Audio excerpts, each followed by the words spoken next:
Chapter 16. We made our way into an octagonal room that seemed half lab, 1/4 library, and 1/4 living space. But none of that was really important. The most terrifying element of the room was on the far wall. It's hard to describe because it broke my sense of reality.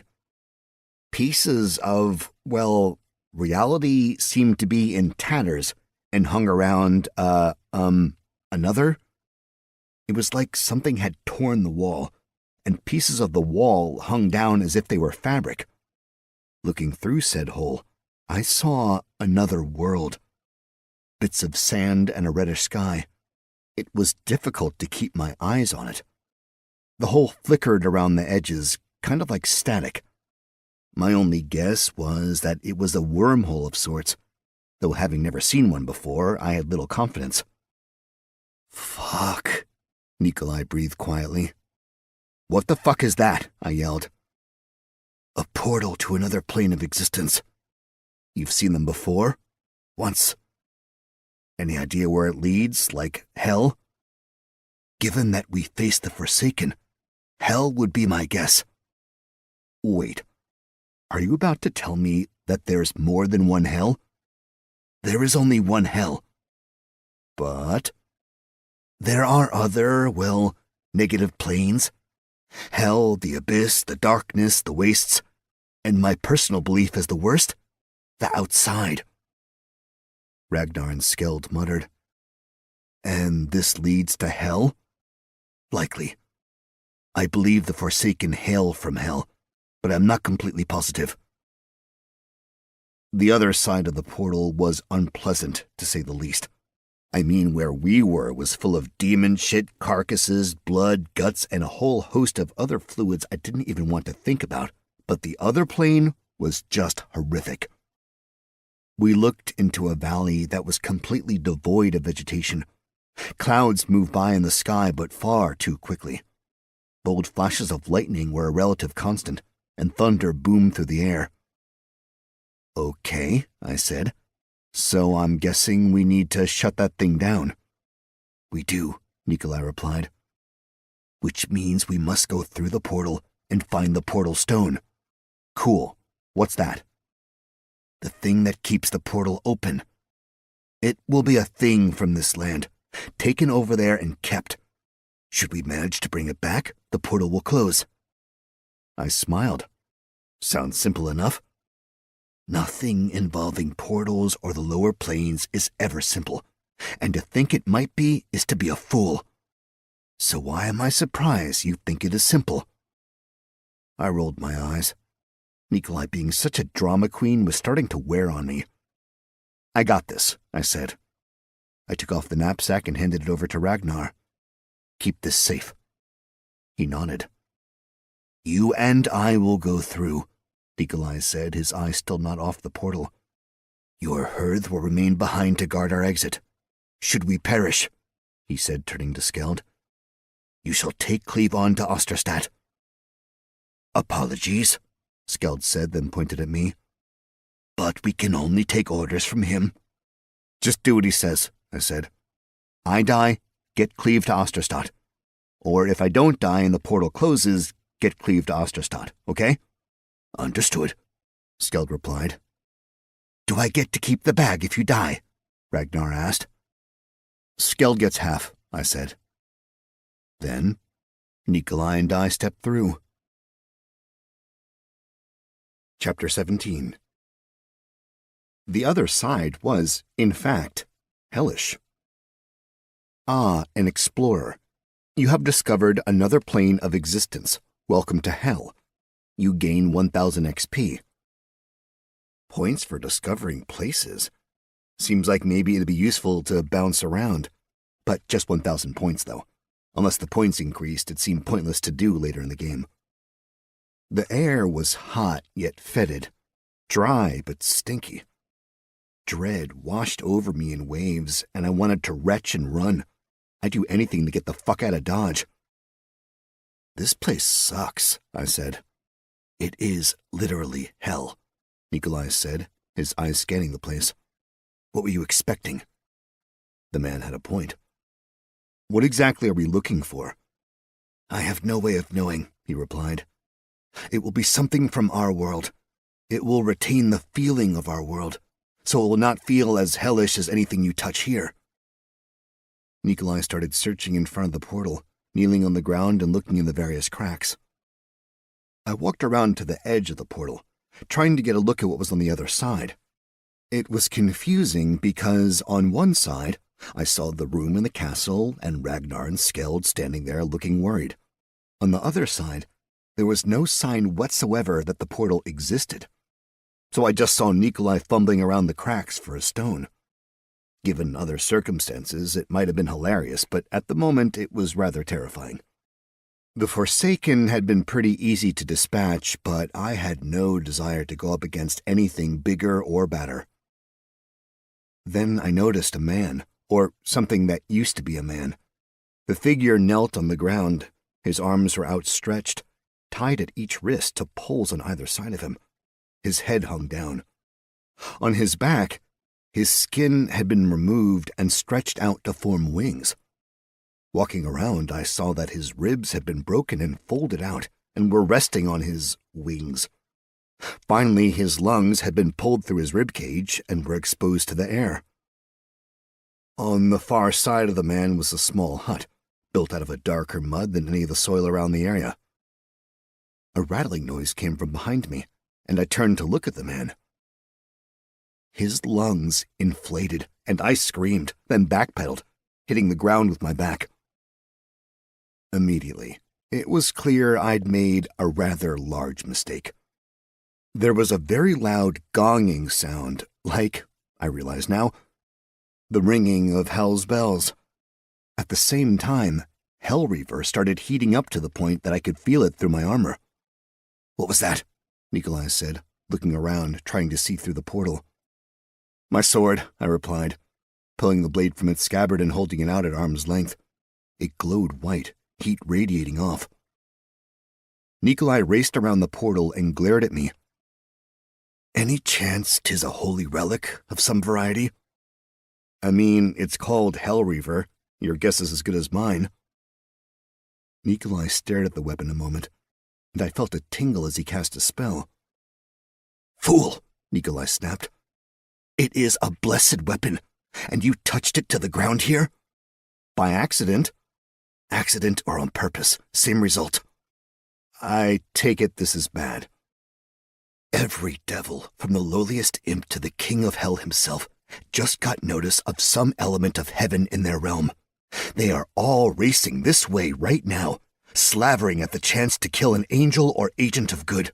When they get here, they will find an open portal to our world, and they will kill themselves to get through and wreak havoc upon it. Yeah, that's bad. Find the portal stone, fast. Even I am no match for most of hell. Find the portal stone or we will die. You think it might be this dude? I asked. Nikolai looked over the man. He's still alive, I said. It is not him. Curiosity swelled. How did Nikolai know? But this wasn't the time to talk about it. There were already screams and shouts coming over the hills. A nasty creature came around the hut. He was vaguely humanoid and had overly tight black skin, horns sprouting from a horse-like head, weird bony protrusions all over the body, tattered wings hanging off its back, and cracked and cloven hooves at the end of his spindly legs. I fired off a quick bit of magic to identify my opponent.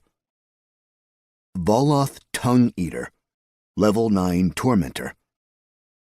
The Voloth Tongue-Eater babbled something at me I couldn't identify or understand.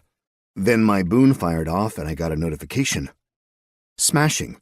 You've learned a new language. Infernal. Nice. I didn't really feel like talking to him. Instead, I swung Hellreaver around at the creature, putting some serious strength behind it. I hit, but it just sort of bounced off. Your weapon has no power here, the Voloth rasped at me. He let his head snap back, his mouth opening wider than it should have been able, and started laughing. It was a horrid sound that really shook me. like the longest, nastiest nails scratching across a gross plate. Nikolai said something behind me, but I wasn't interested in what Nikolai had to say. Instead, I dropped the sword, which sent another loud gong noise out into the world as it hit the ground, reached out, grabbed the asshole's 2 horns, and started pulling. The Voloth screamed and reached for me, but my arms were longer than his. Something started to give in the monster's skull, and the Voloth found a new octave for screeching, even as he got his claws into my arms. I didn't have much in the way of protection around my arms beyond the pauldrons on my shoulders, and the devil started shredding with wild abandon. But I wasn't about to stop. I could feel the horns getting just a little farther apart. I closed my eyes, roared my anger at this stupid situation, and finally heard a tearing sound. The devil's skull came apart, revealing a mess of internals and a rush of black viscous fluid. The screaming suddenly stopped. The creature went limp and I held it aloft by the horns. I tossed the body to the side, shook some of the devil blood from my hands, and grabbed my sword. GG, you've killed a Voloth Tongue-Eater, level 9 Tormentor. You've earned 1,250 XP. What a mighty hero you are. Help me with him, Nikolai yelled. I looked over my shoulder to see him kneeling in front of the bleeding figure, working to untie him. I raced over, sliding the last few feet on my knees. The man, or what was left of him, wheezed, bloody bubbles coming from his mouth. Heal him, Nikolai ordered. I channeled some magic and laid my hands on the man. Purple tendrils seemed to leach out of me, surrounding the man for a heartbeat. They caressed his skin, then dissipated as if blown by a gentle breeze. He didn't look a whole hell of a lot better once the spell was done, but he opened his eyes, and the bloody froth stopped coming out of his mouth. The portal stone, Nikolai hissed. Where is it? Hut, the man whispered, barely audible. Go, Nikolai yelled. I ran. On the horizon, I saw dark shapes both in the sky and on the skyline. Knowing a distraction would be super useful right about now, I grabbed the sword and said thank you to Hellreaver, then hauled off and threw it as far as I possibly could. The sword glowed white, searing the sky like a tracer bullet. It went quite the distance, and as soon as it hit, a loud bong sounded out once more. The shapes on the horizon changed directions ever so slightly. I lost traction and slid to the ground. I had to scrabble back to my feet, coming to the backside of the hut on all fours. There was a small arch leading into the hut, and I ran through without a second thought. The inside of the place stank, so bad it felt like the inside of my nose was burning out. My eyes watered, my gorge rose. It took serious effort to not vomit. A small bunk sat to one side, with a shelf opposite and a desk in between. In the middle of the desk, there was an open book. Screeches sounded off outside. Montana! I heard Nikolai yell. I threw everything from the hut onto the blanket on the bunk, then wrapped it in a bundle. I grabbed the bundle and took one last look around the place. It was devoid of everything but the shitty furniture, so I booked it. The devils were definitely coming quickly. The whole throwing the sword trick hadn't fooled them for long. A quick glance in any direction revealed nightmares converging on me. The ground was straight up rumbling under a million infernal feet or hooves or claws or any of the other horrific things the hellish creatures used for charging at us. I sprinted across the shitty yellow dirt. Thank God Nikolai stood at the edge of the portal, because otherwise I'd have no fucking clue which direction to go. He waved for me to run faster. Behind him was a maelstrom of teeth and claws, the gap closing between him and a cavalcade of terrors and horrors screaming and roaring. I wanted to lay down and give up. I promised myself I'd put more points in agility if I could just escape these devils. Nikolai reached out and grabbed me, pulling me through the portal. I fell to the ground and watched as the portal shimmered, then closed. Suddenly, everything horrific stopped. Chapter 18. It was reasonably quiet in the castle. Also, it definitely felt better just being out of hell. Who would have thought? Ragnar and Skeld stood at the back of the room, giving us space. Nikolai picked himself off the ground, then helped me to my feet. He brushed some of the dirt off himself, and I did the same. doing my best to get the yellow dust off me. It smelled terrible. The man we'd rescued groaned. He was mostly in the same position we'd found him, still having trouble moving his arms. I sighed and sent another healing spell his way. His body pulled itself back together a bit. "I must thank you," he said very softly. "Might I give you a reward?" "Sure," I said, "but a quick question or two first, okay?" He reached out for me, but I stepped back. "You opened the portal to hell, huh?" I asked. "I did," the man replied.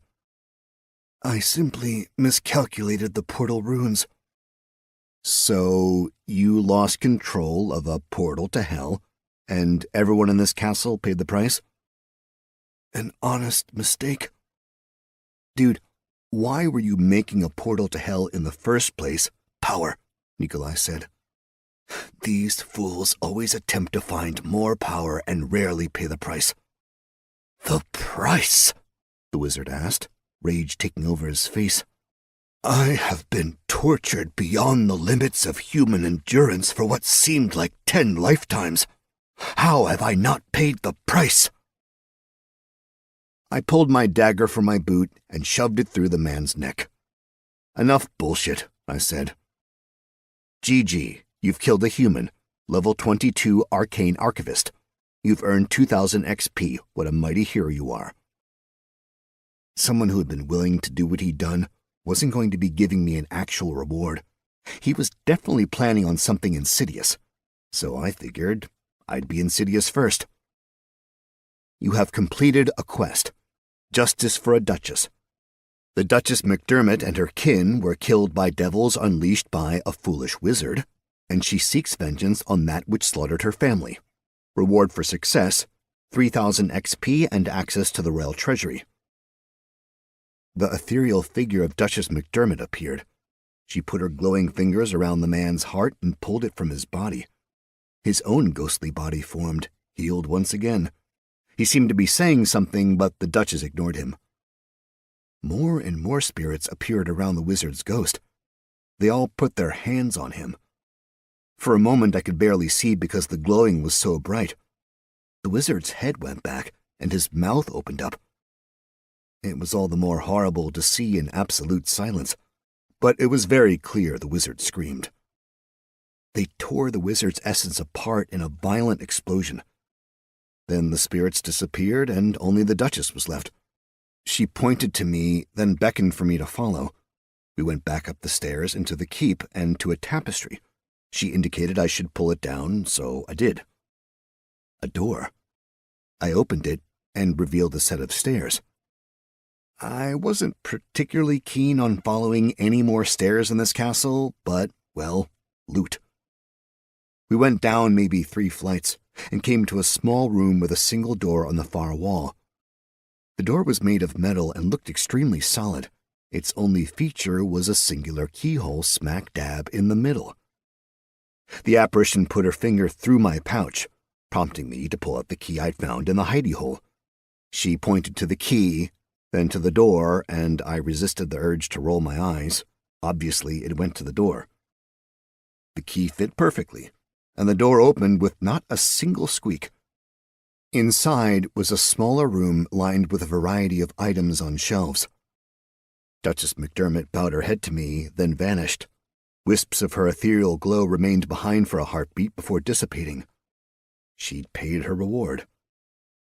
I stepped inside the vault and looked at her riches, now my riches. Sacks of gold, ingots of metals, a chest of cut gems, jewelry, a stack of scrolls, 3 books. "Salivate later," Nikolai said. "We are short on time." I nodded, knowing the man was right, and motioned to Ragnar. He held out the bag, and we swept everything from the shelves into it. "Impressive bag," Nikolai said. "Sorry for keeping it a secret. It's just, I understand. Just know that you need not keep any secrets from me if you intend for me to be a valuable mentor." "Good point. So, I've got a bag of holding." He rolled his eyes and started up the stairs. Chapter 19. The rain had started. I stood in the downpour, thanking the gods for the chance to wash off the demon blood. The Forsaken's corpses were deteriorating faster than I expected, already putrid and black and collapsing in on themselves. The four of us half ran down the hill to the boathouse. Inside, Tila and Lee were eating, using 2 crates as chairs and a few more stacked strategically to make a table. Cleve, upright for once, was going over the boat carefully. He looked up when we stepped out of the storm. "Success?" he asked. "The island is safe for now," Nikolai replied. "Huzzah, you have completed a quest. Safe is Secret 1. You have explored the island and made it safe for Cleve and his party. Reward for success, 1000 XP, and increased regard with Nikolai and Unknown." I had a number of unknown rewards I figured should come due in the near future. Or, I realized as I stood there and watched the rain fall, they already had come due, and I just hadn't realized it. Huzzah! Against all odds, you have reached level 11. You receive 6 attribute points to distribute in the next 36 hours or you lose them. Dare to believe you can survive and achieve greatness, or don't. Nice, I thought. I had more points, up a level. Seemed like things were, "We need to move," Nikolai said, breaking me out of my reverie. "We do not have time to remain here." "Agreed," Cleve said. "Yet I fear that this boat will sink if we use it in this weather." Nikolai sighed, angry, impatient. Still, he realized the boss was right. Lee polished off his last bite, and then joined Cleve at the boat, doing some minor repairs and sealing, trying to get the craft seaworthy once again. "One of you got a dagger?" I asked Skeld and Ragnar. Ragnar made a show of looking for one, while Skeld just pulled one off his belt and handed it to me. I used the knife to pry open one of the crates. Inside was metal. Stacks of ingots. I pulled one out and held it up. "Anyone know what this is?" I asked. "Metal?"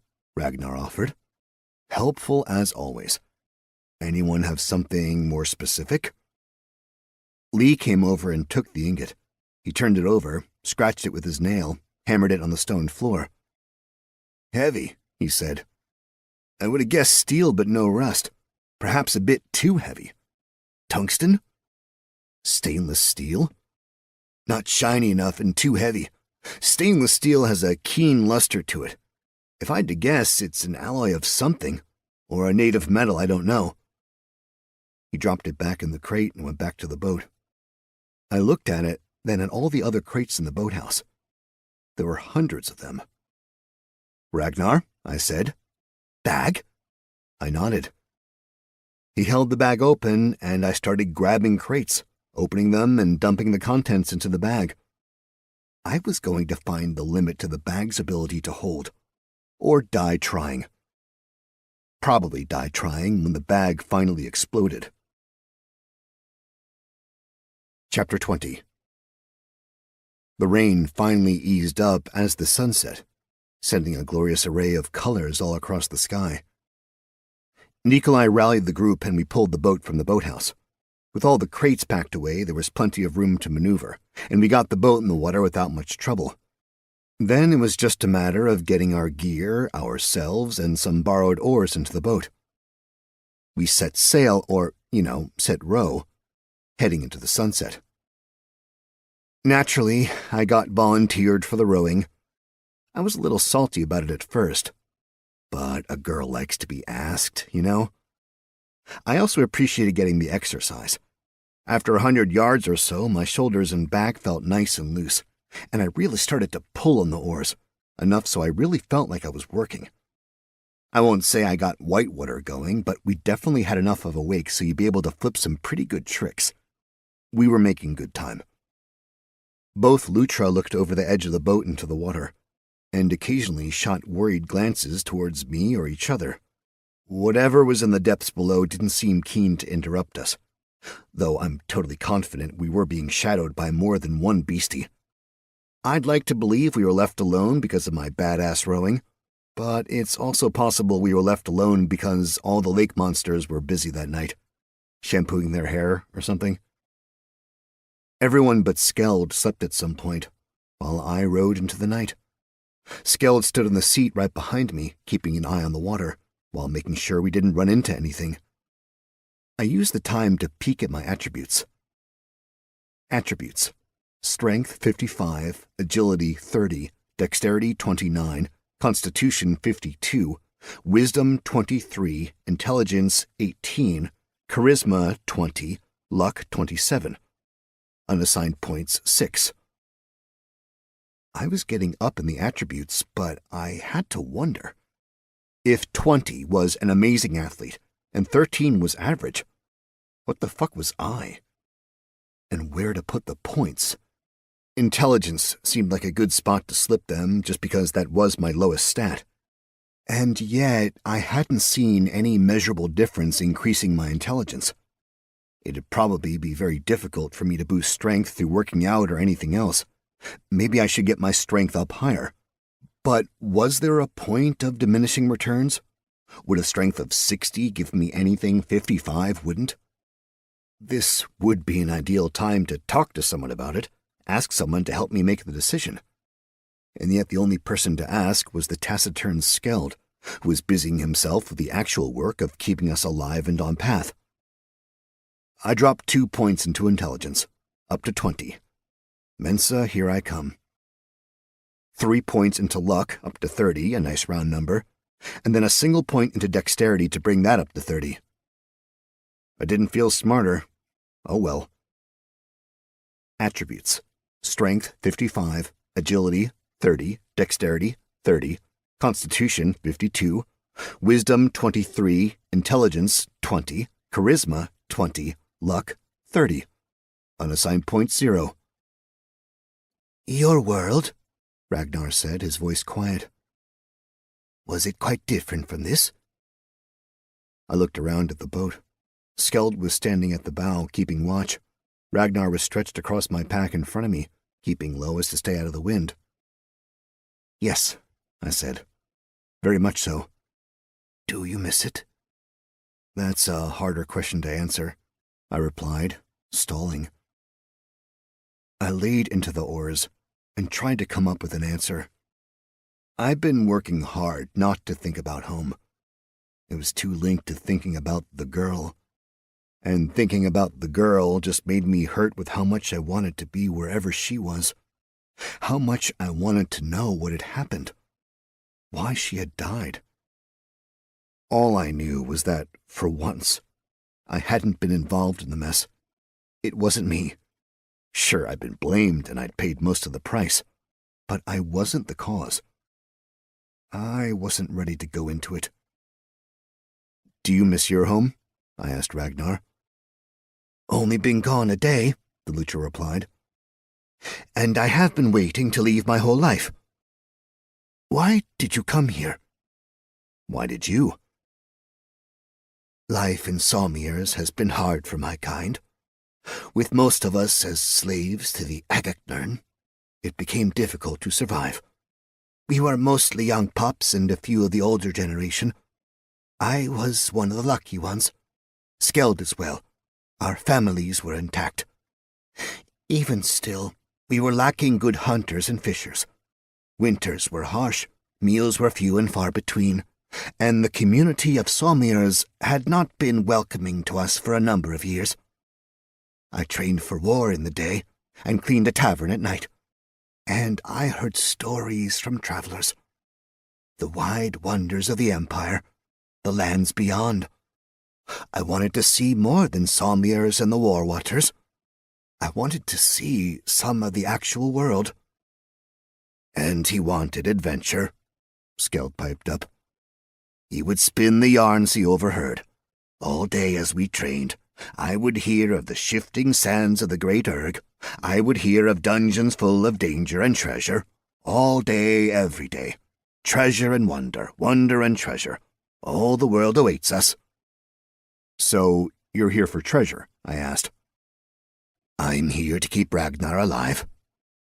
"But you also had to, join the herd. So, doesn't that—" "We volunteered," Ragnar said.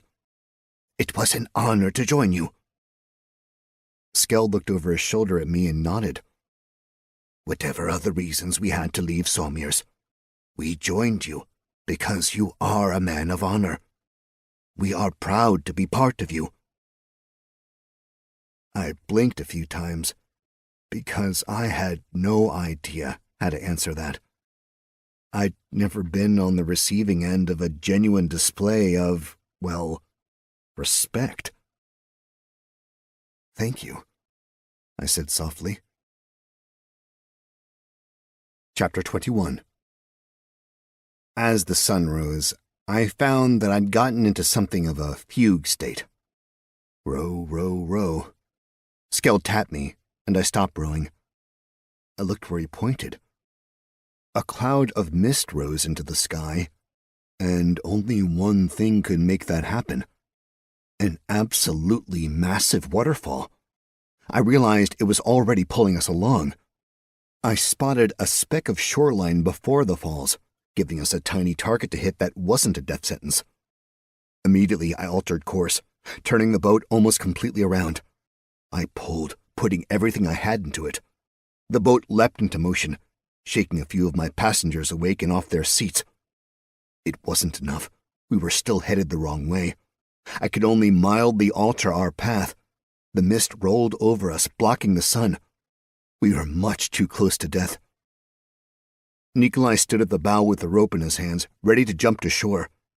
Though we were still farther than I would have risked, given the strength of the currents, he leapt.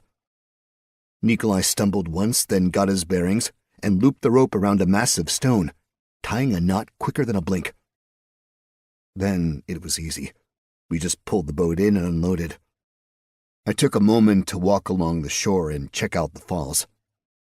It was as if some great creature had ripped out a section of the cliff wall, and that's where the water left the lake. I peered over the edge. I couldn't really make out the bottom. It just seemed to go on forever, the water disappearing into a chasm. The river continued on in the chasm for an interminable distance, snaking around this way and that, cutting a massive gouge into the verdant land. It was impossible to talk where we'd stopped. The falls were just too loud.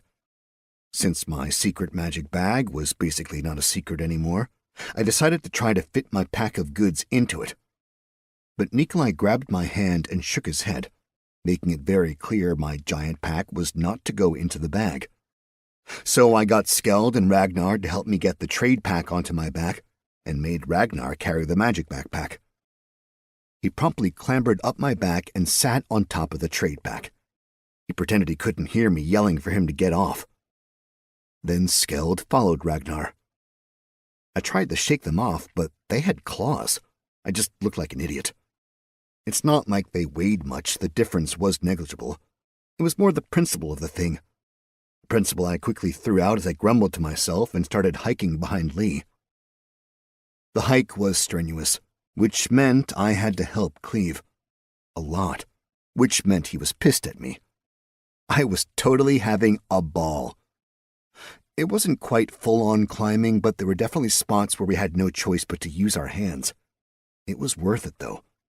Once we crested the cliff, I could see the world spread out before me. It was different than anything I'd seen before, at home or in the Empire. Large rocks and boulders were strewn about vast swaths of grasslands, with occasional massive trees that were sort of like baobabs. It looked like savanna, but just a bit more lush. Lots of springs fed small streams that cut through the landscape, joining each other to make up brooks until they dumped into the chasm slowly heading southwest of us. I figured it was running to the Emerald Sea. We continued on. Now it was a nice walk, slightly downhill. It was amazing not to be wearing the waders any longer. The grass smelled fresh and everything was just so pleasant. We stopped every once in a while, and Tila would pass out something like trail mix for us to eat.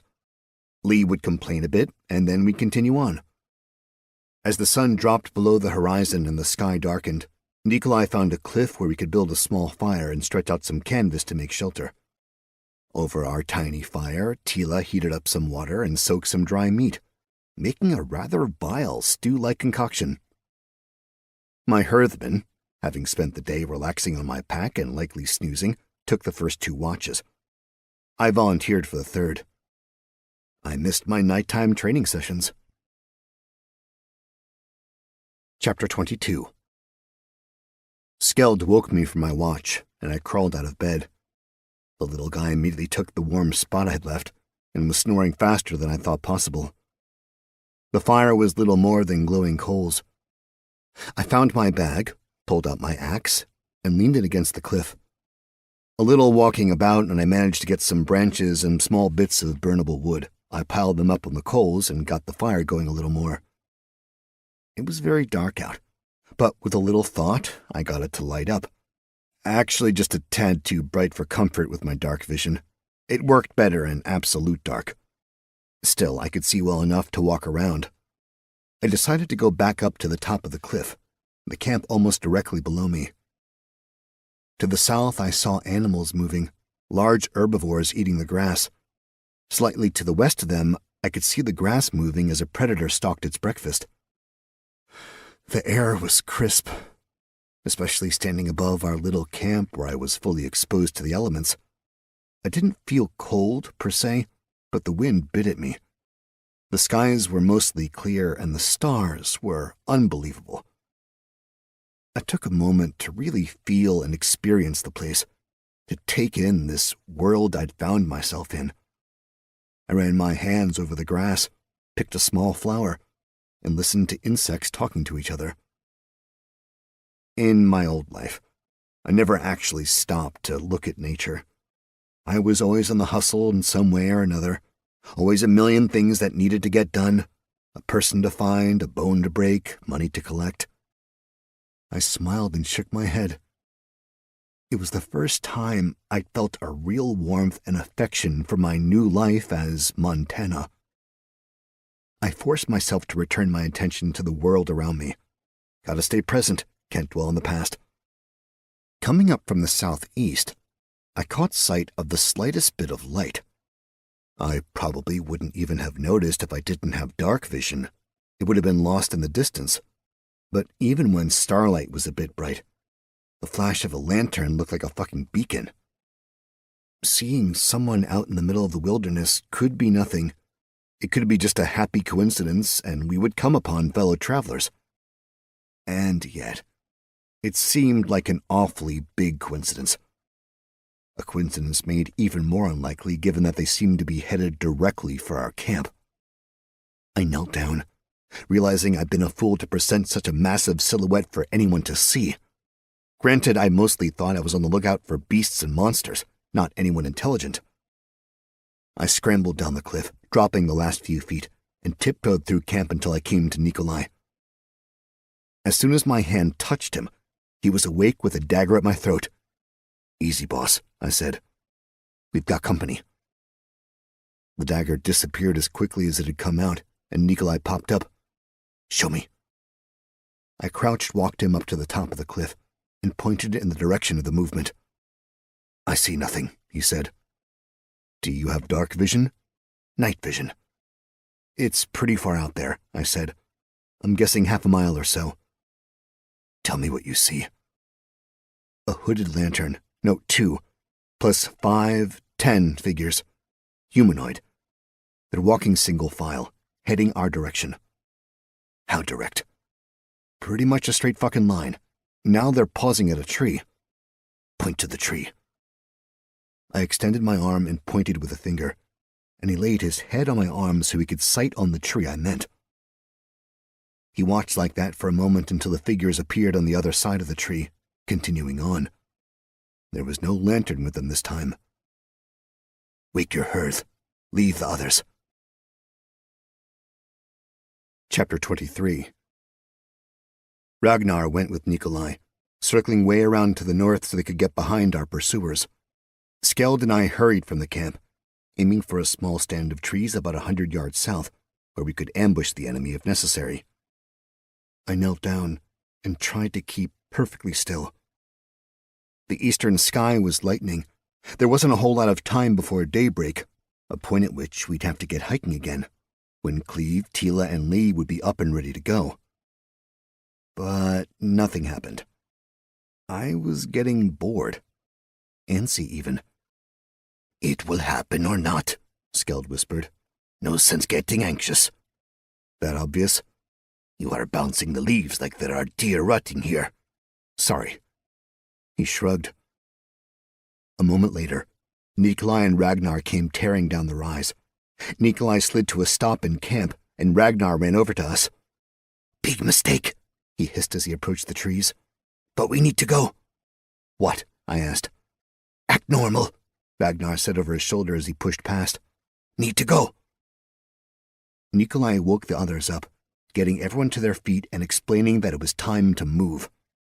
It took us maybe 2 minutes to break camp and start westward. I walked up to Nikolai.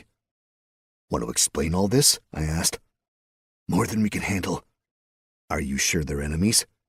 "Definitely. They wear the tabard of Duke Itvar's blouse." "Yeah, dude, not from here. That means nothing to me." Nikolai nodded. "True. Remind me to school you in the court." "No time like the present." "There are many better times than when we are being pursued by those who wish us dead." Cliff Notes version? What does a cliff have to do with notes? Short version. How does cliff mean short? It's a publisher of... fuck it. Just tell me what I need to know. Itvar's blouse is a lazy sack of shit and a poor excuse for a man whose holding is far to the south, near the border with the Great Urg. He sits on a fortune controlling one of the major ports of the Empire. He is content with his station and lives a life of excess and privilege. Okay, so these are not his men. They wear his tabard because Blouse is unconcerned with the courts. He never plays in those games and cares little for those who do. He has his gold and his palaces. Whomever is after us, methinks Archduke Valimir Glatten. Wait, kin to the Emperor. His younger fool of a brother. I'm not following. Nikolai chanced to look over his shoulder. I followed his gaze. Men crested the slight hill, and definitely saw us moving along, because they immediately ducked down from the horizon. They didn't want to be seen. Many want the crown. Valimir thinks it should be his, that his brother should step down and anoint Valimir as ruler. But the Emperor has a daughter, and she is next in line. Before she is crowned, Valimir must make his move. He must kill the Emperor, kill or banish the girl, and crown himself. But should he do that, Valimir will likely find his uncle opposing him, and there are others who oppose him. Factions sit ready to rally. It is likely the foundations of the very empire should shake should he succeed with his treachery. Okay, so Valimir bad, destroys the empire, got it. Why is there even a question of succession? Doesn't it just go to the emperor's daughter? She is young and impetuous and has done foolish things. Haven't we all? We are not all crown princesses. She has said she plans to abdicate, that she prefers to live in luxury and not deal with the horrors of being the ruler of the lands. No one thinks she will be a good ruler, so everyone plans for another contingency. But you think otherwise. I do. There is no means of knowing what being the Emperor is like until you are in that position. She'll rise to the occasion. That is as I believe. Okay, so all that nonsense as it is, why is Valimir after us? I only guess it is Valimir who sent those men. If he did, it would be because he has found out about what Cleve has done. Many suspect the Emperor had assistance surviving the last war, and they are correct. It would not take much to connect the dots between Cleve and the Emperor. Got that, but why are they out here? How'd they find us? Only one way, Nikolai said, grim. We have been betrayed.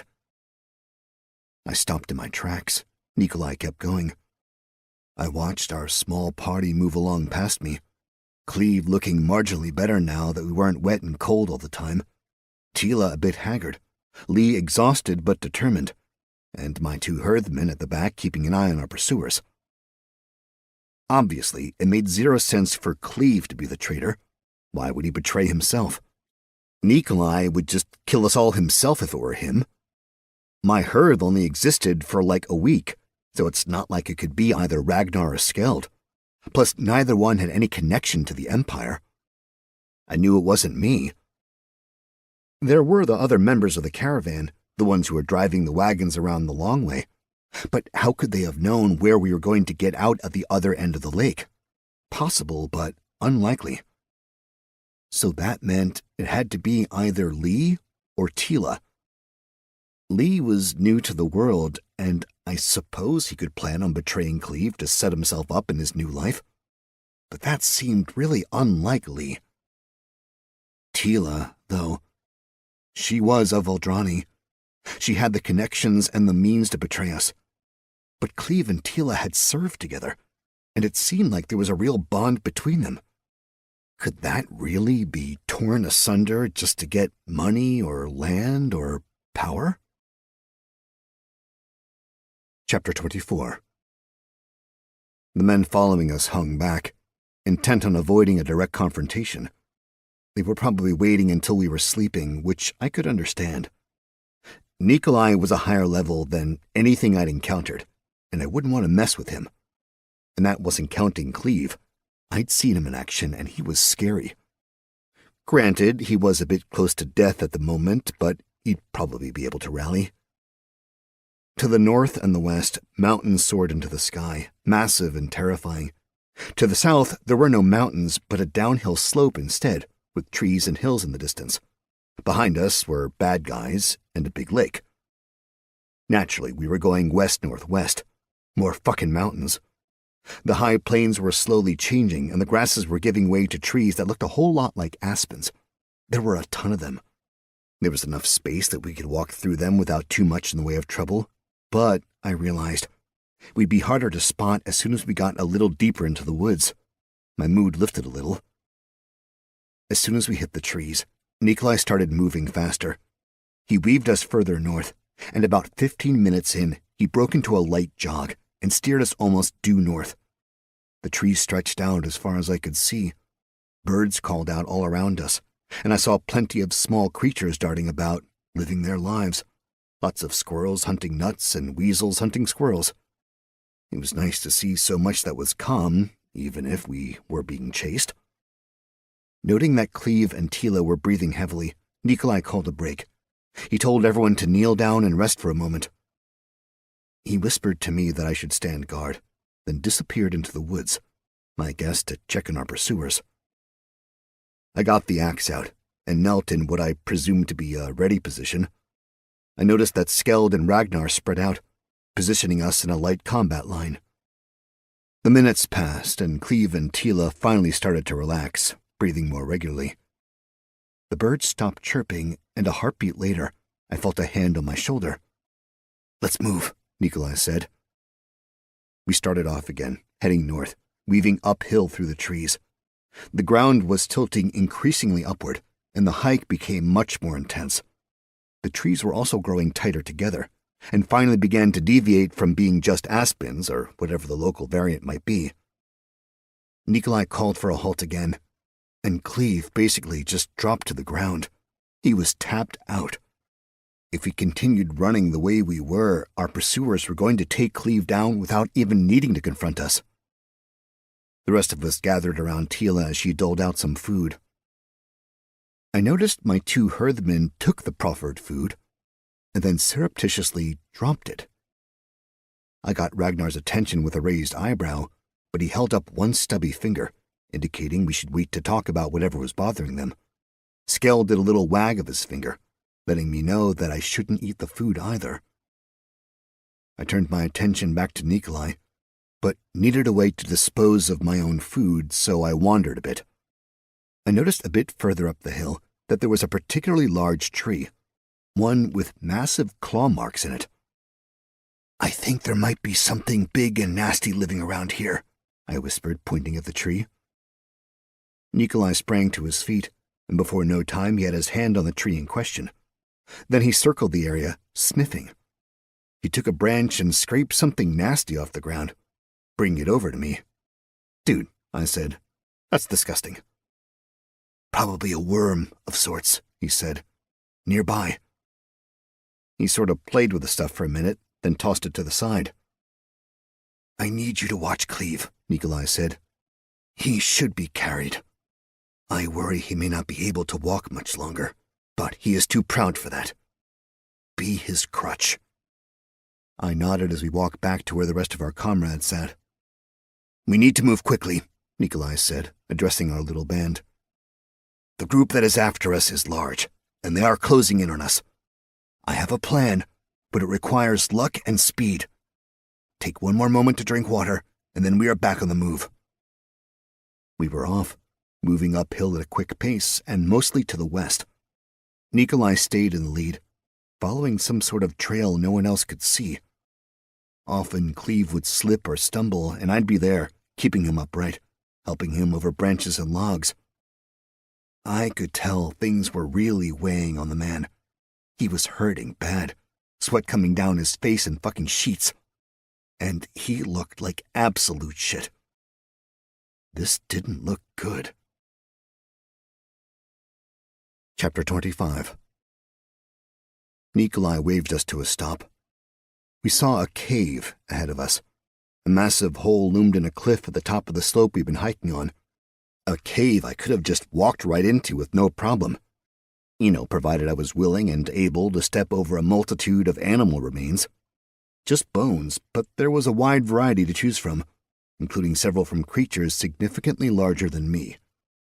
I made out deep footprints in the mud around the cave's entrance, from something large and six-toed. A foul odor wafted down to us, a mixture of decay, rot, and animalism.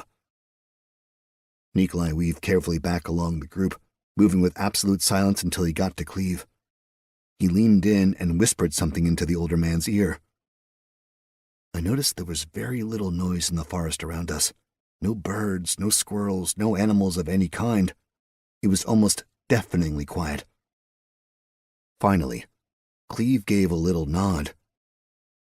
Nikolai had a dagger in his hand immediately. I reached for my axe, but before I could even get my fingers to it, Nikolai weaved some complex pattern. A symbol I didn't recognize hung in the air, and then dissipated into sparkles that wafted across the space between Nikolai and Tila. The sparkles rushed Tila and sort of glommed onto her. Her body tensed, and then she fell over. Nikolai grabbed her arm to keep her from hitting the ground too hard or sliding down the slope. He balanced her against a tree. He slid the dagger back into its sheath, and then pulled out a small book from a pocket hidden somewhere. It looked like a thick version of an old-school little black book. Lots of fine writing inside. He flipped through the book, muttering to himself until he found the page.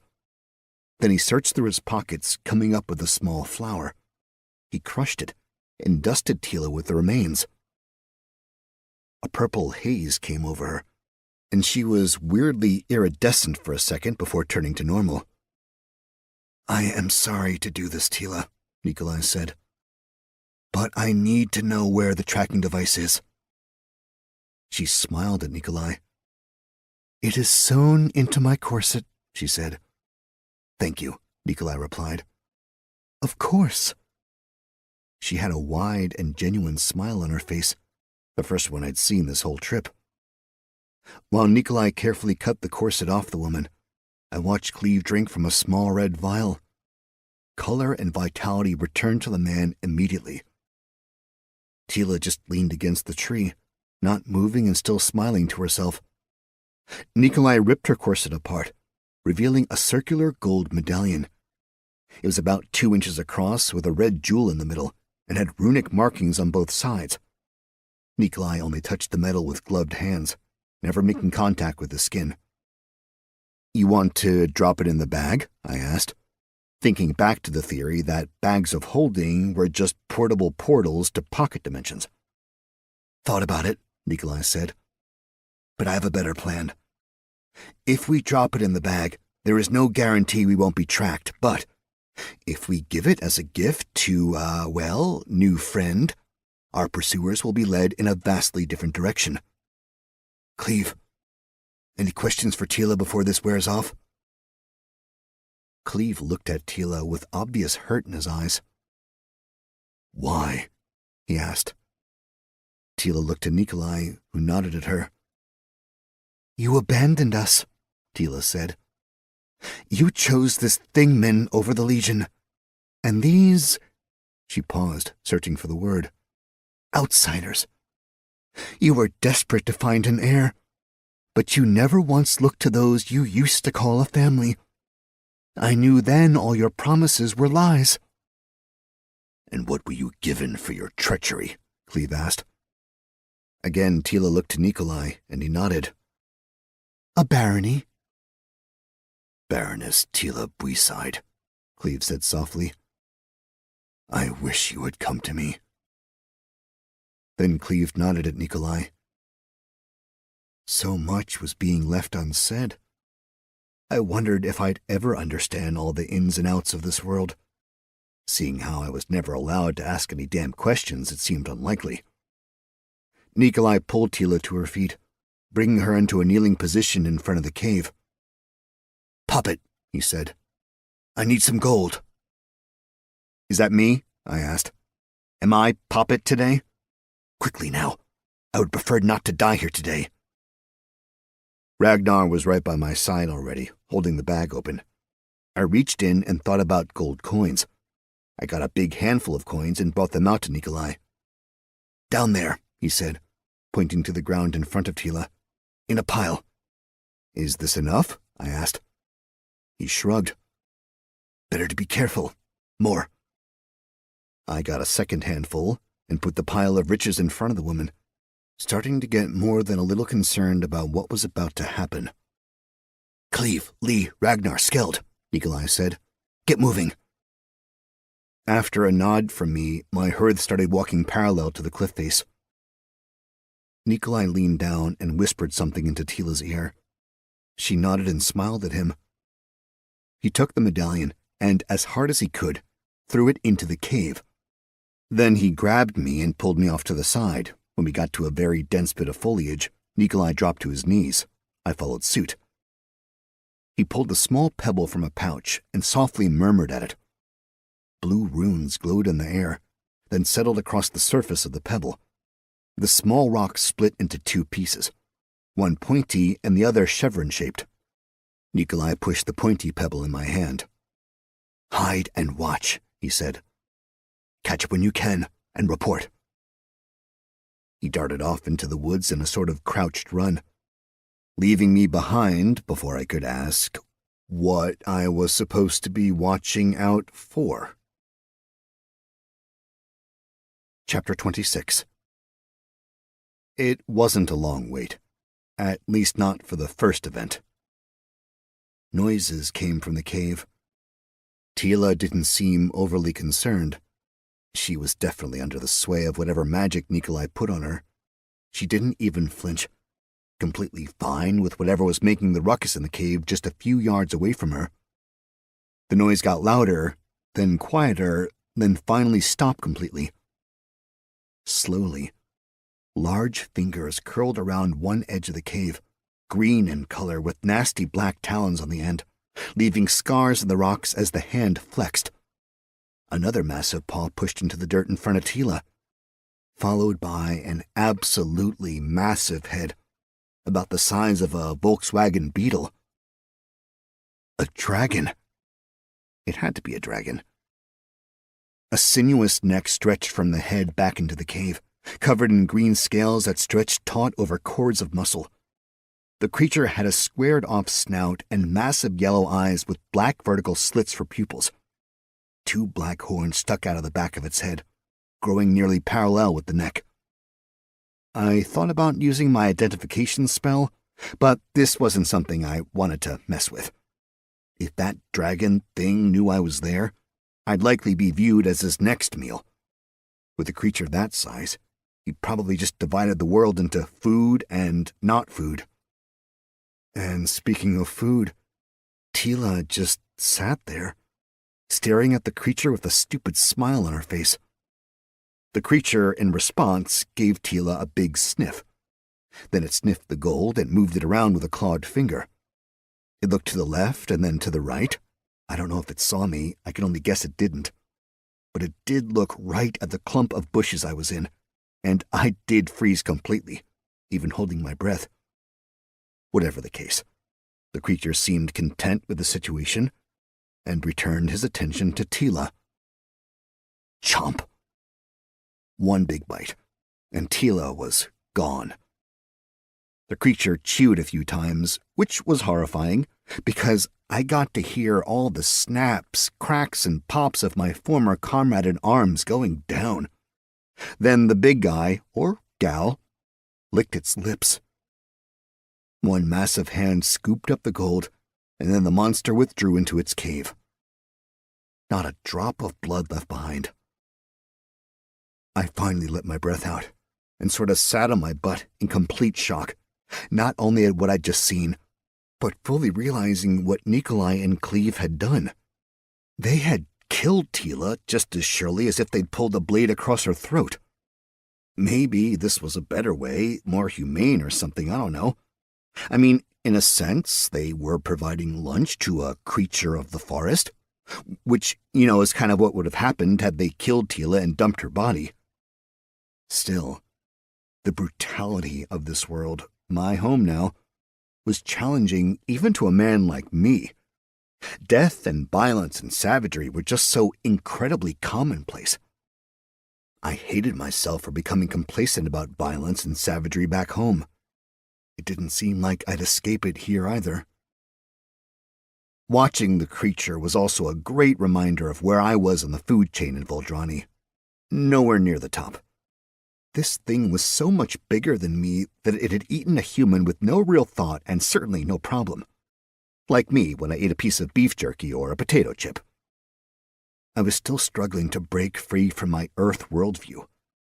And as I sat in those bushes, trembling a bit, I realized that unless I shifted my thinking, it was going to get me killed. Likely over and over again. I was so caught up in my internal monologue that I just sat there for probably 20 minutes. I cursed myself for not starting after Nikolai and Cleve and started hustling to get in gear. But as soon as I stood up, I slammed back to the ground. Our pursuers had arrived. Slowly at first, they came into view. They stopped a fair distance from the cave and formed a loose semicircle. The men and women all wore the same tabard, but they had unique weapons and armor. It was clear they were hard people who'd seen plenty of action. They moved with a deadly grace and seemed unlikely to be fazed by, well, anything. One, an older man, pointed to the cave and said something softly to a man with a brass sword scabbard at his hip and a pointed lack of anything else. Everyone else had their belongings on their backs, looking like they were outfitted for long-term hiking and camping, but this guy was either important or wealthy enough to have someone else carry his crap for him. The older man and the VIP chatted for a moment. I imagined about whether we had killed whatever was in the cave, or if whatever was in the cave had killed us. The VIP nodded. "Leave excess gear here," the VIP barked. "Our quarry has treed itself, and we are going to strike now. It is imperative Cleve Dye is taken alive. Though it does not matter how alive, as long as he still draws breath. All the rest are to die." "The girl?" the old man said. "Especially the girl," the VIP replied, his mouth turning down into a grimace. The soldiers dropped all their gear, and then unsheathed their melee weapons. All the ranged weapons were left behind. The soldiers loosened their muscles and tightened their armor, then formed up ranks. They moved as a unit, quietly, I might add, into the cave. I had no idea how deep the cave might be, but I couldn't help but notice they'd left all their gear completely unguarded. Since Ragnar was one of the lazier creatures I'd come across, he'd left the bag of holding with me, tied to my pack. I raced across to their staging area and stuffed all their gear into the bag of holding as quickly as I could. Even if the assholes did manage to survive their tussle with the dragon, they'd have no rations, no water or bedrolls, or changes of clothes or first aid, or bows and arrows for hunting, or scabbards for their swords. God, I loved loot. I pulled out the little arrow pebble, hoping Nikolai gave it to me for an actual reason and not just to make me look silly. That's when I noticed the arrow pointed in a set direction. Hopefully it wasn't just a compass. It seemed more likely it was directionally attuned to the other half of itself. I took a deep breath, assumed that was the case, and started walking, putting my trust in the magic pebble. Chapter 27. Given my complete lack of timekeeping devices, I wasn't sure how long I'd been in the front of the dragon's hole, nor was I sure how long I'd wandered on my own, following the pointy pebble with absolute trust. At some point when the sun was setting, someone grabbed me from behind and pulled me off my path. "Give me the pebble," Lee said. He threw it into the woods, seemingly at random. "Were you followed?" Lee asked. "No," I said. "I don't think so." He nodded and headed back down the slope. I followed. It wasn't a long trip down and around a few trees that had fallen across each other. Underneath, I saw a dry space with a few bedrolls laid out. Cleve and crew were huddled around a small stone that was glowing white-hot. "Report?" Cleve asked, looking far better than he had at any point I'd known him. Some dragon ate Tila," I said, not exactly sure what it was I was supposed to report on. "That was a worm," Nikolai countered. "Is there a difference?" Laughter came from everyone but Lee. He looked as confused as I was. "Substantial," Cleve said. "Dragons are the pinnacle of this land. They are incredibly intelligent, devastatingly powerful, steeped in magic, and capable of taking over the world if they would just work together for once. Worms, they are rather stupid compared to us, even compared to you. They mostly like eating and collecting shiny things." "And have no wings," Ragnar piped up. "Okay, yeah, I didn't see wings," I mused. "But it didn't come all the way out of the cave, and it was huge, seriously huge." "Worms can grow," Cleve said. "No doubt about it. But did it speak to you, or to Tila?" "No, the thing came out, sniffed her, looked around, then ate her. One bite, no muss, no fuss." "And our pursuers? You waited for them to arrive? Did they take the bait?" "I did," I replied, pretending I'd known that was the reason I was waiting all along. "They came, I'd say nearly 40 of them. They did a quick scan around the cave, then got ready for a fight and went in after us. Leader seemed kinda stupid. They left everything but arms and armor outside. Perhaps luck will continue to be on our side, and the worm will feast tonight." "No matter what the worm does," I said, feeling like I was about to drop my ace card. "They're out there with nothing." "What do you mean?" "I scooped up all the gear they left. It's in my bag. So they've got no food, no water, no healing, nothing." Cleve looked to Nikolai with a raised eyebrow, as if he was saying, "See, not so dumb." Nikolai shook his head. "Only half smart, puppet. You taking everything deprives them of their belongings, but they will also know we weren't eaten by the worm." "Knowledge they would have had when they did not receive any notice of my untimely demise," Cleve interjected. Nikolai grunted, clearly still wanting to be angry at me. "Give me one of their packs." I pulled one from the bag of holding and gave the gear to Nikolai. Then I tossed the bag of holding to Ragnar. "I was wondering where that had gone," Ragnar replied. "Felt so light and free without it dragging me down." "You forgot you tied it onto me before you left?" I asked. "I suppose I did." I rolled my eyes. "Do you need me to carry it for you?" "Would you? That would be grand." I snatched the bag back from my hearthman and dropped it on my bedroll, figuring it'd make a fine enough pillow. Nikolai started pawing through the gear and scaled past over a small steaming bit of meat. "What's this?" I asked.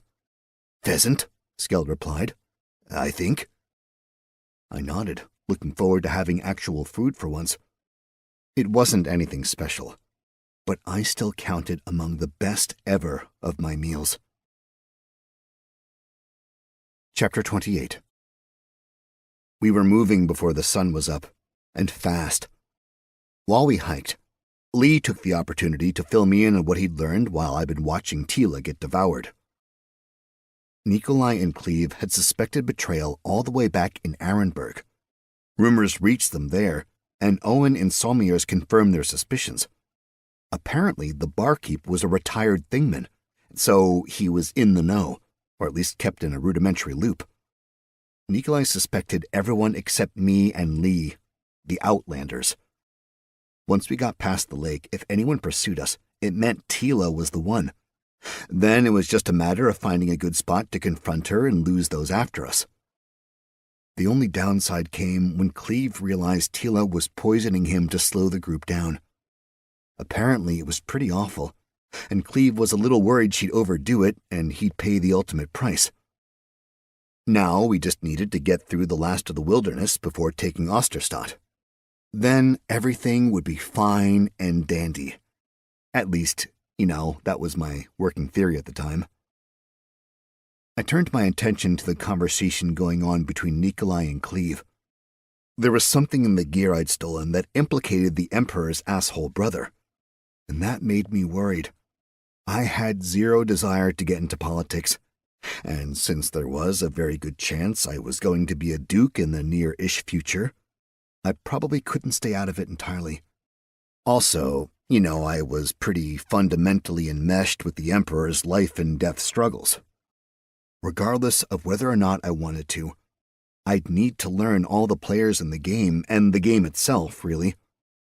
But that didn't make me like it. I preferred the idea of holing up in some new land, growing slowly and building up, playing the long game. It was how I played real-time strategies in the past. Build a massive defensive base, wait for my opponent to make a mistake, then crush them with overwhelming force.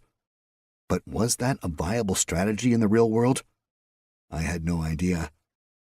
I suppose if we could find a spot that was easily defensible with plenty of resources, then sure, we could just tell the rest of the Empire to fuck itself.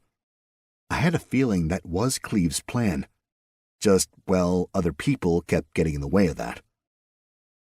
At one of our breaks, Nikolai pulled out a map, did a little talking with all of us, then ordered Ragnar up a tree. Ragnar argued that otters weren't weasels and therefore shouldn't be climbing trees. Skeld got annoyed and just clambered up the tree himself. Based on the map, at least as I saw it, we were still in the middle of the woods, but I had no idea where exactly we were or what the fuck was going on. Skeld dropped out of the tree and stood in front of the map again. "Here," Skeld said, putting one claw delicately on the map. I looked down.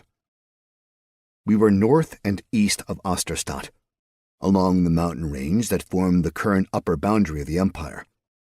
The Empire, in its infinite wisdom, had claimed the whole mountain range from one side to the other, but it hadn't bothered to do much in the way of mapping any of the mountains, so no one really knew anything beyond the fact that there were indeed mountains there. "What's over here?" I asked, pointing to the northern edge of the mountain range. "Plains and centaurs," Cleve said. "Nothing good." "Centaurs aren't good?" "Not often. They love to ride around you in circles, peppering you with arrows. They have few cities, no real culture, and run away from any real conflict. They also tend to herd the behemoths that roam their plains into the Empire, so we deal with it for them. And the mountains are teeming with orcs, ursas, goblins, kobolds, and 1,000 other things that dwell in the dark caves there," Nikolai added. "There is that as well," Cleve said, considering it. "I am somewhat surprised we have not encountered any so far." "Any what?" I asked. That was a long list. "The ursas are the most civilized of anything in this area. They tend to range around and would likely be intrigued that we are here, so far from imperial cities." "Are they part of the Empire?" Cleve seemed to take a second and really consider the question. "From the Empire's point of view, yes, more or less. But there has been nothing formal as of yet. There were skirmishes in the past, and there were no actual clans in the Empire. From their point of view, as far as I am aware, they have taken the matter to their council, but nothing has yet been decided." "What are these mountains named?" "The Empire has yet to decide. But someone has, I'm sure. Cleve laughed. This land has been populated by intelligent life for thousands of years. I am confident that there have been more names for these mountains than we could ever discover. I seem to recall hearing the centaurs call them the lower walls, and the Ursas call them the forges.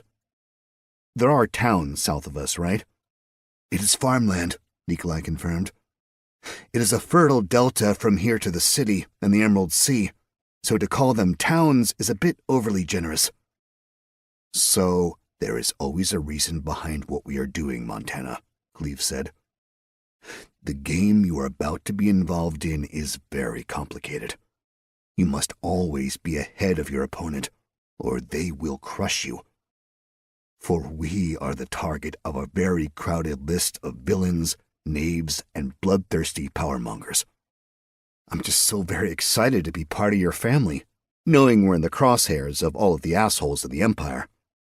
I understand, but if that was not the situation, there would be no need for you to be my heir. The two of you calm yourselves, Nikolai said. We are using this trip to scout something out. See if what we paid that scoundrel Minnie Colston a fortune in gold and platinum for actually exists. Which is? A route through the mountains that does not involve the high passes that are perpetually snowed under. More importantly, Cleve offered with a giant smile across his face, the possibility of another access point to the Emerald Sea. What's so special about this sea? I asked. Is the fishing good? The swimming, beaches? He does not know? Nikolai asked. There were knowing smiles among the rest of the group. He does not, Cleve said. And though I have yet to make any concrete orders on this journey of ours, I make my first now. No one tells him about it. I want to see his first view of the sea. Wait, what don't I know? I asked. Nikolai just smiled, a remarkably rare smile. He rolled the map up and got back to hiking. Guys, come on, I said, watching everyone walk away. I'm not moving until you tell me. My strike lasted about 2 minutes, when I heard a loud roar from somewhere deep in the woods behind me. I sprinted to catch up with the group without even thinking. Chapter 29. Now that Tila was gone and our pursuers were, well, otherwise occupied, I felt like I could breathe. There was a sense of relaxation, like maybe I was just out for a hike with my friends. The landscape was incredible, and I knew in my bones that I was one of the first humans to have ever walked this countryside. The trees were huge, definitely old growth, primeval even. There were winding game trails, tiny burbling brooks, and springs coming up out of rocks. If I stopped paying attention to the insane deadline we had, which was actually easy because no clocks, I would call it idyllic. Something bothered me, though. The roar that had gotten me moving to catch up to the group when they refused to tell me about the Emerald Sea. I'd heard it several more times over the course of the day, sometimes nearer, sometimes farther away. But the way sound traveled was disconcerting, untrustworthy. Besides the trees, there were big mounds of vegetation and piles of rocks for sounds to bounce off of. All I knew was that no one else seemed to care about the noises behind us, or for that matter, around us. Ragnar and Skeld foraged while we hiked, stripping bushes clear of berries and even digging up wild onions, until they had quite the haul. They'd pass out berries here and there for us to eat as a snack on the move, and then took the opportunity to rest up on my pack. Cleve and Nikolai held their own conversations up front, serious talk about their upcoming plans. They weren't being overly secretive, but it seemed like they wanted their space, so Lee and I hung back. I was thrilled to finally have a companion who was actually willing to talk to me, so I spent a lot of time asking him questions. Lee was a smart dude and seemed to have an answer to every question I asked. He knew the names of rocks, trees, everything, or at least he knew the Earth equivalents. Voldrani didn't seem to swerve that far afield. Oaks were still oaks, Same for aspens, pines, granite, gneiss, and schist. All of it was there. Sure, there were some things he couldn't identify, but that was stuff I could obviously see wasn't normal. The crazy stuff, like flowers that tracked movement, or rocks that could move, albeit slowly. Moss dotted with tiny eye stalks. Furry faces peeking out of perfect little windows in giant trees. As the sun started to dip, Cleve found a spot he liked, an outcropping of dark rocks, kind of like the ones I'd seen in New York and Central Park. They seemed to sprout from the ground, and the forest chose to grow in a wide circle around them.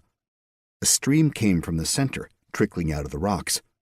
There was enough space in between the bigger rocks that we could put our bedrolls down, and given how high the rocks were, we'd even be able to have a fire without being seen. It was a perfect campsite. The stream was too small for fish, but there were some bugs in the spring, big meaty critters that seemed kind of along the lines of crawdads. Ragnar gave one look at them and told us to be very careful. They were venomous, territorial, and prone to violence. Luckily, though, they were reticent to leave the water, so as long as we stayed out, we'd be fine. How much would it hurt? I asked. If it stung you? Ragnar asked. Yeah. Worst pain I've ever experienced. You got stung?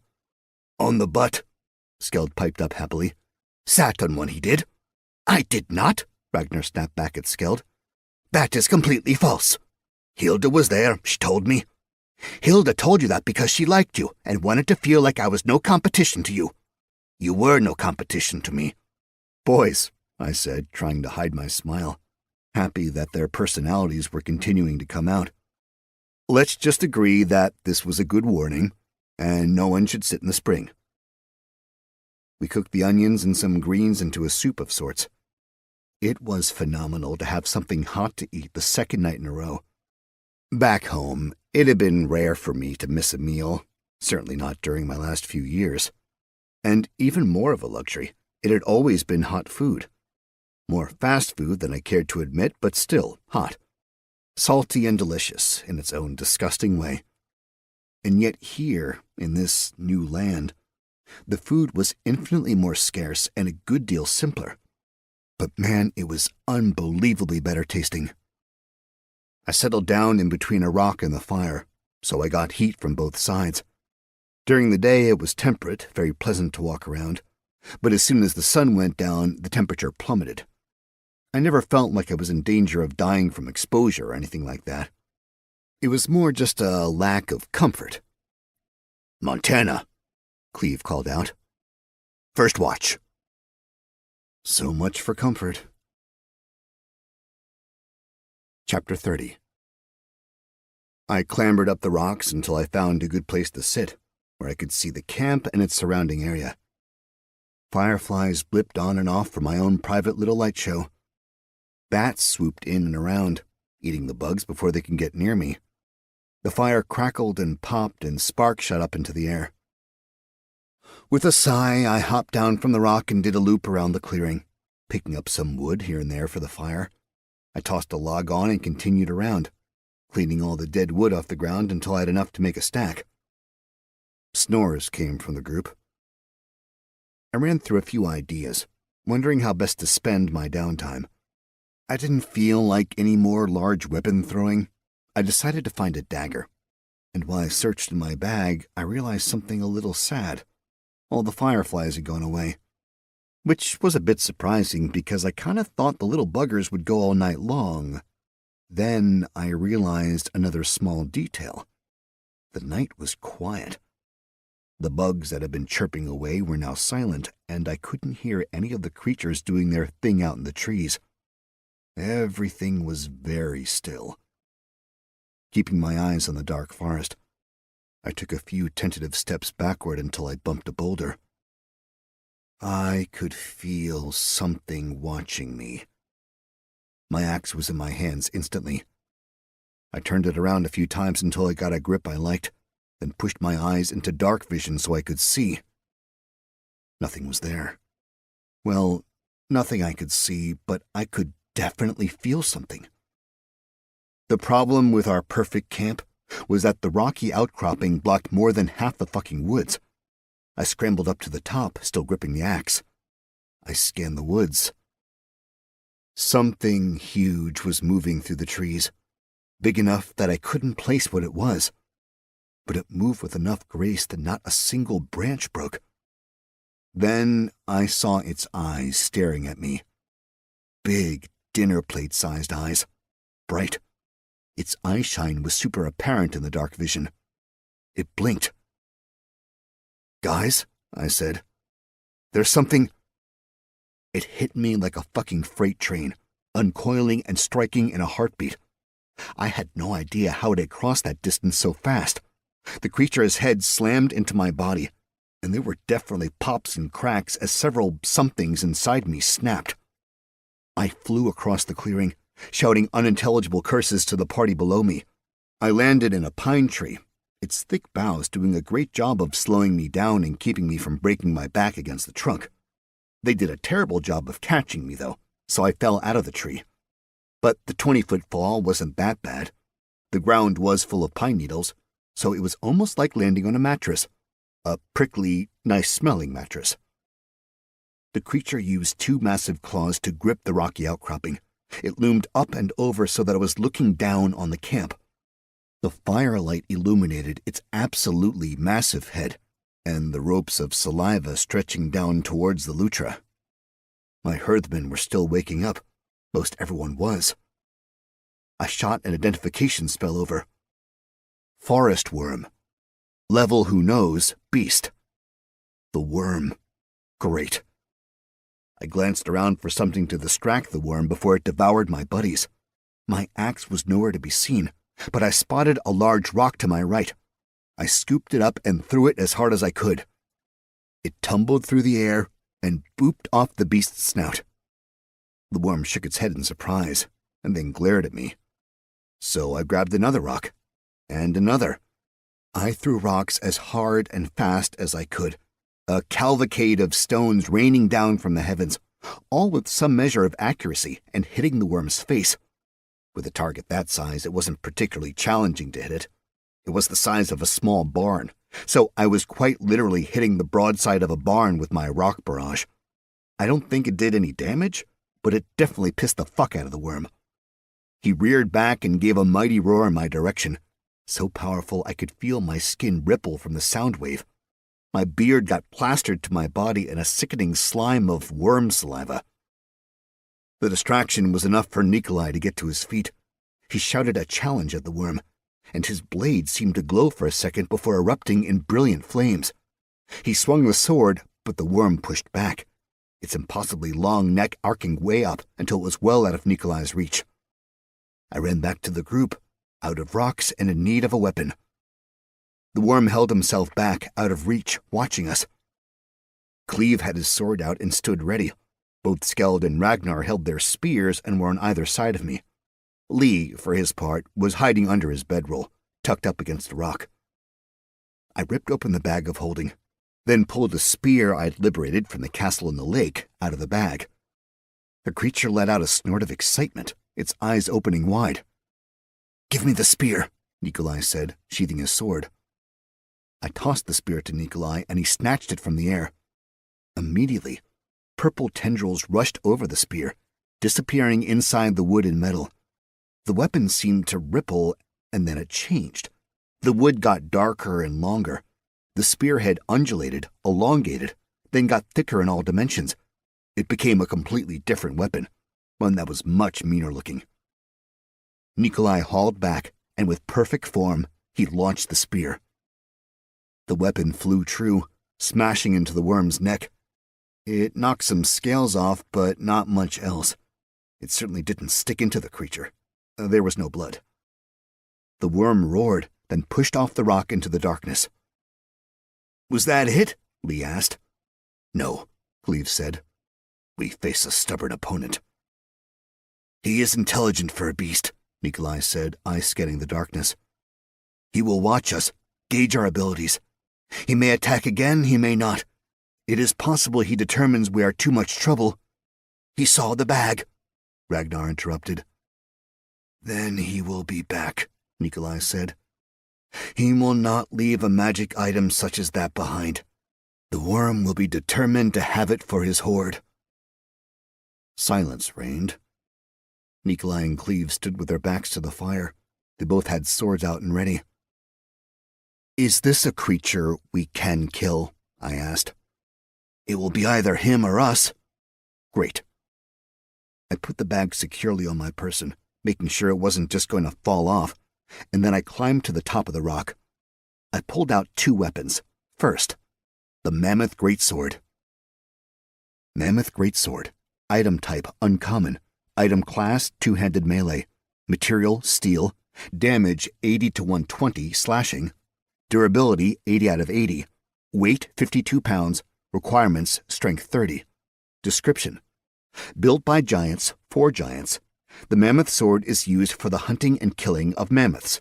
Some fools use them as ostentatious decorations, but none but giants ever wield them in combat. Even among giants, they are often seen as ridiculous.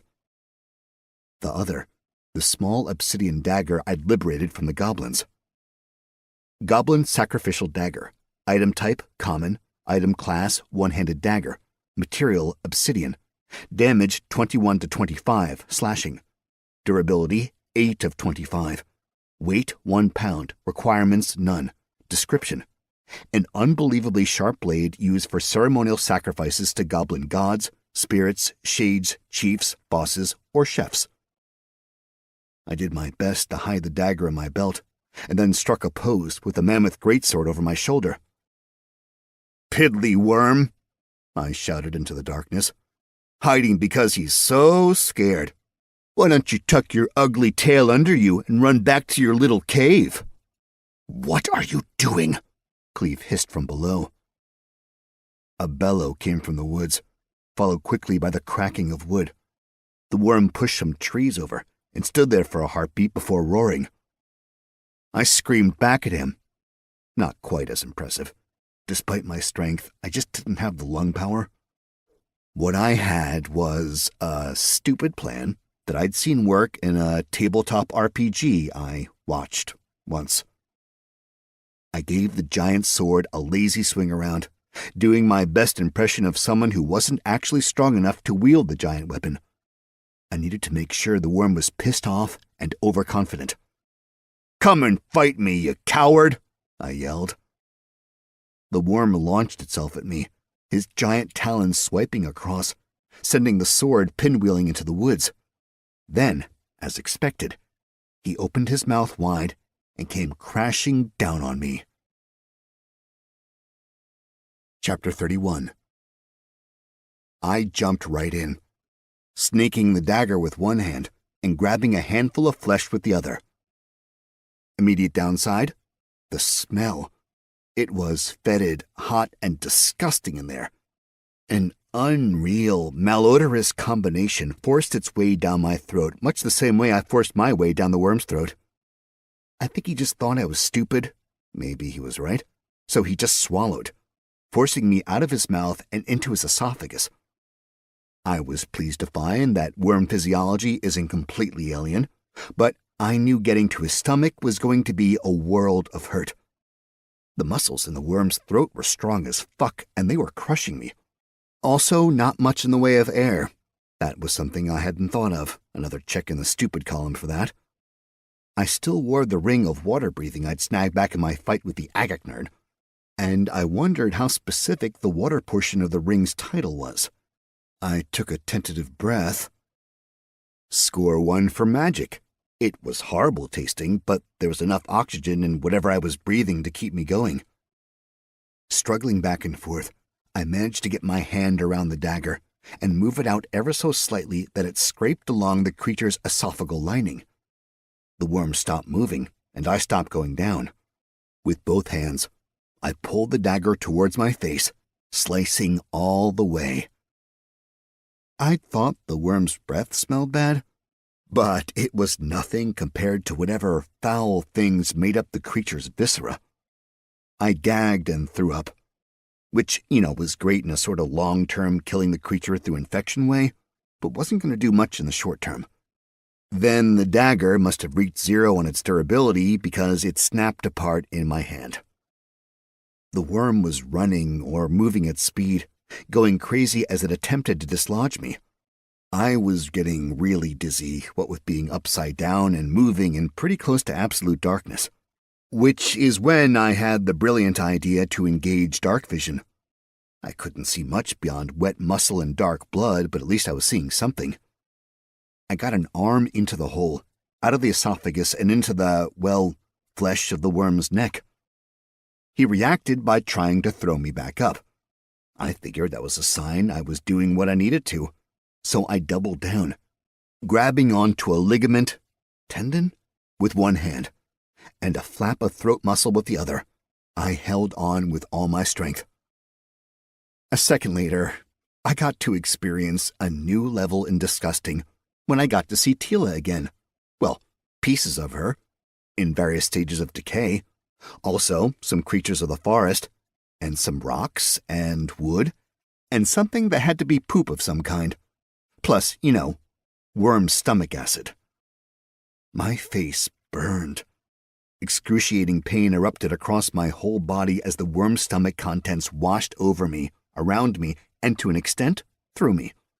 But as the last bits of bile were expunged, I was still there, arms outstretched, white-knuckling my grip points. Light came from down near my feet, and I had the sneaking suspicion the worm was reaching down its throat to pull me out. I used the quick pause and throat action to reach a hand into the bag of holding. I sent a thought for a carpet. Boom! It was in my hand. I held it hard against the throat, which was trying to swallow again, or move, or push. The carpet protected me from the taloned fingers, and sure enough, the fingers of the beast crushed around the carpet and ripped it free. Next, he started slamming his neck against something hard. I had a feeling my time inside this new friend was going to be rather limited. Back into the bag, I got another dagger and started cutting. I sawed away at the flesh while the worm flailed around, making the hole bigger and deeper until I found what I was looking for. An artery. Blood thumped along, the vessel as thick around as my leg. In a sense, it was awe-inspiring to see the massive vessel. It made me feel small, insignificant. But little old me had a sharp knife, and the flesh gave way under the steel. As soon as I made a puncture, the intense pressure tore the tiny hole wide open, and blood gushed everywhere. The worm started shaking, making awful noises before finally coming to a stillness after a minute or so. Even a big creature like that can't last too long without blood going to the brain. I tried to crawl back, but the weight of the worm collapsed on me, and I just couldn't get enough leverage to push any of the flesh out of my way. I had to take an alternate route out. I used the dagger to cut and saw until I finally punched through the scales from the inside. My arm felt cold air. With a little work, I slipped my other arm through to the outside, and then I pulled the fucking worm's throat wide open. The scales popped off as I tore through. Finally, I wiggled free. My hands scrambled for purchase on his scales, but I was covered in worm nastiness, and thus had absolutely zero traction. So I slid, unceremoniously, down the creature until I finally came to a stop in a gross pile on top of some pine needles.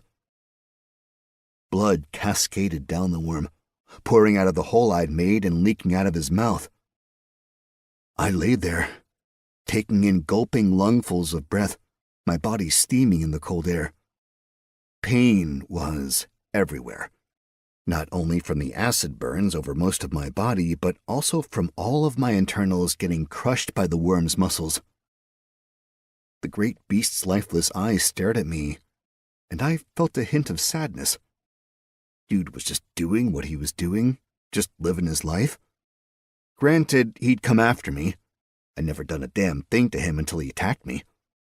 I was totally justified in what I'd done, but I didn't feel good about it. And then there was the notification. GG, you've killed a forest worm, level 32 beast. You've earned 5,000 XP. What a mighty hero you are. My body was already knitting itself together. I realized I could close my eyes again, which was nice. Not so nice, realizing my eyelids had been burned away. That was pretty gross. My hair was reasonably intact, and, thank the gods, my beard was fine. Don't know how, don't know why, wasn't going to question it. I did my best to wipe the grunge and grime off, but I was pretty much a lost cause. I was way out in the forest, with no idea where the camp might be or what direction, well, anything was. There was a muffled glow coming off the scales, which was the indication the world gave me they were useful in some capacity, so I started gathering the scales. I wasn't going to move, guessing that the rest of the group would be able to track me a whole lot better than I could find them. After removing basically all the green scales on the massive creature, I moved on to pulling out the teeth, then gathering the other bits and bobs of the worm. I figured it all had to have a use in some capacity, and, more importantly, it gave me something to focus on so I could ignore the exquisite pain of my body's repair. Somewhere close to sunrise, I heard Nikolai shouting for me. "Montana!" came the cry. "Yo!" I shouted back. Nikolai climbed over the body of the worm and looked down on me. He nodded a little, perhaps surprised, perhaps pleased. It was always impossible to tell. "Not a good idea to run away like that," he said finally. "And you need a bath." Then he started walking away. "A thank you or something?" I shouted back at him. Chapter 32. It took most of the day before we found a spot suitable for an actual bath. The armor I had was pretty much destroyed, as were all my clothes, except for the seal pants. Luckily, because of my bag, that just meant I had a mostly new outfit on after my bath. We continued on, just putting one foot in front of the other. Every once in a while, we come across the tracks of a big creature. Now we gave them a much wider berth. We gratefully settled into a routine as a group. We'd have a small breakfast of grains and other rations I'd liberated from Tila's friends and then head out. Ragnar and Skeld, mainly Skeld, would range about collecting nuts and berries for a midday stop. Then we get going again, upslope, skirting the edge of the real mountains. On good days, we find a game trail, and the walking would be easy. Bad days were down in the valleys clogged with overgrowth, and I'd have to take the front, chopping a path through everything. I was back to learning as much about Voldrani as I could. It was a little awkward having to ask Cleve what it meant to be an elf, but I did it. He pointed out that he was merely part elf, and had some human ancestry in him as well. Most of the races were pretty closely aligned with traditional fantasy notions. Dwarves had long been fully underground, and had only emerged recently, coming up from underground kingdoms and caverns to join the larger society. Elves, similarly, had been of the forests. Notably, though, they'd been on a different continent than the one we were on currently, somewhere farther east, much farther, enough that Cleve had no notion of where that might be. Across the world, there were plenty of sentient animals, as well as humanoid animal hybrids, minotaurs, centaurs, that sort of thing. There was such a broad range of races that it was actually hard to talk about them all. There were even more races that existed primarily in legend, and the unknown ones, like me. Some of the more savage ones tended to stay in racial groups, like orcs. Some, like kobolds or goblins, often sought other, more powerful beings to serve. There were kingdoms that were racist and kingdoms that were not. It was a massive world, and Cleve was pretty honest when he said he didn't know that much about the world overall. He'd never left the Empire. As to the centaurs, they were pretty well known because the Empire fought them on the regular to the north and east of Salmirs. The plains the centaurs claimed butted up against the hills and other bits of the Empire, and there were constant squabbles over where the exact property line was. And regardless, the centaurs constantly raided the border towns, moving fast because they were half-fucking horses. They were quite fond of burning things down, trampling people, and racing away, usually far enough that chasing them down would be an exercise in futility. Listening to Cleve talk about facing the centaurs in the field, they sounded like they were the perfect Mongol horde, fast and mobile, skilled with the bow, happy to pillage. The orcs were also troublesome. Savage and filled with hate for seemingly everything, they seemed to exist for war and fighting. They were still in the mountains, but constant pressure from the legions had driven the orc clans back into the depths from whence they came in the first place. In terms of where we were headed, Osterstadt had been a free city for a long time. It was the only way to get what was in the Emerald Sea out to the rest of the Empire and beyond. They didn't want to expand beyond their valley, mostly because one of the downsides of being directly on the Emerald Sea were the monsters. Nightmarish beasts that would constantly crawl out of the depths and wage war on Osterstadt and its inhabitants. Well, not war per se, more like wanton destruction. So, despite a steady income, the city wasn't able to grow because it could never spare any resources. As said monsters increased in frequency, and occasionally ferocity, they began to overwhelm the city's defenses. That's when the leaders reached out to the Empire, and the Glatanese gladly welcomed Osterstadt into the fold, sending 3 legions to assist and pacify the region. This, obviously, led to conflict with some of the groups who hadn't been party to the imperial acquisition.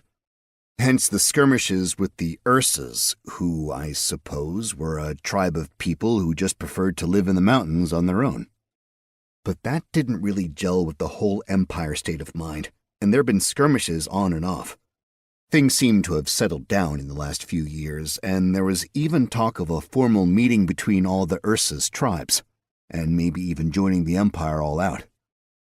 In the evenings, when we set up camp, I'd spar with Nikolai or Cleve while Lee and the Lutra made dinner. Then I'd spend time after dinner working with Lee.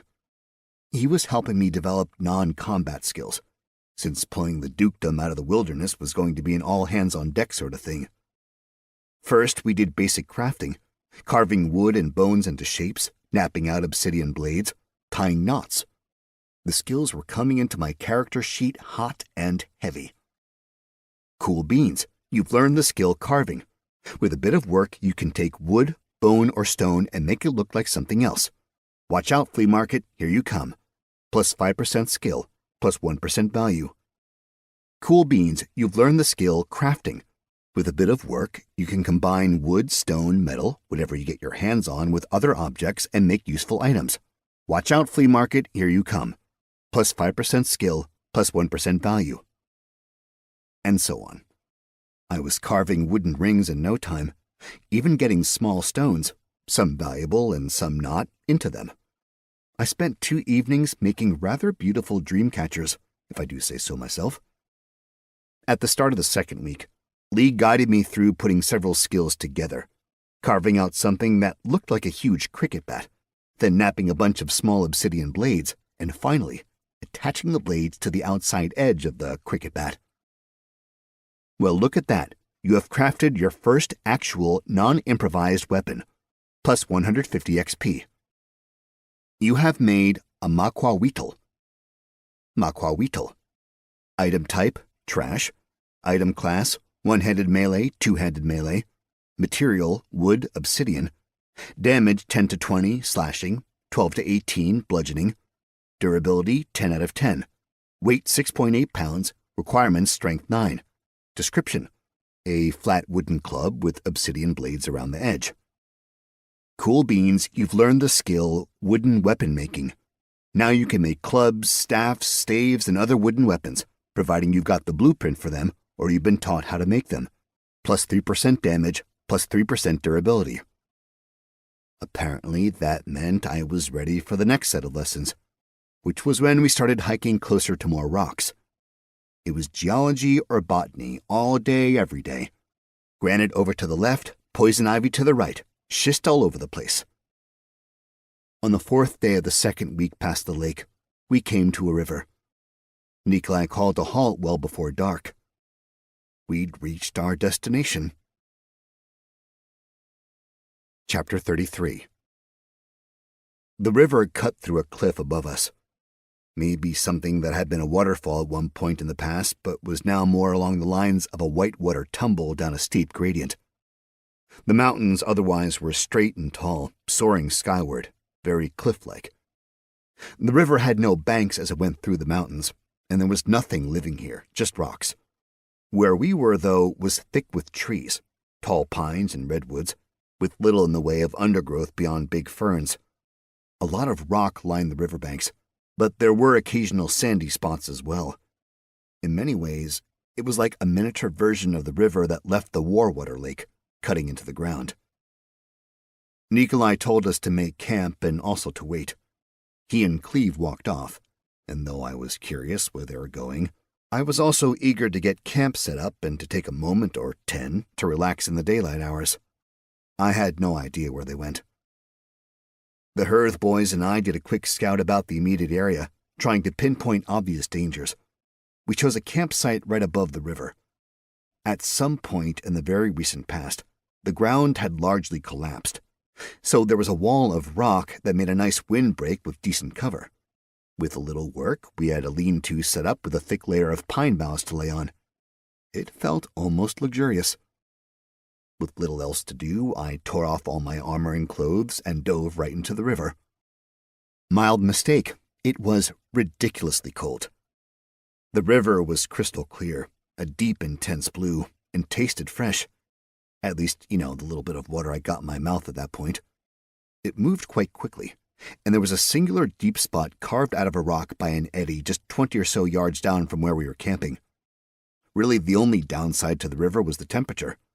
I kept thinking I was going to get used to it, but it was continually frigid, almost painful. And yet, it was very necessary.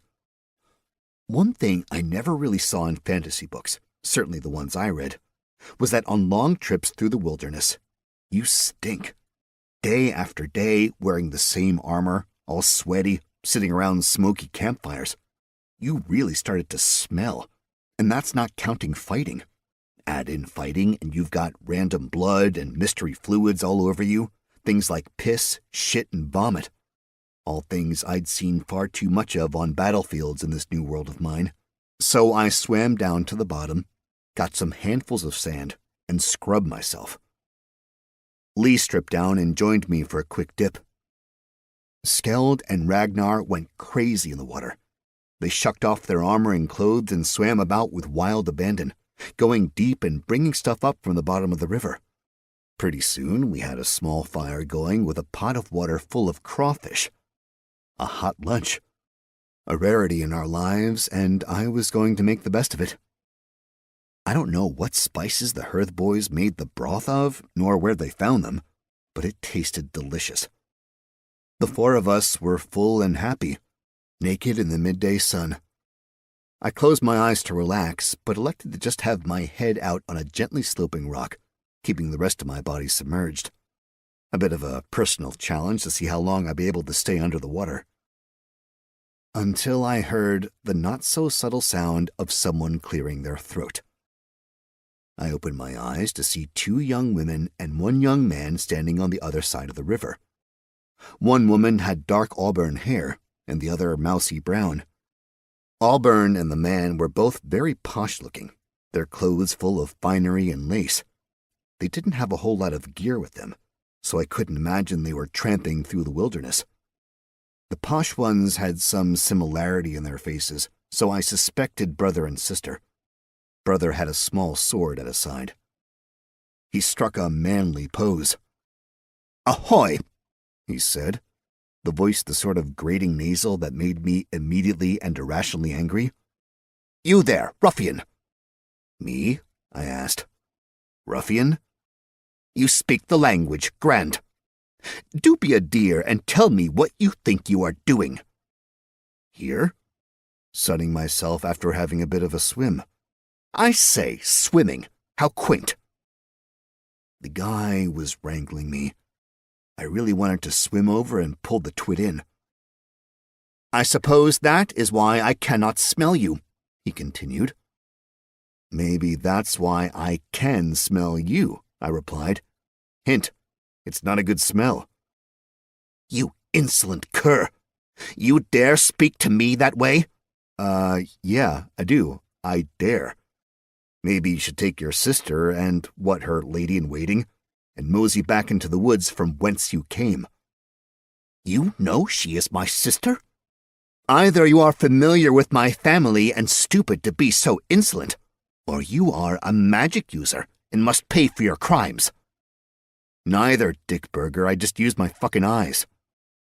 I do say, a cur like you needs to be taught a lesson in civility. Really? I asked, looking at the man's lithe frame, then purposely looking down at the hardened slab of muscle I'd become. You really want to do this? Yes, Brother said. It needs doing. I shook my head and climbed out of the water, standing on the stone, naked. Brother's eyes went wide, and I just smiled. I don't think he'd taken the time to figure out how big of a dude I was. Now that he had, he didn't seem quite as cocky. Just to show how much I didn't consider the asswipe a threat, I turned my back to him and walked over to my bag. I pulled out some clean clothes and got them on. Then my armor, but just the basic leather stuff. And to complete my evening look, I grabbed the big old battle axe from the lean-to.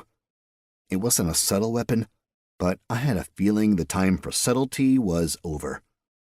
Walking back to the river, I gave the axe a few swings to loosen my shoulder up. The axe head made a crisp whooshing noise as it cut the air. My brother is backing out of this, the sister said, stepping in front of the young man, who was trembling just a bit. He did not realize you were a brigand. Oh, I'm not a brigand, I said, or a bandit, or a highwayman, or any particular synonym you want to toss out that might mean criminal. You are a warrior, are you not? I am. Who is your master? Me. You fight for yourself, then. I suppose that's one way of looking at it, sure. Then how are you not a brigand? Isn't stealing a major part of being a brigand? I don't steal from anyone. Rather a large distinguishing point. I looked behind me, realizing I hadn't seen either of my hearthmen or Lee in a while. I started to wonder where the rest of my crew had slunk off to. If you will forgive my brother for being so impertinent, Auburn said, I would appreciate it. Fine by me, I said. Then I will do a favor for you in kind. Our father will control this land soon, so I will keep you in mind when he looks to staff his militia. Should you like to have an actual master? I'll consider it. Your name, then. Yours first, if you don't mind. Lady Eliza Northwoods. Montana, I said, then immediately remembered I had a last name now. Montana Cogshall. Cogshall, is it? Lady Eliza Northwood said. I will remember it. Hope you do, I replied. They walked off like they all had sticks high in their asses, heading downriver. I was certainly curious where they were going. I was about to yell for my hearthmen when they popped out of the bushes on the other side of the river, spears at the ready. We were waiting to see if you wanted us to scare them, Ragnar said. Thanks, boys, I replied. The Lutra offered to take the first 2 watches, and Lee snagged the third. I'd actually get to sleep all night long. If I could. Chapter 34. I couldn't. For everything I'd gained coming to this new land, becoming powerful, I had also lost the ability to sleep, something which hadn't exactly been a problem for me in the past. Nikolai and Cleve came back down the river sometime while Skeld was on watch. All I know is that when I woke up, everyone was there. All of them were asleep, save Lee, who was on the 3rd watch and struggling to remain awake. I offered to take over his watch, and Lee was more than willing to zonk out for a few extra hours. Looking out at the river, watching it go by, the fire smoldering behind me, I just absorbed the world around me. There were still a few hours to go before the sun rose, but life was already active. Bugs zipped just above the water. A few birds sang their morning songs, and, on occasion, fish burbled. Perfection. I pulled the bag of holding open, reached in, and thought of my fishing gear. The rod and whatnot came to my hand, and I took a moment to look it over. I was pleasantly surprised to see it wasn't quite as basic as I'd feared. The line wasn't monofilament, but it was thin, and it felt strong. There was only a super basic reel, but the rod itself was made out of bamboo. Very strong, very flexible, and looking like it'd do the trick. I dug a hole near the riverbank and found a healthy variety of worms. A bit of rock stacking, and I had a seat. I was ready to go. There's a special sort of peace that comes over me while fishing, a particular joy in the act of it, in the singular focus and the attempt to overcome nature, the ability to feed yourself, the act and art of self-sufficiency. It was my favorite part of being a Boy Scout, the thing I'd most look forward to on the camping trips. Well, that and playing D&D with the other scouts. I learned how to fish from one of the only people I wished I'd kept in contact with, an older scout who took me under his wing when I'd been in Cub Scouts. He taught me how to fish. We wouldn't really talk about anything, we'd just fish. I loved the pleasing constant of sitting by the shore with him. It was something I carried with me through my life. When everything else in the world was falling down around me, I could grab a rod and I could sit and fish. I could have a victory, bending the smallest slice of the world to my will. Every once in a while, I had to get up and do a walk around camp, make sure there was nothing nasty sneaking up on us. But it certainly seemed like we finally found a place that was more calm than calamitous. As soon as the first bite hit on the bait and I snagged a fish, I got a notification. Cool beans, you've uncovered the innate skill fishing, level 9. You can attempt to catch things in the water. Minus 9% stamina drain, plus 9% value. I wondered if an innate skill was just always 4 levels, because I knew I had the 5 extra levels because of Iona. Probably. But actually figuring that out right now wasn't worth the brain time. Instead, I thought about the one bonus I hadn't spent yet, the 10 skill levels for hitting 2 choices in a single day. There hadn't been any time limit set, so I figured I had some time. And it didn't seem prudent to use that bonus while I had all these new skills popping up. I should save it until I wanted to progress from, like, level 90 to 100. I was handy with the rod, and the river was generous. By the time the others woke, I'd caught 8 fat trout and had them cooking over the fire. Nikolai gave me a slightly raised eyebrow and a nod. Cleve just dug in, eating voraciously. "Find what you were looking for?" I asked, feeling a little smug that everyone was enjoying the fruits of my labor. "We did," Cleve said through a full mouth. "Better than we could have hoped." "Montana made friends," Lee said. "Oh?" Cleve asked, eyebrows going up. "Some dandy fuck nugget was over there with his sister. He did a whole host of talking down to me, and then challenged me to a fight." "I see you won," Cleve replied, seemingly unconcerned with anything that might or might not have happened. "No fight, actually," I said. "The sis asked me to let it go, so I did." "Did you get his name?" "Got the sister's name. Eliza Northwoods. Only real reason to bring this up," I said, "is that she thought her father was going to control this land, not you." Cleve jumped to his feet. "Time to move," he said. Nikolai barked out orders. We tore the camp apart and were across the river before the fish stopped steaming. Once across, we sped up to a light jog, going mostly downhill. It wasn't particularly long before we found a large clearing that was dominated by colorful tents, lots of men-at-arms and plenty of cooking fires. It almost looked like someone was out on campaign. The soldiers, at least the ones I saw, were a green tabard with a white tree on it. "Northwoods," Cleve hissed. We didn't stop moving, just zipped by through the woods. But seeing the wagons, we knew there had to be a road nearby. It only took a small amount of searching before we found it. Then we were able to nearly double our speed. By midday, Lee had to request a break. He looked haggard and exhausted. Nikolai opened his pack, pulled out a stout green bottle, and passed it over to Cleve. Cleve drank a few gulps and then passed it to Lee. Lee finished off the bottle. The color returned to his face, his breathing slowed, and he looked a million times better. "Is that a stamina potion?" I asked. Nikolai nodded. "It is? Do you have need of one?" "No, I just wasn't sure they existed. I saw health potions being administered, just, didn't know. There are also mana potions. Why don't we have, tons of them? They're very expensive, Nikolai said. But we have some. Do you need one? No, but, why didn't anyone tell me about them? You never asked. I tried to think of a response, but the man had me there. After another minute or two, we were running again, moving through the woods on the new road. Chapter 35. Somewhere in mid-afternoon, a few hours after we'd switched from jogging to hiking, a group of masked figures leapt from the woods, brandishing weapons. Instantly, Cleve and Nikolai had their swords out. Ragnar and Skeld had their spears aimed at the men behind us, and Lee and I stood like idiots in the middle.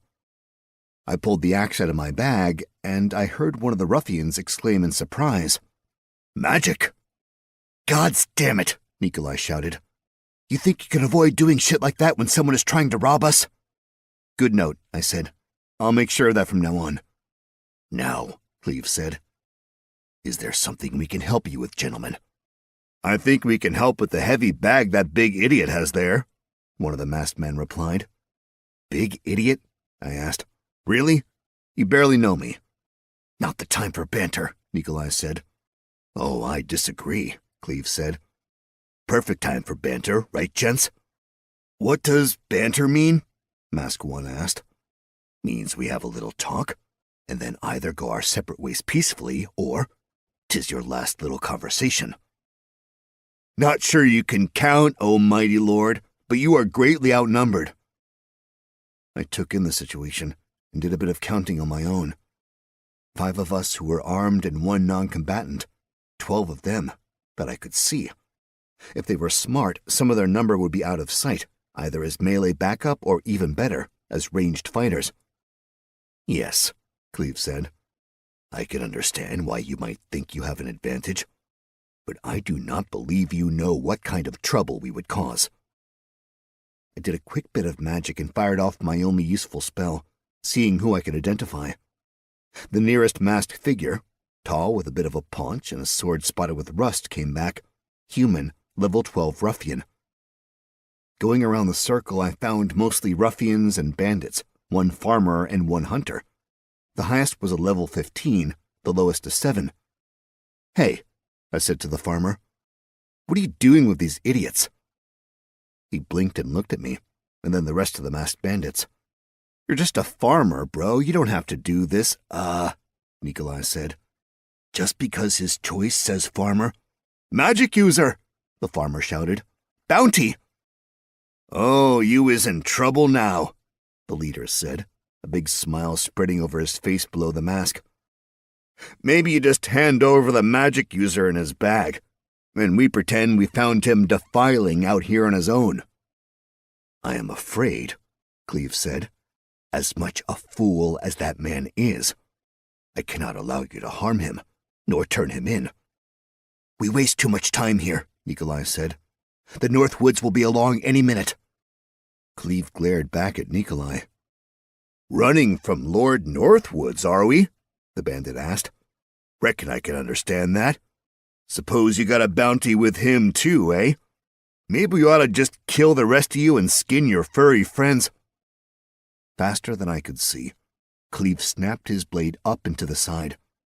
A bloody rent opened up in the masked man's neck, and the ground was suddenly awash in crimson gore.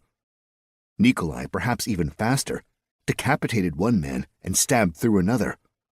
As the head plonked on the ground, mouth still working out what had just happened, the rest of the bandits looked around, leaderless. The capacity for sheer violence our party possessed began to sink in. "He cut off Norin's head!" came a cry. "Kill him!" came another. I'm sure it was my fault for pointing the man out, but it was pretty clear the farmer had something to prove now. He came at me with a vengeance. Ragnar stepped in front of me, set his spear against the ground, and let the farmer impale himself. Then the luchador released the spear and pulled his sword out, ready for the next comer.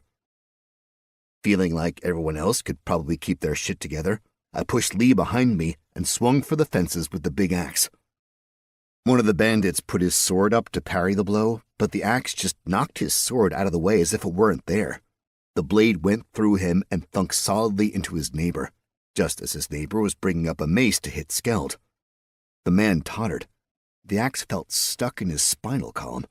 I got my foot up and pushed the corpse off. Lee still knelt behind me, making himself as small as possible in the midst of the fray. I checked for my next target, getting the axe up and in ready position. Nothing. No one was left. 2 minutes max, and every one of the masked men was dead. I was both impressed and horrified. I let my axe head come to the ground, trying to ignore the gore slowly dripping off the blade. "Montana," Nikolai said. His face was impassive, which most definitely meant he was pissed.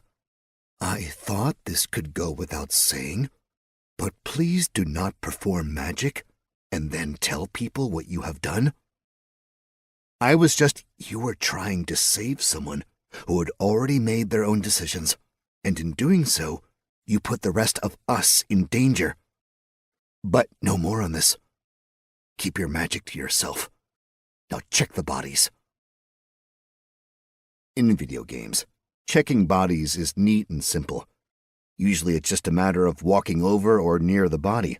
You're given the option of seeing what valuables are available.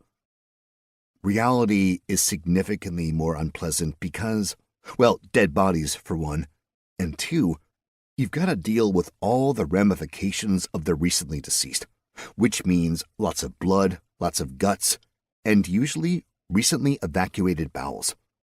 So I got the fun job of sorting through piss, shit, and blood.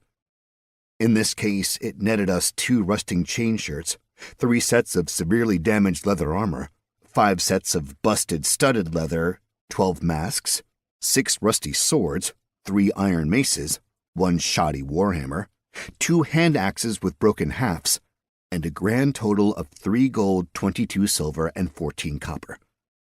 There were also 3 gold chains, 1 jeweled dagger, and a small pouch with 2 heavily jeweled rings and 1 very thin chain with a huge gem on it.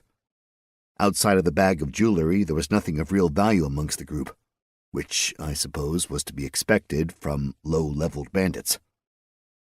I started to lay everything out for the group. "Into the bag," Cleve said. "We do not have time for this. If the bandits were here to catch us, it means they expected to catch some of the wealthy fools behind us. If they get to the charter office first, I can guarantee they will snatch this parcel of land out from under us." "Shit," Lee said. It was the first time I'd heard him curse. "More running?" "More running." And we were off. Chapter 36. We kept moving, even though night had fallen. When we finally took a moment to breathe, Nikolai walked along the group and handed out a small root. "Night root," he said as he pushed it into my hand. "It'll help you feel less sleepy. We have to keep going through the night if we are to stay ahead of those who move with horses." Lee passed out some dried meat. We all ate. The 2 Lutra clambered up on my pack, tying themselves onto the top. I was going to say something, but I realized with such short legs, all this running with us long-legged fools must have exhausted the 2 little guys. And then we were back to running. Being on the road made things easier, but there was still the occasional stone sticking out or a low-hanging branch. Plenty of little things to trip up those of us who couldn't see in the dark. For me, it was just managing the boredom more than anything else. No one could talk and run at the same time, so I was somewhat left to my own thoughts. I decided to take that time to take a peek through the UI of this game I was living. See if there were menus or wikis or something. I constantly felt like there was too much I didn't know, and I was tired of living in ignorance. And the running was more or less on autopilot. A little guided thought, and I got a menu up. There were 3 choices at present: self, family, and world. An additional choice, holding, was currently gray and a little hard to read. I chose self and got the usual breakdown of things. Character sheet at the top, and then every little thing explained more fully in case I needed the information. The attributes screen listed a definition of everything in case I needed to know what strength was, or perhaps, more important, what skills and aspects of life that particular attribute covered. There was an inventory which I excitedly opened, but it only listed the bag of holding, not all the things inside the bag of holding. I was a bit worried I'd never empty the bag out. Skills had all my skills laid out in more detail, but with slightly more robust descriptions, replete with added snark. Basically, everything outlined on the character sheet had a section where I could look deeper into things. There was a button in the top right corner which simply read, Journal. I punched the button. It brought up a full list of quests, both completed and active, a list of all the individuals I'd met, and a spot where I could actually journal.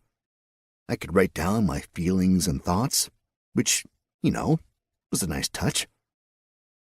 Family brought up the heraldic achievement under a banner that read Cogs Hall. The heraldic achievement was true to what was on my body, with the missing pieces still missing. There were a few tabs: known relatives, living relatives, family renown, and other such stuff. Being that I knew very little about my new family, and there weren't very many of us left, I had virtually nothing in that menu to read. I thought World might be interesting, but again, because I knew next to nothing was available to me there. Hoping there'd be more, I tried to think of other screens to pull up, but that just didn't work. I only had access to what I had access to. I wondered if there were other things hidden in the system that would come along as I progressed. I let it all go, and focused on the world around me again. We were going along a flat section now. The trees had largely given way to tranquil flatland, and there were a number of rivers I could see just from my mildly elevated position on a bit of a hill. I knew we had to be somewhere near the delta, if not within it. Ahead, the mountains loomed. They formed a massive barrier, cutting into the sky itself, except for one point where it was just empty, as if some god had come down and knocked down a section of the wall. Like most of the region, perhaps even the world, the landscape was epic, bizarre, and awe-inspiring. I was more excited than I should have been to see the Emerald Sea. I couldn't begin to imagine what this world's oceans might hold. Night bled into day as we ran, the miles disappearing beneath our feet. Chowing down on the dark route and dried meat for every meal, we managed to keep a pace that would have killed the old me. Lee wasn't looking too hot, and frankly, neither was Cleve. Nikolai seemed more or less unfazed, and I didn't exactly have stamina any longer, so I was basically peachy keen. I needed to get some sleep in the following night. I seemed to only need about 3 hours every other night to keep the fatigued debuff from firing off. As the day wore on, there continued to be increasing signs of civilization. We'd see a faint wisp of smoke curling over some trees, a signpost indicating a farm's name. Then there were planted fields, actual farms, cows with bells, barns full of hay, and small houses well back from the road, usually behind a few trees. As night fell again, Cleve finally called a halt, and we rarely stumbled to a stop in the middle of the road. There was a large tree about 20 yards from the road, its massive crown thickly laden with red fruits. It provided a bit of protection from the elements. We chose to make our camp without a fire, setting our bedrolls on the far side, hoping the wide trunk would hide us from other travelers. The Lutra, who were well rested, divided the watch between the two of them, and I didn't fight them over it. I ate my ration of dried mystery meat and fell asleep immediately. Chapter 37. I woke the next morning, feeling refreshed and raring to go. I was pretty much the only one. Everyone else was rather grumpy, especially Lee. He was going on about how his feet hurt, and how he wasn't cut out for this, and he'd been promised a desk and a workshop. Running day and night and fighting weren't part of the deal. Nikolai glared at me but said nothing. Cleve steered the little elf over to the side to have a private conversation. I took that moment to climb the tree and get a look at what was coming. What could only be Osterstad itself stood a mile or so distant. The walls were unbelievable, rising over 100 feet above the ground. Towers came at regular intervals and went even higher. It was smooth stone, ranging from one cliff face on the south side all the way across to another cliff face on the north side. And the cliffs were just the beginnings of the great mountain range. The city of Osterstad seemed to occupy the entire opening, which meant they controlled all access to the Emerald Sea. I scurried down the tree and dropped to the ground. My hearthmen were busy harvesting the fruits from the tree while Nikolai struck the little bits of our camp. Osterstad's, like, right there, I said. I know, Nikolai replied. You've been here before. He nodded. What's the Emerald Sea like? I asked.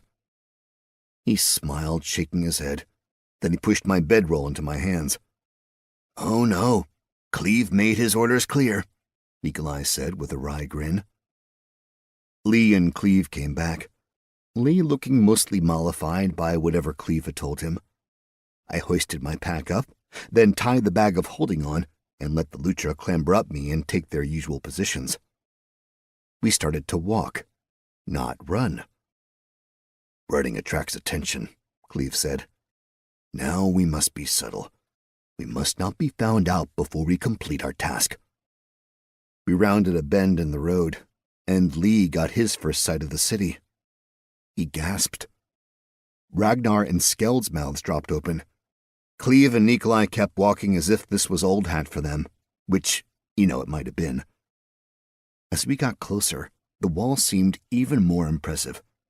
I could see there was a deep trench dug all along the base, with 3 bridges across leading to 3 gates. There was a large number above each gate, 1 through 3. Gate 3 is only for the Caravans Guild. Gate 2 is for all visitors to the city and other trade. Gate 1 is for the wealthy, the nobility, and those on imperial business. What about the Legion? I asked. Technically, they would go through Gate 1, but really the Legion uses whatever gate they want, Cleve said. But remember that the city has only been in the Empire a short time. If I recall, the city's own military would only use Gate 1. Regardless, Gate number 2 is where we are headed today. No one was using Gate 1, and there were a few wagons lined up in front of Gate 3.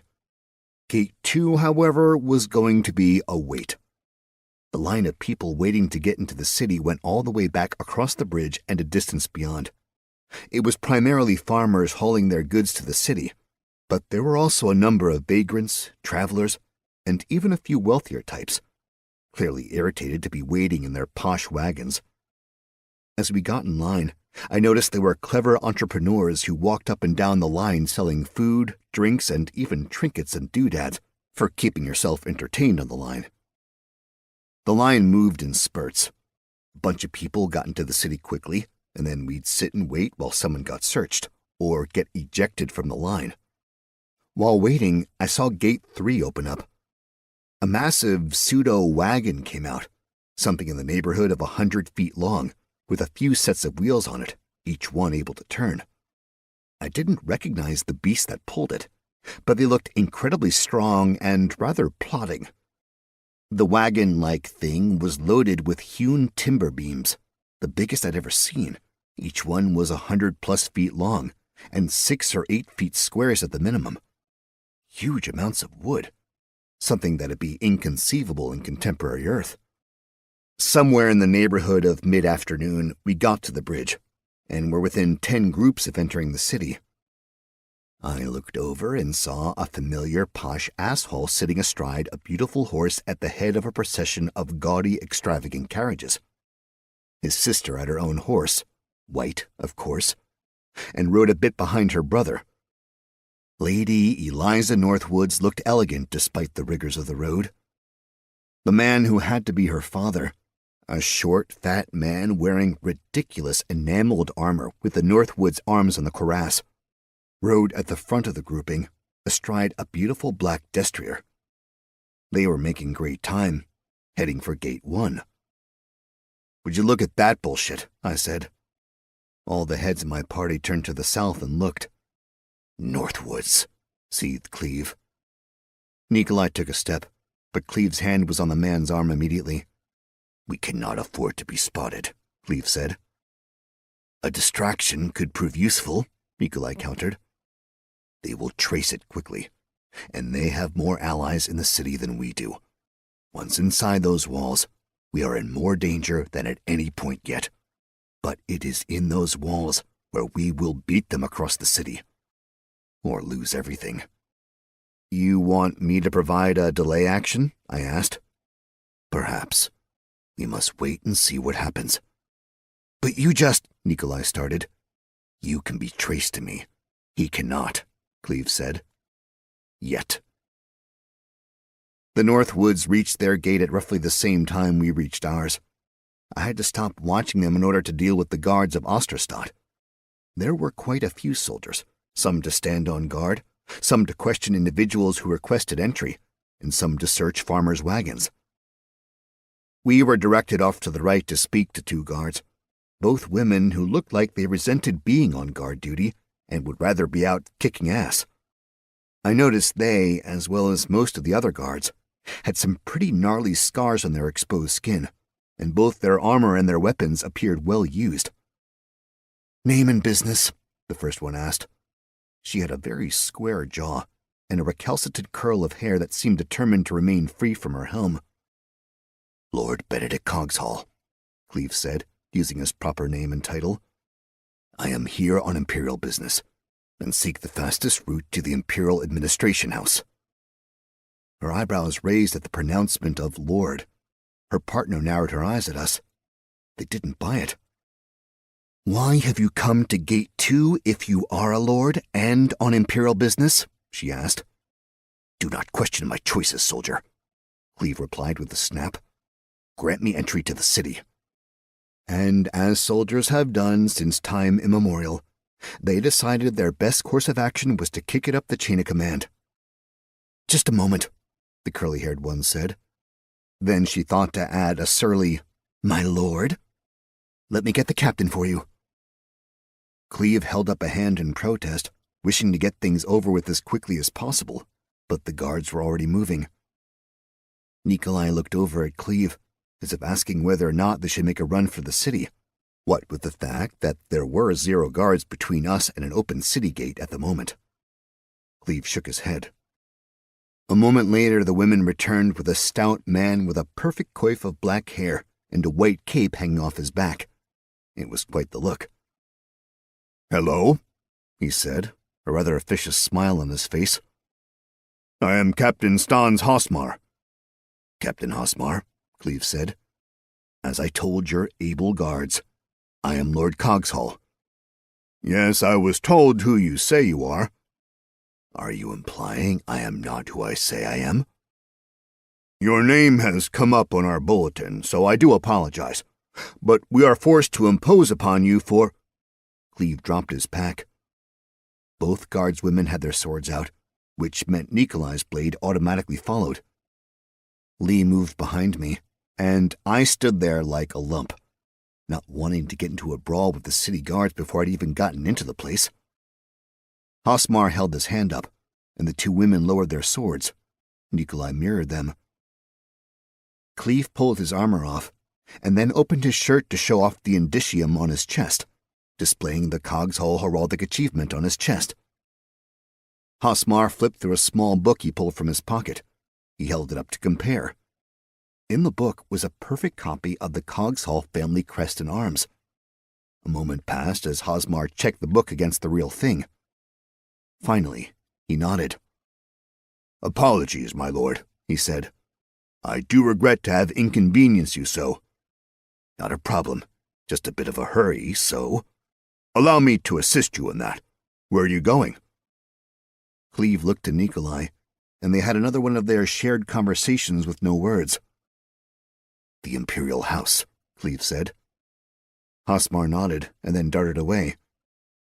The 2 guardswomen, looking moderately chagrined, guided us through the gate to a small waiting area on the other side. "Just wait here a moment, my lord," Curly said, before heading back to her post. Chapter 38. We stood there like idiots as the flow of farmers and people sauntered by. "Does this smell wrong to you?" Nikolai asked. Cleve nodded, then said, "I think we need that diversion now. And to split up." "Wait," I said. "Splitting the party is never a good idea." Cleve pointed past Nikolai at a group of soldiers moving down the street. "Someone was ready for us." "Montana," Nikolai said. "Distraction. Then you go with Lee." "What the?" I started to ask, but Nikolai had already pulled Lee and Cleve in close. The Lucher was standing on either side of me, wary. I ran through a few possibilities quickly before deciding on an old classic, and pretty much the only thing I could do in such a short time frame while avoiding violence. I pulled out a coin purse, grabbed a handful of coins, and threw them high in the air. "Golden shower!" I shouted, making myself laugh like no one else. Most everyone looked at me like I was crazy, but as soon as the coins started bouncing off the cobblestone streets, there was a mad scramble. Suddenly, the road went from crowded to completely blocked. I threw a second handful out, a bit farther from me. Someone grabbed my arm and tugged me along. "Follow," Lee said. We raced along the main thoroughfare, a street wide enough for 5 wagons to pass by each other comfortably. But Lee pulled me onto a side street as quickly as we found one. Then we hoofed it down an alley, through a door that led into a tavern, and back out onto the street. That's when we stopped running and started acting casual, moseying along like we had something to do, but it wasn't pressing. "Dude," I said, "do you have any idea where we are going?" "Of course I do," Cleve said. I blinked, shook my head, and realized that Cleve was leading me through the streets now. "Wait a," I started. "Minor illusion," he interrupted, a smile on his face. "We had to slip past the Emperor's brother's soldiers. How'd they know we were here?" "Tila. As soon as she reported our position and our direction of travel, they would know this was our ultimate destination." "Maybe you shouldn't have used your real name." "Had I not, they would not have allowed us into the city." "How do you know?" "As this is an Imperial city, you are only guaranteed entry should you be an Imperial citizen. Neither you or Lee are able to prove citizenship yet, nor can Nikolai or I without our real names becoming known." "How do you know we wouldn't get let in? Just because we aren't citizens?" Cleve pointed back at Ragnar and Skeld. "Osterstadt does not look kindly on those of us who are non-human, and especially those they consider beastkin. In order to have the clout to bring your herd into the city, I needed to show who I was." I started to see the looks our little group was getting. Initially, I thought it was because I'd been looking around the place like a tourist, mouth open wide as I looked from one unreal carving to another, staring up at totem poles 100 feet high, woods of all different kinds, everything oversized. Nearly every corner was more breathtaking than the last. But now I realized the locals were definitely giving us dirty looks, sneering at us, and making it quite clear we were engaged in something that was disgusting to them. Slowly, rage built in my heart, and I started to hate the city's people. A solid 30-minute trek through the city, and we came to a massive stone building, looking decidedly out of place in the rest of the city. There were plenty of guards outside, but these men and women didn't wear the city's markings. Instead, they had a different sigil emblazoned on their tunics, a bearded vulture. They stood a little taller and straighter, with slightly better equipment, and there was definitely a wider variety of species on display. From our left came the clatter of hooves, and the Northwoods party rode into view. "Shit," Cleve said. He hurried across the square and managed to get his foot on the first step before one of the Legion guards stepped in front of him. "Help you, sir?" the elf asked. Cleve didn't bother to say anything. He just rolled up his sleeve and willed his indicium to appear, showing his Legion mark. The elf stepped aside and saluted smartly. "Apologies, Captain," the elf said. "Doing your job, soldier," Cleve replied and ran up the stairs. Ragnar and Skeld followed next, and I brought up the rear. I glanced over and saw that Lord Northwoods was having trouble getting off his giant horse, and neither his family nor the Legionnaires were willing to help him. It was nice to be involved in a race when the other participants didn't know they were participating. The inside of the Imperial House was gorgeous. The floors were polished to a high sheen, and there were insane friezes on the walls, with plenty of space afforded should you like to bask in the magnificence of the Emperor. The entryway, like everything else I'd seen in the Empire, was massive, with a ceiling somewhere in the neighborhood of 50 feet above me. It soared to a masterful dome made of white stone and thick stained glass. Soldiers stood at attention inside, and there were plenty of unarmed people moving about. I realized I was seeing some of the bloated bureaucracy required to make an empire this size function. A large desk manned by 4 people effectively split the room in two. One was clearly the public space, and the other the private area, where you'd need to get by guards to go deeper into the building. A large staircase with deep red carpeting came out of one wall behind them.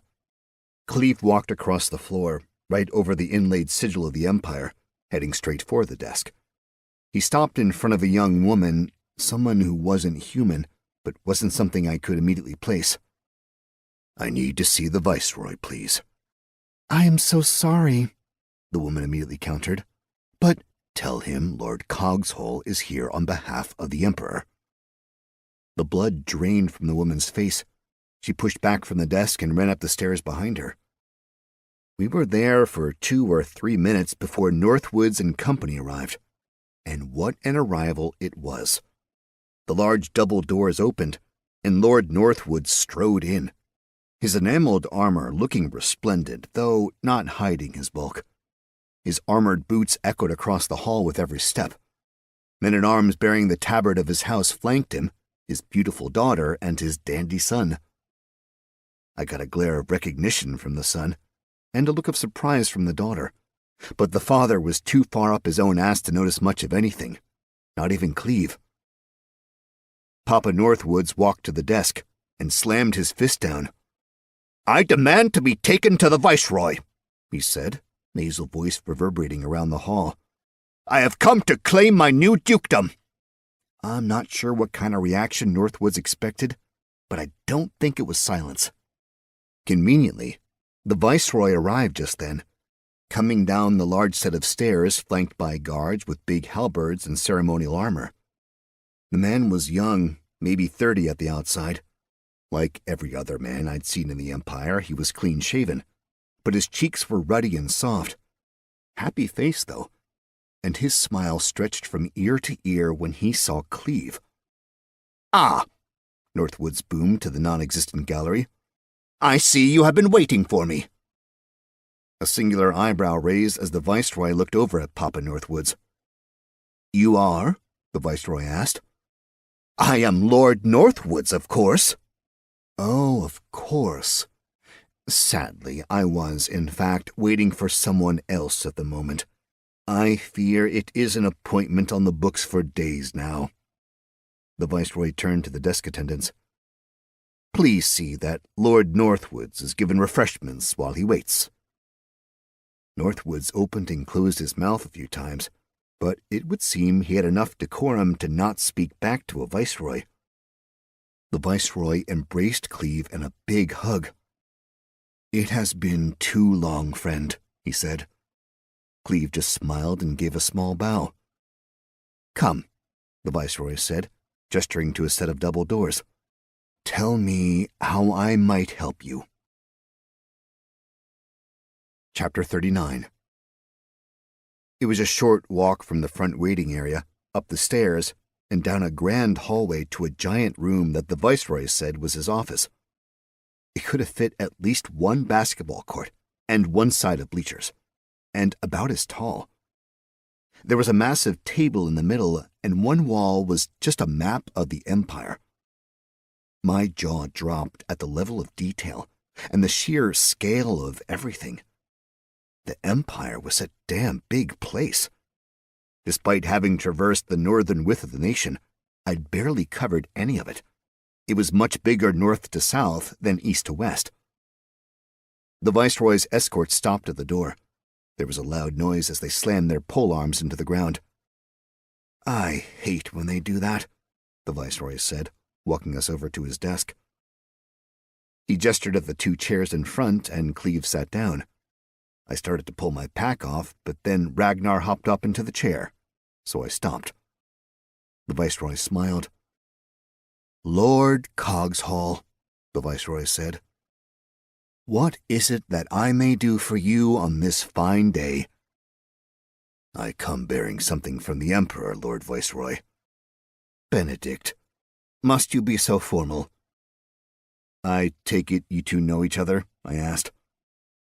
"He was my commander in the Legion," the Viceroy said, "before I got this stupid job." "That was ages ago," Cleve/Benedict interjected. "And this job is a big honor. If my cousin had told me that my primary responsibility would be holding the hands of desperate nobles and dealing with the uppity Osterstadt well-to-do, I would never have accepted the position." "Of course you would have. The Emperor asked you to do it." "Well, I would definitely have told him off at his next main day. Which, and I do not want to sound rude, but do you think he will have another name day?" "I do not. He is not well, and I fear his end is upon us." "Well, shit. Agreed." "Now, business for just a moment," the Viceroy said. "I have a decree from from my cousin," the Viceroy interjected. "And who are these ruffians you are with?" "Ah, this is my heir, Montana Cogshall, and his 2 herdsmen, Ragnar and Skeld." "Your heir?" the Viceroy asked, eyebrow going a bit high. "And he has hearth already?" "Yes," I said, "Your Honor." The Viceroy laughed at me, which, I felt was justified. "Please, I am just a humble servant of the Empire. You may call me Leon." "Do not listen to him," Cleve/Benedict interjected. "He is Leon Glatton, member of the Imperial family and Viceroy of Osterstadt." Leon waved his hand. "That is all nonsense." "It is not," Cleve/Benedict said. "Montana, to you it may seem like flippery and finery not useful anywhere but the confines of court, but there are plenty of those in this world who will judge you poorly should you not give them the respect they feel they are due. Leon, by virtue of who his cousin is, may be more relaxed with the rigid rules of conduct by which the nobility of Glatton must abide." While Cleve talked, Leon walked around the desk and stood by Ragnar and Skeld. "I apologize," Leon said, "but I have yet to encounter one such as you. May I know of you?" They looked to me. I shrugged. "We are Lutra," Skeld said. "Lutra," Leon said. "From the Empire." "We live in the Empire, yes," Skeld said. "We were of the Rivermaster tribe." "I would very much like to visit your tribe at some point." "If we were of that tribe still, I would be more than honored at your visit. But now we are beholden to Master Cogshall." "I hesitate to push," Cleve/Benedict interrupted, "but time is of the essence here." "Yes, well," Leon said, walking back to the desk and dropping into the seat. "Give me what you have, and let us get this nastiness out of the way." Cleve nodded, and he reached deep into a pocket inside his coat. He pulled out a thick jeweled disc and set it on the desk. Leon gasped just a little. "Is that what I think it is?" "Yes," Cleve replied. Leon pushed the ruby at the center, and the gold disc opened like a flower. There was a letter inside, as well as a small golden thimble. Leon read the letter, laughing a little bit here and there. Then he folded the letter up and slid it into his pocket, Perhaps congratulations are in order here, Leon said. Perhaps, Cleve replied. Leon got to his feet and walked over to the large table dominating the room. Fetch Aquinas, Leon shouted. One of the guards saluted, then dashed off. Leon pulled a few rolls of parchment out of a chest under the table, and then started spreading out maps of the area. Over here, Leon said. Cleve got out of his chair and walked over to the table. The rest of us followed. Duke Cogshull, if I may be so bold, Leon started, gesturing wildly at the maps. It is time to select your dukedom. Do you have any ideas to what you would like? Cleve leaned over and stared at the maps. As his heir, I said. Might I ask a technical question? Certainly, Leon replied. Could he pick it all? The short answer is no. The long answer? No. There were a few laughs. I know little of you or of what you know of our empire, Leon said. He knows nothing, Cleve interjected. He is clueless to all things Glatton. Brilliant choice for an heir, Benedict. Benedict just shrugged. He had a small notebook out and was checking coordinates in the book against those on the map. So there is the Emperor, my cousin, Leon said. He is at the top of the pile. Under him is a list of people a mile long, all equally desperate for more power. Archdukes are in charge of regions. Below archdukes are dukes, who control multiple counties. Counts control a single county, barons a single holding, and at the bottom, knights control a single estate. More or less. It is all a little more fluid than that, and there are plenty of odd variables which have cropped up in the 1,000-odd years of the Empire's existence. Like the Marquises, who control border provinces and receive additional military support from the Emperor. They have, in a sense, a military position. Or cities like Osterstadt, who report directly to the Emperor with no baron, count, or duke above them. Here they report to me, and I report to the Emperor. But given the amount of time it would require to get answers back and forth, I am here as the Emperor. I function, more or less, as his voice here. Quite silly, but likely the only way to keep something this size operational over the long term. But all that is to say that a dukedom has a maximum size, smaller than an archdukedom. But your, well, father is unique in that he will be a duke, but a duke who reports directly to the Emperor. An imperial duke or a grand duke. As far as I know, your father and you will be the only one of those. There are imperial knights, soldiers of incredible bravery who are given estates and then only report to the Emperor, but those are not hereditary titles.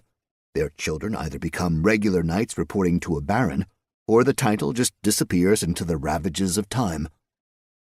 That's a lot to take in, I said, trying to process the info dump he just laid on me. 'Tis not even the half of it. There are other viceroys than just me, and military orders who swear allegiance to the Emperor, and are answerable to none but him. Like the Thingmen. Like them, and also those different than them.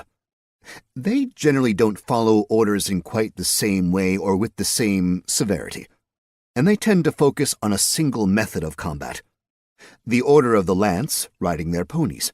Order of the Tooth, who like to tame and breed monsters as pets. Where does magic fall into this? Magic? Tell me you are not of the magical bent? I started. Does he practice magic? Leon asked. Cleve/Benedict didn't look up from the map, but nodded slowly. I suspect you will be wanting an imperial prerogative for him? I was planning on buttering you up a little before asking, but yes. Leon looked me up and down and tapped at his clean-shaven chin, then smiled and slapped Cleve lightly on the shoulder. Of course. Though if you are going to take so long with the map, perhaps I will do the imperial prerogative first. Not to be rude, but what is an imperial prerogative? Follow, Leon said, walking back towards his desk. He reached into the top drawer, and he pulled out a small box, something like a ring box. He popped it open and retrieved a little gold thimble. Give me your wrist? I did so. He turned it over so the inside faced up to him. Do you swear to use your magic for the good of the Emperor? He asked. I do.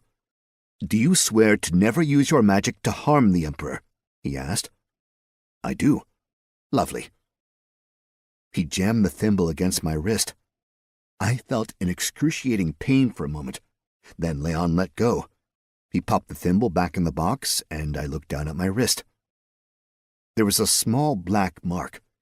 The imperial beaded vulture inside a square, inside a circle, inside a star.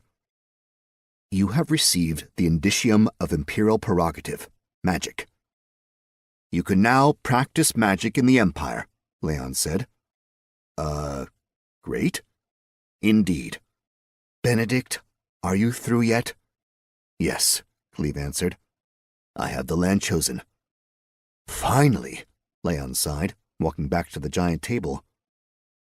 I rubbed at the mark, trying to get the residual pain to go away, and the two men talked over the proposed dukedom.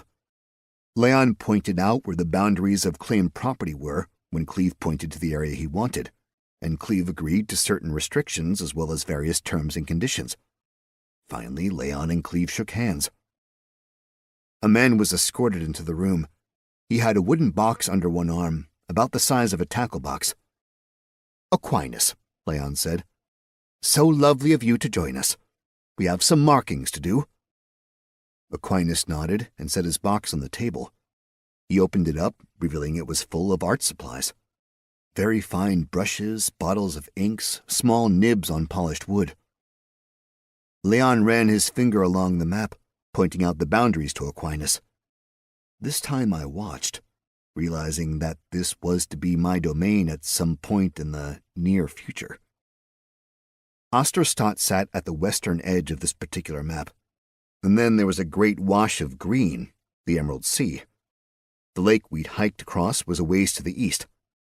Leon marked out a ton of the mountains, butting up to the lake and going until they were reasonably near the edge of Osterstadt, from the northern edge to the southern edge. Then there were a few bump-outs as well. Like the river I swam in, there was a wide semicircle around it, going deep into one of the forests, then following the river all the way down to the Imperial Road. There was also a large chunk that went into the plains area, and some small parcels in the heavy forests. Basically, it was in the shape of a key. A bulbous bit at one end, near Osterstadt, and the straight bit up at the top with the rough bit at the bottom. It was a huge amount of land. That's more than we discussed, Cleve said, as Aquinas finished drawing. As Viceroy, I am the arbiter of the land, yes? Yes, though also you should know that your dukedom also qualifies as a march, as you abut the edge of the empire, and that means as much land as you are able to hold, you are able to keep. But nothing. Gentlemen, he swept his hands over the map.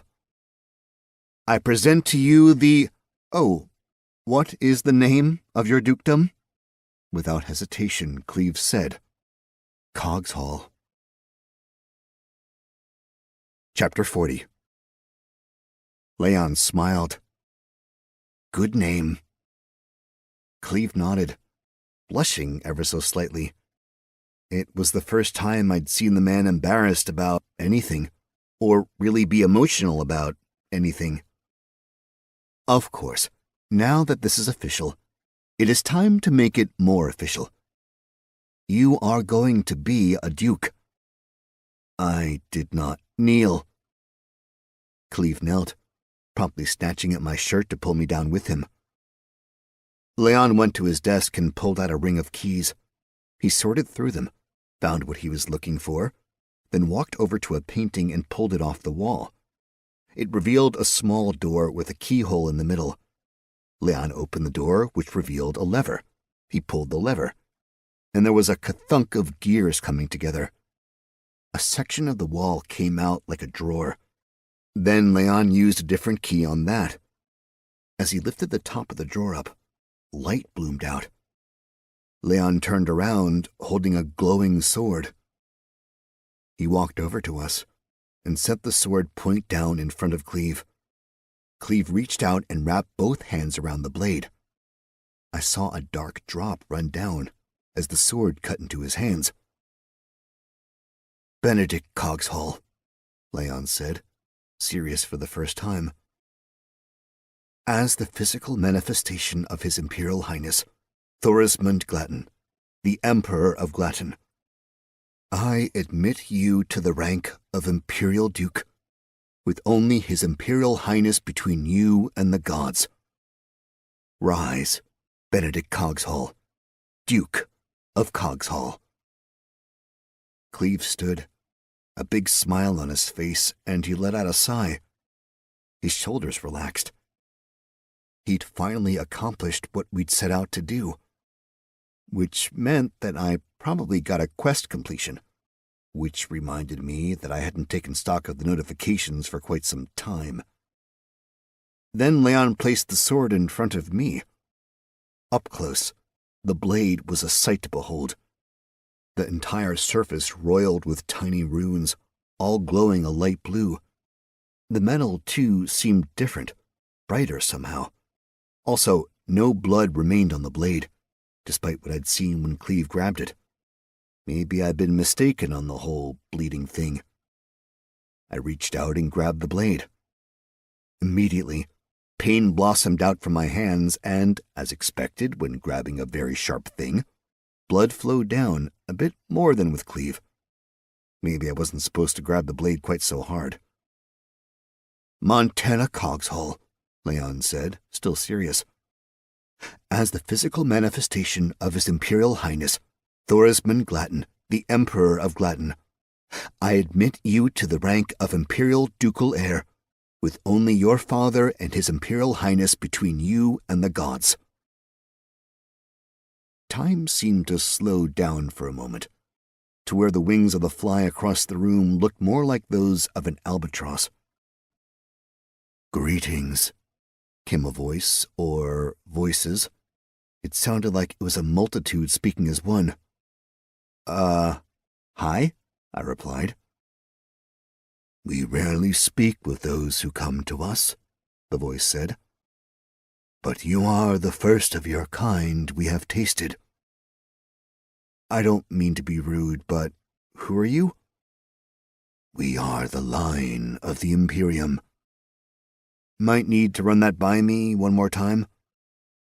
"Right now, you see us as the sword you have your hands around, but in the most simple terms, we are the blood of the emperors and royal family collected since the beginning of the Empire."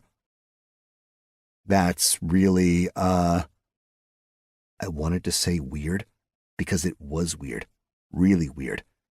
Instead, I said, cool." "We are cold?" "I mean, kind of." "We ask if you will be willing to let us drink of your blood, to add it to our memories and what we might offer the next emperor." "Sure." There was a pause. "You do not ask anything in return?" "Shit. I guess not," I said. I felt a great suction, as if something was being pulled from my very being. And just as sudden as it had started, it stopped. Another pause. Bear in mind, the rest of the world seemed to have halted at this point. It was remarkably weird. The same droplet of sweat still hung off the guard's nose, and it was killing me waiting for it to finally let go and drop. "Fallen," the voice said. "We have spoken, and we have decided. For your generosity, we give you royal blood." "Thanks, but..." Intense pain racked my body. It was as if my insides were being torn to shreds, glued back together, then ripped asunder again, only to be repaired. One of those "you can't ignore it" notifications popped up. Hear this. The Imperial line has altered your race irrevocably. You are now Royal Fallen. This will cause some to look on you with favor and some with scorn. There are unknown benefits and penalties associated with this racial choice. Be warned, some of these might never be known. You immediately receive +1 to all attributes and +10 to charisma. You gain the ability Rallying Cry. Once per day, you may invoke Rallying Cry. Those in your party or army are given 10% more hit points. These hit points are temporary and will vanish at the end of battle. You have gained the Indicium Royal. Your spell Identify Object has been boosted to level 3. You have been granted the ability Stand Tall. You can choose to hide all your wounds while in battle, though at the cost of your stamina. You have been granted the ability Regal Bearing. Those who look upon you can feel your royal blood, and they are more likely to respect you. "Welcome to our line," the voice said. Then time ripped right back up to normal speed. "Rise, Montana Cogshole, heir to the Dukedom of Cogshole." Chapter 41. My eyes darted around the room, but everyone else was acting normal. No one realized what had happened. I was really freaked out about the whole thing. Leon helped me to my feet and did something I presume was congratulatory. I nodded in response to him. He didn't seem to notice that I was totally out of it. He just turned back to Cleve and began chatting with his friend. I felt like garbage. When I glanced at my HP, I realized why. I was down nearly 3/4 of my health. That donation to the royal bloodline had really done a number on me. My red health bar filled up ever so slightly as I followed Cleve out of the room. My heart thudded in my ears, and I was having trouble paying attention to my surroundings. I knew Leon was making small talk with Cleve, going over the gossip, his thoughts on the succession, and Osterstadt's problems, but I couldn't follow the details.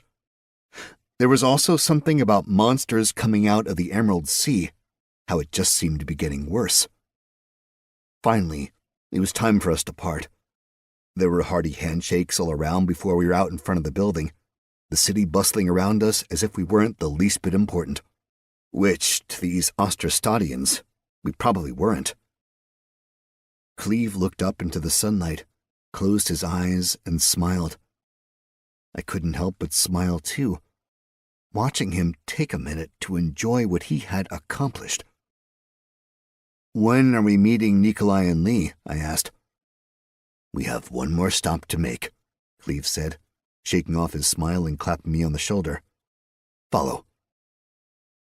We hopped into the flow of humanity, and, well, elf-manity, dwarf-manity, and otherwise, though pretty much only humans, and guided us deeper into the city, closer to the Emerald Sea. I longed to smell the salt in the air, let the waves run over my feet. I'd only seen the Pacific Ocean once, and it had been remarkable. Just the sheer size of it brought my sense of self into focus for a while. I was looking forward to this, thinking maybe it'd be a similar feeling, even if it was smaller and a sea instead of an ocean. Also, I wanted to get the giant pack off my back. I'd had it on for what seemed like weeks, and I was sick of it. The city streets opened up as we got closer to the sea, but we didn't make it all the way there. I saw lots of blue sky above the buildings, at least in one direction. On the north and south sides of the city, steep cliff faces became mountains, and then, ultimately, snow. Kind of ominous. I wonder if there were avalanche problems in the city. We turned away from the direction of the sea and the blue skies, and instead headed south, right towards a mountain. The guards gave us the once-over as we went through the gates, but decided we weren't worth their time. As soon as we got through, I realized we were in a rich neighborhood. It was all large gated estates with very fancy homes, snooty-looking servants, and insufferable rich people everywhere I looked. Cleve seemed to know exactly where he was going, which turned out to be a beautiful brick building tucked up against the massive cliff. It had 4 floors, lots of big columns outside, and a bevy of footmen milling about. A brass plaque sat in front of the building just above the big double doors, big enough that I could see it from the road, small enough that I couldn't read it until we got closer. The Explorers Club. Cleve looked over to me and at the 2 Lutra. "Afraid you 2 better wait out here," Cleve said. "Hey," I started. "This is purely a performance for money. If we are to start our dukedom right, we need coin. Coin is in there. And these fools have stupid prejudices. We can change their minds later, after we take their money. Look, I probably should have told you this prior, but you know now, but I have like a ton of gold in my bag." "An actual ton or just a lot?" he asked. "No idea how much, really." "That might be something you should pay attention to. I haven't exactly had a bunch of free time on this little trip of ours." "That is my fault. We have been under quite the time crunch, but that is almost at an end. We will, hopefully, be able to rest on our own land soon, and at that time, it's just, I don't feel right. However much money you might have, it is yours. It would not be my place to ask you to give it to me to use as I wish. Should you wish, but I'm your son. Yes. And so my funds are to go to you, not yours to me." "But, Montana," he said, "this new land of ours will require gold and sweat to build, blood to protect, spirit to maintain. We will likely need more of all those things than we could possibly plan for. I appreciate that you have gold, and that you are willing to put it to use for us. But we still have things to do before we can get to that. And should we find we have too much money, we can be frivolous with it then." He gave me a clap on the shoulder and looked over at the Lutra. Skeld shrugged, then leaned against the gas lamp. Ragnar scowled, but did the same. Cleve walked up to the doorman, a rather grumpy-looking fellow with chainmail under his nice frock and a heavy sword at his side. "Members only, sir," the doorman said. Cleve nodded, smiled, and passed over a small card. The doorman read the card, then pulled on a ribbon that was hanging down next to his station. From the look of it, I had the feeling the other end was attached to a bell somewhere inside. "One moment," the doorman said. A heartbeat later, an arm extended through a cleverly hidden hole in the door. At the end of the arm, a hand held out a silver tray. The doorman gently placed the card on the tray. Then the tray and arm disappeared back into the hole. A moment later, and the door opened. A man dressed in finery bowed ever so slightly, then gestured for us to follow him. I'm not sure why it didn't register before, like when we were in the Imperial House, but here, in these posh surroundings, it hit me how disgusting we were. This place had plush carpeting over all the floors, luxurious dark wood paneling on all the walls.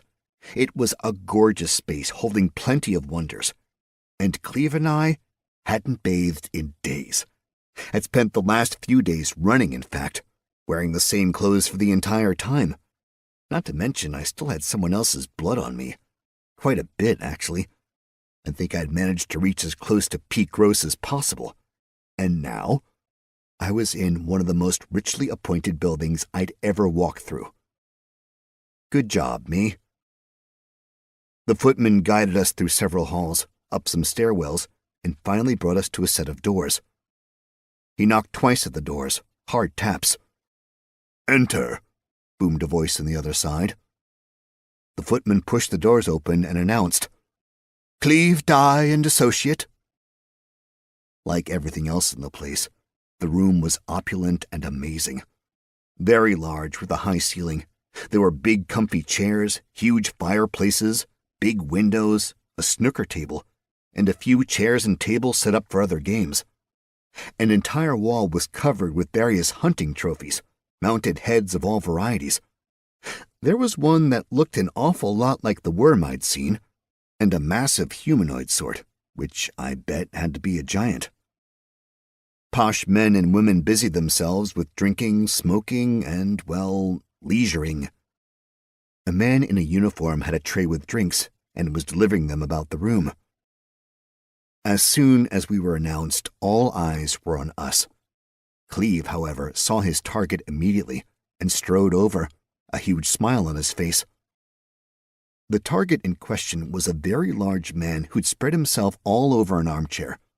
Multiple plates were within reach of his pudgy hands, though there were only the remains of small delicacies on each one. He held a crystal goblet in one hand, fingers delicately holding onto the bottom rim. "Thayun Bots," Cleve said, striding towards the man. "I am here to fulfill your request." "You have it?" the large man said, sitting up. His eyes went wide with happy surprise. "That I do." "And it is not rotten?" "It is not." "I have been approached by plenty who claim to have done the impossible. They have all failed and paid a price. My time is valuable, Mr. Dai, so gone are the days when anyone can just offer me fruit and say it is what I have asked for. I know I have what you want," Dai said. "What none have been able to bring you. I have braved dangers and gone through deepest wilderness and darkest forest to bring you this. It is a unique moment, sir. If you do not succeed, you and your man here must agree to work my contracts for 30 days. "Understood. But if it is as you have asked, you will get your reward if it is what I have asked for." Cleve gestured to me. He helped get the pack off my back. A little work, and he revealed a heavy wooden case. The case came open in 2 pieces, revealing a large rectangle wrapped in layers of burlap. Those came off and revealed another wooden box. Cleve pulled the top of the box off, and the sides fell away to reveal a glowing glass box, holding another glass box, with a small potted tree inside. It was heavy with fruit. There were gasps about the room, and Bots was excited enough he almost got out of his chair. I wondered if he was physically able to do so. Every other person in the room came over, all circling around Bots and Cleve. Carefully, Cleve pulled the glass box up. There was a hiss as gas released. I felt cool air rush over my legs. The inner box's glow increased, like the escaping gas had been keeping the light in somehow. The final box came off, and the plant was revealed. The tree itself wasn't a whole lot to look at, somewhat spindly with wide dark green leaves. There were 3 fruits, though, hanging heavy off the small branches. Each fruit was the size of a fist, and an almost iridescent blue. They didn't glow, but they really reflected the light something special. "I cannot believe it," Bot said. "It is as I have read, as I have heard, but I have never seen it myself. That is the wishberry?" Cleve nodded and plucked a berry from the tree, ever so carefully. "A ripe wishberry." Bots reached his hand out and took the berry. The room was completely still, watching the man hold the fruit. He took a bite, and the juices exploded around his mouth, running down his chins. Bots closed his eyes, and a sensuous moan escaped his lips. "Perfection," he whispered. In the barest of moments, Bots had eaten the entire fruit, and went so far as to lick his hands clean before leaning back in the chair. He kept his eyes closed for a spell, silence still reigning over the rest of us. "Thank you, Mr. Dai," Bots said. "You have made a dream of an old man come true." Bots lifted his hand and pulled the small bell from his sleeve, He rang it twice, and before the sound had finished, the footman was at his side. "Please bring the Wishberry reward chest to Mr. Dye here," Bot said. "At once, sir," the footman replied, bowing and retreating with impressive swiftness. "I notice you have another fruit there," one of the other men in the room said. "So I do," Cleve replied. "Looks to be two of them." "I do not suppose you could be persuaded to part with one of them?" "I might be persuaded." 100 gold. I raised an eyebrow as the bidding began, and the group of wealthy assholes all dipped into their pockets to overspend on fruit. Though I have to admit, the whole thing made me curious. The bidding finished at 215 platinum for one of the extra wishberries. The second went for 100 horses. Not a bad haul. Cleve passed the berries off to their new owners, then handed the plant, still in its tiny pot, to Bots. "A small gift, sir," Cleve said. "Perhaps there is an herbalist you know who might get another berry from it." Bots bowed his head deeply. "I am moved by your generosity, Mr. Dye. I shall endeavor to grow this, and I am indebted to you. A favor." Bots reached into his pocket, pulled out a small token, and pressed it into Cleve's hand. Cleve bowed his head and took the token. A moment later, the footman reappeared, pulling a chest on wheels. "As stated," Bots said, Vanna whiting the chest from his seat. "My weight in gold." There was some polite laughter, and one of the footmen opened the chest. It was nearly overflowing with golden coins. Cleve went over, looked at it, and nodded at Bots. We put the pack back together. I noticed there was a second box that hadn't been pulled out. I shouldered the pack and stood waiting. "Montana," Cleve said. "The chest." I walked over, lifted the chest off the cart, and headed to the exit. It was heavy, which made me smile because that meant there was plenty of money there. There were a few surprised gasps from those in the room, but I ignored them, walking out in front of Cleve. Chapter 42. As soon as we stepped into the hallway, I slid the chest of gold into the bag of holding. Not that carrying it would have been that big a deal, but it was bulky, and I was worried I'd wind up leaving a giant scratch in their pristine walls. Cleve stepped around me and walked as if he knew where he was going. He led the two of us out of the building. Ragnar and Skeld were still leaning against a lamppost, but there was a young man who was haranguing the duo. Amusingly, as soon as Cleve and I walked over, the young man quieted right up and found that he suddenly had other events to attend. "Sorry, gents," I said. "Just another day in the hearth," Ragnar replied. A deep bell rang out over the city. "Problem?" I asked. "Just telling us the time," Cleve replied. "But it means we need to move. Right now we're at risk of being late." Cleve started off, and I had little recourse but to follow the man. I was completely lost. The city had no grid pattern whatsoever. Like most medieval cities I'd taken a gander at over the years, it was clearly thrown together organically, so the roads were often just the most convenient path between two important things until another stupid building got in the way. There were a ton of people out and about, and as we left the posh district and headed back into the commercial area, everything got loud and boisterous. I felt a tug at my belt and looked down to see a small boy with a knife, trying to slice through a drawstring holding a purse. I grabbed him by the shirt, picking him all the way up until I could look into his eyes. Eyes that were now very, very wide. "Do you mind?" I asked. "Not very much, no," came the boy's tiny reply. Gently, I deposited the lad on a bench, reached into the pouch, and pulled a gold coin from it. I flipped it towards the kid and left him there. Cleve hadn't stopped, and I was barely able to keep sight of the man as he slipped through the crowd. Thankfully, I had some help from the two Lutra, who elicited plenty of dirty looks from the native Osterstadders, but we caught up to Cleve. He led us further west, to an inn that wasn't particularly far from the Emerald Sea. A sea I had yet to see. Something that bothered me increasingly. I wanted to see the damn sea. I wanted to swim, and I wanted to fucking fish. I took a breath. The inn, the Sea's Maid, was a more professional place than any of the various inns or taverns I'd been so far. The foyer was wide and welcoming.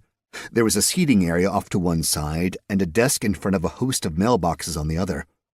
Through an archway, I could see a bar and, further along, a restaurant. Cleve spoke to a young man at the desk and got us 5 rooms. Then he went upstairs. The rooms were nice, with decent-sized beds, large windows with views of the city, and a small desk opposite the bed. Underneath the bed was a ring mounted to the floor with a length of chain attached to it. Seemed like an interesting way to make a hotel room safe. I went to Cleve's room and took off the pack, figuring he'd want to keep an eye on it. I stammered. Do you think there will be a time I can go see the Emerald Sea? I am sure of it, Cleve said. And I will make sure of it. Perhaps not this evening, however. What is going on? He just smiled and shook his head. You will see.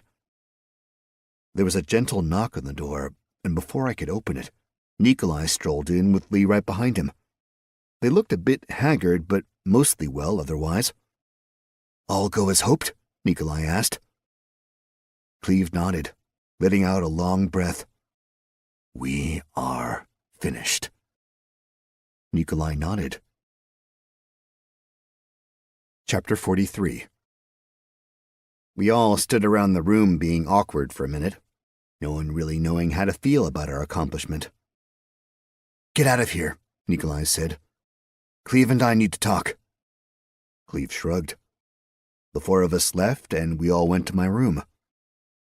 I walked to the window as the 2 Lutra fought briefly over the prime spot on the bed. Skeld won, and Ragnar tumbled onto the floor. My room looked over the city. Excited, I leaned out so I could try to get a view of the Emerald Sea, but there was a fucking building in the way. I noticed that here, closer to the sea, more of the buildings were built of brick or stone.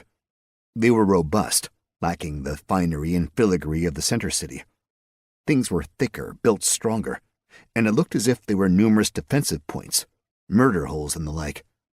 There was a much denser military presence out here as well, the Legionnaires all about, marching along the road, stationed on corners, and eating in cages. Always armored, always armed. Lee leaned against the desk. Skeld stretched out on the bed, and Ragnar tried to get comfortable in the desk chair. Lee's eyes were a little vacant, a look I was starting to recognize. He was reading something. The Lutra had their eyes closed, which could mean they were also going over notifications, or that they were actually sleeping. I never really knew, especially with Ragnar. I took it as a sign, though, and I popped into the world of notifications. Text bubbles were everywhere, telling me of the things I'd accomplished. I'd killed some lowly farmers and got a pittance of XP for them. I'd completed Cleve's big quest, getting him to Osterstadt on time. For that, I'd gotten a pretty solid amount of XP, but I assumed the other rewards would be coming later. You know, the land and the gold. I hadn't got enough XP to hit level 12, but I figured I had to be close. Now I wanted to know what Nikolai and Cleve were up to. You know what they're talking about? I asked Lee. The elf shrugged. I'd only be guessing. Guess away. Something to do with Cleve and the people out to get him? Seems to be a long list. I'd imagine you know more about it than me. I was just about to tell Lee about the whole Imperial connection, but I stopped. Cleve and Nikolai had known Lee longer than I had, and if there was something they neglected to tell him, there was probably a reason. Maybe they knew something I didn't. I think he got mixed up in court politics, I said. Can't imagine anyone in the upper reaches are excited there's a new duke running around. That makes you a target too. Kill the both of you, and the dukedom is up for grabs. I figured I'm a target already, I said, feeling a little better. Lee knew about the dukedom. You ever imagine this sort of life? Lee asked. You mean back home? Yeah, in, what, Detroit? That's where I was when I left, yeah. But it's not, so different than the life I was living. Too much fighting, too many life or death situations, and more politics than I ever wanted to be involved in. What kind of Detroit were you in? At the end, I wasn't in any kind of Detroit. That's just where I came from. And even that's more of just a thing you say. Oh? I was raised in the burbs. They're, pretty nice. Even went to this choice private school. But Books and I didn't get along very well. School and I didn't either. Finished up with school, took the money my parents had saved for college, and moved to Philadelphia. A whole bunch of bad decisions later, I wound up as part of a motorcycle club. A gang? Lee asked. What's a motorcycle? Ragnar asked. It's a bit like a horse, I said. And we prefer the term club. But we engaged in plenty of, crime? Lee asked. Illicit activities. You were bandits? Ragnar asked. We didn't exactly steal stuff. We ran guns, weapons, and drugs. We were on the border with Canada, did a fair amount of business moving stuff from one side of the border to the other, and there was loan sharking. But I didn't steal things. Ah, Lee said. Immediately, I regretted telling him about my past. It sounded pretty terrible. It was pretty terrible. I was a pretty garbage person, I said. Kinda hated myself for it. How'd you end up here, then? I got more attention on me than the club liked, so I joined up with the circus for a while to get out of town with a good excuse. Fell in love on the tour, brought the girl home. Her family wasn't super keen on me. Shit. It's tough to talk about this. You don't have to, Lee said. But, Ragnar started, but a swift smack upside the head from Skeld shut him up. I think I should. She died. They called it suicide. I suspected the parents were too hard on her. She couldn't choose between her family and me, or something along those lines. Her parents decided I'd somehow killed her, and they had money and connections. It didn't take long before those connections were bringing federal heat down on me and the club. Of course, the club didn't like the heat. They decided it'd be better if I got out of the way. They let a rival group know I was free game.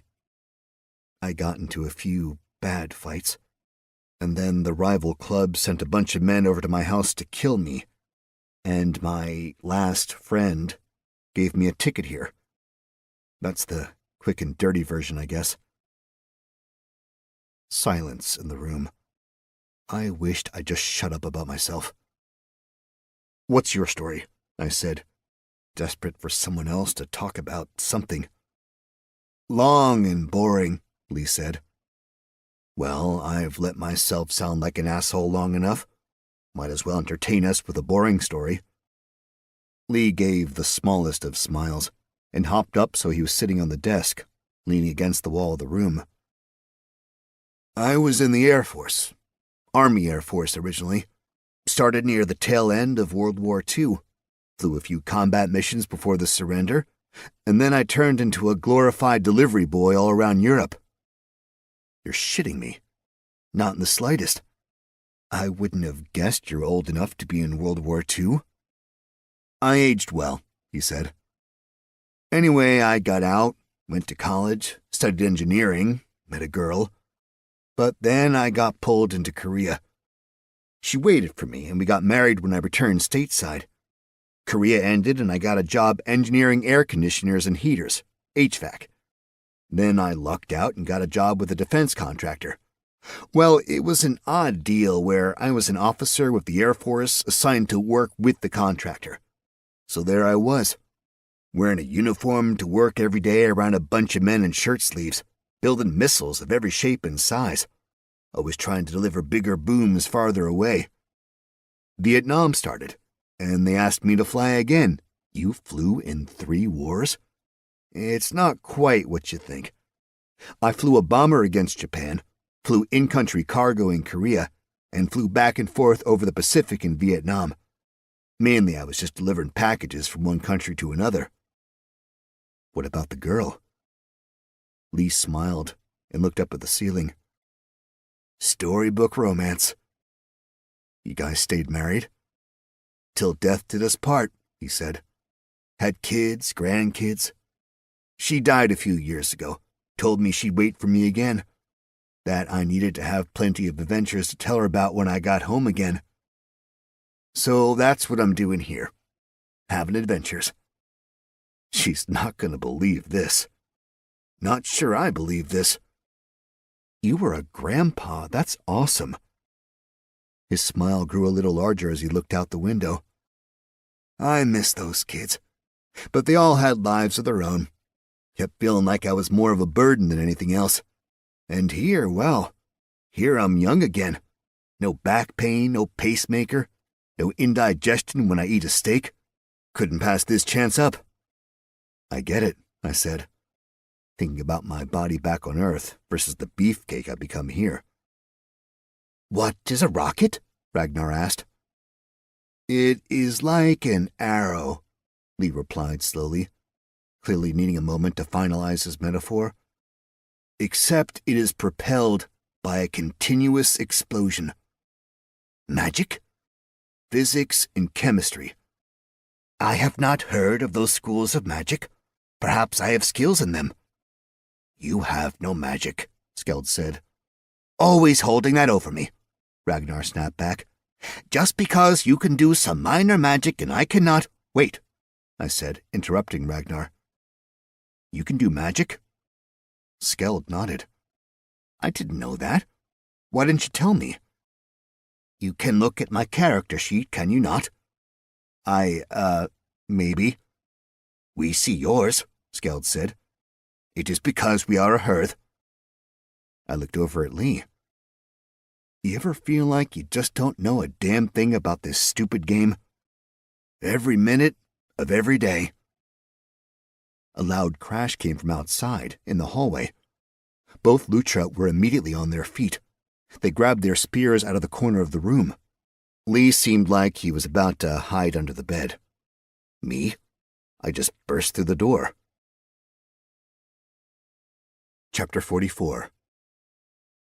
The hall was full of armored men and women, all waiting to get into Cleve's room. Wait in your room, citizen, one of the men said to me with a gnarly sneer. I'll pass, thanks, I said. I've got things to do, and you're directly in my way. The man nearest shoved me, or at least tried to. I didn't move. I growled at the man, then headbutted him. All eyes turned to me. Whispers spread through the group as they tried to figure out what to do with this weirdo who just assaulted one of their comrades, but was definitely not on the to fuck up list for the day. You will pay for that, my victim said, his voice breaking a little.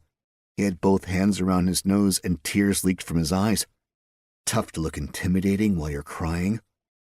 Then add this to my tab, I said, and popped him in the kisser. Now, I was still a total novice when it came to weapon-based fighting, but one thing I can bring to bear is fighting outnumbered in cramped conditions. This was bouncing 101. Hit fast, fight dirty, use the environment. I jabbed my right fist out hard, connecting with another head. Because these idiots were so tightly packed, it had a ripple effect. All of a sudden, I had a moment of reprieve as the 4 dudes to my right were fighting a sudden headache. My initial victim's nose bled in a torrent. He tried to move away from me, no longer interested in a fight. But I still was. I stomped on his insole, and he instinctively picked his foot up, trying to grab at it. I gave the man a hearty shove, and got a perfect barricade going on the left as he crashed into his neighbors. Now I had half a second to figure out what the fuck was going on. The hallway was small by my old standards, maybe 3 feet across at most. It was high, though. Like all the architecture I'd seen in Osterstadt, the ceilings were impressively tall, 12 or 14 feet. My room was left of Cleve's, and Cleve's was one away from the main stairwell. I could see there were more soldiers there. I wanted to get to Cleve's room, hopefully cut off the men coming up the stairs. All told, I had 4 to my right, 6 to my left, and at least 3 that I could see on the stairs. I dropped my shoulder and charged. A dude with curly hair tried to take the hit, but when my shoulder met his, there was a sickening crunch as his gave way. He dropped to the floor with a cry. Man number 2 tried to step out of the way, but he got caught in the feet of the man behind him, and I just ran them over.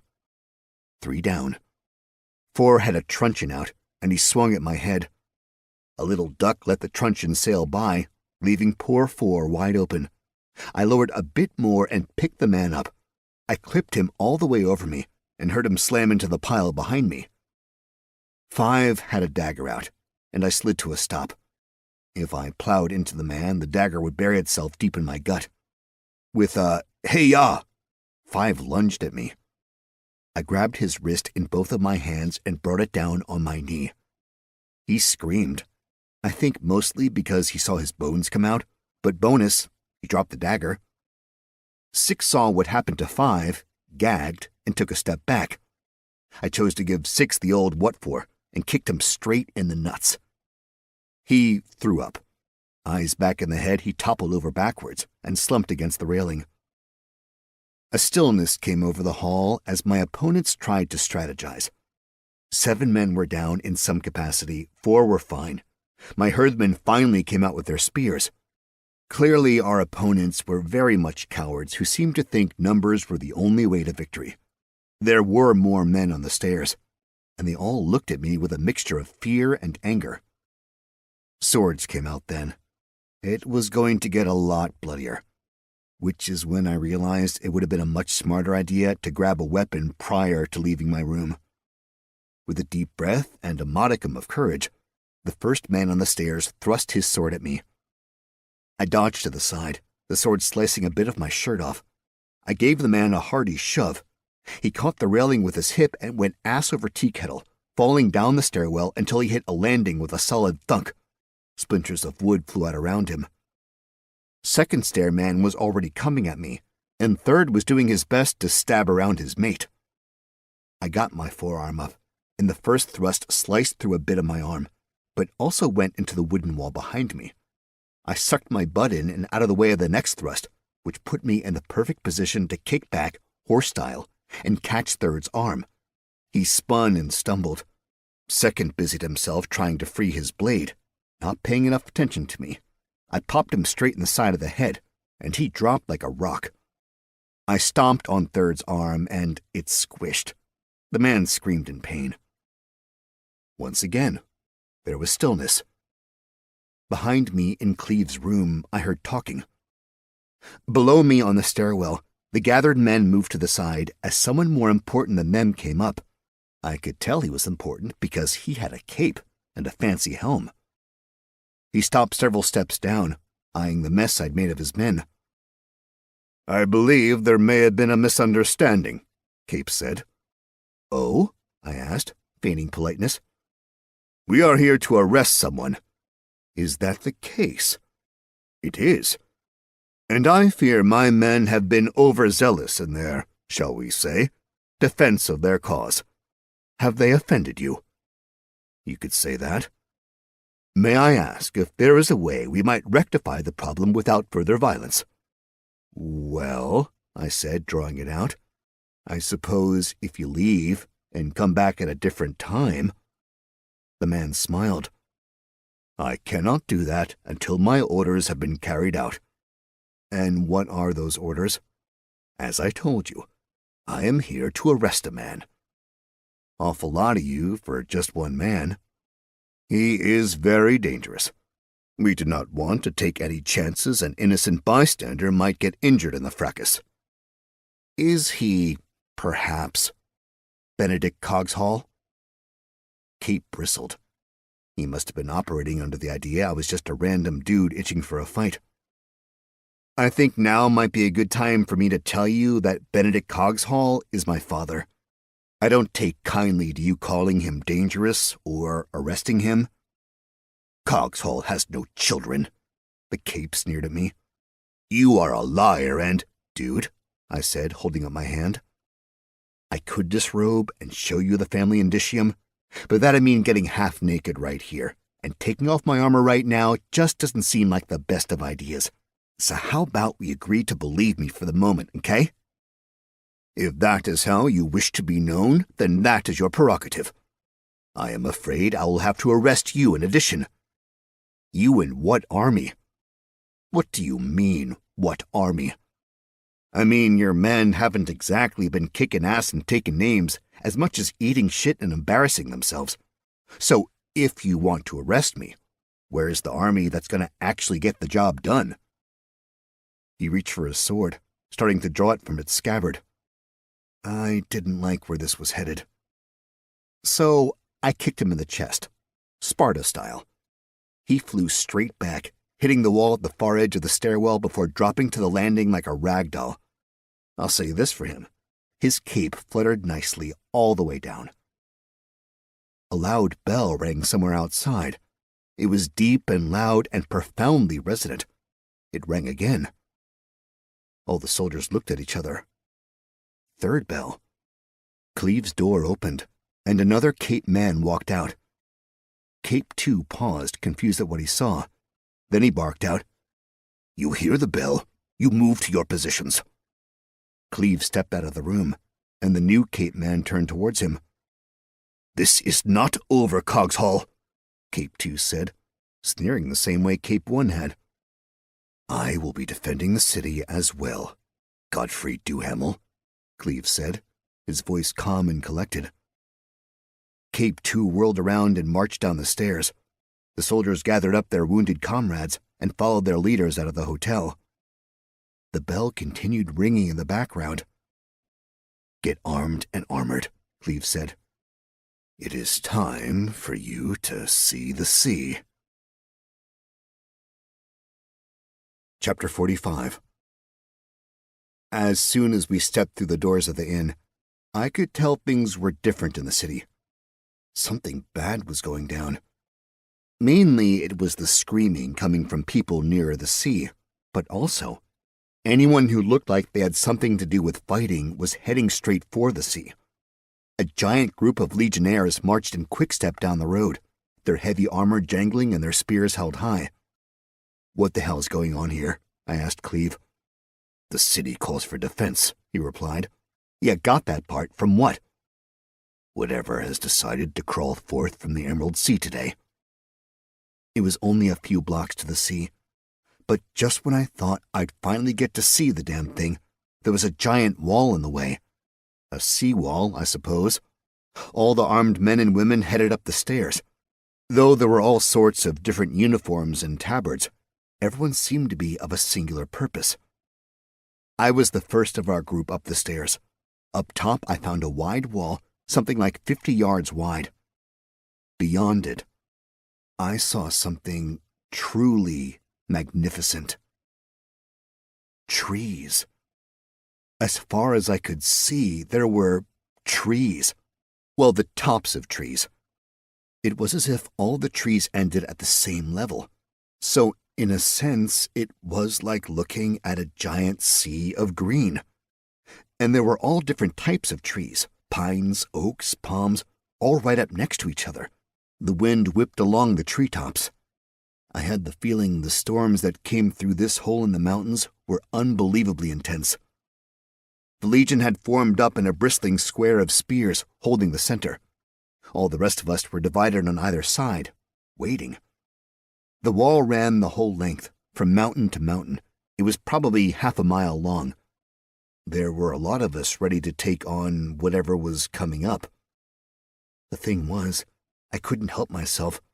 I wanted to see more of the trees, so I kept walking, right up until the edge. Then I looked over. I was expecting to see some distance, maybe 100 or 200 feet. But when I looked down, I saw only darkness below. It was so far down I could barely make out the ground. 500 or 600 feet at least, and sloping down. The trees were absolutely ginormous. 600 feet tall, maybe 100 feet round at the base, maybe more.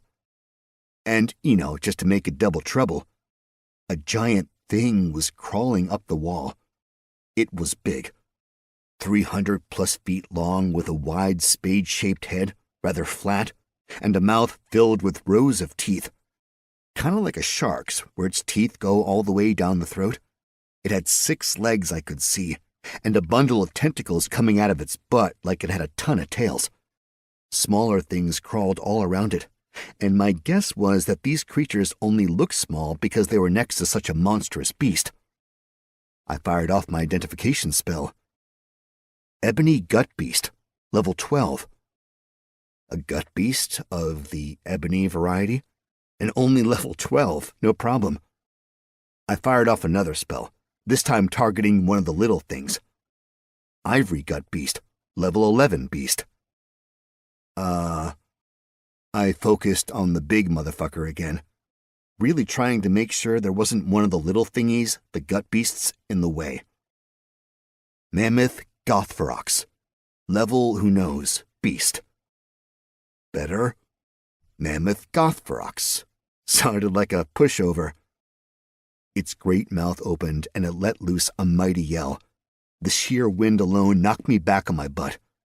Which, silver lining, meant that when the Gothferox came over the edge, I wasn't right there to get eaten. It did mean I had to scramble out of the way as the Legion charged, pikes all ready to stab at the beast.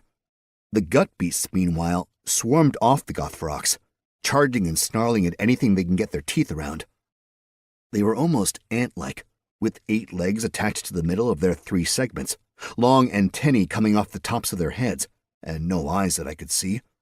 Chitin covered their bodies like armor. They had claws on 2 of their front legs, and what seemed like sticky pads on the rest, because they were able to climb on any surface. Jagged mandibles came out of their spherical heads, and there was some sort of stinger coming out of their end. Not one thing about the gut beast looked appealing, and a fetid odor wafted off them in horrid waves. Being that I was on my butt, I must have looked like an easy target. One of the gut beasts came at me, leaping so it landed with its legs on either side of me. Its mandible stretched wide in front of a hole of a mouth, saliva dripping down like some vile ooze. Smart man that I was, I had no weapon ready. I thought I'd have time to arm up because I had the magic bag, that I could wait and see what we were facing before I chose a weapon.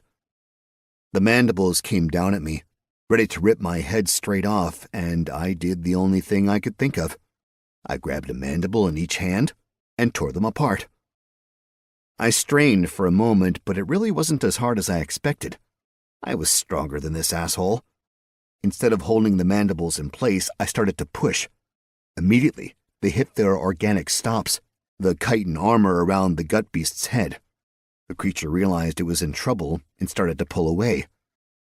"Not yet, buddy," I said, and I flexed fully, putting all the muscle I had into the task of tearing apart the gut beast.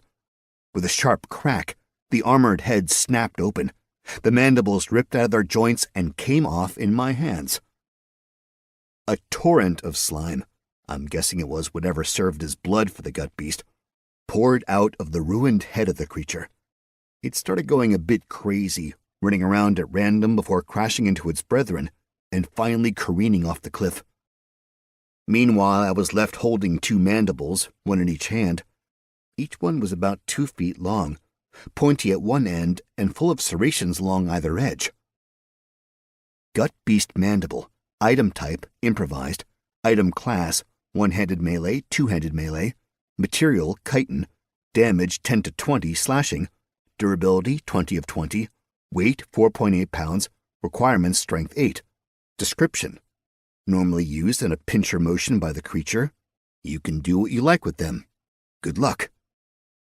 The next gut beast was already charging me, but I had just enough time to get my bearings.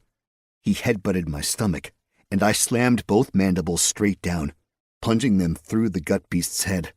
It seemed to do the trick, as its legs stopped moving and the body dropped to the ground, sliding along the rock. I enjoyed the quick ride on the back of the dead creature, which got me a little distance from the battle. I stepped off the creature, slid my bag around to the front, and pulled out the big battle axe. Old standby. I looked over at the rest of the battle. The Legion had a technique for dealing with the Gothrox. They do a bunch of poking, then split to the sides as the Gothrox slammed its body down on the stone, teeth gnashing and spittle flying about. Then, as the Gothrox attempted to pull itself fully onto the battlement, the Legion would charge as a phalanx, spears bristling out front, sticking the barbed points into the Gothrox's head.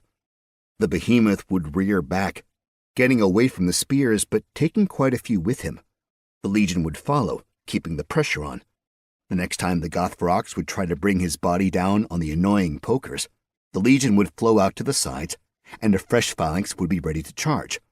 At regular intervals, huge bolts flew from ballistas, hammering into the creature with resonant thuds. It was ingenious, really. The rest of us yokels were tasked with keeping the gut beast from interfering with the Legion. Cleve stood at the back, sword out and ready to fight, but seemingly happy to remain in reserve. Ragnar and Skeld stood on either side of him, spears at the ready, protecting my new old man. Nikolai, meanwhile, carved a swath of slaughter through the gut beasts, their carcasses providing a bloody map of his movements. Far to the left, hugging the stairwell and definitely not getting into the mix, were the soldiers who'd been trying to arrest Cleve. Their help was the absolute minimum. I twirled the axe and then got to work.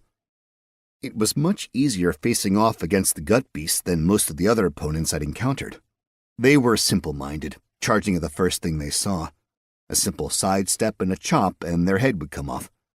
Not for everyone, sure, but those of us who had the strength to do it, it was almost like splitting wood. Sidestep, chop, reset, repeat. Over and over again, I swung the axe and killed, green blood forming puddles, then pools, then finally falling over the side in a disgusting river. Their bodies became vile obstacles to me and my attackers. But they kept coming, so I kept fighting. Others took breaks, stepping back behind shield walls or running down the stairs to get a moment's reprieve. Even Nikolai went to stand with Cleve and the boys. Not me, though. I soldiered on. I used that damned earned ability, and I made sure everyone there knew I could fight as long as there was need. There was a great and piteous sound as the Gothrox fell to the ground, dead, its last spasms throwing off scores of gut beasts into the depths below. The remaining gut beasts were quickly dispatched with, though a few managed to beat a hasty retreat, climbing down the cliff face as easily as they had run on the land. I stood there, heart hammering, but feeling good, like I could go for another 12 hours or so. I couldn't really see much of anything towards the city, as there were gut beast corpses piled high all around me. It was open in the other direction, though, so I walked to the edge and looked out over the Emerald Sea. It was stunning. Truly, I'd never seen anything like it. To be standing level with the tops of the trees reaching out as far as I could see. I could see movement here and there, maybe from the wind, maybe from some other behemoth down below. A chime rang out in my head, and a notification popped up, one of those thingies that couldn't easily be ignored. Congratulations. Participating in the defense of Osterstadt has risen your standing in the city's eyes. You are now considered indifferent to the citizens as a whole. In addition, you have been rewarded 1,250 XP for your actions, as well as any loot you were able to secure from the corpses. Go to. I kind of felt like I'd done more work than that, but when I peeked at some of the other notifications, I saw I'd been rewarded XP for my individual gut beast slayings. Fair dinkum, as my Australian circus friends would say. Off to the side, water poured out of a channel in the wall. I hadn't noticed a river running through the city. Maybe the whole thing had been paved over in some capacity. A bell rang out behind me. On the other side of the waterfall, there were cranes dropping elevators down to the ground, while others were lifting things up. Huge pieces of trees were brought up, and the lumberjacks returned to work. Osterstadt was logging the Emerald Sea. Chapter 46. You fight well, came a thick voice as a hand clapped me on the shoulder. I kept axe in hand as I turned to see who was speaking. A muscular man with a large but neat mustache stood there with a smile on his face. He wore the Legion uniform, but had the flashy helm denoting him as an officer or something important like that. Thank you, I said. New to the city, are you? I am. He tapped his temple. Got a mind for faces. Have yet to catch yours around, he said, extending his hand. Lieutenant Darby Abington at your service. I clasped wrists with the man. Montana Cogshall. Cogshall? Any relation to Benedict Cogshall? Yes, actually, I said, still feeling a bit weird about the whole adoption thing. Technically, he's my father now. Darby blinked, a bit shocked, and looked me up and down. Never in a million years would I have guessed that. Tell me, is he an Osterstadt? He's right over there, I said, pointing towards where he'd been last. Capital, Darby said and dashed off. I looked back out to sea and watched a ripple heading towards Osterstadt, wondering if another Gothferox was on the way. Mind if I loot these? Came a small voice behind me. Again I turned to see who'd snuck up on me. A deadly foe this time. A small boy. Don't I know you from somewhere? I asked. You caught me trying to cut your purse? Awesome, yeah, sure, loot away. Just give me half. The kid smiled big. He whipped out a small knife and hopped to work. He jammed the knife into a wound and used it to half-cut, half-pry the chitin apart. He stacked the pieces next to himself, and when he had access to the inside, he reached his hand in and fished around for a moment. It was nasty work, but he came out with a handful of stones. He peered at them, a huge smile spreading across his face, and held them out to me. They were covered in blood, so I couldn't tell what I was looking at, beyond rocks. What are they? I asked. We call them magic beans, the boy replied. Use them for enchanting things, so the magician circles paces for 'em. Gut beasts always have some of them. Wait, really? He nodded. Okay then, I said. Let's loot. I started pulling the bodies down, chopping big rents into their abdomens. The boy followed behind and did the dirty work of reaching in and extracting the magic beans. We pushed the remains behind us, working towards the city. By himself, it had taken nearly 5 minutes to get the first creature looted. With me, we were down to a minute. As the piles of bodies lessened, I could see that virtually everyone was busy looting, or scavenging. There were definitely plenty of people coming and taking the various fleshy bits of the gut beast and putting them on carts. I had a sneaking suspicion there'd be plenty of gut beast stew on the menus in no time. I sincerely hoped it tasted better than it smelled. The Gothferox was surrounded by the Legion, and it was being pulled apart by men in uniform. To the victor, it would appear, go the spoils. Cleve was surrounded by legionnaires, all happily talking to him. Nikolai and the Lutra stood nearby. I noticed the arresting soldiers were busy trying to get through the crowds, heading towards my father. There was definitely another fight about to break out. I took a moment for one last glance out at the Emerald Sea. The ripple I'd been watching was gone. Done, the kid said, standing proudly over the last corpse around me. He held out both hands, nearly overflowing with the little stones, or magic beans. Yours. I opened up a small pouch and let the kid pour them in, then dropped it into the bag of holding, and made a mental note to learn me some enchanting. Thanks, kid, I said. What about the armor? He asked. The chitin? I asked. The kid looked confused. The stuff on the outside of the gut beasts? I asked. Yes, their armor. All yours, kid. He smiled and darted off. I walked over to Cleve, getting there just as Cape 2 and the rest of his assholes arrived. Benedict Cogshall, Godfrey Duhamel said, looking quite splendid in his cape, notably untouched by any of the gore around. You are under arrest. Chapter 47. The Legion turned almost at once, and there was a face-off. On what grounds? Cleve asked. You want to do this again? After I already explained everything to you? Godfrey replied. I do. I would like to hear you explain it here, in the public forum. Godfrey frowned and looked at all the people watching him. He wasn't prepared to do this out in the open. The Emperor has questions for you, Godfrey said. No, he does not, Cleve responded. I can assure you I am currently engaged on a mission directly from the Emperor.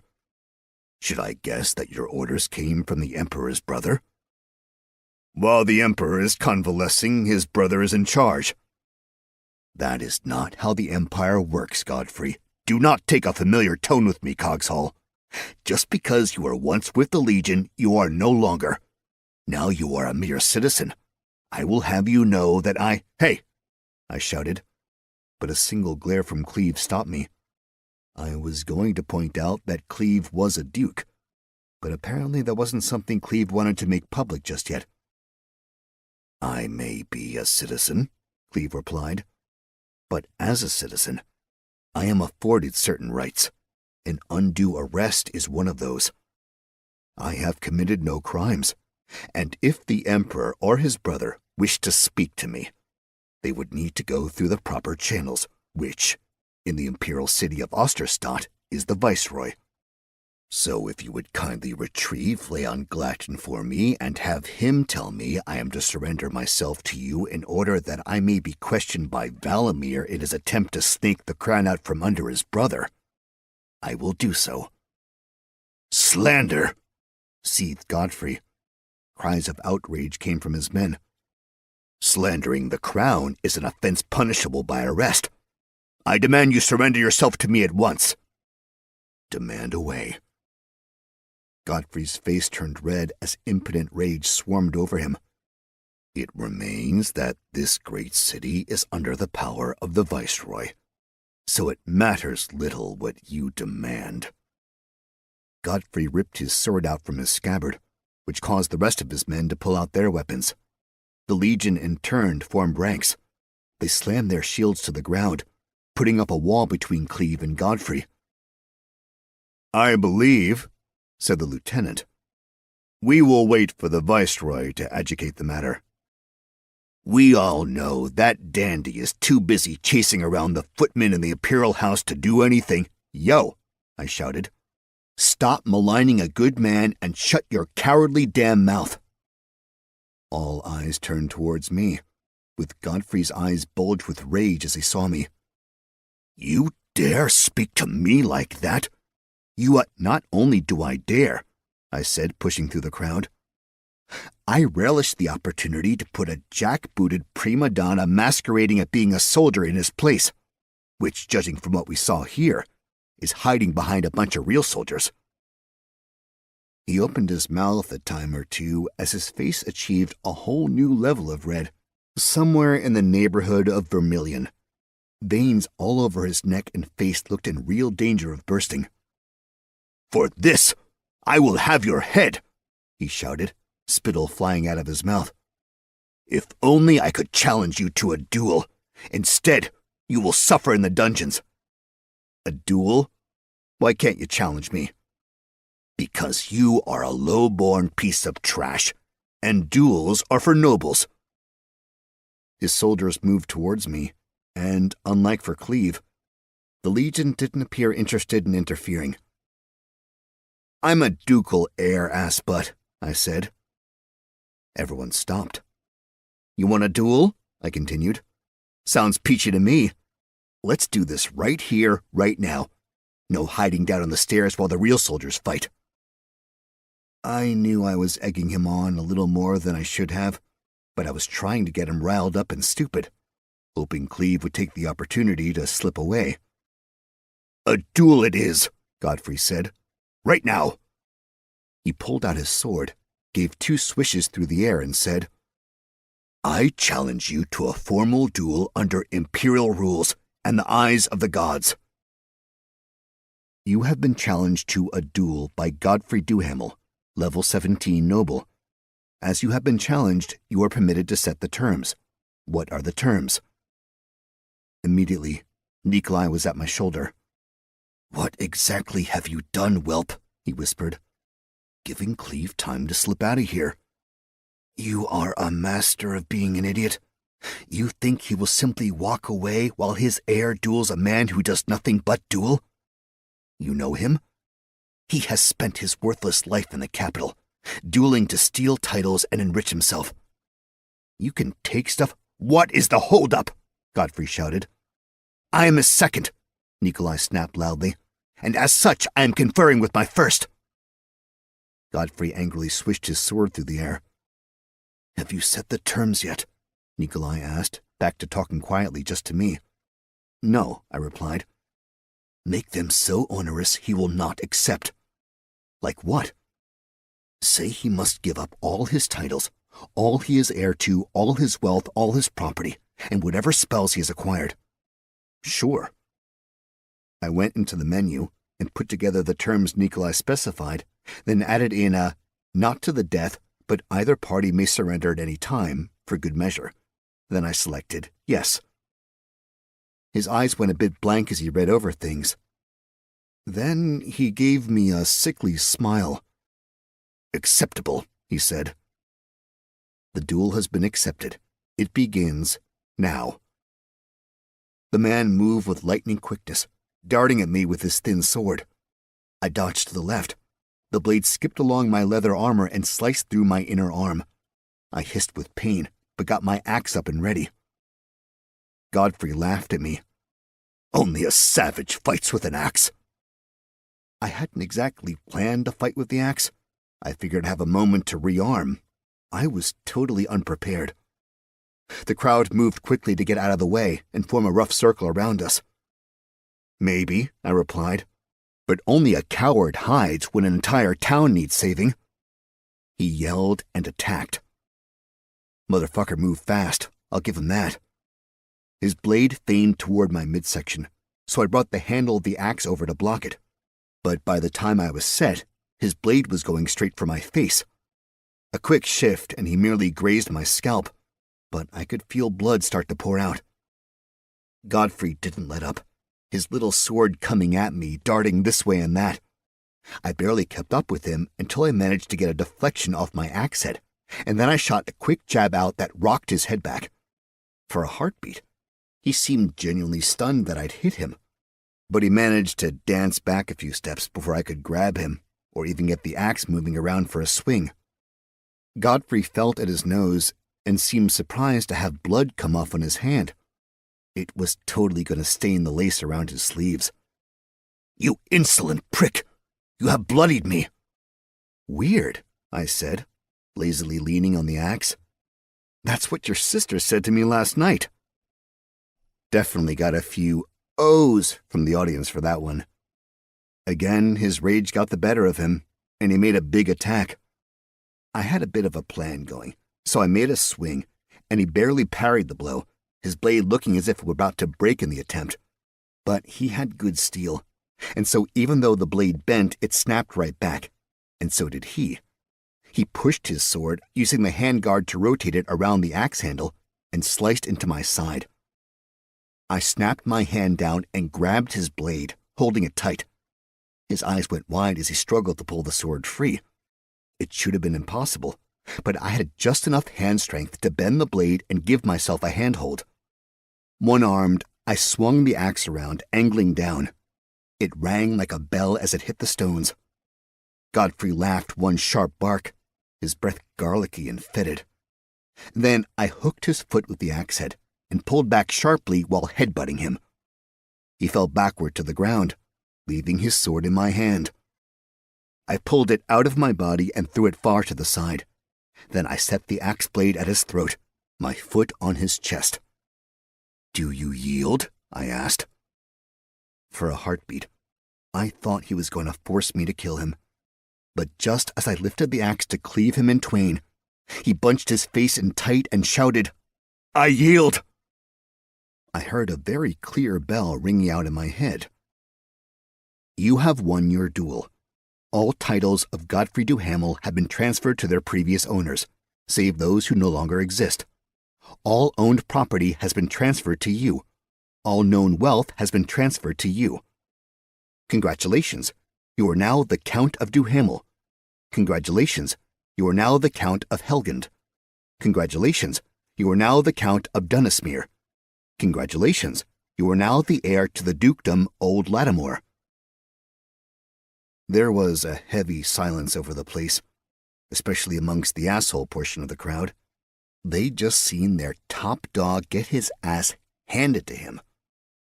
I smiled at Nikolai. "Guess I won," I said. "Guess you did," Nikolai replied.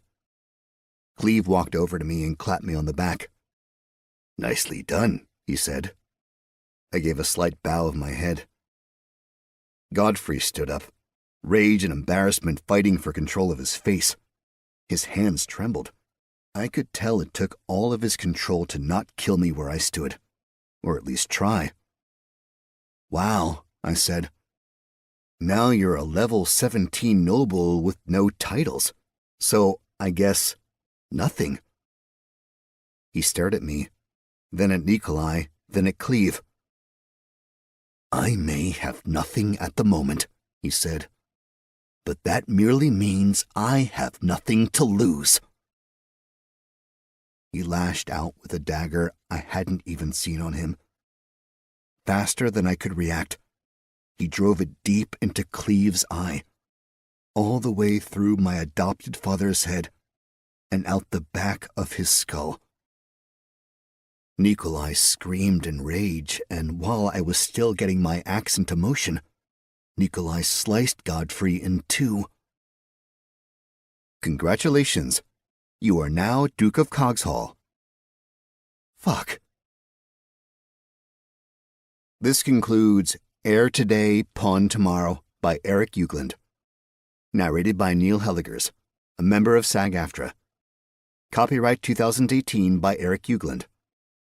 This unabridged audiobook is published by arrangement with Air Quotes Publishing Incorporated and was produced in the year 2019 by Tantor Media Incorporated, a division of Recorded Books, which holds the copyright thereto. Please visit Tantor.com for more information on our growing library of unabridged audiobooks. Audible hopes you have enjoyed this program. This is Audible. Tantor Audio, a division of Recorded Books, presents Dungeon Mauling, a lit RPG game-lit novel by Eric Uegland. Narrated by Neil Helligers. Chapter 1. Godfrey stood up, rage and embarrassment fighting for control of his face. His hands trembled, and I could tell it took all his control to not kill me where I stood, or at least try. "Wow," I said. "Now you're a level 17 noble with no titles, and so I guess nothing." He stared at me, then at Nikolai, then at Cleve. "I have nothing at the moment," he said, "but that merely means I have so much to gain." He lashed out with a dagger I hadn't even seen on him. Faster than I could react, he drove it deep into Cleve's eye, all the way through my adopted father's head and out the back of his skull. Nikolai screamed in rage, and while I was still getting the axe into motion, Nikolai sliced Godfrey in two. "Congratulations. You are now Duke of Cogshall." Fuck. "You have unlocked the coronet of the Cogshall family heraldic achievement. Warning, you are the last surviving member of the Cogshall dynasty. Should you die without heir, the line will end with you." There was an intense silence all around. No one really seemed to know what to do. I mean, I had no idea. Benedict Cogshall lay on the ground, dead. Godfrey lay on the ground, in pieces, also dead. Nikolai grabbed my shoulders and pulled me close. "They will come for me in a heartbeat," he said. "It might be some time before I can get out. But murder is murder, Montana. Be wary of that. Since the Emperor is dead, I am no longer a thingman.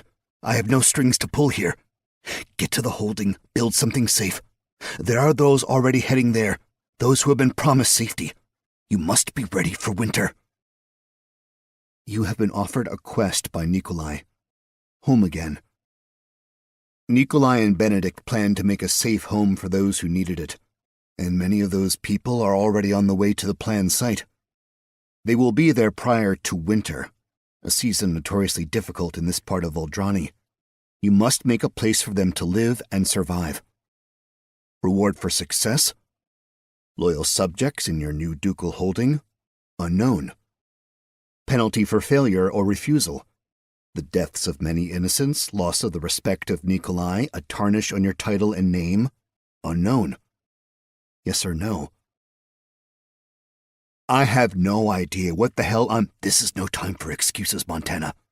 You are an Imperial Duke now. You have power. You have all the money Cogswell put together. Get back to his room before others do, and gather what he left. There are letters for you and for Lee. Instructions in case something like this should happen. Leave me here. I will rejoin you if and when I can.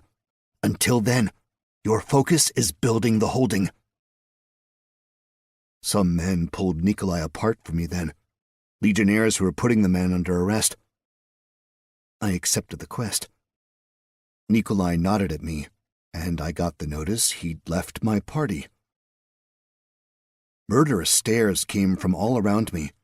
Some from the Legion, I guess because they thought I'd gotten Cogswell killed, and more from Godfrey's cadre of soldiers.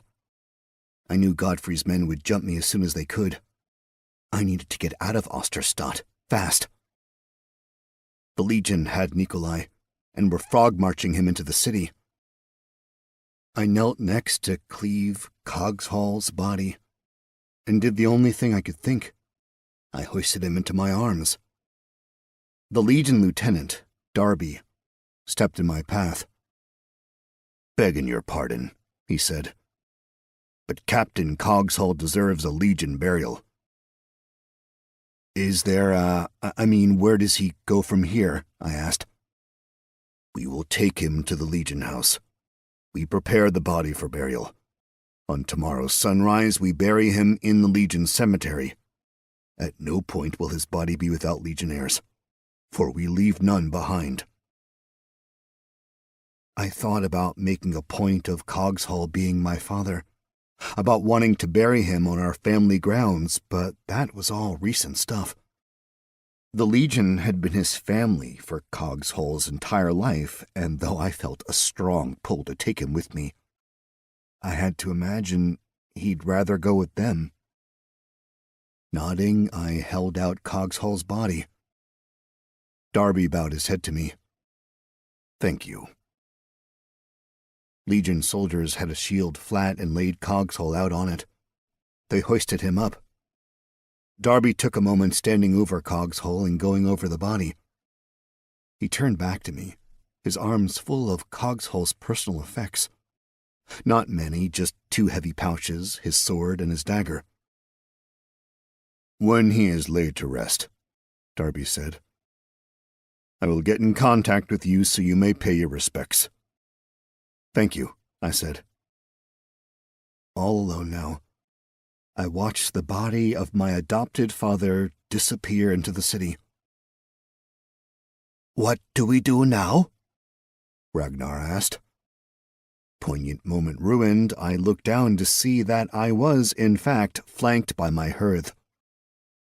"According to Nikolai," I said, "we go build a city. And that means we go get Lee." Chapter 2. Townsfolk were still heading towards the bulwark. Apparently there was plenty of cleanup left to do from the dead monsters who'd come out of the Emerald Sea. Beasts to butcher and meat to gather. The sun was close to setting, and a brisk wind blew off the trees that made up the sea. A million smells swirled around me, but pine won out over all of them. It was a blissful but terrible moment. I felt a sadness I wasn't prepared for, and despite Ragnar and Skeld walking on either side of me, I felt lost and alone. I followed my Hearthmen, trusting them to get me where I needed to go. For the moment, I was too deep in my head. There were so many thoughts bouncing in and out, and I was having trouble processing. Well, more like I didn't want to accept what had happened.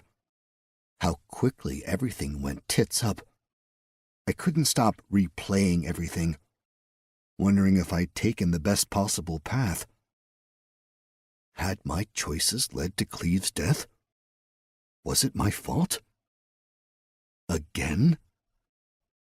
It felt like those I cared about were destined to die around me while I continued to flounder and fail upward. I passed a stall selling fried dough, which triggered a memory of the good times I'd had with the girl, which made me think of what had happened to her. My time with Cleve had put her in my past in a good way, and yet, now I had to deal with everything on my own. No Cleve, no Nikolai. As soon as the girl started popping up in my thoughts, I knew darkness was coming, and I had to make the choice. Succumb to depression and dwell in darkness, or fight through via any means necessary. Depression had not worked well for me in the past, so I had to push all those bad thoughts out. I had to squash them all down deep inside and focus on victory for the present moment. Plenty of time to mourn and throw myself a pity party later. Shaking my hair out of my face, I leaned back and screamed at the heavens. It made me feel better. Everyone else in the street thought I was a fucking loon, but then that seemed to be my thing in Baldrani. The inn itself was virtually devoid of people. The front desk clerk barely looked up from his book when we walked in, and the bar restaurant to the side was empty. I darted up the stairs and down the hall, noticing that the detritus I'd left behind after the fight had been cleaned up. I wondered if we were going to be charged for that somehow. Lee must have been watching out the window because he opened the door before I had my hand up to knock. "What happened?" he asked. "Cleve's dead. Nikolai's arrested," I started. "Nikolai killed Cleve?" I shook my head. "No. Nikolai killed the man who killed Cleve. But it was, murder all the same somehow." "But not to interrupt," Ragnar said, totally interrupting, "but there were several people following us, and I think it might behoove us if we, skedaddled," Skeld finished. I frowned. Did I miss that much? "You mean while you were brooding or when you were screaming?" "Let's not talk about that," I said, and kicked in the door to Cleve's room. I saw a bag under the desk and 2 letters on the desk. I pulled the bag out, opened it, and dumped the contents into my unfillable knapsack. Both letters got shoved into my belt, and then I ran back into the hall, where I promptly ran, literally, into Lee. He dropped to the floor, and I picked him up immediately. Skeld stood at the top of the stairs, keeping an eye on things. Ragnar was in my room. "We're going to die," Lee said. "No," I replied. "We'll be fine." "Actually," Ragnar called out, "might want to see this before you make any bold promises." "We'll be fine," I told Lee with a confident smile on my face. I walked by him and went into my room to look out the window.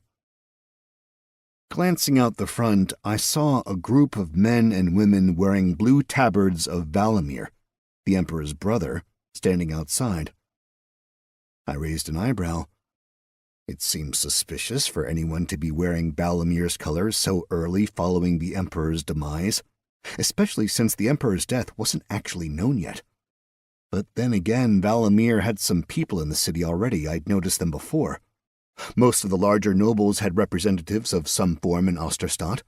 I guess the city was just too important an economic center to be left completely alone, hence why it warranted a full viceroy. So, not that weird that there were people in the tabards, but definitely weird that they were all standing right outside my hotel. On the plus side, not a single person was left wearing the Duhamel crest. despite recognizing a few of the black eyes and busted faces from our previous altercation. Maybe they were never Godfrey's men, or maybe they'd seen the Duhamel house burning down with Godfrey's ignoble death and switched to more profitable pastures on the quick. Regardless of who they'd supported in the past, they were clearly in Valamir Glatton's camp now. And they all watched me through the windows of the inn. It was creepy. I gave a half wave, but got nothing in return. I backed away from the window. They might be friendly, I said to my compatriots. Nobody seemed to believe me. I had the distinct impression we might not make it back to the hotel, so I made sure we had everything we had brought to the place, as well as a few other items which were, sitting around, like blankets and water pitchers. Ready to go, we headed downstairs into the lobby and out through the doors. I looked around at the crowd. A man stepped forward. He wore heavy plate armor, gleaming in the lamplight. The blue tabard looked tremendous on him. Hell, he looked tremendous. Strong jawline, perfect hair, aquiline nose, beyond clean-shaven. He positively reeked of nobility. "Duke Cogshall," he started with a slight bow of his head. "I presume?" "That's me," I replied. "May I present myself?" he asked. There was a hefty, awkward moment as I waited for him to continue before I finally realized he was waiting for me to give him permission to continue. The nobility thing was definitely something I needed to get used to. "Sure," I replied. "I am Count Wulstan Dabernaun." "Good to meet you," I said. He faltered slightly, the smile on his face slipping ever so slightly as he suffered dealing with me. "Yes, it is good to make your acquaintance. I was hoping I might have a word with you." "Brought a few of your friends with you, I see," I asked. "I wanted you to see the support here." "Support for what?" "The new emperor." "I wasn't aware there was a problem with the old emperor," I lied. He shook his head and gave me a knowing smile. "I cannot imagine for a moment that your late father did not share the details of his arrangement with you, his only son and heir." "We didn't talk much. Just wasn't that kind of relationship." Now, Lord Cogshall. Well, damn," I said, looking at my wrist where there had once been a watch. "Will you look at the time? I'm afraid I've got a thing, so I do have to cut our little chat short. This will take but a mere minute of your time." "Fine. You have a minute." "I would appreciate it if you would consider pledging your support to Valamir Glatton." "Support in what?" "Assuming the throne." There it was, the beginning of the push for power. Let the courtly games, the games I had no desire to take part in, commence. But I was mired in them now. All because of my willingness to take on the problems of a dude I'd known for like 2 months or so. "Fuck me," I said quietly, unconsciously externalizing my internal monologue. "Pardon me, my lord?" Count Wulstan said, confused. "Just thinking out loud," I replied with a wave of my hand. "Don't give it another thought. But, I mean, speaking of thinking, I'm going to need to think about this. It's just so new to me, I expected my father to hold power, so I really didn't do my due process, diligence, in regards to this, the court, or where my support should go." "I am glad you will consider supporting Emperor Valamir." "I think you mean to say consider supporting Valamir for Emperor," I interrupted. "He's not on the throne yet. Wouldn't want to jinx it for the man."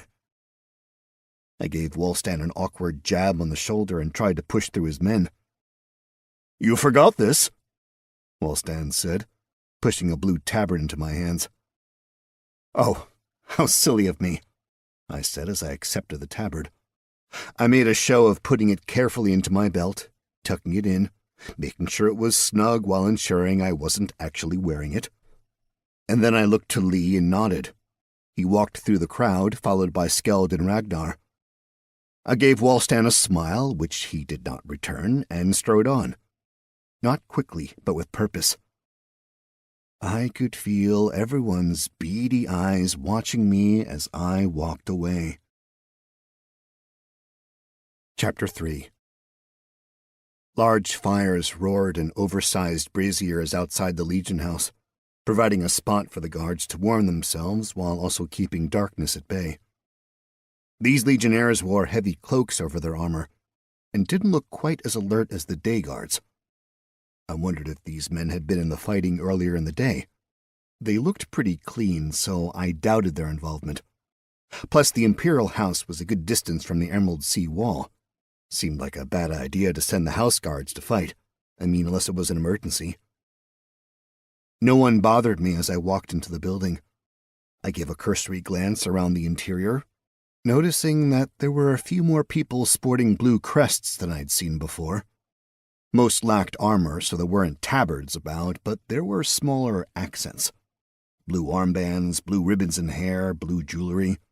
Small statements of allegiance. There were other splashes of color, but exceedingly few and far between. It made me wonder if there was anyone else actually vying for the throne. I walked up to the young woman at the desk and gave her a smile. "I'd like to speak to the Viceroy, if I might," I said. "Just a moment," she said, then hopped up from her chair and disappeared. I looked at Lee and the otters. "Mind, just waiting here?" I asked. "Saw a tavern across the street," Ragnar said. "Might prefer grabbing dinner to waiting in this lobby." "Good plan," I said. The two Lutra headed out immediately. Lee waited a half-beat longer to give me a look, then followed my herdsman. I'd have preferred if he'd said what was bothering him or what he was thinking, because I got precisely zero meaning from his look. True to her word, a moment later the desk attendant came tromping down the stairs with the Viceroy right behind. Leon held his arms wide and gave me a firm embrace. "Come, friend," he said, and guided me back through the building to his office. As soon as we were out of the public area, he quieted down, and seemed subdued compared to the previous day. He had to know about Cleve. I sat in the chair directly in front of his desk, exactly where I'd been earlier that day. I looked over at the empty chair, and I couldn't help thinking about Cleve. He looked over at me with a wan smile, then dropped in his chair with a sigh. He pulled open a drawer and retrieved a crystal decanter from within, setting it on his desk and slipping 2 crystal glasses next to it. Neither of us spoke while he poured 2 glasses of the murky maroon liquid out for us. "To good friends," he said. "May they live in our hearts forever." I nodded, not exactly knowing what to say. But apparently it was enough for Leon, because he smiled again and drank it down. The liquor burned going down my throat. Like real burning. I felt like my throat was legit on fire, and I couldn't help but cough heartily. Something I noticed Leon was doing as well. And then he let out a small belch of actual smoke. "What is this?" I asked through clenched teeth. "Chod." "Which is?" "Distilled fermented worm's blood," he replied. My stomach roiled. I swallowed once, firmly, reminding my stomach that it wasn't the time to throw up. "You know, then," I said. "I knew the time was coming," Leon replied. "Benedict Cogshall was a man of purpose in war, but not a man of travel. I knew his visit here with such urgency meant something larger was afoot." "Did you know what was going on with him and the Emperor?" "I only know Benedict must have aided the Emperor in some phenomenal manner to be granted such a title." "So you don't know the full story?" "Know what?" "If Benedict Cogshall is dead, which he is, then the Emperor is also dead." Total silence. I have had no word of that, Leon finally said. I don't know how fast you can communicate with the capital, but trust me. The Emperor has passed on. Cleve? Sorry. Benedict traveled under an assumed name, Cleve. And while I was supposed to keep this secret, I suppose that Benedict, now that he's dead, it's not exactly important to keep things secret any longer. The whole reason why Benedict got made Duke was because of an assassination attempt. Benedict was in the tent with the Emperor when the assassins struck, and I guess there was some magic required to keep the Emperor alive.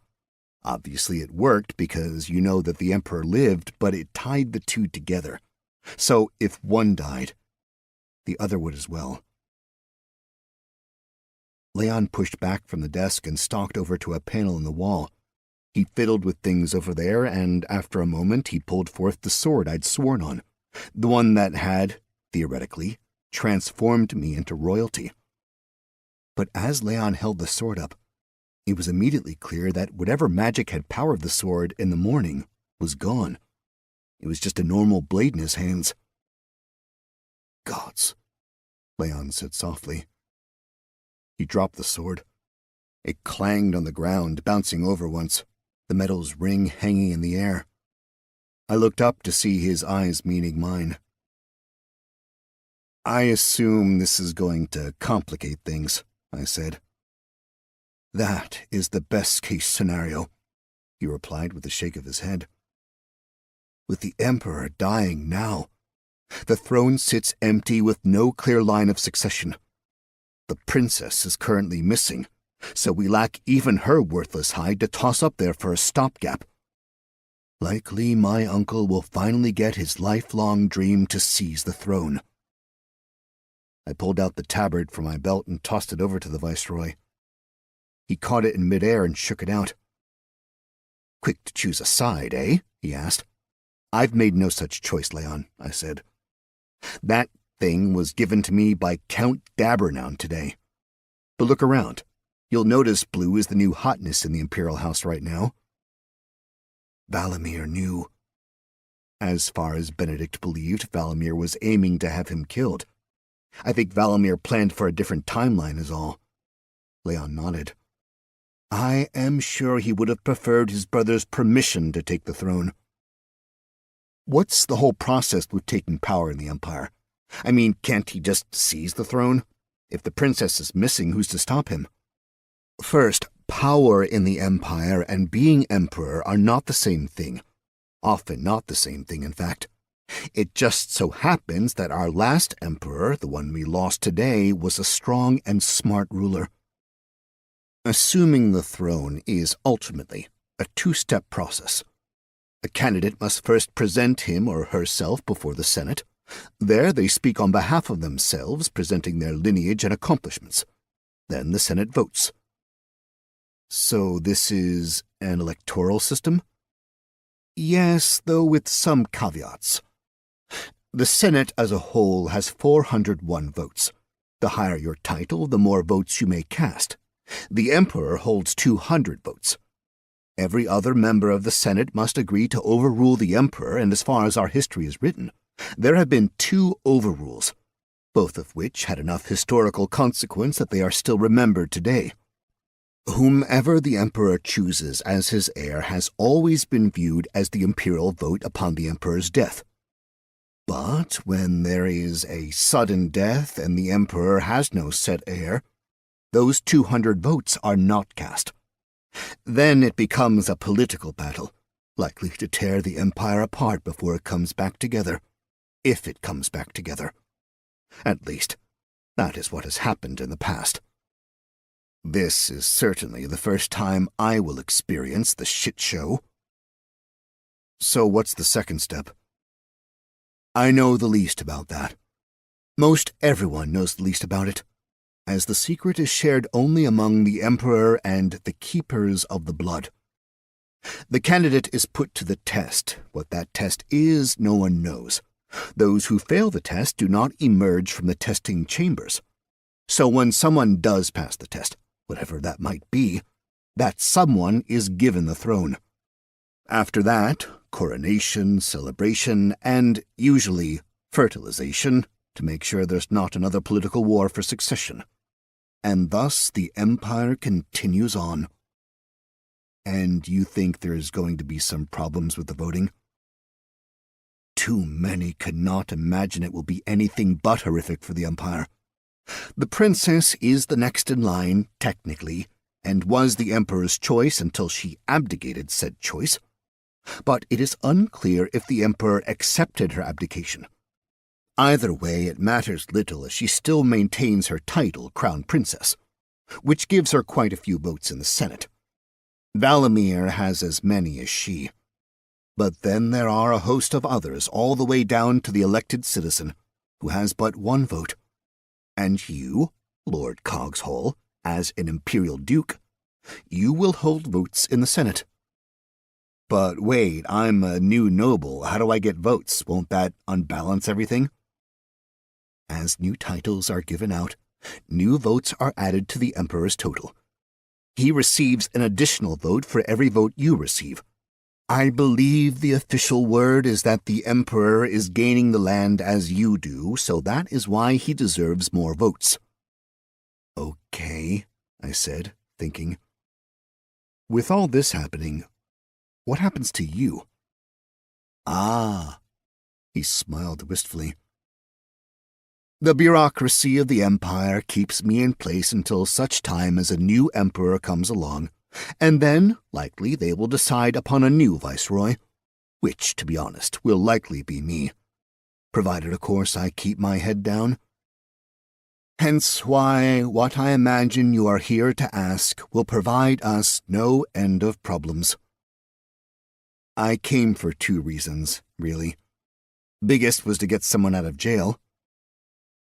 The someone who slew Lord Duhamel? Slew, maybe. Lord, no, I took his lordship. I'm count of whatever it was he was now. So I mean, whatever. Semantics. Are you now? Collecting titles at quite the clip, I do say. I'd prefer to get rid of them if I could. Now, no need to make foolish statements like that. Dude, I am not cut out for this shit. I'd be more than happy to pawn it off on someone else. Precisely why you are so perfect for such a job. Fucking Benedict said the same damn thing. He was a very smart man. For an elf. Leon added with a smile. He looked around the room, poured another snifter full of chod, and then held up the bottle to me as an offer. I shook my head. Preferably never again, I said. He shrugged, then said, to each their own. Leon drained the glass in one go, shook his head and let the smoke out of his mouth. Then he closed his eyes, leaning back in his chair. I let him sit there for a moment, figuring he needed the time to be on his own. Do you have a moment? He asked. I guess, yeah. You have no other evening plans? I mean... He stood up quickly, wavering just a little before righting himself by putting one hand firmly on the desk, and started walking. Follow, he said. He led me to the wall, where he pushed a hidden button. A hidden door popped open. He walked on through, bringing us to a drawing room of sorts. His private office. Much like everywhere in the Imperial House, it was larger than it needed to be and remarkably posh. But unlike anywhere else I'd seen in the house, there were windows. Windows looking out onto a beautiful garden lit with delicate glass lanterns. It was a tranquil oasis in the midst of this big city. Verdant, beautiful, huge leaves and big flowers. It was almost tropical, and different from any vegetation I'd seen in Osterstadt, or, for that matter, in my trek across the Glatonese Empire. Leon opened the glass door, gesturing for me to go first. It was hot inside, and I noticed a glass roof above us. A greenhouse. Leon shut the door behind him. Do you mind if I just... he started to say, moving past me to get to the center, where there was a tall green metal column covered in vegetation. A small knob hid amongst the vines, and with a little twist, water fell from the ceiling, filling several pots and bird baths. All of a sudden, white noise filled the room, and I felt the stress start to melt off my shoulders. It was a beautiful and welcome tranquility, immediately broken by Leon speaking. "We have, at the outside, 2 minutes here before a guard will come and check on us," Leon said. "So listen to me carefully. You are here asking for my help, and I'm going to respond by asking for yours. I cannot intercede directly, not anymore, but I think I may be able to help you help your friend." "What do you need from me?" I asked. "I will need you to shield me." "I'm sorry?" "You are a duke now, an imperial duke. Right now you answer to no one. You are beholden only to yourself. I, on the other hand, exist on a tenuous thread, one that reaches back into a time when there was someone to give authority onto me. I fear war is destined for the Empire, from within and without. With no one to wear the crown, the continued existence of the very Empire must be in doubt." "Wait, allow me to finish. Even now, there are those who will be trying to get closer so they might listen to what we are saying. So this will likely be the last time you are so easily overlooked by those playing court games. From now on, assume you are being spied upon." "Lovely. In fact, I will be sending someone I trust with you, and I will tell you now, they will spy upon you." "Not exactly spying if I know they are reporting back to you." "I prefer honesty, at least with you." "Okay, so a person is coming with me. Are they going to work for me?" "She had better. She will follow your orders, fight for you, and do whatever you ask of her." "Hey man, works for me." He nodded at me. "You agree to help me?" "I do." A smile came over his face.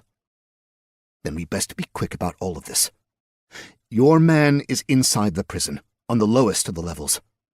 Midday tomorrow, he will either be thrown into the oubliette, or he shall be executed, depending on the whims of a man hundreds of miles to the south. A man who has no love for the thingmen of his brother." "You have found a quest. Saving a friend won. Nikolai, the man who agreed to be your mentor, has been imprisoned, and will likely be executed upon the morrow. You must free him from prison. Reward for success: increased standing with Nikolai, and a guide through the courtly games at Empire of Glatten.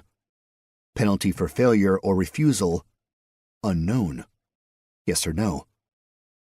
Obviously, I had to accept it. I needed to get Nikolai out, and not just because he was a friend. He was also the only person who knew the Empire and could provide advice I could trust. "Okay, well, what are the messaging systems here? Maybe there's a way to block Valamir's message for the, execution or whatever." "It is most common for governmental agencies and nobles to engage magic, paying guild members for that privilege. So it will likely be a direct line from Valamir to the head of the jail. And there is no way I know of to block that form of magic. Your man's fate rests upon Valamir's whim. I don't suppose Valamir is known for being merciful and kind. More like power-mad and petty. And anything concerning his brother will likely be of particular interest to Valamir. I would guess his thingmen are either scattering to the winds or being slaughtered by Valamir's forces." "Wait a minute. I urge you to focus. You have only hours to break in and out of the prison before it is too late, if it is not already. Nikolai should be able to hold his own. The prisons of Osterstadt are notorious. Long have horror stories of the Osterstadt prison leaked out. You must remember this city has long been by itself against the world, and houses some of the wealthiest families in the Empire. There is no shortage of skilled men and women at the city's disposal, and no shortage of coin to spend." "Okay, noted. No time to prepare going up against high-leveled badasses. Sounds like failure is likely." "I am afraid that is the case. Would you consider leaving your friend to the fates?" "No. But you agree to shield me, to be my ally and assist me." "I do." "My agent will meet you outside the Imperial House, at the back. She will lead you and your companions to a hotel where I am an investor. The hotel will give you my suite, and you will be safe there. Or rather, your men will be safe there while you throw your life away with your foolish errand. That is, if you are still planning on going. I have to, Leon. Just as I would go to bat for you now that we're friends and all. He gave me a bit of a smile. Then I will tell you what I know. Hit me with it. I must be quick, Leon said, giving a furtive look around before leaning in close. The prison is very secure. There is but a single entrance, heavily guarded. It may seem like there are cells above the ground, as the building is quite tall. It is, however, a ruse. The building is primarily a barracks for the city guard. No allies there. Absolutely not. There is quite the animosity between the Legion and the city guard. I would advise you to refrain from mentioning any connection you have to the Legion. It will only complicate things. Light spilled through the window as someone walked into Leon's dressing room. Bah, Leon said, looking over his shoulder at the guard coming towards the greenhouse. We are out of time. Go to the Murdered Bishop. It is a tavern in the worst parts of town. There is a man there who owes me a favor. Leon pressed something hard and metallic into my hand, round like a coin. Ask for Philemon, he continued. He is your only chance to get into the prison. I looked down. It was a coin. What's this? I asked. A favor. You give this to Philemon, he will be forced to provide you assistance, and I believe he can get you into the prison. What about getting out? That will be on you. The door opened and a guard stepped into the greenhouse. Ah, Leon said to the guard. Jasper, is it? Yes, Viceroy, Jasper replied. Do me a courtesy, Jasper, and please escort Duke Cogshall through the back way out of the house. Yes, Viceroy, Jasper said, saluting. Thank you for bringing me the news about your father, Leon said. Of course, Viceroy, I replied. Leon gave me a clap on the shoulder and then ushered me towards the guard. Jasper led me through lots of hallways and past bedrooms and barracks until he pointed to a nondescript door in a nondescript wall. The exit, my lord, Jasper said. Thank you, I replied, and stepped out into the streets of Osterstadt. Chapter 4. A figure in full plate armor stood across the narrow alleyway, looming without being overly big. The armor was intense. The knight wore a heavy cloak with a hood hanging back, but it was artfully arranged so the arms and armor were fully on view. The head turned, and the figure lifted up the mask on the full helm. I was a little taken aback to see a very cute female face looking back at me. A wisp of blonde hair peeked out. You waiting for me? I asked. Are you Montana Cogshall? She replied. I am. Then I wait for you. You're the, envoy from... I know not what he told you, but Leon is my brother. He has tasked me with serving you, my lord. She bowed her head to me. I smiled and shot my identification spell her way. Human, level 14 knight. Knight, I said. Impressive. She stood up straight and narrowed her eyes. You use magic? I do. She sneered, and I thought she was about to spit. Her gauntleted hand wrapped tightly around the hilt of her sword, but she'd yet to draw it. I hate magic. Noted. I'll refrain from using it around you if I can. You got a name? Natalie Glatton. Montana Cogshall. I know. Right. I was told to take you to an inn. We're actually stopping at a tavern first. She frowned, shook her head, but finally nodded. Which one? There's one across the street from the Legion House. The Rabid Dragon? Really? Not my choice. She started walking. I followed. This was going really well. I noticed she put her hood up as we walked. Made me wish I had one too. Anything to decrease my visibility in the city, or the world at large. I knew it wasn't necessarily the case, but I just had the feeling there was a target on my back. The rabid dragon looked empty from the front, but as soon as I opened the door, I was presented with a beatific scene. Unlike most of the taverns I had visited in Glatton, this place was open and bright, delightful and comfy, homey even. A large fireplace took up almost a whole wall. The crackling fire was a soothing background to the gentle chatter. A bar lined the opposite wall where people were drinking almost all in twos. Couples. This was a date bar. I looked over at Natalie. She grimaced back at me. I scanned along the bar until I saw the odd group out, Lee and the two Lutra. They were tucked at the far edge, and given the way the bartender kept shooting them the stink eye, it didn't exactly seem like they were having a grand time. Walking over, I got the attention of the bartender. He smiled at me until he realized where I was going. "You should know beasts are not welcome here," he said to me with a sneer. I stopped and slowly turned to face the man. Several scenarios ran through my head. I took a breath and counted to 3 before I even let them come to the fore, because most of them involved beating the shit out of the racist fuck. Problem was, though that'd get me to my destination, jail, I needed a way out before getting in. Instead, I just smiled at him. "Noted," I said. "If your wife shows up, I'll make sure to escort her outside immediately." Someone snorted. The bartender did not. He clenched his jaw and his knuckles went white. I gestured to my comrades. They got up and left while I stood in front of the bartender. When they were gone, I pulled the coin from my pouch and set it on the bar. Then I winked and walked out. Natalie was already introducing herself to Lee and the hearth. "Now we can go to that hotel," I said. She nodded, still all business, and took the lead. It wasn't a long walk to the inn, the Davenwood. We weren't in the nicest part of the city, but I'd argue this was close.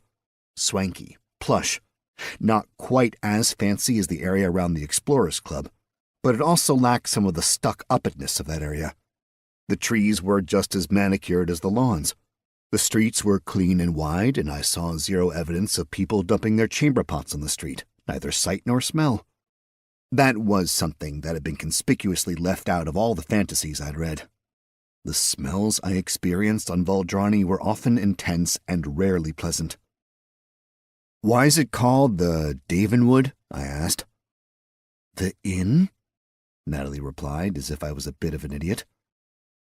"You have not heard of Davenwood?" "Nope."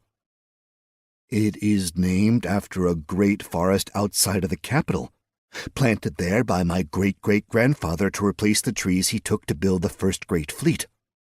"Cool." She just frowned at me before pushing through the door. Inside, there was a desk with an attendant perched in front of a whole bunch of keys and mailboxes, or message boxes, I supposed. A small bell sat next to a guest book.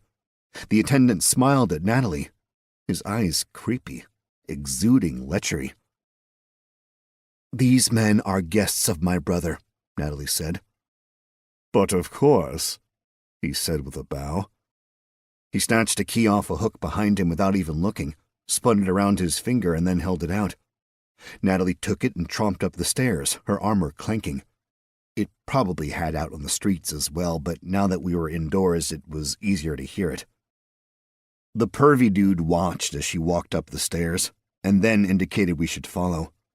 Which, weird enough, but then when I looked up to try and see what he might have been watching, or hoped to watch, all I saw was a bunch of metal. It's not like plate armor does any favors for the butt. The suite was on the top floor. Hell, it practically was the top floor. And it was great. As soon as the door opened, I saw a sitting area, a separate lounging couch in front of a crackling fireplace, and lots of wide-open space. Balconies overlooked the city below. There were doors on either side of the room, open to bedrooms. Natalie was mucking about in one, and Lee hot-footed it to the other, ostensibly thinking he needed to claim the bed. But I knew I wasn't done for the night, so I dropped the bulk of my gear on the floor behind the couch. I kept the bag of holding with me, though. What are you doing? Ragnar asked, already stretched out across the couch, luxuriating in the warmth of the fire. Nothing, I said. You still have the bag on? Yeah. So you are going back out? I am, yeah. Okay, Ragnar said, closing his eyes. Well, you let me know when you are leaving, and I will be ready.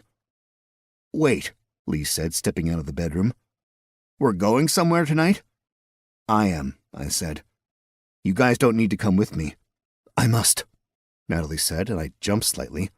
I'd totally forgotten she was even there. She'd already taken off a few pieces of her armor. Her gauntlets were on the bed, and she had her arm guards in her hands. I don't know how good of an idea that would be. I'm going to get Nikolai. You mean the Nikolai who's in prison? Lee asked. That's the one. Osterstadt prison? Natalie asked. Yup, I said. As a prisoner. Well, they took him for murder, so I'm guessing he's a prisoner. He is gone, then. You had best forget he existed, for there is no way to get him out. Well, I am either getting him out or dying trying. Hence why you guys aren't going with me, none of you. We are honor-bound to accompany you, Skeld said, standing at attention in front of me.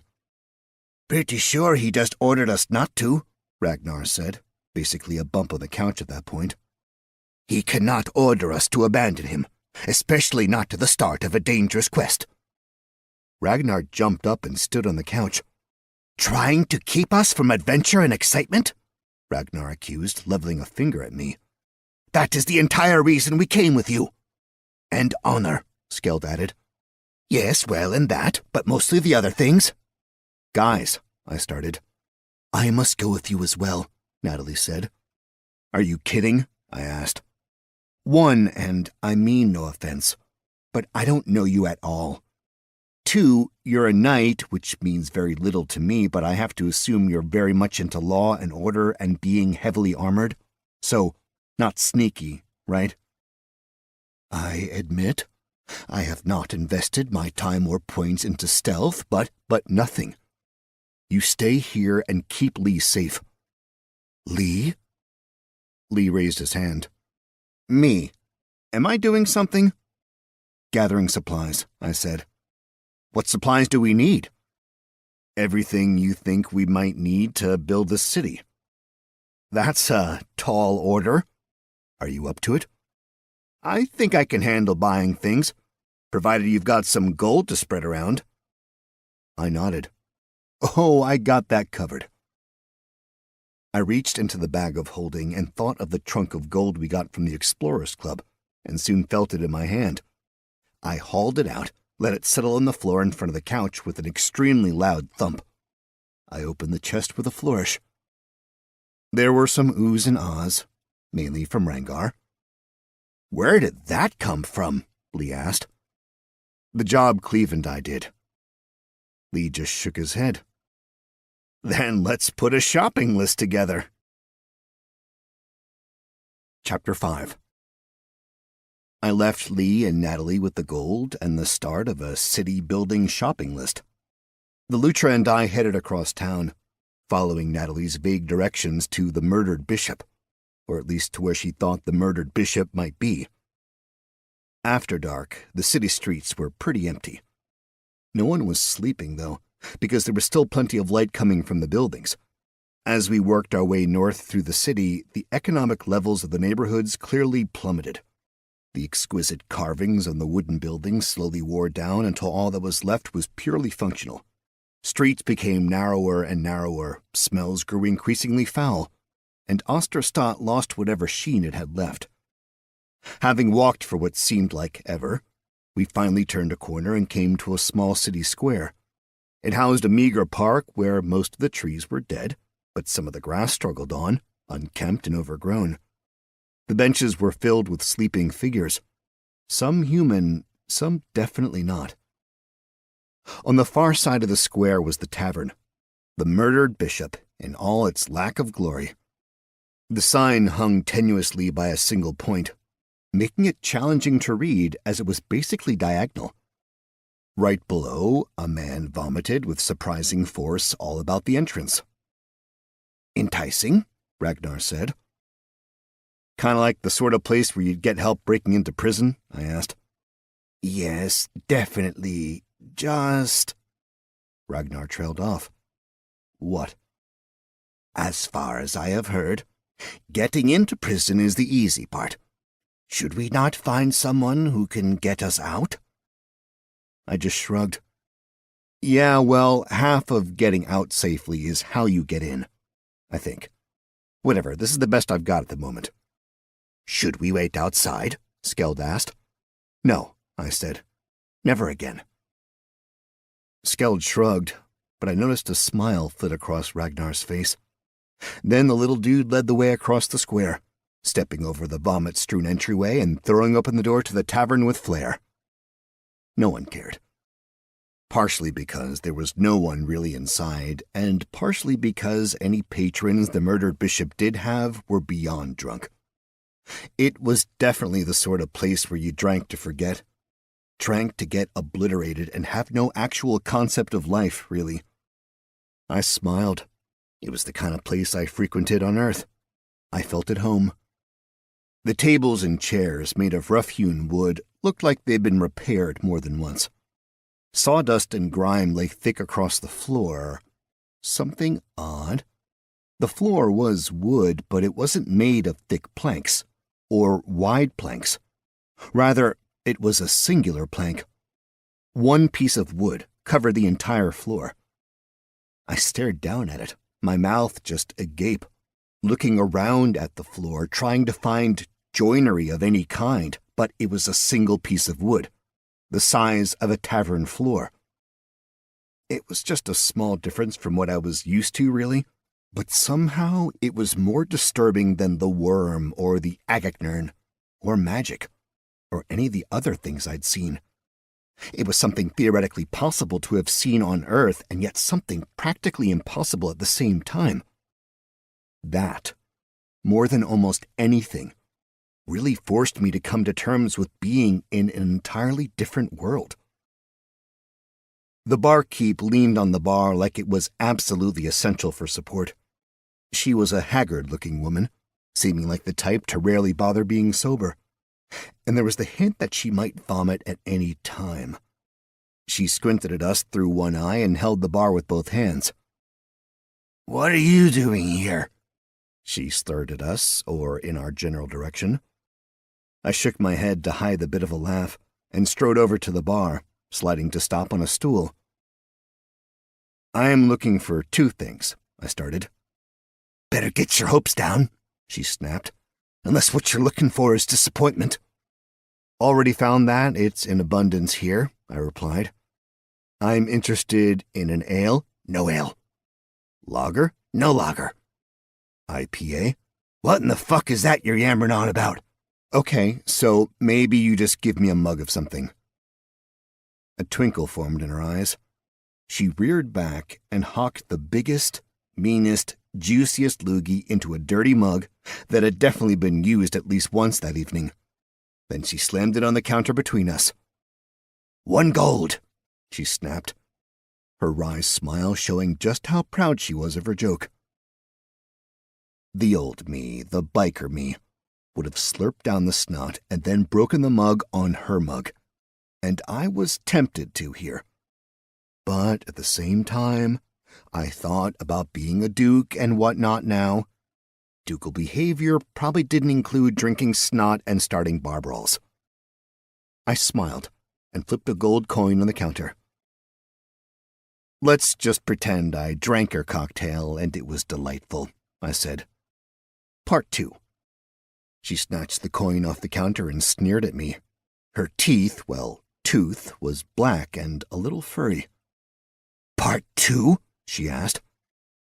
"You want to take me behind the counter?" Ragnar audibly retched. "No, not in the slightest," I quickly said. "Pity," the barkeep said. "I'm looking for a man named Philemon." "Why?" she asked.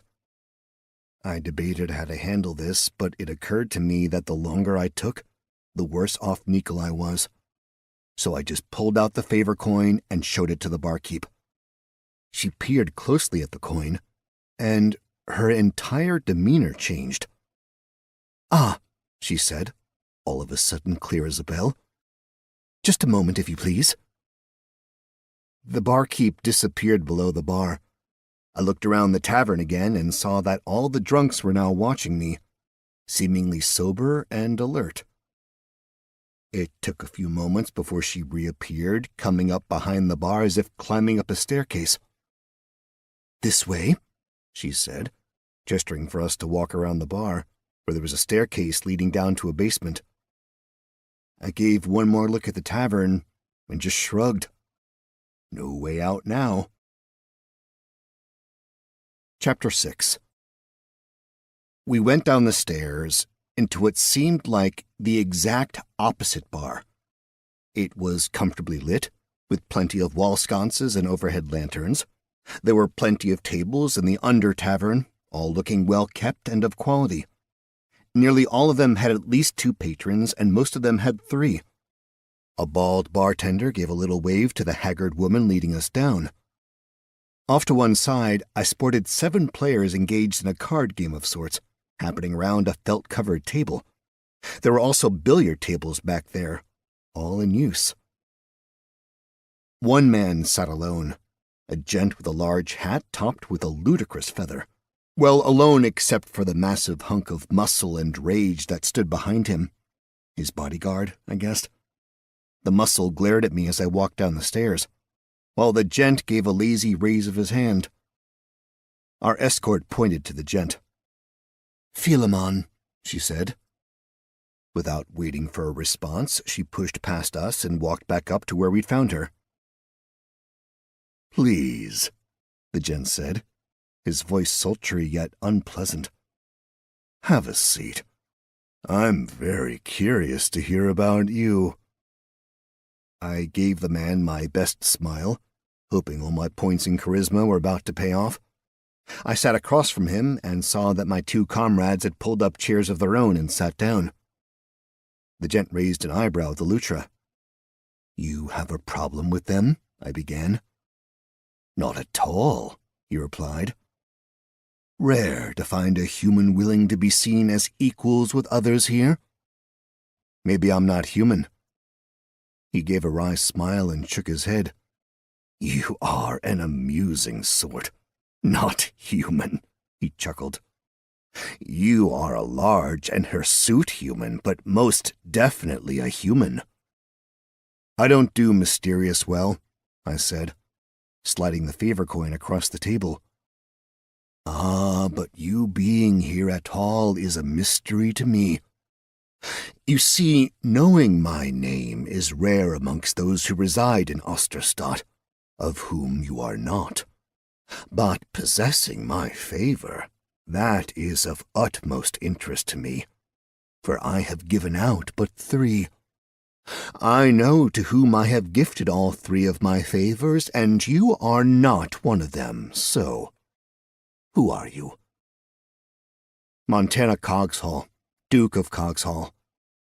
"Oh, nobility." Philemon looked back at his bodyguard, but the bodyguard did not smile. "Ignore Giles. He lost his sense of humor when I stopped him killing on the daily. Who are your furry companions?" "Skeld Woodingson and Ragnar Helfdane," I said. "My hearthman." "A noble with his very own hearth. My, what a delicious turn this evening has taken." "I'm glad we could entertain you." "It is almost all I could hope for. Now, on to the main event. The favor you have come to collect. What is it you seek?" "I need to get someone out of prison." "Osterstadt prison? That's the one." Philemon shook his head. "That is more than a challenge. Perhaps even more than a favor. But can it be done?" "I have confidence it will be done at some point, but as far as I know, not yet." "So your favor is not good?" He gritted his teeth. The favor is good, but you are asking for something I cannot give you. You cannot dangle my favor above me and ask for the heart of a dragon if I cannot get you a heart of a dragon. That is not how favors work. That is how wishes and disappointment work. I leaned back in the chair, listening to it creak, and wrapped my fingers across the table. Let's talk turkey here, I said. I need to get a dude out of the prison. You have a very strange way of talking. Apologies. Where are you from? North of Sawmeres, I lied. He raised an eyebrow. Continue. I need to get this dude out of Osterstadt prison. One way or another, I'm getting him. So what can this, I tapped the favor on the table, get me? Philemon sighed. You are determined. I am. Then let us have a quick conversation so you perhaps understand the pointlessness of your resolve. There is but a single entrance to the jail. It is used by the city guards who live in the barracks there, as well as those bringing anything into the prisoners. All waste is disposed of on site. As far as I know, nothing comes out of there. Not even their shit. The city sewers do not connect. How about I dress up as a guard to get in? Boy, getting in is the easy part. Out is the impossible. Oubliette, came a gruff yet somehow squeaky voice. Philemon's head swiveled around to glare at Giles. Then the dungeon, Giles continued. Silence, you mammoth, Philemon snapped. Giles looked down at his feet, somehow looking chagrined and dangerous at the same time. Do not listen to him, Philemon started, but my curiosity had been piqued. What's an oubliette? I asked. Is that just a fancy name for the prison? Philemon shook his head. The oubliette is the lowest part of the prison. It is where you are sent where they want you dead but want to pretend your blood is not on their hands. It is nothing more than a hole in which you are thrown to be forgotten. Forever. And this dungeon, what about it? It is a foolish legend. It is not just a legend, Philemon, Giles said. It is real. A foolish legend that claims the treasures of the ancients rest in a grand dungeon underneath the city, Philemon snapped. And the fools who keep yammering about said legend also like to say the only remaining entrance is through the oubliette and the Osterstadt prison. Is there an exit to the dungeon? I asked. Presumably. It is wherever the grand treasures of the ancients are. But as there are no grand treasures, no dungeon, and certainly not were there ancients. Yes, of course. Who do you think cut the pass from the plains of Glatten to the Emerald Sea? But they were wiped out by some cataclysm, or destroyed by their own hubris. Whatever the case and cause of their demise, they left nothing but smooth stone, and this passed through the mountains behind. Okay, but theoretically, if these dungeons existed, which they don't. Right, but if they did, could they be a way out of the prison? It would only be a way out of the prison should you consider beheading a method out of the prison. Should you view death a viable option, I guarantee there are easier methods than dying in the dungeon.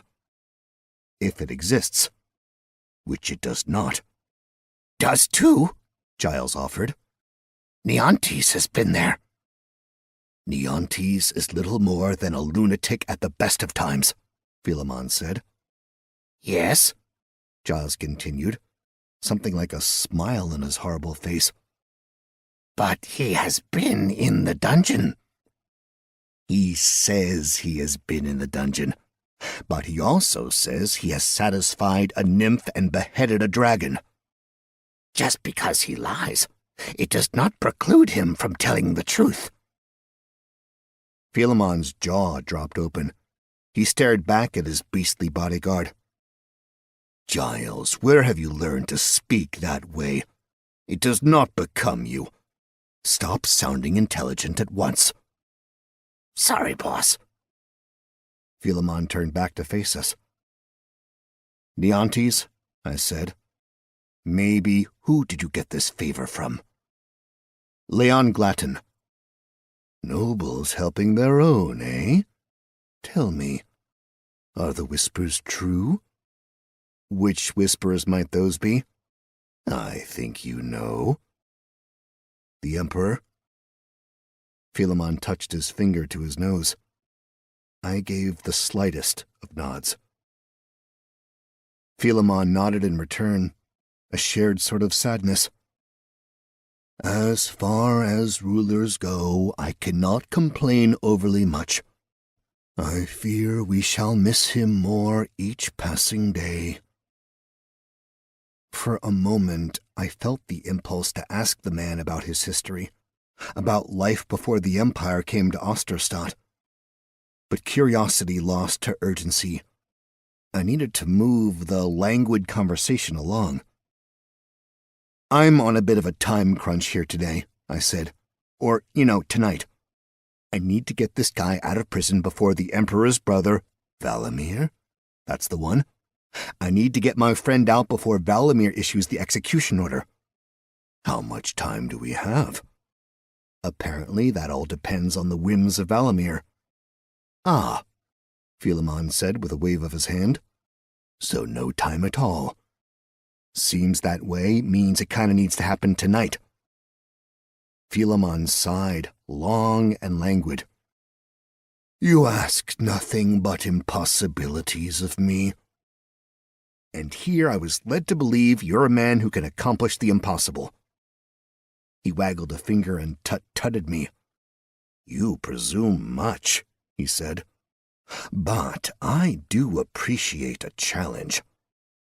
Before I let you speak to Leontes, before anything else occurs this evening, I need to ask you something." "Shoot." "You are going into the prison, whether I assist you or not, correct?" "Yes." "And nothing will dissuade you from this?" "Nope." "Then I find myself in a strange position. You should see where I'm at." Mild smoke from my shoddy joke. "Sadly, I cannot get you out of the prison. I cannot even tell you of a means to extricate yourself from the prison. I can, if you insist, get you into the prison. No offense, but I'm pretty sure I can figure out how to get into prison." "Can you do it with your equipment and your comrades?" "Okay, now that is certainly a tempting proposal. I regret to say that I cannot give you this just for the favor you have for me. I thought if you are going into the prison to get someone out, then it will be just as easy for you to get to someone's out." I pushed back from the table, feeling like I was about to get taken for a ride. "So you need a favor from me, but you aren't willing to take the favor I already have from you to help me?" "I am offering you an additional favor from me." "For a favor from me, which, if I understand you correctly, is getting someone out of a prison you claim is inescapable." He seemed to go over what I'd said in his mind, then nodded. "Exactly. What if I don't want to do that?" "Then I am afraid I cannot assist you. You won't fulfill your favor?" There was a long and pregnant silence as he looked at me, a look that grew increasingly cold as the seconds ticked along. "I'm not saying I won't do it," I said finally, knowing full well I had just lost the battle of wills. "I'm just trying to figure out how this favor system works, is all." "Oh," he said, smiling again as if we were the best of buddies. "It is an arcane and bizarre system that no one really understands. But suffice to say there are rules involved, and denying a favor is a very bad idea." I gritted my teeth, choosing not to say anything to the man.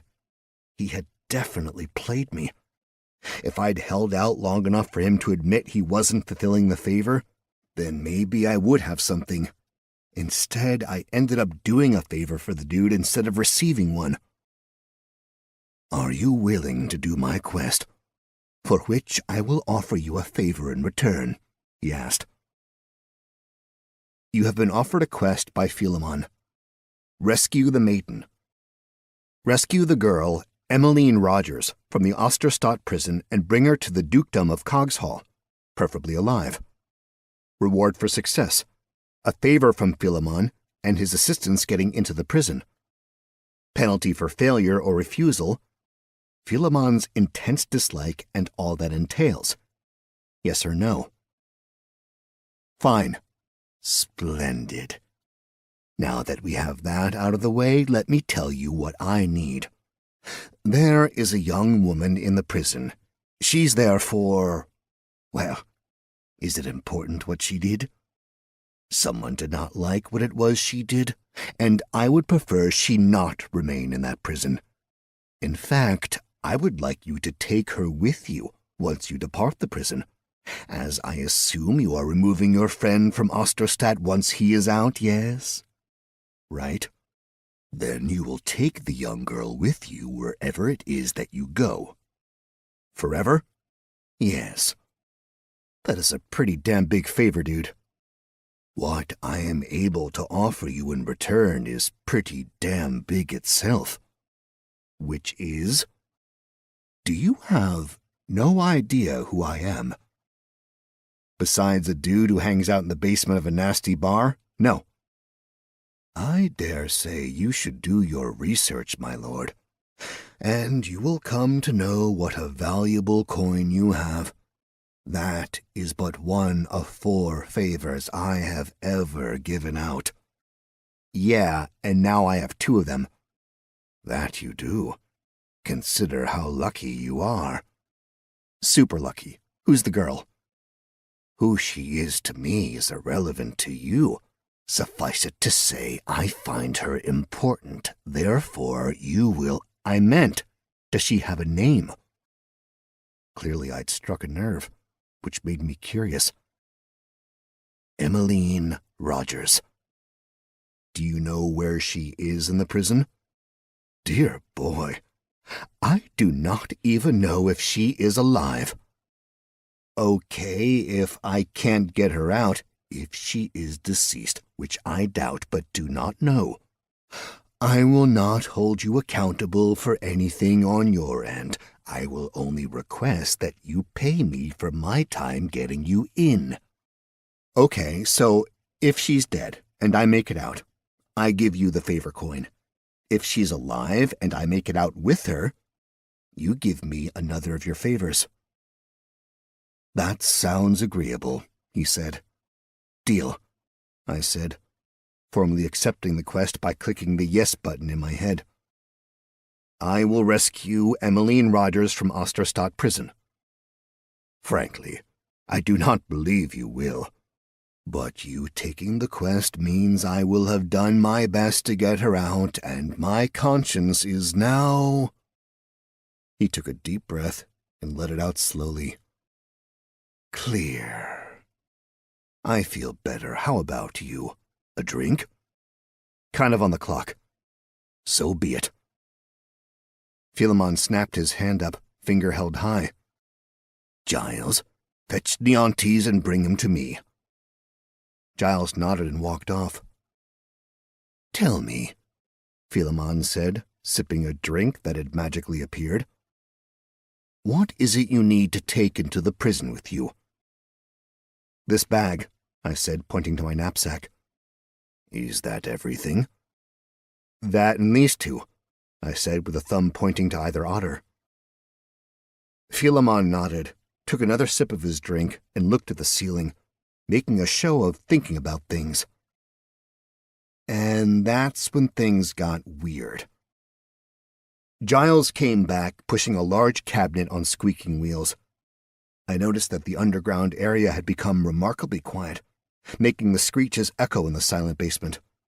Everyone watched us now. Giles rotated the cabinet around, presenting it in a manner that made it seem like he'd done this a million times before, a little bit theatrical and a lot of bit rehearsed. Then, with an awkward flourish, Giles opened the cabinet. Chapter 7. The thick door swung out to reveal a square glass container filled with an intensely dark purple liquid of some sort, but a brilliant pink swirled through every once in a while. It wasn't something that I had seen before in this bizarre new world, nor the old, and I couldn't begin to guess what would happen next. A hand smacked against the glass, gnarled, gross, and incomplete. It looked like it had been submerged for a decade, which, to be fair, it might have been. Certainly seemed likely. The hand's skin looked like as if it had been badly burned or dipped in black ink, or maybe it was just heavily decayed. It clenched, as if it was trying to pull against the glass. That's when something I could only surmise had once been a human face smushed up against the glass. A milky eye darted about, and the remains of a mouth made some sort of attempt at talking. At least that's the only thing I could imagine it was doing. It took everything I had to not throw up. By the sound of liquid hitting the floor next to me, it seemed Skeld hadn't managed holding it together. "What do you need?" A warbling voice issued forth from the glass cabinet, sounding almost like it came from a hidden speaker nearby. I said, speaking to Philemon, but unable to take my eyes from the monstrosity before me. What in the actual fuck am I looking at? Neontes. Philemon replied matter-of-factly. Neontes, say hello. The milky eye focused in on me, and a hello came through. The mouth did not move. Hi, Neontes, I managed to get out. Is he okay? Neontes, for his part, ducked back into the dark purple liquid, the pink swirling around for a moment before disappearing as well. Then he returned, slamming his nasty torso against the glass case, causing the whole cabinet to rock on the wheels a little. His torso showed the ruined remains of what I could only guess was a monster attack of some kind, because it straight up looked like something massive had taken a chunk out of the man's body. Another slam against the glass, and the cabinet started to tilt. "Giles," snapped Philemon, "pay attention." Giles jumped into gear, grabbing the cabinet and stabilizing it. "Neontes," Philemon said, his voice soft and slithery, making my skin crawl. "Should you break that cabinet, I will only bill you for the repair.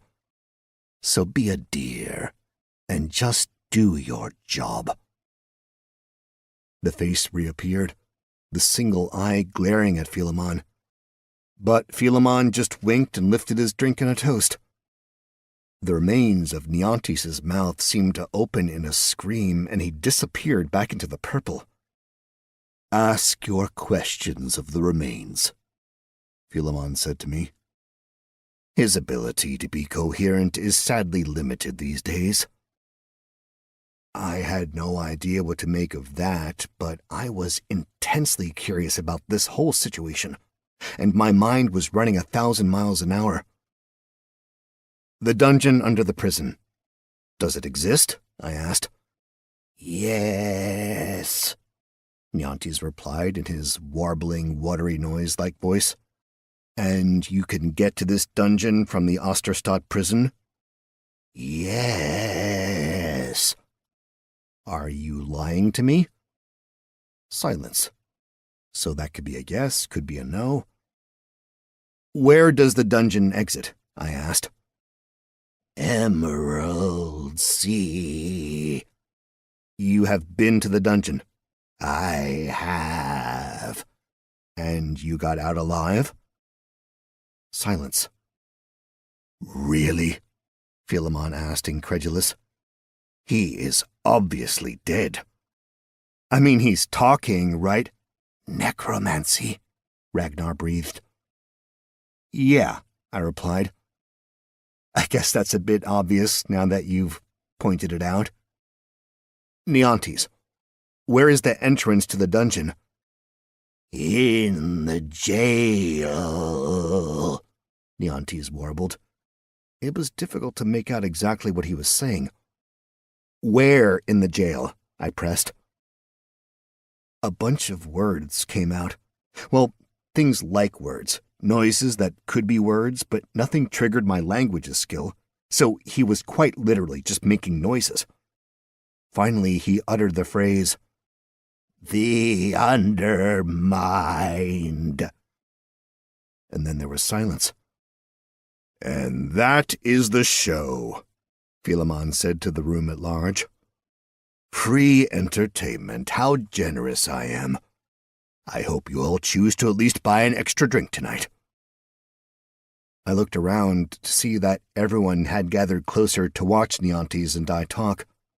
There was a bit of chattering and some money changing hands, but just as quickly as they had come over, the patrons returned to their tables and their drinks.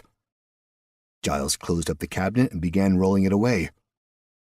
I stammered, sounding about as intelligent as Neontes. The undermine? Is there a mine in the prison, like a workforce thing? You would have to ask Neontes that, but I'm afraid he's a bit done for now. Should you wish to come back and chat with him again, that can be arranged for a price. Does he have anything else worth telling me? That is also something you would need to ask Neontes.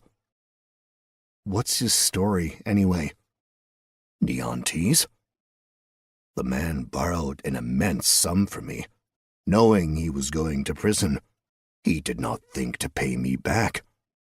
His corpse was found in the sea. I bought it and brought him back so that he might pay me back the money he stole. Do you charge for shows or something? I do.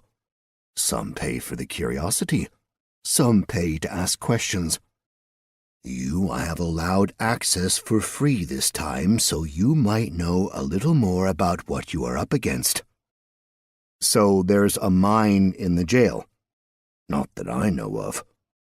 But I make a point of not knowing anything about that horrid place.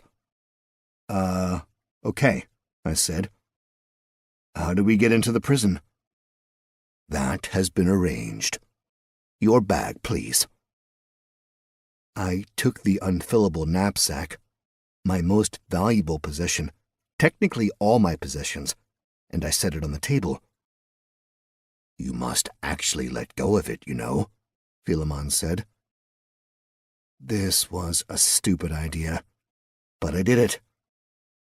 His hand dangled above it, and I saw bright runes float down out of his ring, settling onto the bag. Oh, very nice indeed, Philemon said with just enough of a wink to make me feel terrible about everything that had so far transpired. If you will kindly go upstairs and wait outside, someone will be along shortly. And the bag? It will be with you again. I felt someone grab my shoulder. Giles pulled me to my feet and then gave a pretty solid attempt at making me move. Thing was, I wasn't interested in being handled, so I stood my ground. Giles frowned, making the sort of face I'd seen plenty of times when the dude who built his life being the strongest and the biggest met someone who was stronger. It was a confusion mixed with anger.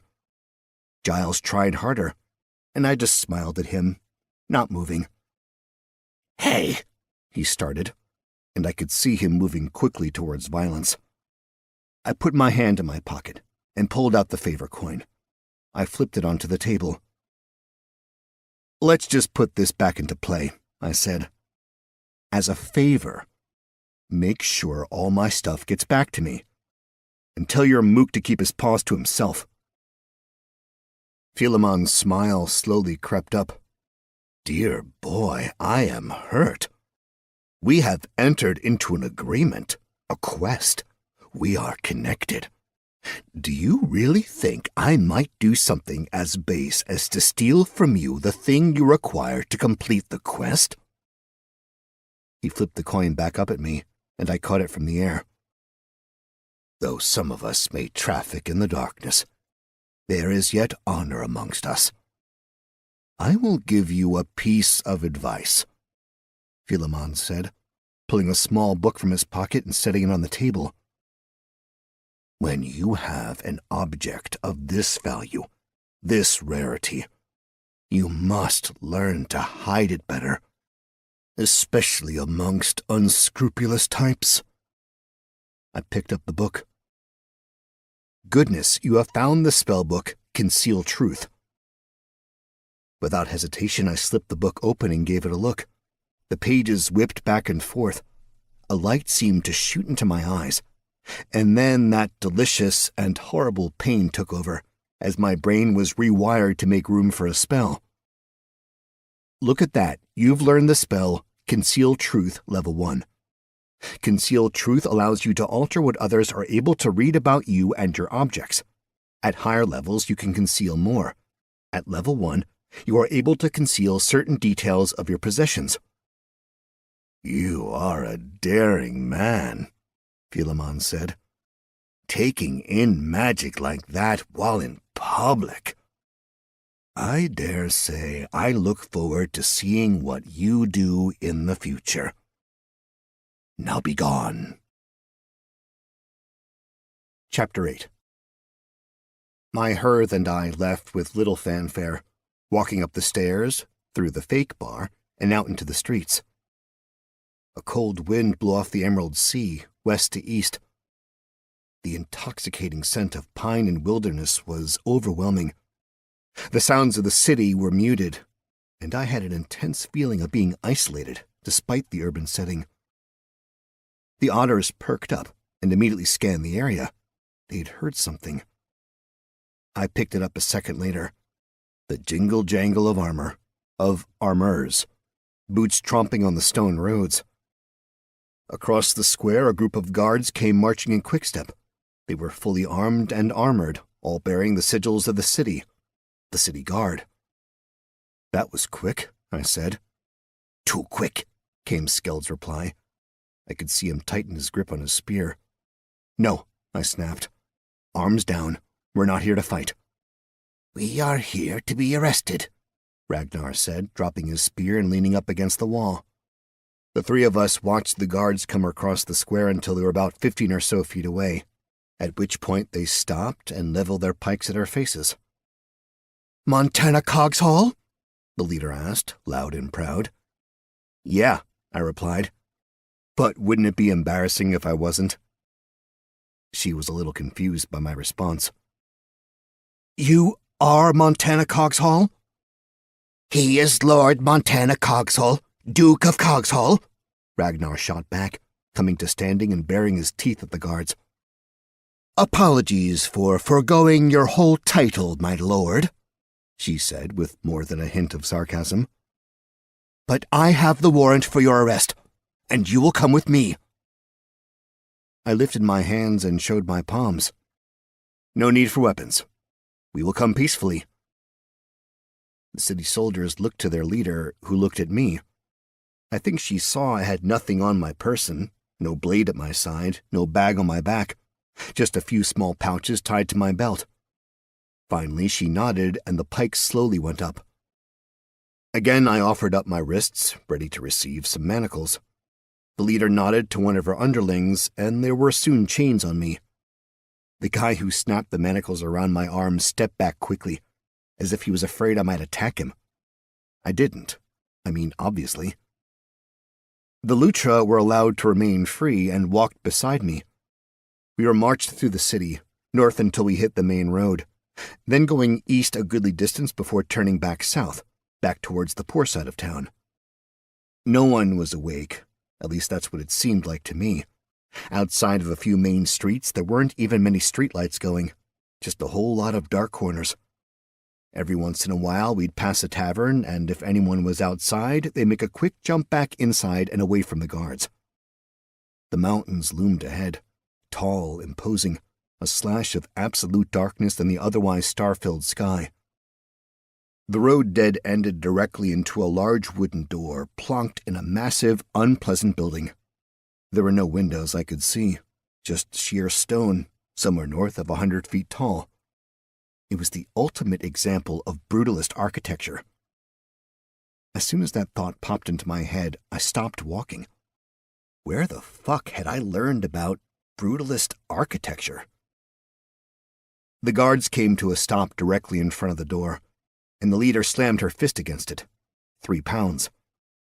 A small door within the larger door opened up, light spilling out and silhouetting a figure, someone who wasn't big. "Dropping off or picking up?" the figure asked the guards. "Dropping off," the leader replied. "Just a minute," the gate figure said, then shut the door. We stood in silence together. It started to feel awkward. "Do this thing a lot?" I asked the man next to me. He seemed shocked I had spoken to him. He just turned away, pretending he hadn't heard me. "You could at least be civil," I said. "They have orders not to speak to you," the leader said. "The Empire wants to know what you know. If you were to tell one of these men or women anything, then they would garner Empire interest. Perhaps enough even to make the Empire come and collect them in the middle of the night to disappear into this hellhole for the rest of their lives. So please do not speak to them." I was super tempted to start blabbing about all sorts of things that sounded like important secrets. But then I realized that these cats were just doing their job. And for the most part, they'd been total professionals about it. So back to awkward silence. A moment later, the door opened again, and a tall, thin man in long gray robes came out. His hair reached nearly down to his elbows. As he moved forward, all the city guards backed off. He walked right up to me. His breath fetid, his teeth a horror show, and his nails so long and black they'd easily pass as talons. He grabbed my arm, and I felt an intense fire spread over me. My indicium stretched out before me, and the man's eyes seemed to light up, even though my skin was covered. "Nobility," the man said, almost breathless with excitement. "Oh, how I look forward to having you in my possession. What I can do to you, I am so very excited. It is like a holiday for me. You can go now, officers. Thank you." The lead guard nodded, and the city guard marched away into the night. "Are these your pets?" the man said, looking from Ragnar to Skeld. "How cute. Perhaps I will let you keep them for the night. Skin them tomorrow at your first indiscretion. I find many are more willing to chat honestly when their pets are threatened, even over their own lives." I gritted my teeth, really wanting to see if I had the strength to tear through the manacles. Then maybe see if I could rip this asshole's teeth out of his head and beat him to death with his jawbones. "Ooh," the man said, pulling on the chain and leading me in. "You are tempted to hurt me, I think. Keep that anger inside. There is much yet to come." Despite the other ideas bouncing around in my skull, I knew the best course of action was compliance while waiting for my opportunity to make a run for it. So, instead of violently tearing out the man's eyeballs from his sockets and making a bolo tie out of them, I merely kept alert and watched everything, looking for any weakness I might exploit. The other side of the door was a well-lit courtyard, larger than I expected. A few wagons, a horse stable, a smithy set up in the corner with men and women still working the forge despite the late hour, sparks flying into the night sky like tiny meteors. There was a single door at ground level on the far side from where I'd entered, and windows farther up. Some lights were on, but most of the rooms were dark. A small walkway rimmed the courtyard, about 20 feet above ground level, where archers stood watching me. Arrows knocked. The robed man led me away from the door, which confused me until I realized the dark spot we were headed to wasn't just a shadow, it was a door. A flat door like that for a tornado shelter or a root cellar. As we got closer, it started to lift up. Light flared out, and I saw a set of stairs. We went underground. I had no way of knowing how long it would be before I saw the sky again. Chapter 9. At the base of the stairs, an armored man sat behind a desk. He looked up, saw the gray robe, and made a quick note in a large book. "Cell 212S, the guard said. "No," Grey Robe countered. "I want something more unpleasant." The guard sighed and flipped through his book. "Cell 642? Grey Robe thought for a moment, then nodded. The guard made another mark in his book. "Proceed," the guard said. Another armed and armored man looked me and the Lutra over, then opened a door and stood to the side. Grey Robe pulled me in. "They will not speak to you," Grey Robe said. "No one will. They all know of the new Duke, the one who wears a beard, the one who has taken land not meant for him. I am the only one who will speak to you.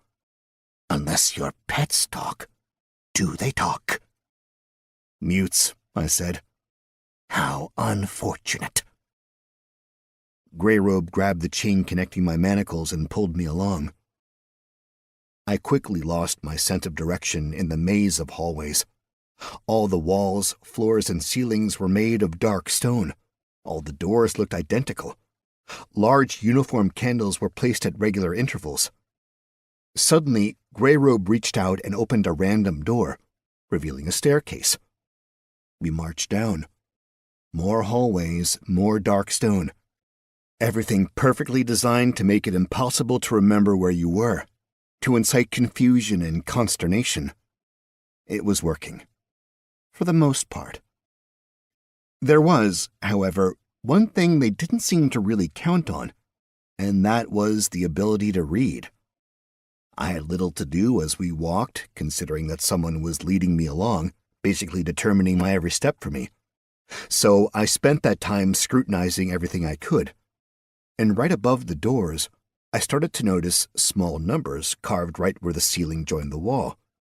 Super easy to miss, but once you see it, like Tom Cruise's smile being out of place by a single tooth, you couldn't ever overlook it again. Finally, Grey Robe opened another door, this one to a cell. It wasn't small, I've certainly spent nights in worse ones, but it was impressively oppressive. 20 feet tall, thick, chunky stone, a small hole in one corner, some old straw in the opposite. There were several spots on the walls where someone could be chained, as well as extra chains hanging down from the ceiling. He shoved me in, leaving the manacles in place, and ushered the two Lutra in after me. "I will come for you when I decide morning is," Grey Robe said. "Sleep well one last time. And know that if you choose to give me what it is I need, then I will be merciful." "You want to just ask now? Maybe it's something I don't even want." "Oh, I doubt that very much." The door slammed shut. I heard the unmistakable clinks of a very heavy lock snapping into place. A small hatch slid open, and some eyeballs peered in at me. Grey Robe again. "Hey, man," I said. "Why don't you just ask?" "A man," Grey Robe said, "even one as you, will not likely divest himself of his inheritance if he has just asked." "My inheritance? Who wants the land, huh?" He smiled, then slammed the hatch closed as well. The room was dark, very dark. Just a thin strip of light squeaked under the door. "You guys got dark vision, right?" I asked. "We do," Skeld said. I flipped that mental switch, and the room came to light. All right, I said. We need to take inventory here. I patted my pockets and checked my pouches. I've got a bit of gold and a bit of silver. I got a dagger, Ragnar said. As do I, Skeld added. And some coins. I have some hardtack, Ragnar said. 2 biscuits, Skeld said. Well, I have fishing line and hook. I have bait. The 2 Lutra were getting closer, face to face, staring each other down as they pulled various bits and bobs from their persons. Not a competition here, gents, I said. We gotta work together. And pretty sure we've got basically nothing useful here. Look around the room, see what past occupants have left us. Are you expecting to find the bag? Ragnar asked. I shook my head. I'm optimistic we'll get the bag back. Philemon didn't exactly seem trustworthy, but he did believe in honor and paying debts. Biggest problem? I don't think this was his plan. I think Valimir found out about us quickly. Or you? Sure, or me, and he wanted to question me. I don't think, Ragnar said. Valimir is the one behind this. I blinked. Ragnar had just used a contraction. I wondered if my style of speech would spread further, and if that would be a good or bad thing. And why is that? Skeld said. Because the gray-robed man said something about you taking land that was not yours. Makes me think, and this is just postulating. Ragnar started to pace back and forth. Makes sense someone wanted the Cogshold dukedom for themselves, but you got it first. Northwoods, I said. Ragnar just shrugged in reply. I would not say he is without suspicion. I felt anger course through me.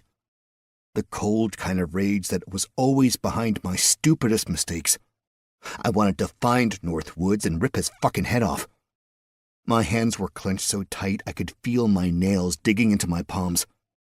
I wanted to break something.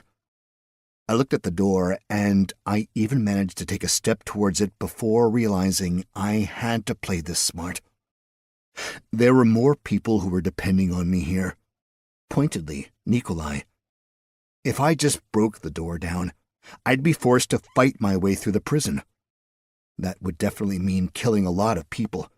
People who were just cogs in the machine doing their jobs. And that was no way for me to build a relationship with my closest neighbor city. I had to be sneaky and smart. My 2 worst skills.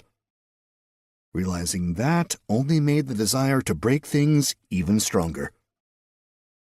The manacles seemed like a reasonable place to start. I wrapped the joining chain around my wrists over the actual manacles and started pulling. Harder. And harder. The weak link in the chain started to unbend, and it failed rather spectacularly, shooting out and ricocheting off the wall. With my arms free, I stretched out and got the blood flowing again. Despite breaking the manacles, I wasn't satisfied. I wanted to break more. I jumped up, grabbed the chains, and started climbing. Is this a thing we should be asking about? Skeld asked. No, I snapped back. The climbing itself felt amazing. There's something almost magical about climbing with just your arms. I'd always been too heavy to do more than 1 pull-up, and I'd never climbed the rope in gym class.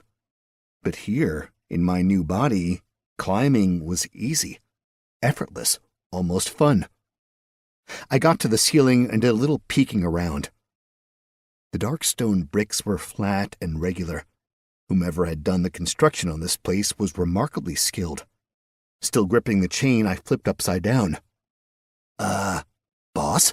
Ragnar asked, looking up at me. Move, I shot back. I got my feet planted and pushed, getting my arms out straight so I could pull the chains out of the ceiling. At first, nothing happened. I just strained. But just as I was about to give up, there was a very slight pop, and that was that. Those damn chains were coming out of the ceiling. I reset, getting a little more bend in the knees.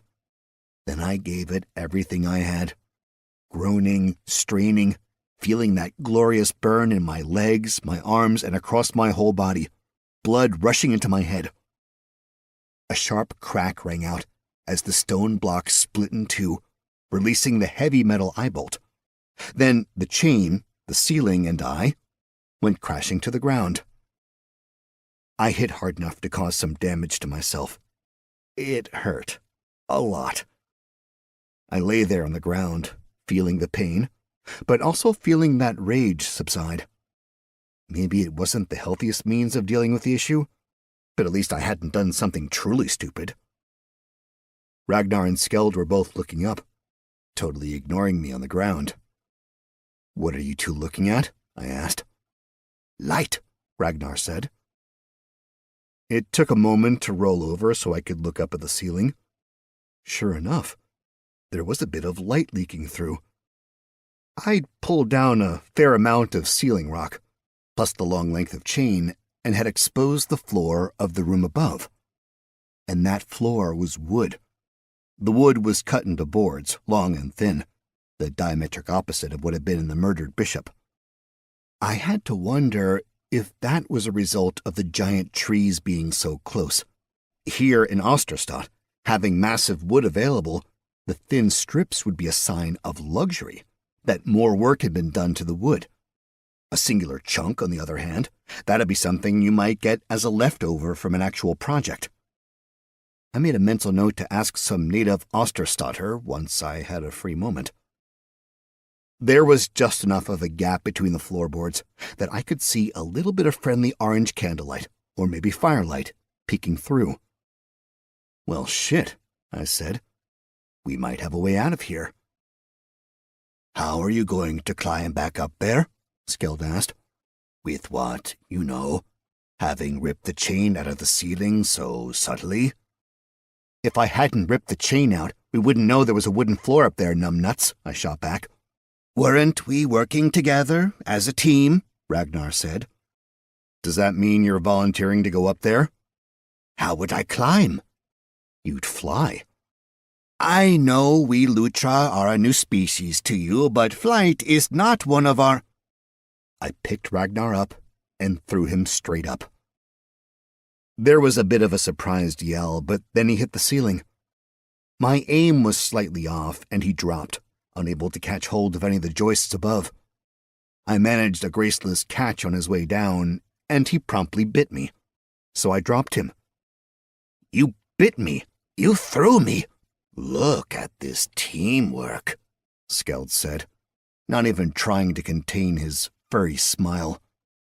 "You shut your mouth," I snapped back. Chapter 10. Tossing the otters up into the air wasn't exactly the easiest thing.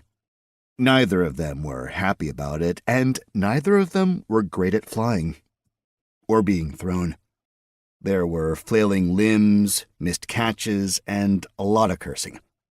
I had to heal Ragnar twice, and after that he refused to do it anymore. Eventually, though, Skeld managed to get 2 tiny daggers into the floorboards, and himself wedged between the stone bricks of the ceiling and the wooden planks of the floors. From there, I tossed the chain up to him, over and over, until he snagged the eye bolt. Then it was time for him to work on getting it wedged into place until it could hold me. That took another few tries, and me falling on my ass a bit. Finally, it was in place. Skeld slid down the chain and threw himself down on the ground, absolutely exhausted. Ragnar didn't look much better. I realized I needed to do a little better remembering that other creatures didn't have the luxury of my limitless stamina. "You guys rest and, listen at the door," I said. "Let me know if someone is coming." "At which point you will do what?" Skeld asked from the ground. "Pull the chain down so we have to do that all over again?" "Let's all hope I've got a better plan should the need arise." A quick scurry along the chain, and I got myself up against the wood floorboards. The tiny Lutra daggers were comical in my hands, but they were made of metal, and they were long enough that I could slide them in between the joists and the flooring. That gave me just enough leverage to pop the floorboards up. Not much, but enough of a start to work at making a hole for me to scurry through. It was a long and involved process, one that was rather joyless. I kept stubbing my fingers against metal and wood. My hands were littered with splinters. But eventually I managed to get enough space that I could fit my arm and some of my head through to the room above. The room seemed designed primarily for comfort, like a staff room for the guards or the torturers to relax in between drawings and quarterings. There were comfy-looking chairs arranged in a sitting area with a plush carpet. An armoire leaned against the wall on the other side of the room. No one was in there, but it was clear the room was only recently vacated. The fire crackled and popped as newly placed logs caught flame, and smoke curled from a pipe resting on the table. Judging how much of my body I'd squeezed through the hole I'd made in the floor, I figured I could continue prying boards up and out for a few hours so my whole self could get through. Or I could send one of the boys up to see if that was worth my time. "You too well rested?" I asked. "No," came the inevitable reply from Ragnar. "I can do it," Skeld said, sounding tired himself. "I can do it," Ragnar snapped back. "I was just being honest and saying, 'Hey,'" I snapped. "One of you scamper up the chain and go through the hole." Down below, the two played their little game, and Skeld won. He pointed up. Ragnar dutifully climbed up the chain and over me before he slipped through the hole into the room. "What do you want me to do?" Ragnar asked. "Look for anything useful, like keys." He nodded and was off. These guys could really move when they wanted to. He scrambled around the room, opening and looking into everything. I could hear his feet across the floor, but I couldn't exactly track him around the room without shoving myself through the hole again. This was definitely one of the downsides to being as large as I was. I had the feeling a normal person would be able to get through. But that was a problem I'd managed for a long time. Even back on Earth, I'd often been too big.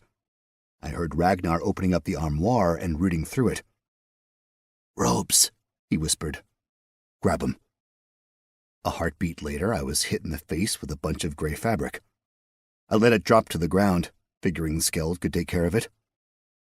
Then I heard what I'd been dreading. Footsteps outside the door to the room upstairs. "Cover the hole," I hissed. "I hear someone."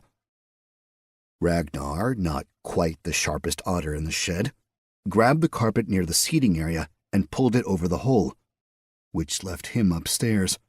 But it did do a pretty solid job of covering up the hole. I heard the armoire door open and shut, a creak as the main door opened. There were some mutterings, but I couldn't quite make out what the person was saying. Something about blood and the need for better uniforms. And then he stepped into the hole. The carpet dipped down, further and further, until I had to move out of the way as a body appeared in front of me. Well, a carpet-wrapped body. The thick carpet eventually reached the limit of the hole, and the figure was stuck, my guess, about chest-high. The body struggled for a second, but then it stopped with a suddenness.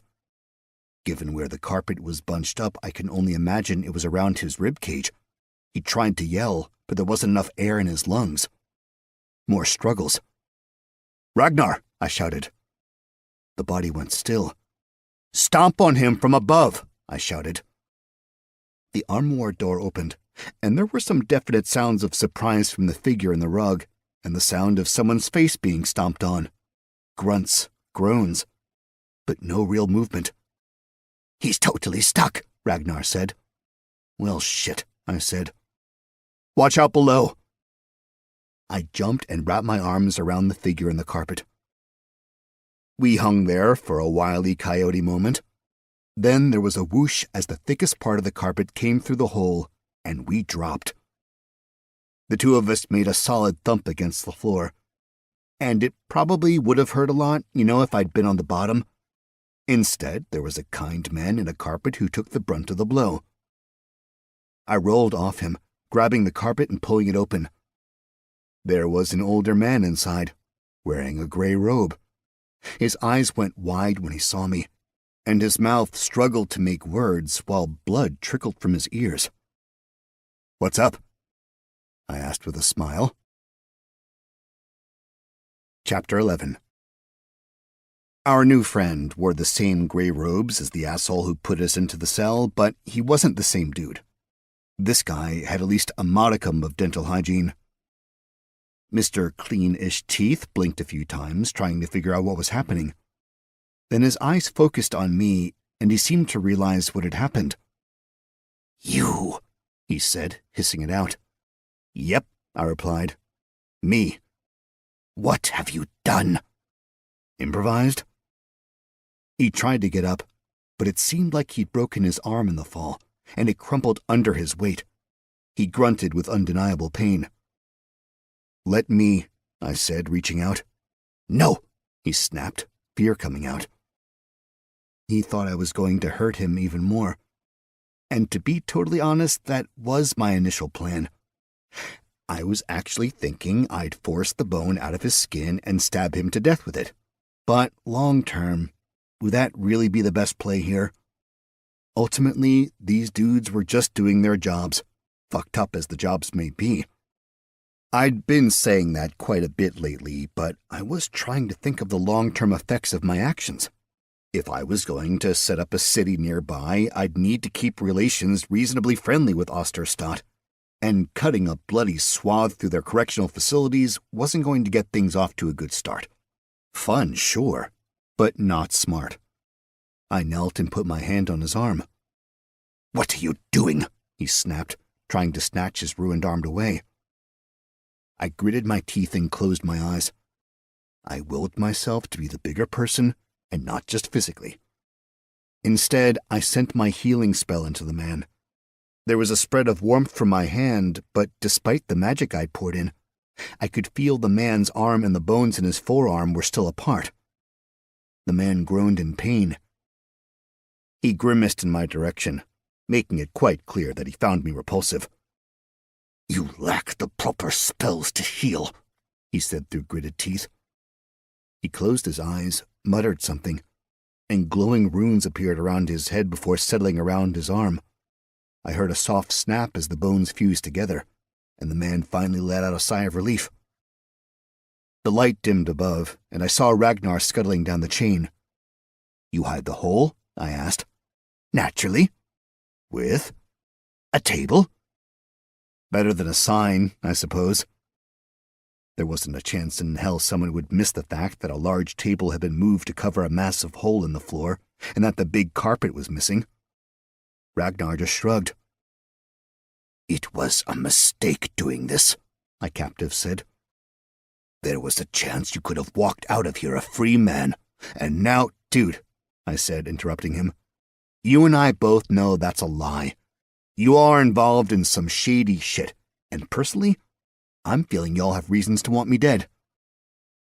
The man was silent while he looked me up and down. "Who are you?" he finally asked. "You don't know?" He shook his head. "The Duke," I offered. "The one who stole the land."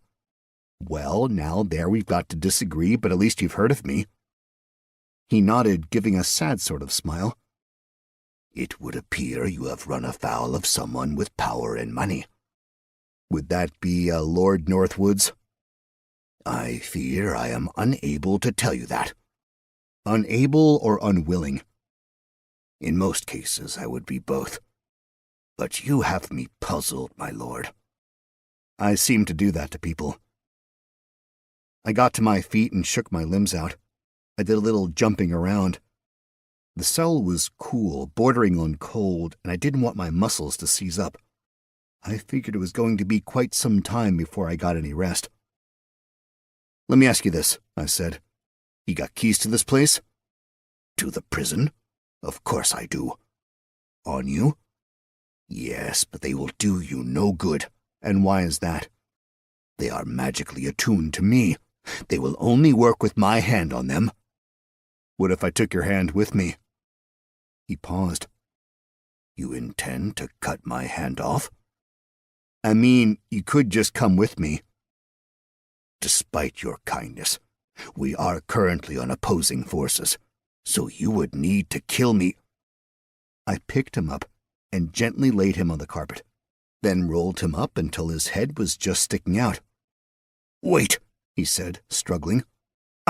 Either we leave you here, or you come with us. Your choice." He struggled, but there was no way out. Too much weight on him, and even though he was squirming like mad, he made zero headway on his egress. "You know," I said, sitting on the carpet, "you could just come with us all the way." "All the way where?" "To my dukedom." "You cannot get out of this prison, even with me. You will never make it back outside." "Yeah, we're not going that way. We're going the other way." "There is no other way." "The dungeon." "'Tis just a myth we let fools believe so they only escape into darkness." "You're just saying that to discourage me." "What is the tale you have been told? That you may find a path from the oubliette into the dungeons left by the ancients?" "Something along those lines." "And you believe we would not know of this entrance? That we would not have blocked it off a long time ago? Or that we would not be using the dungeon to bolster the city's strength? You are a fool if you believe that nonsense." "Not the first time I've been called a fool. Probably won't be the last." "Then get off me, fool! I can barely breathe with your great weight upon this carpet." I stood and shook my head. "You clearly have no sense of adventure," I said. "Of course I do not. Are you insane? If that story is true, which it is not, you are speaking of going through the oubliette, a terror in itself, before making your way through an ancient dungeon, which exits where? Which version of that story have you heard? The Emerald Sea, the Council Building, the Treasury? Do you think you will finally find the lost treasure of the ancients in their dungeon which does not exist? None of these things are positive experiences. Nothing could possibly be contained in the horrors below which might entice me to accompany you, and that is notwithstanding knowing my life would be forfeit to Osterstadt should they ever find me." "Yeah, I can see your point there. Okay, how about this? You say the oubliette is the danger zone, right? And there's no escape." "No escape is correct. I am unfamiliar with the other term." "So what's the problem in letting me into the oubliette?" "You have been brought here for a reason, Duke, and I dare say you have yet to provide whatever it is that is wanted from you." "My land, right?" "Again, I do not know." Skeld hissed at me. "Someone comes," Skeld said. I picked the carpet up and stacked it in the corner that would be hidden by the door. And then I shoved some hay in the man's mouth, much to his consternation. I got plenty of dirty looks while he tried to spit the disgusting straw out. Skeld and Ragnar stood on either side of the carpet, and I went to the center of the room, holding my hands as if the manacles were still in place. The small hatch slid open, and a man wearing a helm looked inside. "You Lord Cogshall?" the man said. I raised an eyebrow while I considered my options. The truth was always a good way to go. "Yes," I said. "Duke Cogshall?" the man asked. "Same man." "Montana?" "Yeah, that's me, Lord Montana Cogshall, Duke of Cogshall." The man nodded once. Then he closed the hatch, unlocked the door, and stepped inside. He was dressed as a guard, wore the armor, had the tabard, all the bits and bobs to look like he was a real guard. Hell, he could have been a real guard. He had a rather rough face with a nose that looked like it had been broken more than not. He pulled the unfillable knapsack from under his tabard and passed it over to me. "A friend gave me that for you," the guard said. "He also told me to give you some directions and a means of egress." "Directions?"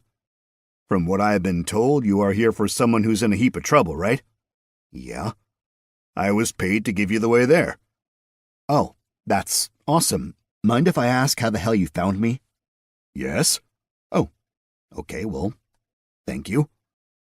He pulled out a small piece of paper, one that looked like it had been folded over and over again. He pushed it into my hand.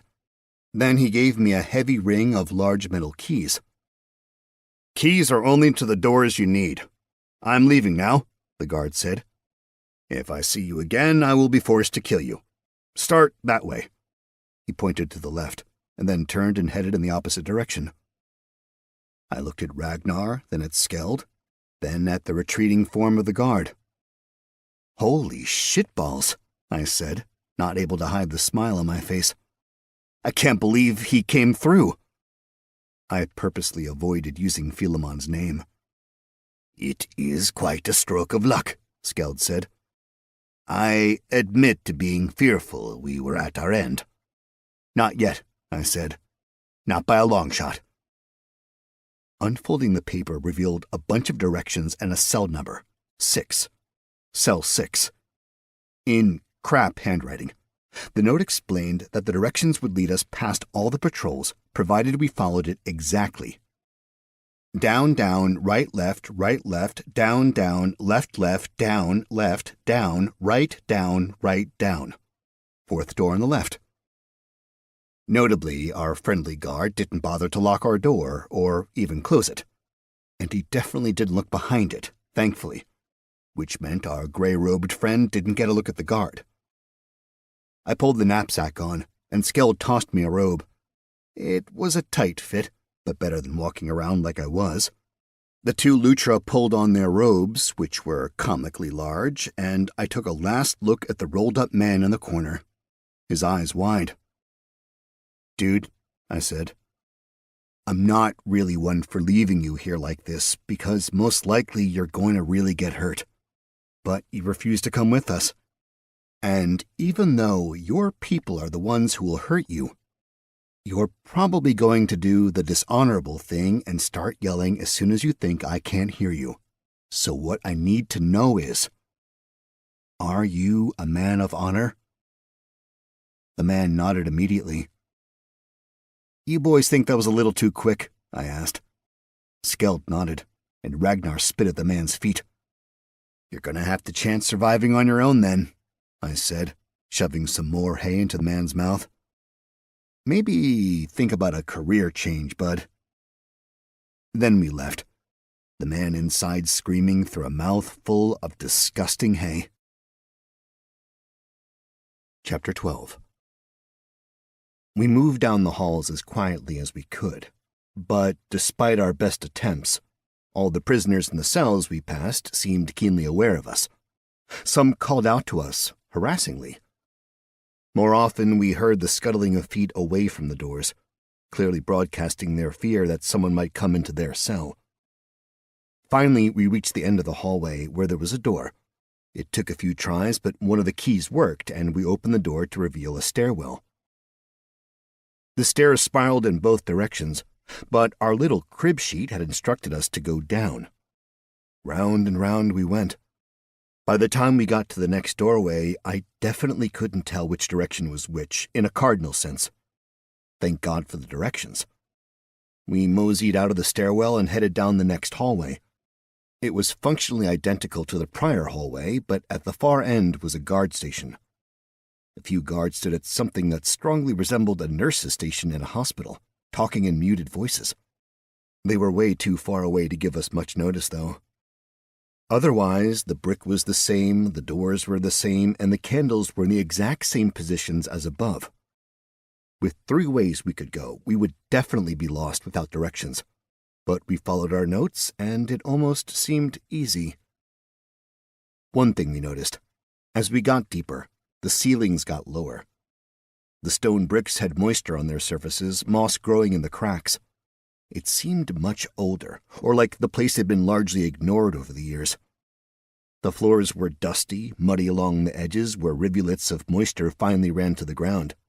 The candles and their holders seemed more rudimentary, still magically smokeless, but without the finery there'd been upstairs. Somewhere in the middle of some random floor, I heard footsteps, the hard boots of guards tromping about. We'd been following the directions, even though they oft-times seemed ridiculous, and we'd only seen the backs of guards so far. I'd heard guards moving away from us a few times, either up the stairs when we headed down or down the hall when we crossed over, but this time, it sounded like we were going to run right into them. Thing was, if we ran back or tried to hide, I was almost 100% certain we'd get lost. It was just too easy to lose track of where we were going. Sure, we had the cell number, which meant we'd be able to find Nikolai eventually, but the directions made it much faster, and up until now, much safer. We stand and fight, I said, but no killing. I reached into the bag and pulled out the maquahuitl. I was ready for blunt weapon bashing. Ready? I asked. You realize we have no weapons, right? Ragnar asked. Shit, I said. Into the bag, and then my mind froze. Weapons, preferably non-lethal. Clubs, I thought of clubs. Nothing. At the end of the hall, a door opened, a creak echoing off the brickwork. We were out of time. Armed men and women tromped through. Behind me, I hissed, and stood up straight. I kept my arm holding the maquahuitl down at my side and pulled up the gray hood. They'll never buy it, Ragnar whispered to me. He had a point. The robe didn't exactly fit. In fact, it would probably be more truthful to say that it didn't fit at all. The fabric stretched to its absolute limits trying to cover my body, several seams already having given up the fight, sending tendrils of thread out into the world. Then there were the two Lutra. They were smaller than any human, and their robes were massive on their tiny frames, like kids playing dress-up. I realized I should have told them to stand on each other's shoulders to make one skinny dude, but now I had to hope my tiny otters in their giant robes would pass unnoticed. I started walking as if I was exactly where I needed to be. My goal was the door they'd just come through, so by necessity, we would cross paths. The guards stopped when they saw the gray-robed figure coming towards them, moving to the side and getting out of the way. I walked along, head held high, looking out the side of my eye at the guards.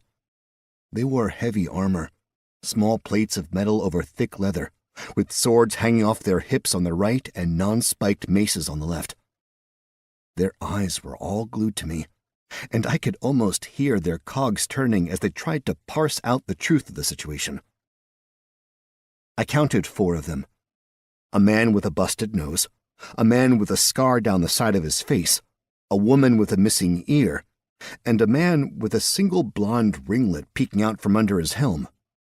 All human, which seemed a little odd until I remembered how Osterstadt was largely a human city, and that they tended to view non-humans as beneath them. In that light, it made sense that all the guards of their jail would be humans. As we walked by, both Ragnar and Skeld slipped along the outside of the hall, mostly able to blend into my robe. I heard the intake of breath first, and then the telltale noise of someone in armor moving. I just failed my bluff check. It was game time. As fast as I could, I got the maquahuitl up in the line I figured would be where my opponent was swinging. There was a sharp sound as the guard's mace smashed into the maquahuitl, followed by the hard sound of the volcanic glass breaking. The obsidian hit the walls, making an almost pleasant tinkling noise. I pushed back, stepping away to give myself room and survey the scene. 2 of the guards were looking away, their hands in front of their eyes, scarface and nose. The one closest to me, Ringlet, had his sword out, swinging it my way. That left Missing Ear, the lady, with her mace against my maquahuitl. I had just enough space to lean back, feeling one of the Lutras squish against the wall as the guard's sword swished by, but the tip caught my robe and cut through. I brought the maquahuitl up, tilted it down to force the lady's mace down. Then I whipped the maquahuitl across, smacking the woman with the flat of the weapon. There was a deep thud, and the woman stumbled a few steps. With my left hand, I grabbed Ringlet's sword arm and slammed it into the wall. Pain blossomed across my back, and I got my head around to see Scarface's face covered in blood and smiling big. "Gonna enjoy gutting you," Scarface snarled. "Boy." Pro tip for fighting in confined spaces when you're outnumbered: let your opponents fight themselves as much as they fight you. Nose hauled back his mace, which hit the wall behind him with a solid bong. I let go of Ringlet and got my leg up on the wall. I shoved back, smashing Scarface between my back and the wall. Missing Ear swung her mace, managing to both miss me and get in the way of Nose. She didn't exactly hit him, but they tangled each other up, giving me just enough time to haul Scarface over my shoulder and slam him into the wall in front of me. A wall where Ringlet had been just a moment ago, but my two comrades had pulled him down to the ground and were busy tying him up. Scarface made a disconcerting noise when he hit, and another when his face hit the ground. A sort of low moan. I left him for the Lutra. Ear and Nose finally got untangled and squared off against me. I had the Maquahuitl out, waiting for them to make a move. A moment of sizing each other up. Nose bolted. He just turned and burned. Ear looked stunned, snapping her head to see her wingman leaving her behind. I whipped the Maquahuitl out as fast as I could, spinning it through the air. It smashed into the back of the sprinting coward, the heavy wood weapon making a really tasty thunk as it hit. The man's body sprawled across the floor, sliding a surprisingly long way before coming to a stop when his helmeted head hit a door. Ear looked back at me. "I don't want to hurt you," I said. "But do I look like the type of man who will?" She nodded at me, eyes a bit wide. "So how about you put your weapon down and open up this door here," I said, pointing to a random door on my left. She set her mace on the ground, walked the few steps to the door, and opened it up. It wasn't locked because it was the medieval equivalent of a broom closet. "Shit," I said. "Any of these cells here?" She pointed to a door that looked just like all the other doors. "Okay, open that one." A cell like the one I'd spent time in, but somehow a little worse. There was more water leaching off the walls, the straw in the corner was somehow dirtier and more repulsive, and the hole in the corner for waste was big enough I could see the wastewater, that is, mostly liquid poop and other horribles, running along at quite a clip. Anyone placed in this cell had a literal shit river as a companion. "In," I said. She hesitated. I had a very bad feeling about things. Just the way she was operating, the way she was looking at the cell, it was too much for her. However intimidated she felt, she wasn't going to go inside. She drew her sword and swung it around wildly, fast and with power, but without aim. Her strike sailed past me with room to spare, and it left her way off balance. These people were guards. They'd mostly trained to intimidate, to overpower with numbers and unfair tactics. In a straight-up fight, they were pretty garbage. I took a strong step forward and brought my manacled wrist down with an overhead chop, slamming it into the poor woman's shoulder. There was a sharp crack as her collarbone broke. She cried out in pain and brought her sword up, but I was already moving, going down this time, stomping into the side of her knee. Her leg buckled and she started to fall to the ground. I put my foot into her, and she went sliding into the room. She started to get up, but as soon as she put weight on the leg, she crashed right back down. Working together, my hearth dragged in the two guards that I left behind. I went and grabbed the coward, Nose, and dragged him back. He wasn't altogether conscious, so while he made an attempt to struggle, he didn't have much fight left to give. I shut the door, locked it, and opened the small hatch. "Dudes," I said into the hatch, looking at the guards. Two were tied up using belts taken off themselves and the gray robes. One had a clearly broken leg, and the other was nursing a serious concussion and was vomiting all over himself. "I'm sorry to have done this to y'all, and I'll make it up at some point. Maybe. Keys are here in the lock, so, once we're gone, you can get out. Again, I had no desire to hurt y'all." Then we motored, racing down the hallway towards the stairs. Chapter 13. We got to the hallway where the directions ended. It was depressing. For one thing, the stairs had finished. It seemed we were at the lowest level possible. The ceilings in the hallway had shrunk until my head was basically rubbing against the top. Sure, I was a tall dude in Voldrani, but I wasn't the tallest thing I'd seen. Darius the Minotaur would definitely have to duck down to make it through here. We counted 4 doors down and stopped. I opened the little hatch. Whomever was inside scuttled back from the light pouring in. I frowned. This wasn't the behavior I was expecting from Nikolai. I wondered if it was an elaborate trap. Though the dude who gave me the note with the directions was also the dude who gave me the unfillable knapsack. Didn't make sense that he'd have given me such an object if it was just going to end in a trap. Slight advantage knowing that at least some others knew the value of the bag I carried.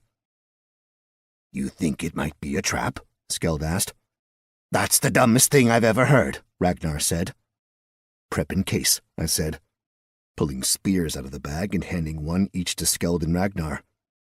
They took up positions by the other wall, spears extended and ready. Anyone charging out of the room would get a nice impaling as a welcome. I had to test a few of the keys before I found the correct one, but I got the door open. Light spilled around me, and I walked in, trying to portray confidence and hide my trepidation. "Nikolai," I said, "you feeling groovy?" Chains rang out as someone crawled across the floor. And then a face that might have been Nikolai's at one point came into view. "Montana," came a rough whisper. "How? I told you to leave." "You look like shit," I said. And he did. His face was beyond gaunt. It was pale skin stretched tight over bones. All of his fat and muscle seemed to have disappeared. His clothes had been replaced by what I had to assume were burlap sacks.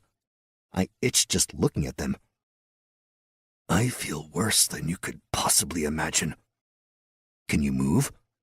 "I am in chains." "Yeah, that much is clear, but can you move?" "Not well." I pulled out the keys, unlocked Nikolai from his chains, and helped him to his feet. It was bizarre because the dude was beyond light. Even that bit of movement caused him to wince in pain, but he did not cry out. He took a tentative step, his legs wibbling and wobbling underneath him, barely able to support the man. The Hearth boy's jaws dropped open when they saw Nikolai. In the light of the hallway, he looked even worse. He only managed a few steps before he had to lean against the wall. Nikolai closed his eyes. "What the hell happened to him?" Ragnar asked. "A fate worse than death," Nikolai answered, his voice barely above a whisper.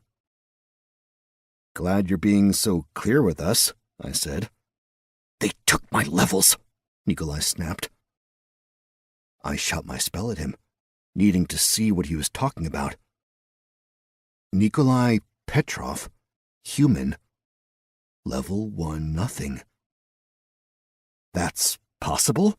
I asked, suddenly feeling remarkably vulnerable. "I did not know it was," he said. "Stats? Barely there. My strength is down to 1, as is my constitution. He said he left my intelligence alone because he was going to attempt to drain my spells tomorrow. Then he would finish absorbing everything else from me." "Holy shit, this is some bad news." "Yes, it is." "I'm guessing you have very little in the way of hit points." 4. 4? Well, that's fucked. "One of Skeld's crawfish farts would kill him," Ragnar said. His statement was quickly followed by the sound of Skeld's smack. "What's the play here?" I asked. "The play? You take my spells, then kill me." "That's stupid. You're much more useful to me alive, and you kind of promised me you'd be my mentor, so I'm holding you to that promise." "Then you are a fool." "You got me there," I said with a smile. "Now how about we make a plan to get out of here?" "You do not have a plan for our escape?" "Sure I do. Just, well, I think it might need to change ever so slightly, given, your current condition." "Was it fighting our way out?" "No. It was going through the dungeon." There is no dungeon. I think there is. I assure you. Agree to disagree for now. I doubt we have time for an in-depth discussion about this. Also, there is the girl, Skeld said. You have yet to save her. Okay, we have yet to save her, I corrected. I'm not... A girl? Nikolai interrupted to ask. Yeah, I said. I was thinking of that as a more optional part of the quest. You said you would do it, Ragnar countered. That means you need to at least try. Aren't you supposed to be the devil on my shoulder? Everyone looked confused. Too many of my idioms fell flat here. I should have felt fortunate most of my slang seemed to translate. Finally, Ragnar seemed to come up with a possible interpretation. Are you offering to carry me? Not what that means in the slightest, and no, you walk on your own. I'm probably going to be carrying our level 1 nothing here, I pointed to Nikolai. He frowned at me, and I could tell he was trying to work up the strength to punch me. Just tell Skeld to punch Ragnar when you feel like punching me. Hey, Ragnar said. Punch, Nikolai said. Skeld smiled and socked Ragnar. If you said you would get a girl, Nikolai said, you should get the girl, especially if she is trapped in this pit of despair. Okay, fine, I said, leaning against the wall and trying to kickstart the old noggin. Thing is, we have no idea where she is. But you know she is in the prison. She was in the prison. She might be dead.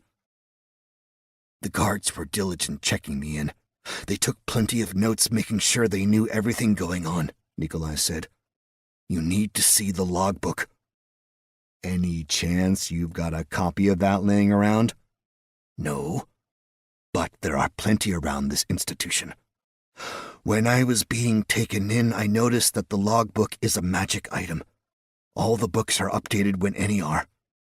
So we just need to find a guard station and there'll be a book, right?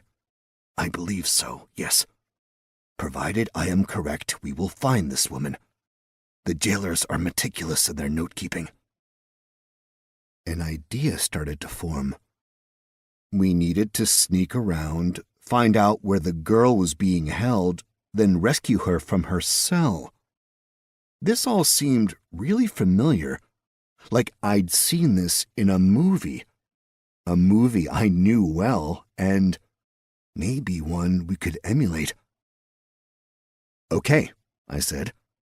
I think we got this. Chapter 14. Nikolai looked perfect in the gray robe. He was the spitting image of all the gray-robed assholes we'd seen in the jail. All 2 of them. Ragnar and Skeld were a different matter entirely. I had Ragnar stand on Skeld's shoulders with his tail wrapped around Skeld's chest so they could look like another one of the skinny gray-cloak dudes. From a distance, it kind of appeared like a real person. Closer, with the hood pulled up and Ragnar keeping his furry face deep inside, he just might pass. But it all fell apart when Skeld tried to walk. Ragnar couldn't balance and Skeld couldn't see. So instead, and though I tried to veto this, the Luchor climbed underneath my shirt and held onto my back. Since I still had the manacles on my wrists, we used them as a prop, Nikolai hauling me up the stairs behind him. The stairs were a pain in the ass. Not that it was hard carrying the 2 furboys on my back, it was having to wait for Nikolai to continually catch his breath. We had to stop at basically every landing. I gave Nikolai the excuse of stopping to look down the hall for a guard station, something we just weren't finding. The first test was coming up, as a set of 4 guards tromped down the stairs from above. They stood aside as we passed, deferential to the gray robes Nikolai wore while sneering at me. And then we were gone. Finally, after countless stairs and significantly more break time than climb time, we opened a door. 20 yards from us was a guard station. 2 guards stood, drinking something out of wooden mugs, chatting. The one on the right had a tattoo peeking out of his sleeve, while his conversation partner was missing both his front teeth. It wasn't a great look. A third sat at the desk, bigger than either of the other guards, both with more muscle and more fat. He was a man who enjoyed his donuts. I know because he was enjoying some sort of fried pastry at that very moment. As we got closer, I could see a book laid open on the desk. "What is this?" he asked, sugar and crumbs flying out of his mouth in a rather gruesome display. "Prisoner transfer," Nikolai said. "I received no word of this," the guard replied. "I need to check this out." Nikolai looked at me, and I lunged at the guard. "He's loose!" Nikolai yelled. I grabbed the guard's flabby face and slammed it down on the desk, then scooped up the book and tossed it back to Nikolai. "Emmeline Rogers!" I yelled. Fat Man's nose was bleeding profusely. He fumbled, trying to get out of his chair, but collapsed to the ground. Both guards dropped their mugs. Toothless drew his sword while Tats pulled his mace. I grabbed the plate, the pastries dumping off, and frisbeed it right into Tat's throat. The plate hit solidly. Tat started to choke. I threw the pastries at Toothless, sugar flying everywhere.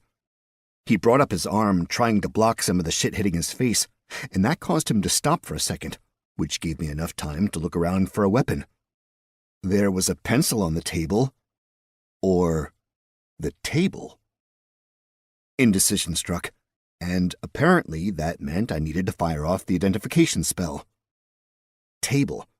Item type, improvised. Item class, two-handed, why are you using this? Material, wood. Damage, bludgeoning. Durability, 80 of 80. Weight, 24.8 pounds. Requirements, strength 20 and a willingness to use a table as a weapon. Description, a table made of wood. 4 legs, 1 top, plenty of desperation. Desperate did describe my state of mind. I planted my legs, grabbed the table, small backswing and big foreswing. I have no idea if Toothless brought his weapon up to block or really what he did. There was just too much mass moving too fast. I do know the table slammed into Toothless and he went flying. I couldn't and didn't want to stop the swing of the table, so I kept it going, smashing into the back of Fat Man's head as he was starting to get to his feet.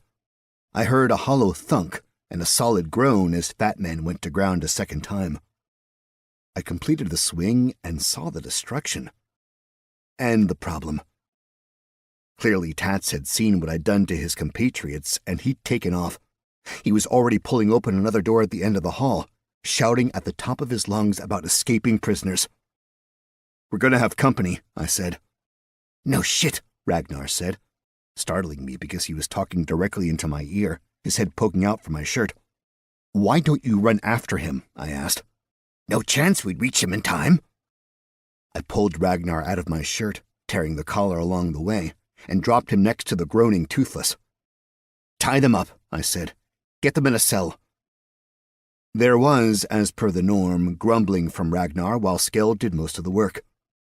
"Emmeline Rogers is the girl's name?" Nikolai asked. "Bingo," I replied. "What?" "Yes.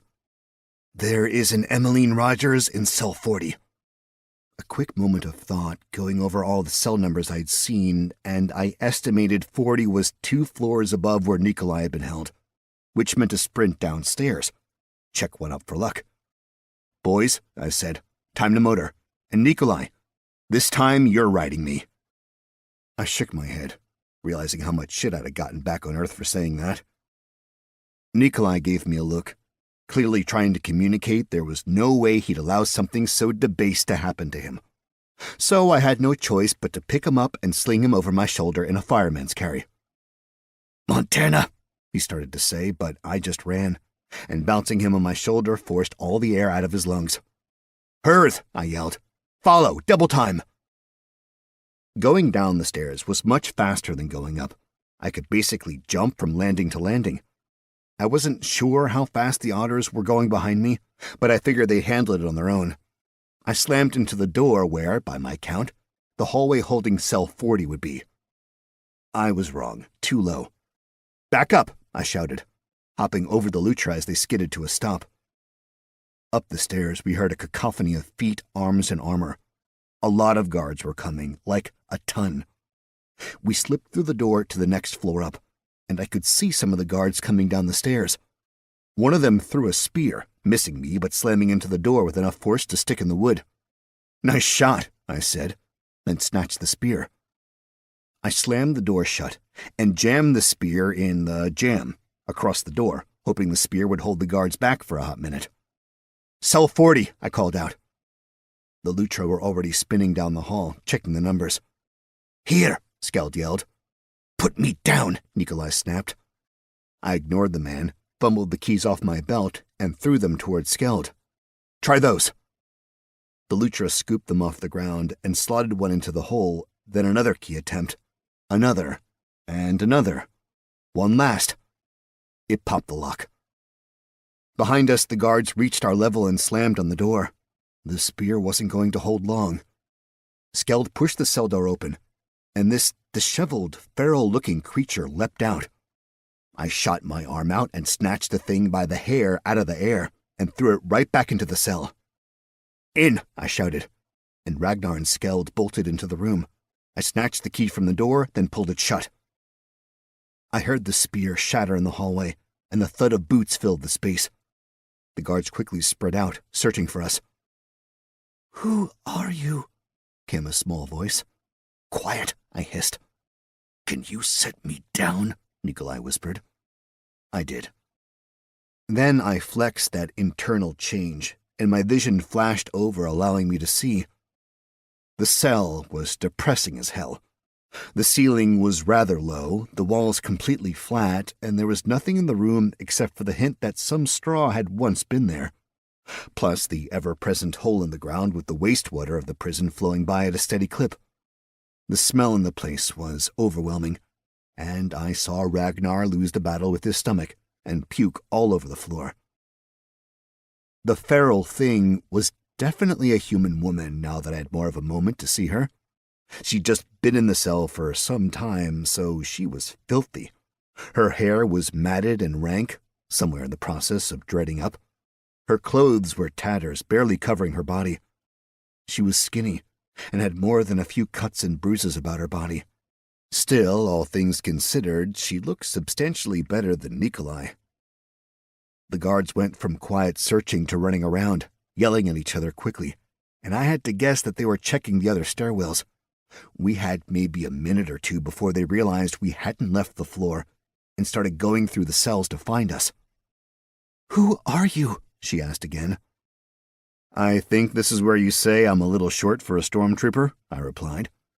"Excuse me?" "Ignore him," Nikolai said. "He is an idiot." "Hey," I started to protest my innocence.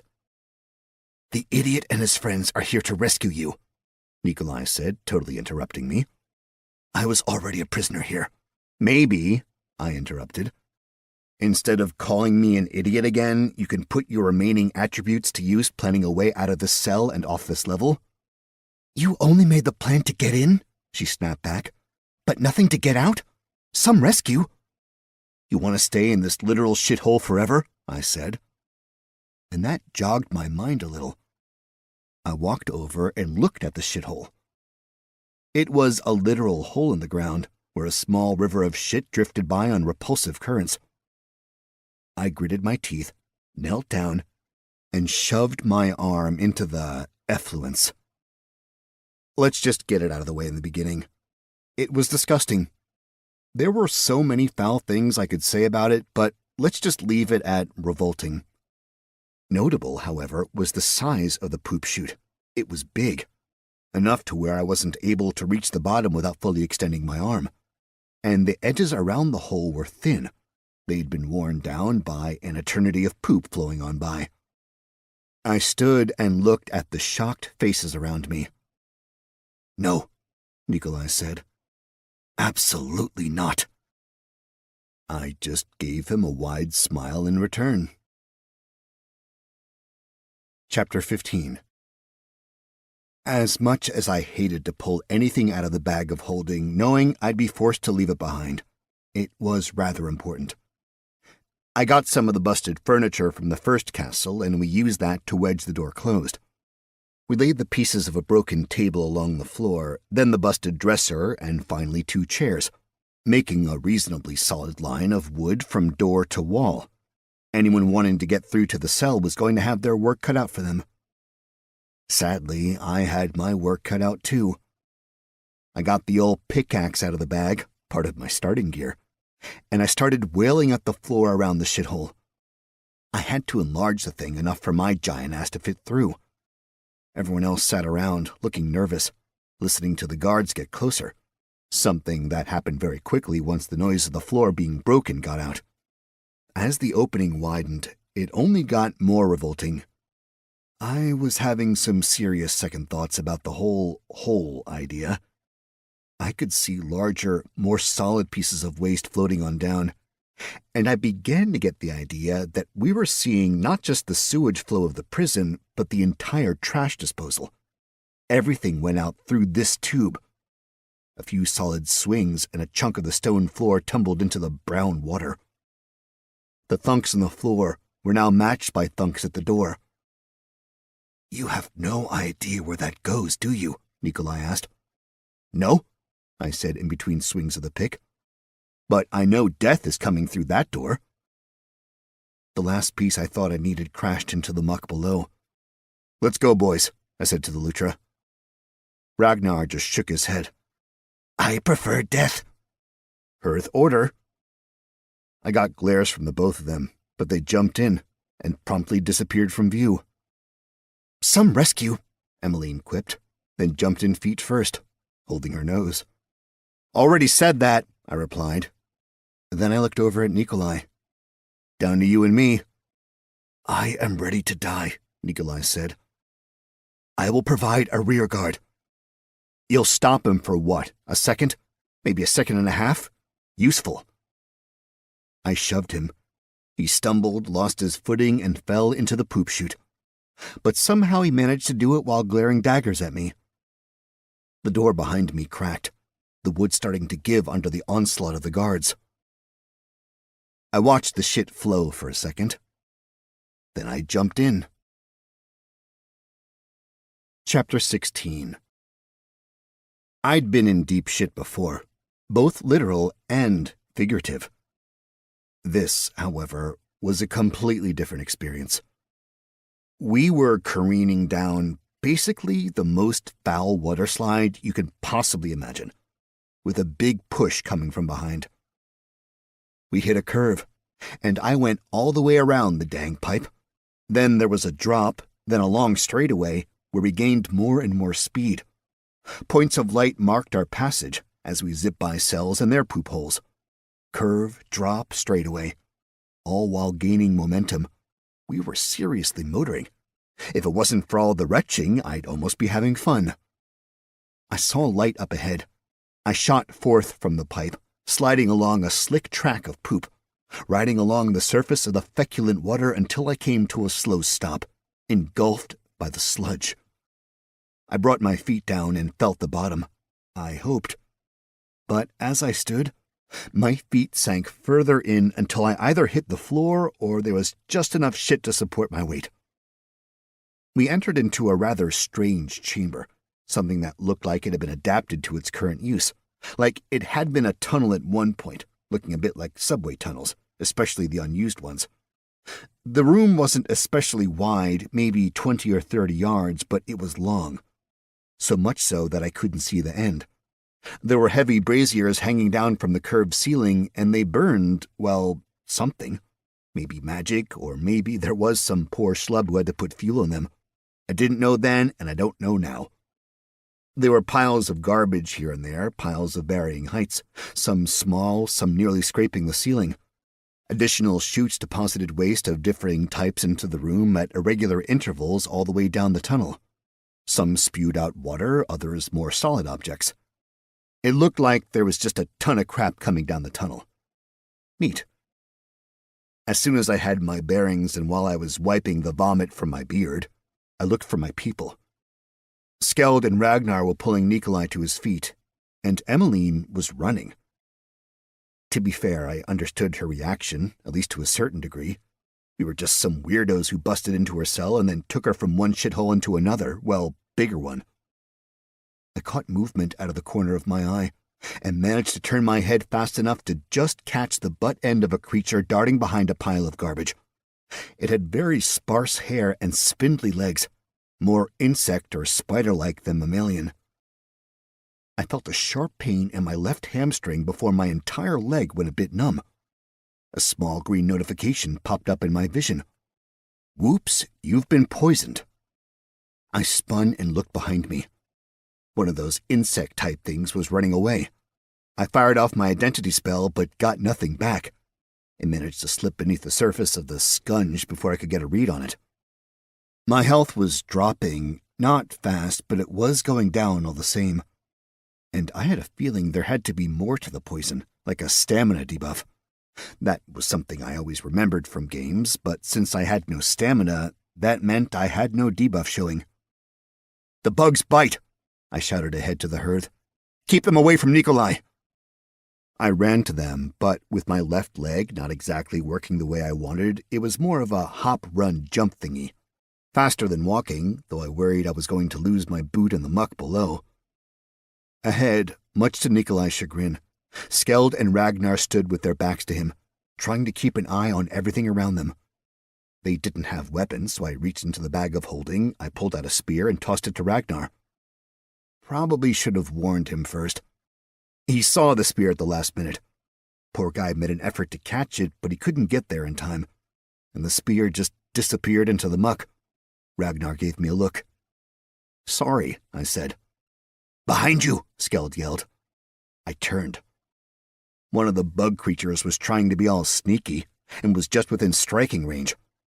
With a spray of mud and poop, I kicked hard at the creature, catching him in the abdomen.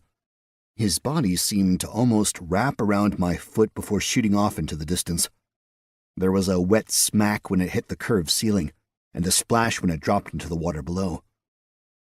Slogging to the water, I caught up to my 3 compadres and handed out weapons. Spears to Skeld and Ragnar, a sword to Nikolai, one he could barely hold up, and for me a warhammer. I deposited my beginner's pickaxe back into the bag, feeling ever so wistful about it. "We need to move," I said. "Nikolai in the middle. I'll watch the back, you 2 move in front. I'm going on instinct that there's a door out of this madness somewhere at the other end." I'd only taken a few steps when I noticed one of the bugs coming towards us, slowly, perhaps trying to see how we'd react. I took the moment to throw the identification spell its way. Caprophagean Kazi, level 4 monster. The Kazi gave me the heebie-jeebies. It had a long snout with a thin jaw full of very small teeth. Big compound eyes were on either side of its head, orbing out far enough I bet it could see nearly 360 degrees. Its legs went up first, then down, with clawed feet at the end that seemed to be able to grab almost like they were tiny little hands. The abdomen was fat and turgid, with long hair sticking out from baby poop yellow skin. For a moment, we just looked at each other. Then it charged me. Right behind him was another one. "They're attacking!" I shouted. "Run!" "Run where?" came Ragnar's reply. I chanced to look over my shoulder. We were being swarmed. Chapter 17. I swung the hammer as hard as I could in a long, low arc. The first bug that got hit liquefied, the heavy hammerhead making short work of the creatures coming towards us. But everyone that was sent flying away left room for another 2 to attack. It wasn't pretty, but I was effective with the hammer. Swing, swing, swing, the hammer smashed them left and right, covering me with their goop. But the Kazis kept coming. Looking behind, the herd were keeping the Kazis at bay, but they were certainly feeling the pressure. "To the wall!" Nikolai shouted, his voice sharp. "Montana leads, we follow. Get our backs to the wall." Almost as one we moved. I cleared the way while Skeld and Ragnar kept Nikolai safe. A second later, Nikolai stepped behind me and had his back up against the wall, Skeld to my right and Ragnar to my left. The bugs began to hold off. Who knows why? Maybe they were waiting to see what we would do next. Much deeper muck had piled at the edge of the wall, giving us a slight bit of high ground. but our advantage quickly disappeared as I sunk back down into the poop. A Casey came closer, and Skeld shot his spear out, going straight through the creature's head. But as quick as he had thrust the spear out, Skeld reset, ready to attack again. Another bug pushed forward. They seemed eager if cautious. This time, it was my turn. I made a leap forward with the hammer and drove the Casey deep into the muck, destroying the thing. I followed up with another horizontal swing, clearing a group of Caseys away in a stunning splash of gore.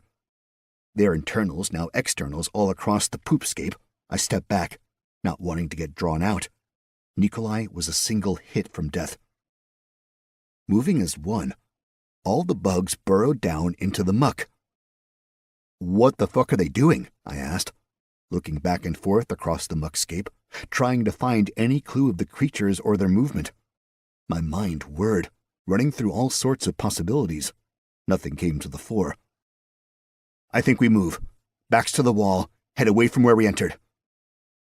We went to our right, sidestepping slowly, keeping my torso straight forward, eyes scanning the water around us for any sign of movement. The numbness had basically left my leg, so the poison didn't last that long, which was good. A scream echoed from far out to the right, the direction we were traveling, and also the direction Emmeline had run off towards. "I have a bad feeling about this," Nikolai said. "Don't say that," I snapped. "Any time someone says they have a bad feeling, something terrible happens. Perhaps because something bad was about to happen when someone felt that bad things were about to happen." "Stop, you still shouldn't say. You can say you feel no ill omens for what might happen here. The scream, the things are most definitely going poorly, Neek, and I definitely feel like shit is just going to get worse. But why the fuck tempt fate to double down the crap they're about to throw at us?" Emmeline came rushing back towards us, stomping through the muck. As my attention was diverted by the running girl and the realization that the world of Voldrani had yet to invent bras, some of the Caseys struck, launching themselves out of the poop like missiles. I barely had time to react, so I just threw myself across Nikolai. A barrage of impacts rocked across my body, and my body lit up with flashes of pain before numbness took over. Skeld and Ragnar were slumped against the wall, barely moving, hardly breathing. I turned around, slowly, mainly because my body wasn't exactly functioning the way I wanted it to. The Caseys were gone, back into the muck. Emmeline slammed into me and pushed me in front of her.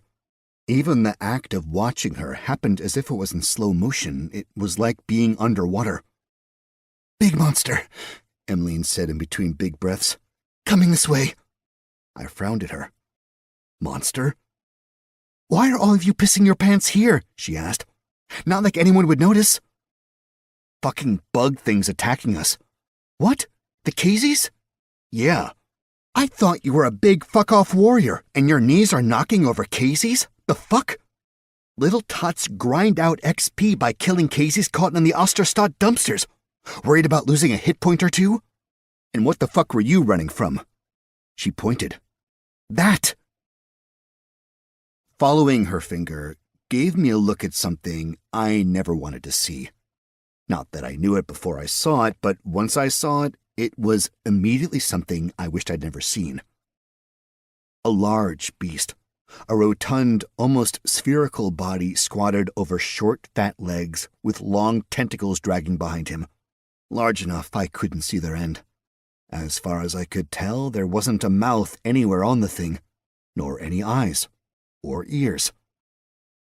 A tentacle whipped up from the back of the creature, a giant eye smack in the middle of the pseudopod on the end of the appendage. The monster stopped moving closer to us and, instead, took its eye and waved it over us slowly. I guess just taking the time to really look at us. The eye blinked. It grossed me out because there were definitely nasty things dropping off it.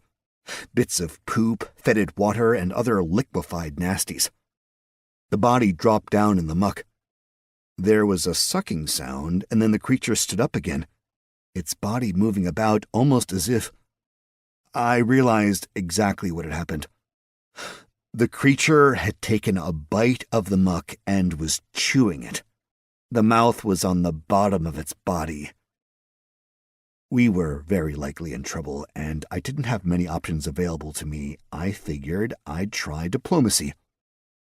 "Hey," I said, "you mind if I do a little spell thingy real quick just to find out your name?" I spoke softly, carefully, like I would had I run into a bear out on Earth. No reaction from the creature, so I sent the spell its way. "Vuligelm, level ... monster." "Well, fuck," I said. "You are one big motherfucker, aren't you?" No response, but it didn't move towards us, or seem like it was preparing to attack us. "Dude," I said, "we're not here to hurt you. We are just moving through, okay?" "That thing is a monster," Emmeline hissed into my ear. "It will kill us." I hushed her. The water rippled a bit, and a Casey head poked out. The Vuligelm's fat tentacle whipped around in a blur and slammed down on the creature. The tentacle popped back up, a goodly chunk of the Casey hanging beneath. There was a crunching noise from the tentacle, and Casey bits dropped into the murk. The dude had a mouthful of nasty-looking teeth on the flat end of his tentacle. This Vuligelm was one ugly monster. Feeling was starting to come back to my body. "Tell you what," I said, "we're just going to leave. Lots of these little guys for you to eat around here." I gave a swift kick into the mug, making a guess and hoping I'd get lucky. A lot of poop came up, but a Casey also flew out, its stupid legs waggling and flailing.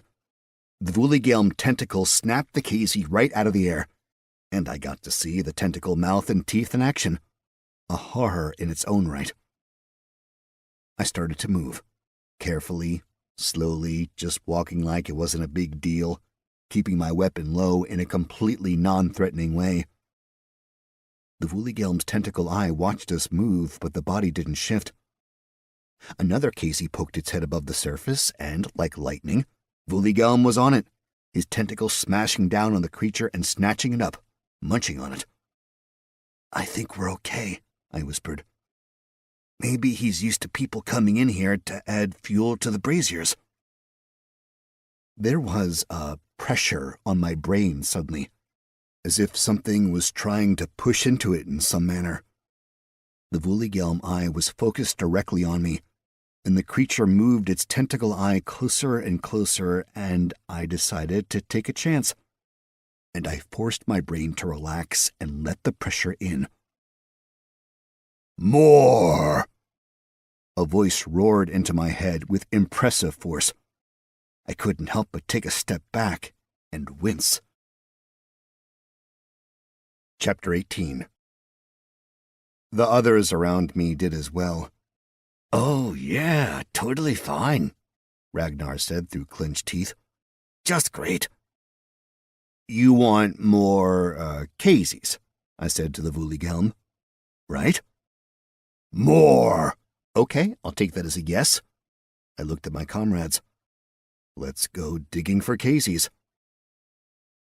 I didn't wait for the others because I figured they'd be disgusted.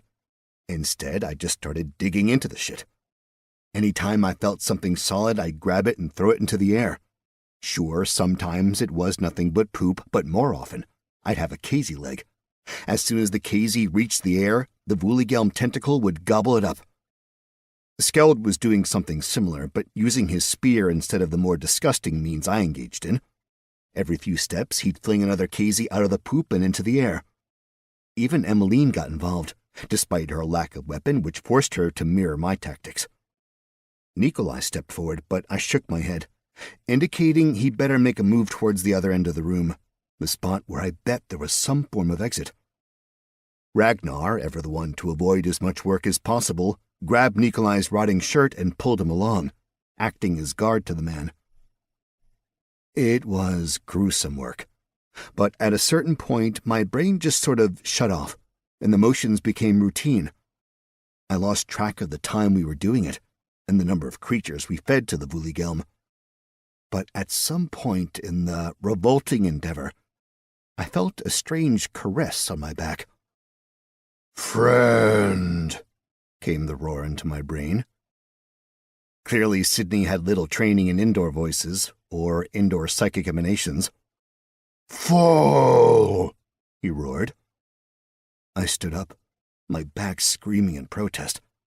After a little stretching and some involuntary groans and sighs, I was as good as poo, given, I was covered in the collective feces of the prison. Emmeline was on her knees in the muck, exhausted, while Skeld leaned on his spear. "There's a door back here," came Ragnar's yell from the other end of the room. "And clean water." The Woollygelm kept its tentacle on my back, seeming to usher me along. Sure enough, as we walked, I could see Ragnar and Nikolai standing on a platform well out of the feces. There was a staircase leading out of the muck, and at the back of the platform, a heavy wood door. I basically ran there, just desperate to get out of the poop water. To one end was a chain hanging down with a handle, and I pulled it. Clean, clear water came pouring out of the ceiling, washing me off. I stripped down to nude, and I pulled that handle again and again until I was finally cleansed of all the filth I'd bathed in. It was terrible in so many revolting ways I'd prefer to never think about again. The creature seemed amused, watching us wash the gunk and grunge off, but made zero hostile movements. The gross old guy was fat and happy for the moment. I dug out some clothes for me, getting down to the last of the stuff I'd purchased in Ehrenberg. It didn't exactly fit, but was close enough for government work. As a duke, I figured that meant me. The bigger problem was armor, at least for me. Nikolai and Emmeline only had their prison rags, and those certainly weren't worth anything for our dungeon crawl. For the moment, though, that'd have to do. I wanted to get into the dungeon, and fast. Everyone but me looked like shit. At least not in the literal sense as much since the showers. I pushed the door open just a little and peeked inside. I saw a hallway made of dark stone, just like everywhere else I'd seen here. A fair distance down the hall, there was another door coming in like a T-junction, and then another door opposite that door, and way down was just darkness. I could tell there was an end to the hall, but I couldn't make out anything there. Clanging and banging came from one door, and relative silence from the other. "Okay," I said, putting on my best glare for Emmeline. "No running and screaming this time. We have to move quietly to get the fuck out of here, okay?" She frowned at me, but then gave a slight nod. And then we left the poop zone. Chapter 19. The doors opposite each other were just a little annoyingly off. I opened the one that didn't have the loud clanging and banging behind it, and it was stairs going up. I could hear the faint trump of boots and the yelling of guards. Wrong way. I turned and checked the other door. As soon as it opened, the noise inside stopped, and an intense dry heat washed out and over us. Looking through, a brilliant orange light came out, and as soon as my eyes adjusted, I was looking at a forge, and a smithy, and a smith. A ridiculously muscular man without a shirt stared at us, a heavy-looking set of tongs hanging loosely in one giant mitt. He had a super square head on top of a body that looked like it was nothing but muscle. "Who are you?" he asked. "Montana," I replied instinctually. "Just, passing through. And you, That's when I noticed the chains. They were hanging down from the ceiling and went under the man's oft-singed beard and attaching onto a collar around the man's neck. It looked painful. "We are, escaping." "There is no escape," the man said. "Yeah, I don't believe that." "This is my rescue party," Emmeline said. "Some rescue," the man replied. "There is no escape from here." "Going through the oubliette to the dungeon," I said. "This is real?" the man asked, his eyes going a little wide, hope very evident. "It is," I replied, forcing myself to believe I was telling the truth. "Just Well, I'm not exactly sure where the oubliette is. The man was just about to say something, but then he stopped himself. If I tell you, he said, speaking slowly and carefully, you will take me with you. You have been offered a quest by name unknown. A potent rescue. Trapped for decades, a man asks for your help in escaping the prison. Reward for success. Directions to the oubliette and unknown. Penalty for failure or refusal, none. Yes or no? I looked to Nikolai, who shrugged. Okay, I said, selecting yes. The man grinned. His teeth were a reminder that neither dental hygiene nor technology had advanced much in the land of Voldrani. The dude reached up and pulled the chain. Up high I could see the anchor point in the ceiling. First step, I said. I walked over to the chain and pulled. Hard. For a moment it was just pressure, but I could feel somewhere along the chain one link was starting to go. There was a hard ping, and the weak link exposed itself. The chain fell from the ceiling. Another big smile. He took the chain far closer to the forge than I'd want to go and chucked it in. After a moment of the intense heat, the chain was short enough not to get in the way. He still had a collar around his neck, but that'd have to be something we dealt with later. He tossed the tongs to the side and picked up a big sledge. I am ready, he said. You got a shirt? I asked. No. A name? Donner. You're not with a party, are you? He looked confused but shook his head. No. Fair enough. Lead us to the oubliette. Chapter 20. Turns out, I really didn't need a whole lot of help finding the oubliette. It was just at the dark end of the hallway. For a moment, I felt taken advantage of, but I decided saving this dude from solitary confinement was probably worth a little trickery. At that moment, I thought about the fact that I'd just saved a man who'd been chained up in the bottom of a dungeon. And yes, it would have been wiser for me to have found out a little bit about Donner before I agreed he could tag along. But, worst case scenario, I figured we could use him to test for traps in the dungeon. The door to the oubliette was more of a hatch, really, located in the floor and made of metal. It was very heavy, and the hinges groaned in protest, like the hatch hadn't been opened in some time.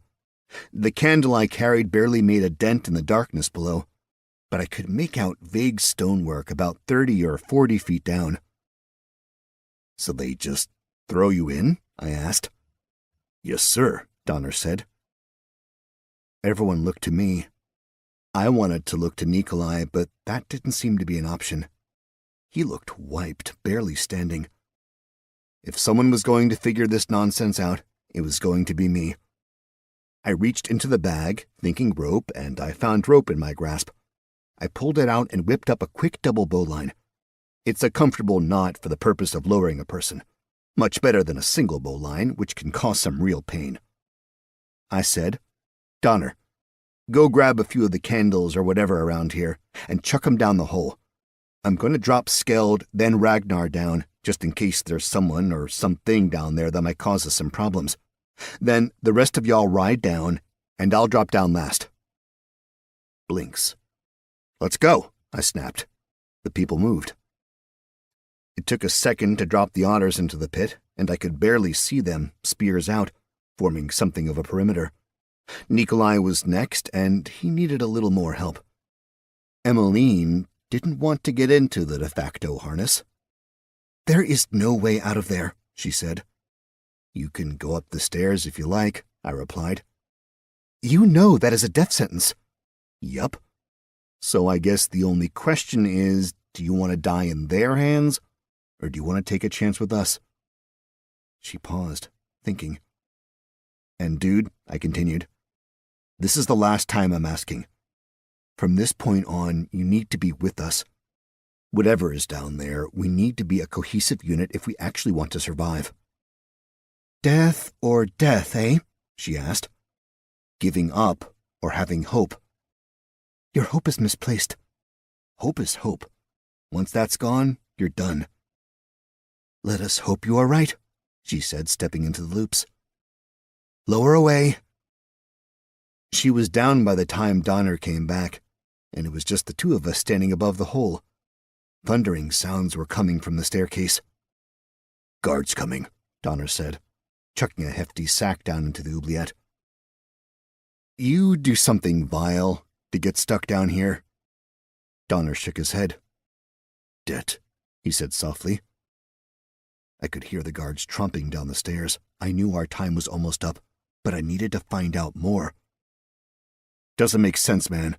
You've been down here on your own for what, years? All because you were in debt? Never could get out of debt. They have me working here to pay it off. And how much money did you borrow? It never is about how much money you borrow. It is how much they ask you to pay back. I looked at the guy, trying to get a read on if he was lying. Was he some mass-murdering fuckhead who'd kill me as soon as I went to sleep? Was this guy the Osterstadt Hannibal Lecter, and I was just setting him free to eat people's faces off? He didn't seem that smart, and his story was just dull enough to believe. Okay, you're up, Donner, or, I should say, down. He grinned and got in the harness. I lowered him down. By far, he was the heaviest of our party. As his feet touched the ground, the door to the stairway shot open, and the guards thundered out. I dropped the rope into the hole, gave a jaunty little wave, and then stepped backwards and fell into the darkness below. Chapter 21. I hit the ground a whole lot harder than I expected, and it hurt a whole lot more because it wasn't flat. There was a protrusion, round and bricked, and definitely made for the purpose of breaking ankles when people were thrown down in the oubliette. A detail made explicitly clear by the remains of those who'd been thrown in recently, most of whom had broken legs, and most of whom had died in the midst of crawling away in what had to be excruciating pain.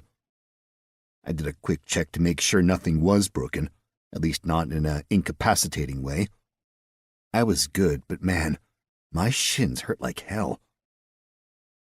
The guards glowered down at us as they hurled invectives at me, mostly along the lines of how I was the stupidest prisoner in the history of the prison, the only idiot who voluntarily went into the oubliette to die, and that I deserved all the hell I would find starving in the darkness below. Then they slammed the hatch shut, and I heard a lock crunch into place. Darkness. Hey, Donner, I said. About those lights? They're in the bag, he replied. Candles. I pushed into dark vision and saw the bag a few feet away from me. Inside were a bunch of candles, different sizes, definitely handmade, and mostly half-burned. Anyone have a lighter? I asked. Nothing. Not even stairs, because, it was dark. But I could feel the irritation swarming over me from nearly everyone in the oubliette. Finally, Skeld walked over and produced a small tinderbox. With a little work, he had a small flame going, and we were in business. Let's find that dungeon, I said. The oubliette was depressing, in a fundamental way. I mean, obviously it was done that way on purpose. It was built to send people to their ends, a way to execute a person without actually having to execute them. Pretty much the ultimate expression of passive aggression. The place was a large upside-down bowl, probably somewhere in the neighborhood of 100 yards or so wide, with a rather shallow angle where the wall met the floor. I have no idea how the place was constructed, but it couldn't have been fun. The floor was a bit unorthodox in that it seemed only accidentally flat. Bricks had been put in at odd angles, so I was constantly tripping. Emmeline, for her part, face-planted, made a few noises, and then promptly plopped down and announced she needed to rest. Nikolai just sat on the floor near the middle, somewhere between meditating and sleeping. The Lutra scurried along, moving fast, finding nothing. Donner was slower, picking a point on the wall and looking very carefully.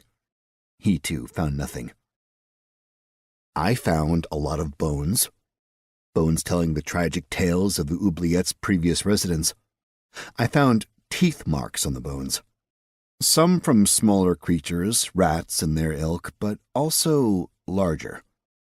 There were manacles aplenty, quite a few chains, and one dagger.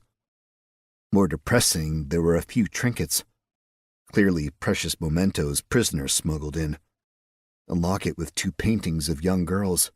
Wedding bands. Thinking as a gamer, I wanted to snag all that stuff and resell it. Thinking as a good person, I took the jewelry with the plan that I'd find a better resting place than in this dank pit. Along the way, I kept a close eye on the wall, feeling the bricks, testing for anything that might be pushable or pullable, stepping on upright bricks just in case there were hidden buttons. But by the time I'd made 2 circuits of the place, I noticed everyone else had retreated towards the center and were sitting very still and very quiet. Only one candle remained lit. Things were looking poorly. I needed to get morale up for everyone, myself included. I stood in the darkness, unable to face my colleagues. I leaned my head against the bricks, feeling the moisture trickle down my neck. Idly, I wondered about the water, where it had come from, how it had filtered down to this pit. But mostly, I thought about the series of misadventures that led to me leaning against the stone wall of an oubliette. I thought about Cleve again, wondering what he'd do in this situation. He likely wouldn't have found himself in this situation. He knew how to play the political games well enough that he'd have found a way to weasel Nikolai free. But that wasn't me. Could it be me, though? What if this was the end? Obviously, it wouldn't really be the end of me. I'd pop back up on the other side of the country, starting all over again. But the people I cared about in this country were in the hole with me, and I couldn't leave them there. And even though I wanted to lay down and scream my frustrations at the sky, to scream that I'd been the good guy and this shit isn't supposed to happen to the good guys, I knew that'd only make things worse. These friends of mine, they'd followed me into something most people would consider a hell, and they'd done it because I said I could get them through to the other side. That meant, no matter what, I had to get them out. I needed to lie to them and, I guess, myself. To say I knew the way was still there and we'd still escape, that I was still rescuing them. Time to reach into the bag of tricks. And by bag of tricks, I mean my bag of holding. I dug around inside, grabbed the huge feather mattress I'd liberated from the bandits' castle, and laid it on the floor. Then I got some of the packs from the men who'd been hunting us and tossed them on the ground. "Rations and sleeping quarters," I said. I kept digging around as my party made their way over to the mattress and started looking through the packs. "New clothes," I said, pulling out some pants, tunics, boots, and even a set of almost good leather armor. Donner was quick to descend on the clothes and had himself decked out in a hurry. Nikolai took a moment longer, but he looked nearly human again now that he wasn't wearing the rotting cloth that had been forced on him by the prison. Emmeline picked a few things up, held them to herself, and shook her head. "Nothing for a lady?" she asked. I stammered, reaching into the bag and thinking of dresses. Amazingly, something came into my grasp. It felt silky and ridiculous, but I pulled it out of the knapsack all the same. A ball gown. "Really?" she asked. "Kinda all I have?" She snatched it from me and walked away into the vague darkness, ostensibly for a modicum of privacy. "This better fit," she threw over her shoulder. "And none of you better laugh." Nikolai tapped me on the shoulder and then walked away, making it clear he expected me to follow.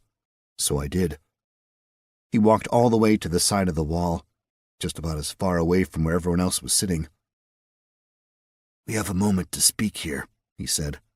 "Looks like it, yeah. Please do not interrupt me." I feel as if I have little time left, so to waste it on your foolishness hurts me to my soul. You're not going to die, Montana. Knock it the fuck off. Let's take a minute and talk about what the fuck is going to happen now, okay? You think to tell me we don't need to fight, bud. We need to work together. You can yell at me all you want once you get some levels back in you. I will never say never. Instead, how about you say, hey, Montana, I'm gonna let the 2 drop and we're gonna get out of this mess together. I will not survive a dungeon, even if you manage to find it. Once we're in a party, the party will split all XP evenly. You have brought 2 others with us. We will only receive 25% of the experience, and that will not bring me levels nearly quick enough to not perish in there. Wait, what about Skeld and Ragnar? Your hearth only counts as a single entity within a party. You all receive equal XP. Hardly seems fair. If they leave your hearth, all the XP they accrued while in the hearth is stripped from them. Okay, so there is a downside. But no. Either you join me, or I join you. His face was impassive as he stared at me. You do not realize the severity of the ask. We will have our lives tied together inextricably. You would be giving all of your political power over to me. It is beyond absurd, and it is completely at odds with what Coggeshall intended for you. Sadly, only one option left, I said. You would have joined my hearth? Yup. Then I suppose I have no choice but to join yours, to keep you from doing something even more foolish. Again, almost unbidden, the words popped up to me unprompted. Do you, Nikolai Petrov, enter my hearth freely? I asked. I do. It felt a little weird, kind of like my awareness of the world suddenly grew. But it wasn't anything I could put my finger on, just a bit of a new feeling. Also, now I knew his last name, even though I'd never asked it of him. All right, I said. Now I can order you to... He slapped me across the face. It stung, and I was shocked. You can try, was all he said, but he couldn't quite hide his smile. I pulled up his ability scores. I had to see where he was and how bad things were. Nikolai Petrov, level 1 nothing. Attributes: Strength 4, Agility 7, Dexterity 8, Constitution 4, Wisdom 44, Intelligence 61, Charisma 24, Luck 10. Dude, I said, your stats suck. He nodded at me.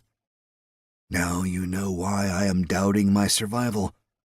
Even ensconced in a cushioned palace, I would face dire odds. Nah, I said, you're fine. I got you. Question though, how is it you've still got high intelligence and wisdom? I cannot rightly say. While the man said he was saving the mental attributes so he could steal all my spells, I have my doubts. The man seemed impatient and greedy, and I know there was something he tried and failed.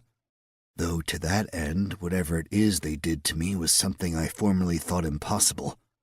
I can only guess that there are challenges pulling the mental attributes out that they did not face stealing the physical ones. Well, that's good in a way. The physical ones are easier to rebuild, right? Your newly found optimism is grating, he said to me, then slowly added, My lord. Then he walked away. Chapter 22. It had been a long day. A long series of days, really. But for everything that was terrible and terrifying about the oubliette, there was a surprising sense of safety there. The kind that came when you knew it couldn't really get worse. And, well, there wasn't much chance of monsters coming with bad intentions, or guards coming with good, if misguided, intentions. We were basically on our own, so we were safe. Provided I ignored the problem regarding being stuck in an inescapable hole in the ground under a giant prison, it was pretty nice. I let my party take over most of the mattress, content to use just an edge of it as a pillow. And even though I told myself I was going to close my eyes for but a second, as soon as my eyelids touched, I slipped into sleep, hard. But it felt like I woke up immediately, in a completely different place. A white room with a large window looking out over the oubliette, to be exact. I scrambled to my feet, getting ready for whatever bizarre encounter I was about to have. "You are quite safe here, Montana," came a familiar voice. I blinked and looked to my left, seeing a familiar man. "Mr. Paul," I said, stunned. "So, nice to see you. It has been quite an interesting journey you have taken us on." "Us? But I wonder. I cannot help but notice you are not fishing in a mountain lake by yourself. You have rather embroiled yourself in the politics of the realm, and seem to be rescuing folk, almost like you have chosen the path of a hero." "Nope, no heroics. Anything seeming that way is purely incidental." "I remember telling you that your kind tend towards being heroic. Was I correct?" "Maybe. And otter folk, Lutra." "Lutra? Brilliant choice. Very cute. They are very popular. You are covering your bases, getting the other audiences excited about you. Have you considered a love interest? Perhaps find a curvy kitsune girl or girls. Harems are proving very popular." Wait, what? Audiences, harems, what? He snapped his fingers and clucked his tongue. "Do forgive me. I admit to being newer at this stage of the, well, whatever. It has completely slipped my mind that the extent of our previous interaction has forcibly slipped your mind, so just ignore what it is I was saying, okay?" "Okay, I guess." "Just let me tell you that you are doing some very interesting things, and there are those who are watching you. Like gods, like Iona." "Iona," he said, tapping his finger on teeth that were jet black. I couldn't remember if they'd been before, but that was such an unmistakable trait. How could I have missed his teeth being black? "She is a dear, and yes, I believe she has taken quite the interest in you. But lest you forget, I took an interest in you first." "No, I know, I haven't forgotten. Your boons have, you're the reason I'm here, and the reason I'm still here. I do notice you are missing some of the, well, more impressive gifts I bestowed upon you." "Yeah, the sword and the shield. About those, you never even attempted their retrieval. Watch me pretend I am hurt. You don't care?" "No, but others do. They are curious for your reasoning." It was pretty simple to me. I was fucking unconscious falling down the mountain. I have no fucking clue where they ended up. It's a big fucking mountain. They could have bounced anywhere. Hell, they might have been down in the same crevasse I fell down, but what fucking good would it have done me to get back to that crevasse and get eaten again? I was thinking I'd head back there once I have enough levels or whatnot to survive the fall down to the bottom without being paralyzed, so I could actually have a chance of fighting whatever that monster was. "Bad luck there," he said. "That you should lose your sword to such a magnificent beast. Plenty of coin changed hands over that blunder of yours."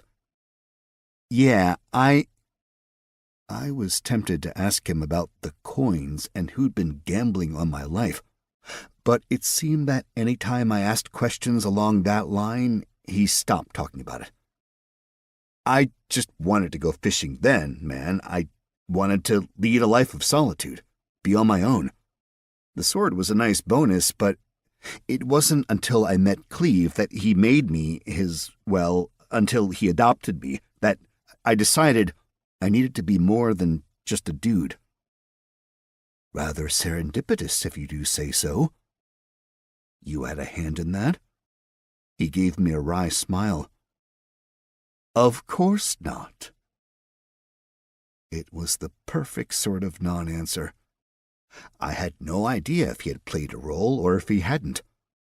Paul was so damn good at surfing the line of vague, giving me next to nothing on what might be the truth. Also, it seemed like half what he said just served to confuse me. Can I ask you a question? I asked. Of course, he said. He seemed to lean back and fall into a chair that wasn't there until it was. I felt a nudge at my knees, and soon I was sitting in a chair across from him. They were comfortable armchairs, white leather, of course, and it felt like mine had been customized precisely for me. What's going on here? I asked. Interesting question. But I will not answer that one, Mr. Paul said. Would you like to try another? Sure. Do the stat increases have an effect? I mean, I can tell strength does. But what about charisma or intelligence? Am I getting smarter? Strength is a facile one, isn't it? You can easily tell when there's been a change. Intelligence does have an effect. But I have to admit, I'm not as versed in the peculiarities of the attributes as some of my brethren might be. Intelligence increases will not be dramatic. You certainly will not suddenly understand quantum mechanics. You still need to learn things. Just when you do study something or are introduced to something new, there's a greater chance you'll retain the information. That you will understand it, grasp it, apply it correctly. Does that make sense? Sure, I guess. And charisma? Harder still to explain, sadly. More ephemeral. Think of it as a measure of attention. How you hold the room. The strength of feelings others are able to put towards you, understand? I guess. Perhaps you should put a few more points into intelligence then. Before I go, I do have a few gifts for you. A boon? His eyes twinkled. Maybe. You'll have to wait until you see them. Any tips about getting out of the oubliette? I'm sure you'll find it if you get a light in just the right spot, Mr. Paul said. And please, do find the dungeon. As far as I know, it has been quite some time since someone found one. Would really do wonders for your numbers. Numbers? Hush now, darling. My chair disappeared out from under me, and I was falling. Chapter 23. I woke up falling onto the ground near the bed. My head totally missed the mattress and bounced against the floor hard. I popped up to my feet, and a few little boxes fell off me. They were nicely wrapped, white on white, with little tags on them. They all had bizarre names attached to them. Arkangod, Incredible Inept, and Fortinbuff. But there was no indication of what might be inside. I opened the first box, and it was a stat potion. You have found bonus attribute potion. Item type potion, item class rare, item quality exquisite. Durability 3 out of 3, weight 1 pound, requirements the ability to drink. Description. This rare potion gives you some additional attribute points, 10, to spend as you see fit. Beware, as soon as it is exposed to air, it begins to degrade. The durability dropped, and I almost chugged it immediately, but as I raised the bottle to my lips, I realized there was someone who needed it more than I did. I grabbed Nikolai, rolled him over, and jammed the bottle into his mouth as the durability clicked down again. Drink, I said, and order from your herd leader. Eyes wide, he drank. As he swallowed the last drop, the bottle disintegrated in my hands. "What is this?" he asked. Then he read over his display, and he frowned. "Where did this come from?" "A gift from a friend." "Who? Whom? What? No matter. Put the new points to work and get some more sleep. You look like shit." I think he wanted to argue, but he was clearly exhausted. When I pushed him back down on the mattress, he acquiesced, snoring again almost instantly. Back over to the presents. I opened the next one. It was a key. "You have found a skeleton key. Item type, key. Item class, rare. Item quality, exquisite. Durability, 1 of 1. Weight, 0.1 pound. Requirements, a lock. Description: this key unlocks a single lock." Odd, but definitely useful. I tucked it in the bag. The last present. This one was from Incredible Inept, whomever that was, and included a postscript. "More furry cute things, please." I was confused. Very, very confused. "Goodness, you have found the spellbook Tame Greater." The book was small, like a pocket notebook, but it was fairly buzzing with power. A greater spell? That had to be pretty badass. When I popped open the book, it felt like my brain was exploding. I fell over backward. Not sure how long I was out, but when I next opened my eyes, my head hurt like a motherfucker, and my face felt wet. "You have learned the spell Tame Greater. Tame allows you to tame any non-sentient animal. Greater Tame allows you to attempt to tame any non-sentient monster, demon, devil, aberration, fiend, creature, etc. Be aware, every level above your own decreases your chances of taming the creature by 10%. The wetness was Ragnar pouring water on my face. "He's up," Ragnar said. Skeld moved into my field of view. "What the hell were you doing?" he asked. "Learning a new spell," I replied, moving my jaw around. I must have been clenching the whole time I was out. "I thought you stopped doing that stupid shit," Ragnar sniped. "And is Nikolai in the hearth now?" "He is. And I could never stop doing stupid shit. It's kind of my thing." "Why bother?" Ragnar asked. "Why increase your hearth when we are doomed to die in this accursed pit?" "Because we're not gonna die in here. Jesus on a cupcake, calm your tits." They both looked at me like I was crazy. Which, to be fair, I probably was, and I was more than a little desperate to not be the idiot who got his party killed by voluntarily going into an oubliette. I thought about what Mr. Paul had told me, that I just needed more light to find the entrance to the dungeon. I had 2 theories on that. Either some clever runes had been carved into the wall, maybe something along the lines of the hidden elven runes in Lord of the Rings, or... well, that was the main idea I had. The other was just that since I'd used dark vision the day prior, maybe there was something I'd missed by not having actual light to see. I walked over to the bag of candles to see what kind of a dent we'd made in them. There were plenty left, and I was pretty sure I also had a few in the bag of holding.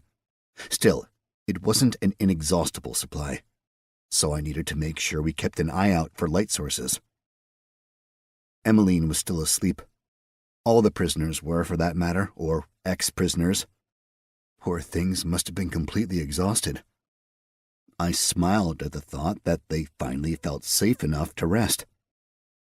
Emmeline wore the ball gown, and the gown fit her quite well because she looked pretty dang good, just a little out of place. I moved all the way over to the wall before getting Skeld to light the candle, and then I began the search, moving slowly, carefully, looking for even the smallest variations on the dark stone bricks. But I wasn't seeing anything. The candle didn't put off a ton of light, and it flickered like you wouldn't believe. It was impossible to make out the details on the stone while worrying about the candle blowing out. That stopped me in my tracks. Slowly, I took a few steps back. The candle flame flickered again, as if wind blew across it, ever so slightly. "Wind," I said. "There's air moving here." Both the Hearth boys walked over and put their tiny paw hands up against the wall, feeling around the grout and the bricks. "It is faint," Skeld said, pointing to a specific bit of cracked mortar. "But I think it is mostly from here." "Perfect," I said. I pulled the pick from my bag and went to work. The first hit jostled the rock a bit, so I let loose, putting the entirety of my strength behind the next hit, which was perhaps just a little too much. The stone shattered and the hammer handle broke. But more importantly, the shattered bits of stone didn't shoot back at me. Instead, they fell into a space behind the wall. I picked up the pick head and the broken handle and dropped them in the bag. Instead, I pulled out a warhammer that had a metal haft forge welded to a huge metal head. That way it wouldn't break. I swung again and again until I could get my head through the hole and look. Bingo! I saw a tall stone door covered in bizarre and unsettling carvings, symbols I didn't understand, and pictograms of monsters I did. A single brass ring hung in the middle. It had to be the dungeon. "Is it there?" Skeld asked. "Something is," I replied. There was a slow cracking sound, and a brick landed on my head. Then another. I pulled out of the hole and looked up. If there's one thing I know, now, about structural integrity in domes, it's that domes don't have a whole lot of it, especially if you start pulling pieces out. And currently, the hole I'd punched in the side of the dome was causing said dome to crash in on itself. Fast. "Get everyone and everything out that door," I yelled, pointing behind me, already running towards our sleeping companions. I chanced to look up. A crack was shooting towards the top. I should have thought my actions through a little more. Maybe I did have a bit of a being stupid problem. Sprinting across the floor, I dove to cover as much of Nikolai and Emmeline as I could, getting my body over them just as the stone bricks smashed down, which meant I got a lot of hurt, and they got squished into the mattress, and woken up. There was the unmistakable and unpleasant sound of stones falling out of the oubliette and smashing against the floor around us.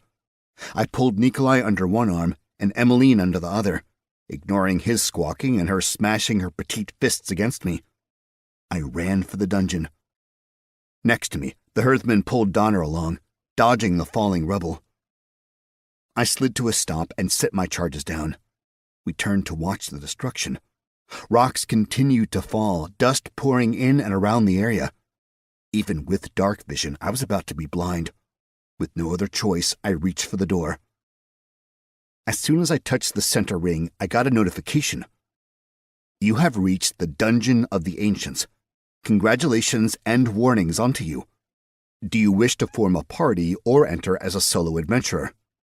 "Shit," I whispered, sneaking a glance above to see more of the brick and mortar of the prison tumbling down. "I'm making a party and we're going into a dungeon. Everyone accept." I shot out invites to Donner and Emmeline, and then grabbed the handle again. "You have reached the Dungeon of the Ancients. Congratulations and warnings unto you. Do you wish to enter? Yes or no?" Grinning like an idiot, I selected yes just as everything around us started to collapse. Then, everything went black. Chapter 24. Light flared around us, and not only could we see, but we could breathe. There wasn't even a mote of dust floating in the air around us. The door to the dungeon hadn't opened in a traditional sense. It was more of a magical portal, I guess. At least that's the way it seemed to me. "A dungeon," Nikolai said, barely above a whisper. While the locals were impressed about the whole thing, or at least doing a good job of seeming like it, I had to admit that what I saw wasn't anything to write home about. We were in a dimly lit room, not that big, not that small. A heavy wooden table took over most of one side of the room, a threadbare carpet held the center, and a few chairs that had seen better days rounded things out. A bleached skeleton sat in the corner, arms around its knees. A few threads of remaining clothes hung off it, and a rusting sword laid on the ground nearby. Some small bits of metal dotted the skeleton's waist, all that remained from what seemed like it had once been a belt and sheath. Obviously, there were no windows, but there was a single door mounted in the middle of the far wall. But the door we'd come through was nowhere to be seen. I couldn't find a hatch above us or a trapdoor below us either. We'd appeared in the space, and now there was no exit. I started, but Nikolai put his hand up. This is a dungeon. I did not believe one existed here beneath Osterstadt, but you have proven me wrong. Before you ask me too many questions with obvious answers, what happened to your face? My face? It is covered in blood. I put my hand up and on my face. I felt tacky. Sure enough, blood came off on my hand. Nothing hurt, though. I don't know, I said. We found him like that when we woke him up, Skeld said. What were you doing last night? Nikolai said. Where did you get that potion you forced down my throat? I had a visit from Mr. Paul. The being who blessed you with your boons? That's the one. And he gave you that potion, the one you gave to me. Yup. You are a fool. You realize you spurned his gift? Dude, you needed it more. I mean nothing to this deity. You, on the other hand, received a great gift from him and... Never mind. It is done. You are likely never going to see him again, but we all might feel his wrath. What else did he give you? A spell book, Montana, Nikolai snapped. You attempted to learn another spell? Hey man, I did learn that spell. Your bullheadedness will be the death of us all. Stop trying to learn spells. Why? Clearly, you have little gift for magic, or else it would not cause you such grief every time you attempt to learn it. So I can't do magic? It certainly seems as if it is not your strong suit. Is that somewhere on my character sheet? Magic and muscles do not play well together, Nikolai said. You being little else beyond muscle are risking your life every time you even cast a spell, especially if it is a spell requiring heavy amounts of mana. Similarly with learning spells. Have you ever wondered why it hurts you so? No one told me any of this, I said. How the fuck was I supposed to know? Perhaps you could think about asking questions before engaging in foolish actions, Montana Cogshall, Duke of Idiots. Seems a bit harsh, I muttered. You are the one who keeps tying lives to yours and yet act as if nothing you do has consequences.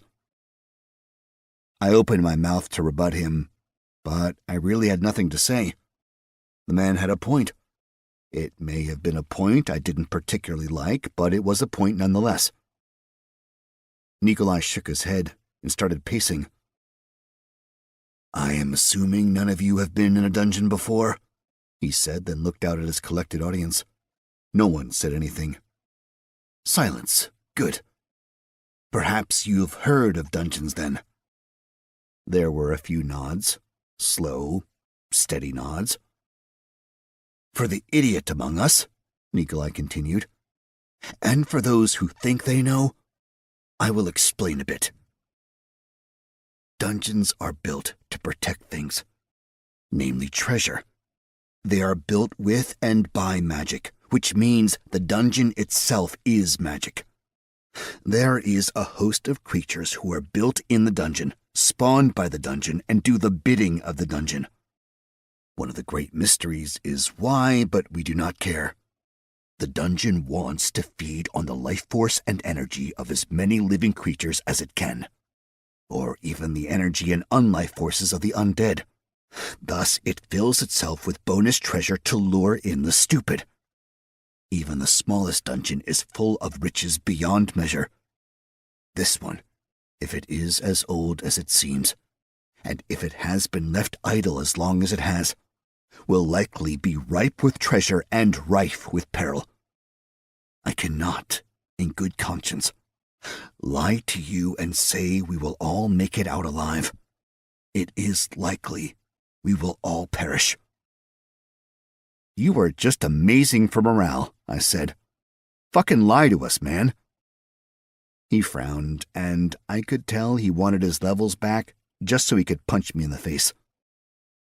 This, he continued as if I hadn't interrupted him, is the last place we might find safety until we are to the next level of the dungeon. When we open that door there, he pointed to the only door in the room in what I considered a completely superfluous gesture, being as there was, only one door in the room. We must be on high alert until such time as we exit or die. Got it, I said. Monsters, traps, and treasure. What a way to go. But there wasn't exactly a choice in the matter, as evidenced by the skeleton in the corner. We could sit and starve to death, or we could take our chances. And I, for one, relished the opportunity to lay the smack down on some monsters.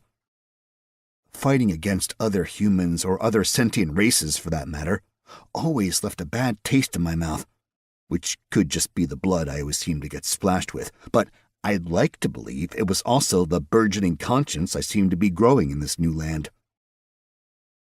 Before opening the door, I doled out what weapons I had.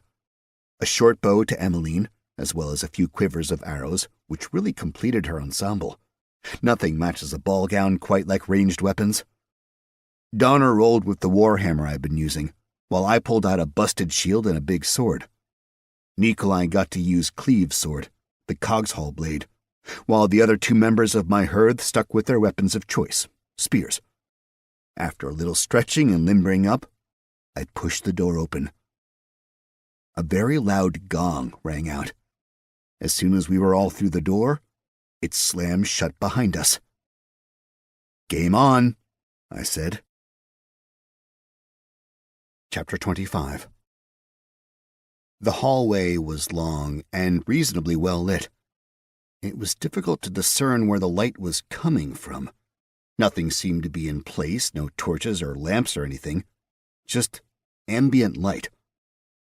The floors were gray stone bricks that fit nearly perfectly together, completely flat, as was the ceiling.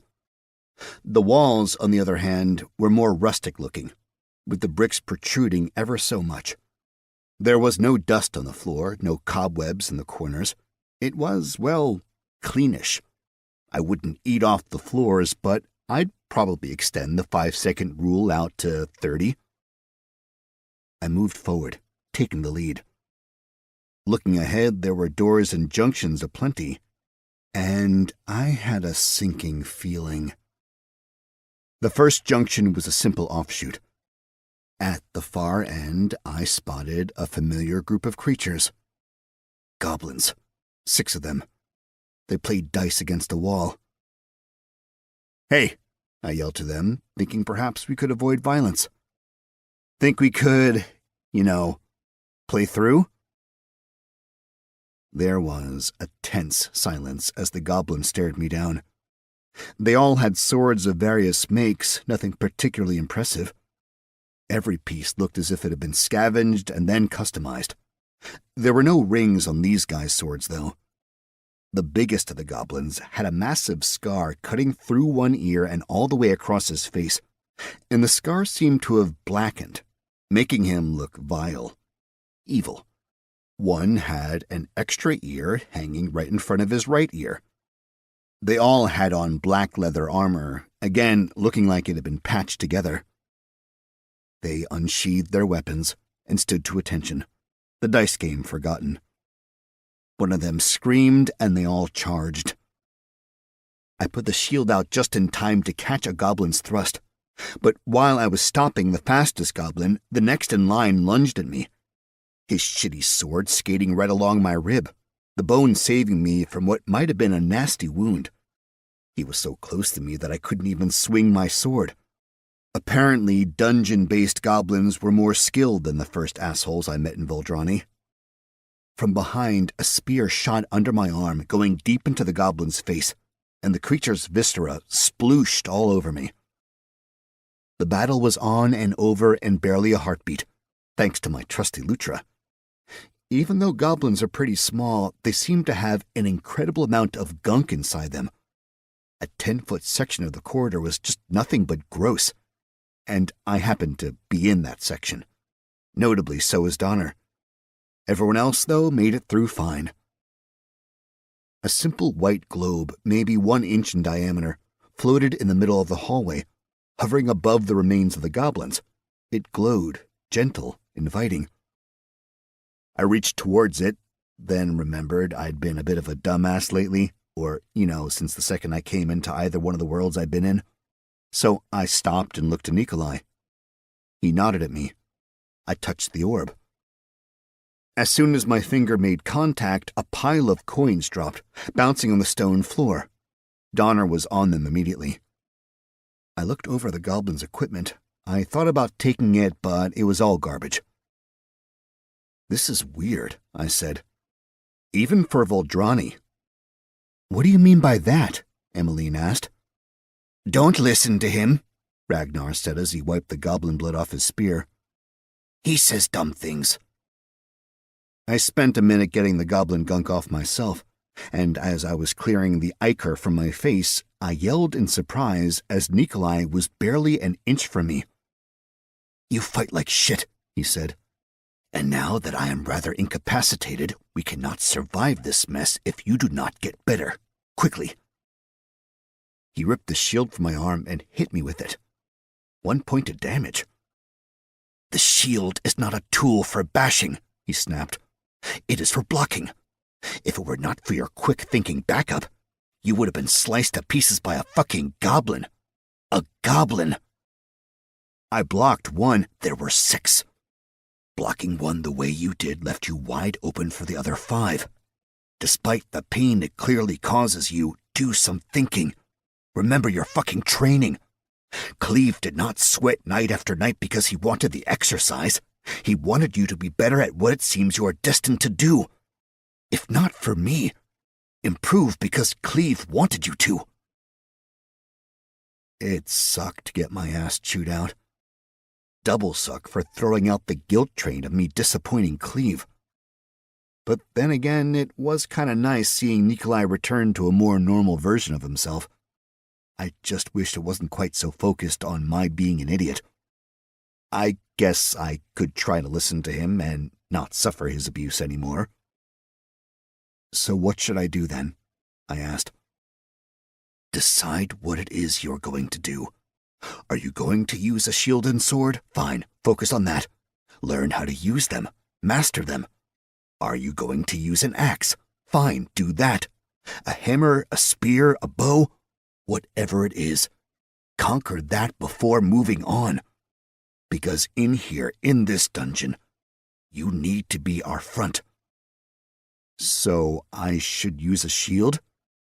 Can you use it properly?" "I don't know." "Then stick with something you know how to use. And if you're going to use a shield, use one that's a proper size." He tossed the shield to the side. "That," he said, pointing to the shield, "is for small people riding small horses. You are on the ground, on your feet, and you are quickly becoming a giant." "So I don't even have the proper shield to use, so—" "Exactly. Why didn't you just say so?" "Because if I tell you something, you will not learn it.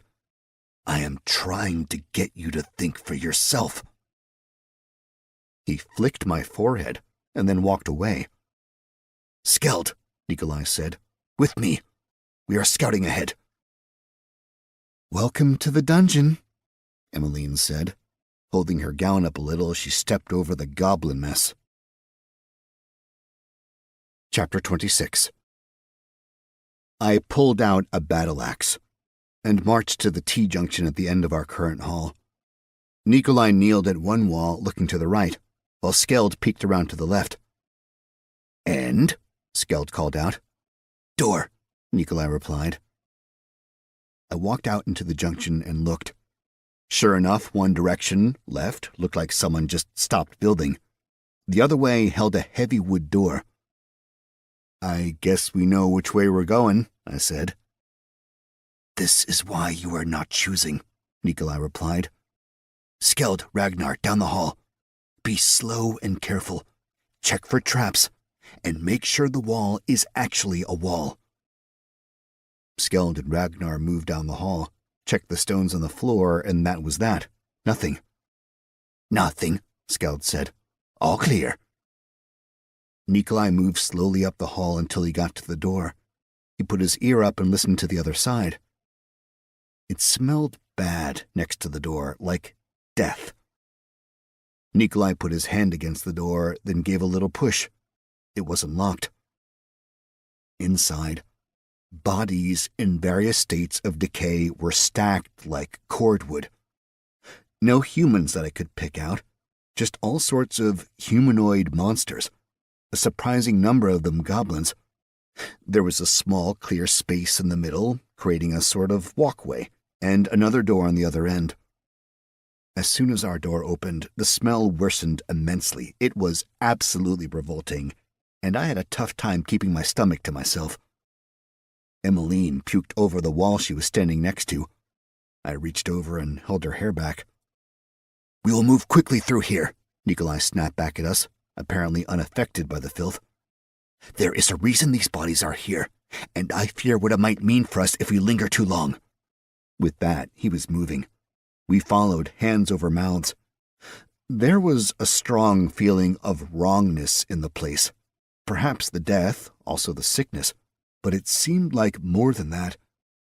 It wasn't until I was almost all the way through the room when I realized what was bothering me so much. All of the creatures who'd been touching the floor or the walls seemed to have melted into the floor or the wall. My first thought was that the room wasn't made well, that the walls and floor were sinking. But the truth was more vile. The bodies were actually being absorbed by the room. I held up my hand to Nikolai, only to see I was the last one in the room. Everyone else was waiting for me to hurry up and get through. I rushed across and stepped through the doorway into what looked like an antechamber. There were 3 doors in the place, the one we'd come through, one to our left that was hanging a bit open, and one in front of us. I shut the door behind me. Nikolai was at the next open door, while Ragnar and Skeld stood across the room at the other. "Those bodies were being eaten by the room," I said. Nikolai shot me a look, a pretty clear shut the fuck up sort of thing. He pushed the door open a little more with his toe and peeked in. Looking over his shoulder, I saw crates and barrels. "Storage," he whispered.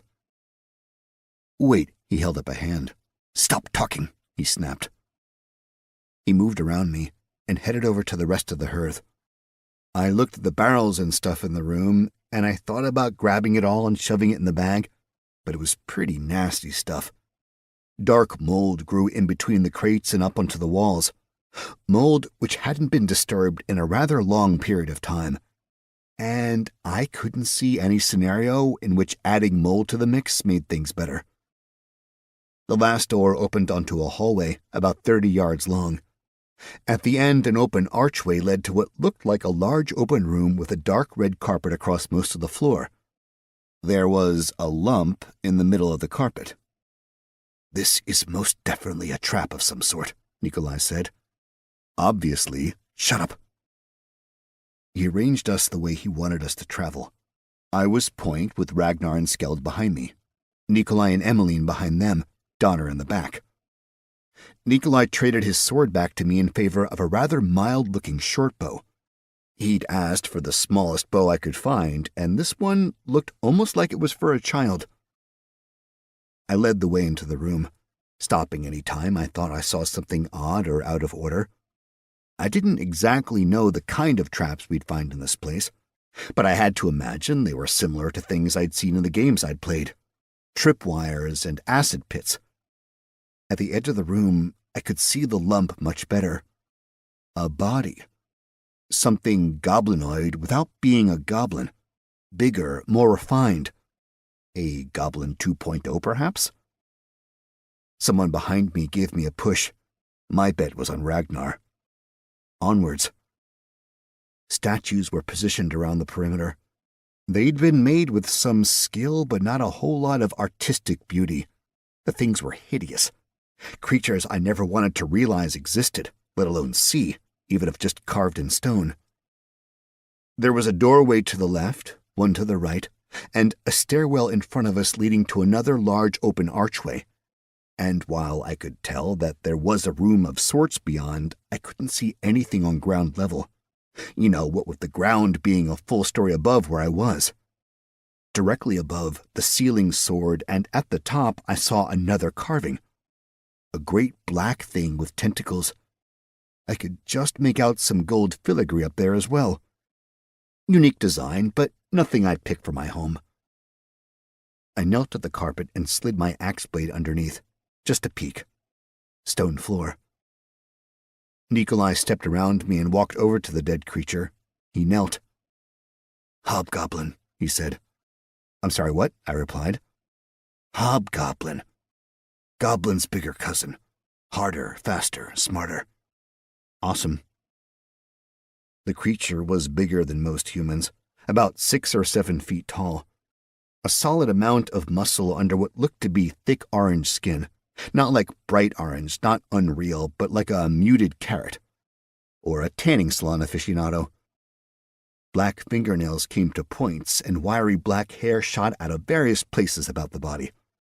The facial features were heavy, with little subtlety. Shorter legs than I was expecting, the ratio was all off, especially as compared to the lengthy torso. The hobgoblin must have had great balance with such a low center of gravity, and unlike the rest of the goblins I'd interacted with, the hobgoblin was clean, neat, a creature which bathed regularly and understood basic concepts of hygiene. I stayed at the edge of the carpet and looked from the left door to the right door, trying to discern anything that might give me a clue which way we should go. The rest of the group walked over to the dead body. Ragnar, naturally, dug through the hobgoblin's pouches and pockets. Without any warning, a creature dropped from the ceiling, enveloping the entire party. Except me. Fuck. Chapter 27. It looked a bit like the membrane that made up a bat wing, but thicker.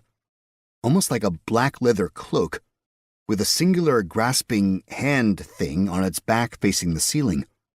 Likely, that was the means by which the creature had held onto the ceiling. Muffled cries came out from underneath. I planted my feet and swung as hard as I could, the axe whistling through the air. It sliced right through the creature's membranous body like it was nothing.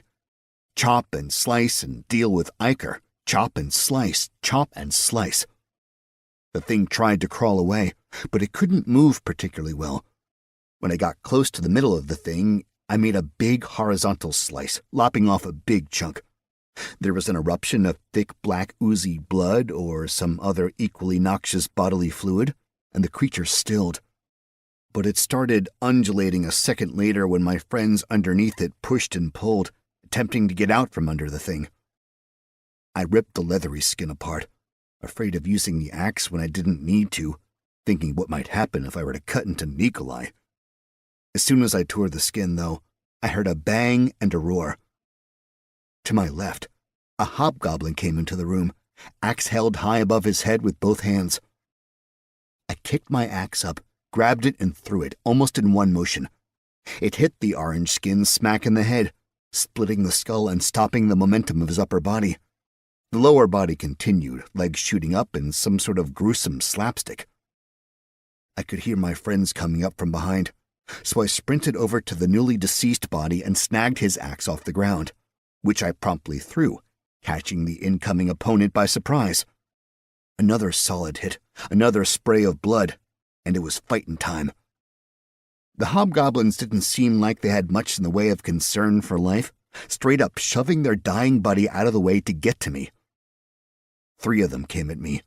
One had twin swords, one held a hammer, and the last one had a hand axe in each meaty fist. I stomped my foot on the first hobgoblin's mushed melon and ripped my battle axe free, getting it up in front of me just in time to block a swinging hammer. I jabbed out with the butt of my haft, connecting directly with Hammer's disgusting pig-shaped nose. There was a satisfying crunch, and I saw his eyes close involuntarily. The nose is always a painful spot, no matter what species you are. I jammed my foot down on his booted foot, then pushed the hobgoblin over as soon as he became unbalanced. Double Axe tripped over Hammer, while Twin Swords put on a quick display of skill with his double blades, flashing, twirling, spinning, basically the whole 9 yards of showmanship. I swung overhead as hard as I could, and though Twin Swords crossed his blades to block the axe, I had a lot of speed, a lot of strength, and a lot of weight behind me. The blade snapped off at the hilt, and my axe went through about 40% of the hobgobble, leaving the poor fucker's face in a perpetual state of surprise. But there was no way I was getting that axe out anytime soon. It was firmly embedded in the creature's spine, which meant I had to grab a broken blade. It was dull, so there wasn't really any danger to me. I scooped one up. By the time I turned, Hammer and Double Axe had untangled themselves. Double Axe was making his attack, 2 chops coming in from the right. I threw the blade at him and leapt back at the same time. His axes went wide, and my thrown blade did nothing. Both hobgoblins grinned, obviously happy at me appearing as if I were completely defenseless. I reached into my bag and pulled out a spear. It must have looked very strange, this little bag hanging off the big dude, and here I go, reaching in and pulling out a 7-foot-long spear. Frankly, I'm pretty sure that bizarre image was all that kept them from attacking while I was defenseless and struggling to get a 7-foot-long spear out of a comparatively tiny bag on my belt. As soon as I had it out, though, Hammer charged and Double Axe was a mere heartbeat behind. Hammer swung overhead. I deflected it to the side and slammed the butt of the spear up and into the side of Double Axe's head. He grunted in pain, and it threw his attack off, axes once again swinging wide through the air. The 2 forced me back, keeping the pressure on and making it impossible for me to get my spear around to the front, where the pointy bit might do some actual damage.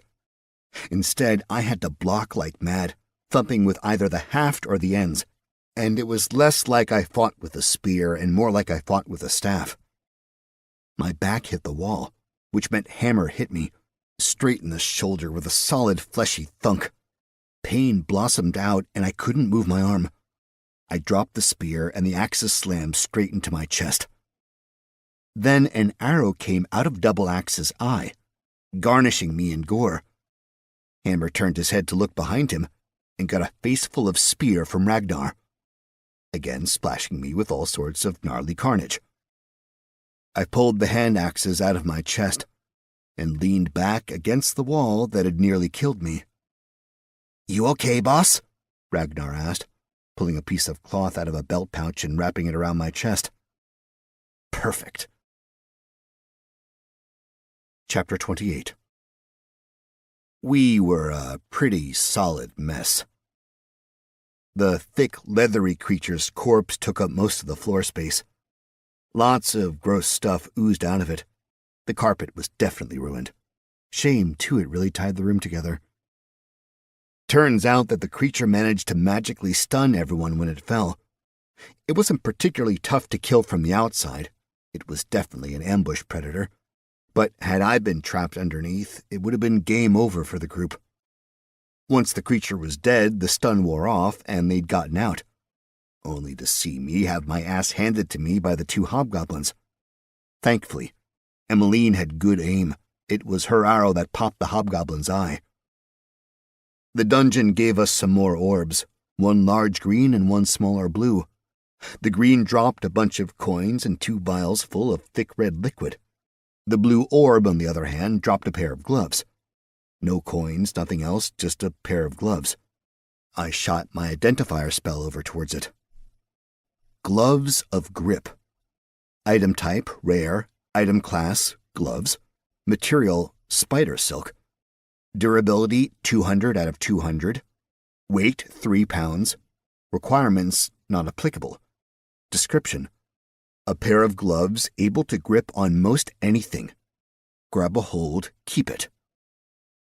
I relayed the information to Nikolai. He picked them up and looked them over. I worry they're cursed, he said. Why is that? I asked. They make no mention of being able to let go of an item, do they? So we leave them here? No, he said and tossed them at me. There are things to do with magic items, even those we have no desire for. I fumbled to catch them, then shoved them in the old bag of holding.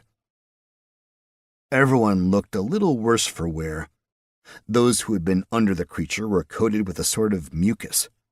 Donner had a massive red mark on his back, I suppose where the creature had bitten him. Looking at the remains, it was remarkably squid-like, right down to having a beak of sorts under the fleshy head, except for the hand thingy on the top of the thing. At least it would have been on top had I not lopped it off. Nikolai took a cursory look over the hobgoblins, then waved for Skeld and Ragnar to come over. You, he said, pointing at Ragnar. You've got higher skinning and butchery. You work on getting the skin off this creature. Skeld, assist. He walked over to me. You okay? I pulled my shirt away and looked at my chest. It was still bleeding a little, but it was definitely stitching itself back together, and my other arm was working fine. Give me a minute and I'll be 100. Follow, he said while looking over at Emmeline. You're on guard. Donner, this way. Donner nodded. Nikolai walked over to the open door that the hobgoblins had come through. He paused before crossing the threshold, and ultimately remained on our side. The door revealed a large open space, almost like a football field, just, minus the grass. The ground was stone, marched on enough that there were grooves ground down. Huge chests lined the whole left side, too far away from us to get any idea of what might be in them. A whole host of stone archways sat across from us, looking almost like a Roman aqueduct, but not a single other door in the whole space. Mustering grounds, Nikolai muttered. What are those? I asked. Heal Donner, came the reply. I gave Nikolai my best dirty look, but he didn't see it, and I doubt he'd have cared in any case. I reached over and laid a hand on Donner. Donner slapped my hand off him. No magic, he snarled. But, I said. He pushed me up against the wall and got right in my face. No magic. I knew I could shove him back. Despite his impressive bulk and surprising weight, I knew I was still stronger than him. I knew that I could also heal him, so maybe knocking him the fuck out would be for the best. He'd wake up feeling groovy, B.A. Baraka style. But if he didn't want magic, I wouldn't do it. Hands up, I said. You don't want magic, you don't get magic. His muscles clenched for a second. Then he relaxed and let me go. Okay, I asked. Magic is evil, Donner replied. There can be no good from it. Just look at where we are. Had I known you were a magic wielder, I cannot say I would have come with you. Noted, I said. And if you want to go your own way once we're out of this, yeah. That's the area where the hobgoblins get their armies ready to battle, Nikolai said. Which means they live through the arches beyond. My guess, then, is that the goblins live behind us. He looked over his shoulder at the closed door on the other side of the chamber. And we should get moving before someone else gets curious about this noise. As soon as the Hearth boys were done skinning the beast, we stripped the hobgoblins of their armor and weapons, then we headed up the stairs. I was hugely curious about the doors we left untouched, but Nikolai seemed certain they were a bad idea. The top of the stairs, there was a large arched tunnel going on and on, wide open space, Far to the end, there was what seemed like an identical room to the one we were in. About halfway to that room, a pillar stood in the archway. We walked as a group, moving slowly, spread out in a line. There was plenty of space between us. I had no idea how this place had been built. A bell rang out, almost like a church bell, echoing off the stone walls. Drums boomed to life from behind us, then in front of us. Different rhythms and tones, but sounding as if they came off the same types of drums. "I think we should move faster," I said. Looking for traps was put aside for the moment, and we started walking with purpose. The drums got louder. We started jogging. Now the drums were thundering, and we began to run. As we got to the center where the pillar stood, I could see a large gleaming jewel on top of it, something bigger than my head, and sending bright red rays around the area, like a crimson disco ball. Slack-jawed, I stood transfixed for a second, until I got a hard smack on the back of my head from a grimacing Nikolai. The others in the party were similarly staring at me. "We have company," Nikolai said, pointing to one end of the hall and then the other.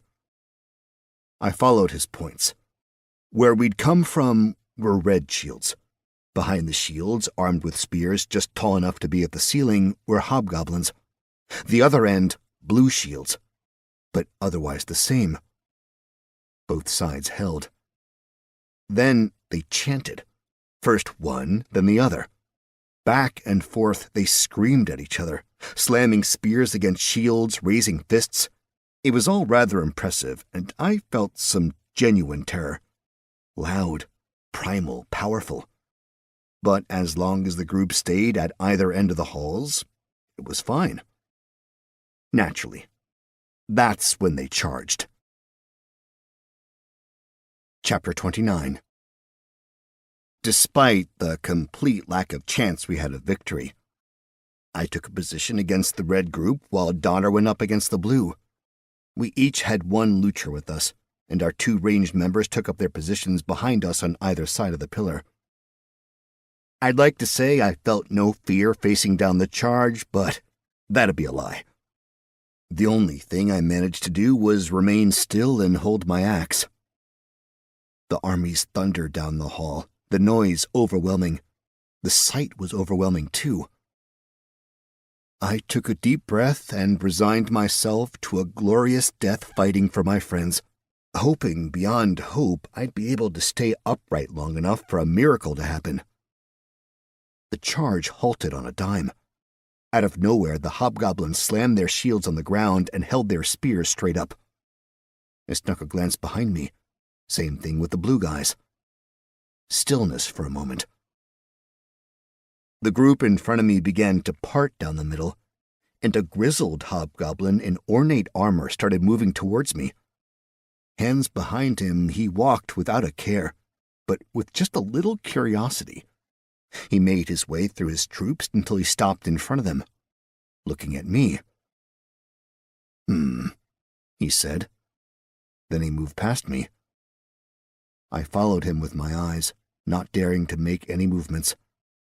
There was a mirroring action from the blue team. A similarly grizzled veteran hobgoblin came out and looked over us, taking the opposite direction around the pillar. Finally, both hobgoblin leaders came together and stood, perhaps 3 feet apart. "Who is the leader here?" Red asked, his voice gruff, but a whole lot more civilized than I'd expected. Sure, it sounded like he'd been gargling whiskey his whole life, but it would have been only the finest single malt. No blends for this classy gent about to kill me. All the eyes went to me. "What?" I asked. "What are they saying?" Nikolai asked in reply. "Do we need to switch to Imperial?" Red asked, his voice a little clearer as I realized he was speaking the common language I'd heard up in Osterstadt. "I got you, bub," I said. "I can speak Goblin if you want to go that route. Either way, I'm the cat you want to talk to," I said. "Who will you fight for?" Red asked, continuing in Imperial. "Fight for?" Yes, Blue replied, also speaking Imperial. Certainly you realize you cannot take both of the armies. You will perish. Should you join one of us, Red continued, picking up where Blue stopped, and you survive the battle, we may look kindly enough upon you to keep you as a slave. Slavery or death? I suppose the options do come down to that, Red said, bringing one hand out and inspecting his sharp black nails. They looked a bit more like claws on him. Have you considered option C? I asked. No, Red said. There is no. I am intrigued, Blue interrupted to say, getting a withering look from Red. What is your proposal? I looked from one army to the other, at their shields, their spears. Everything was extremely well used, not busted in any way. It all looked top-notch. It had been well cared for, but this was not parade ground equipment. These cats threw down on the regular. And if they fought all the time and they fought here, that meant they had to be fighting over something. The only thing I could guess worth fighting over would be the red gem up top. You two are here for the gem, right? I asked. Red sniffed disdainfully, but Blue nodded.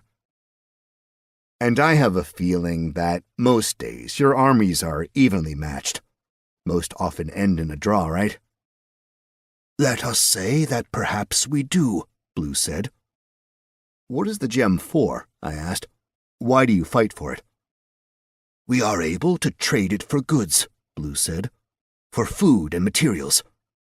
And how often does it regrow? The jewel will return on the morrow. So you guys fight every day? Of course.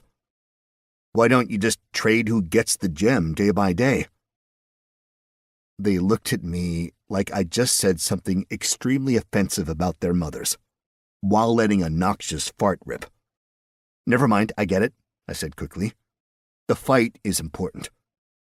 But if you're so evenly matched, it's pretty much just a little bit of luck, battle to battle, determining the victor, yes? Neither said anything, but their silence was enough of an answer for me. Okay then, here we go. You, I pointed to Blue, pick your champion, and you, Red, pick yours. I fight them both. Whomever wins gets the jewel. Why would we do that? Red asked. We could just kill you now. Sure you could, I said, this time taking a moment to check my nails out. They were disgusting. But you'd know I'd put up a fight. You know I can swing this axe here. You know I've got 2 people with bows and some backup.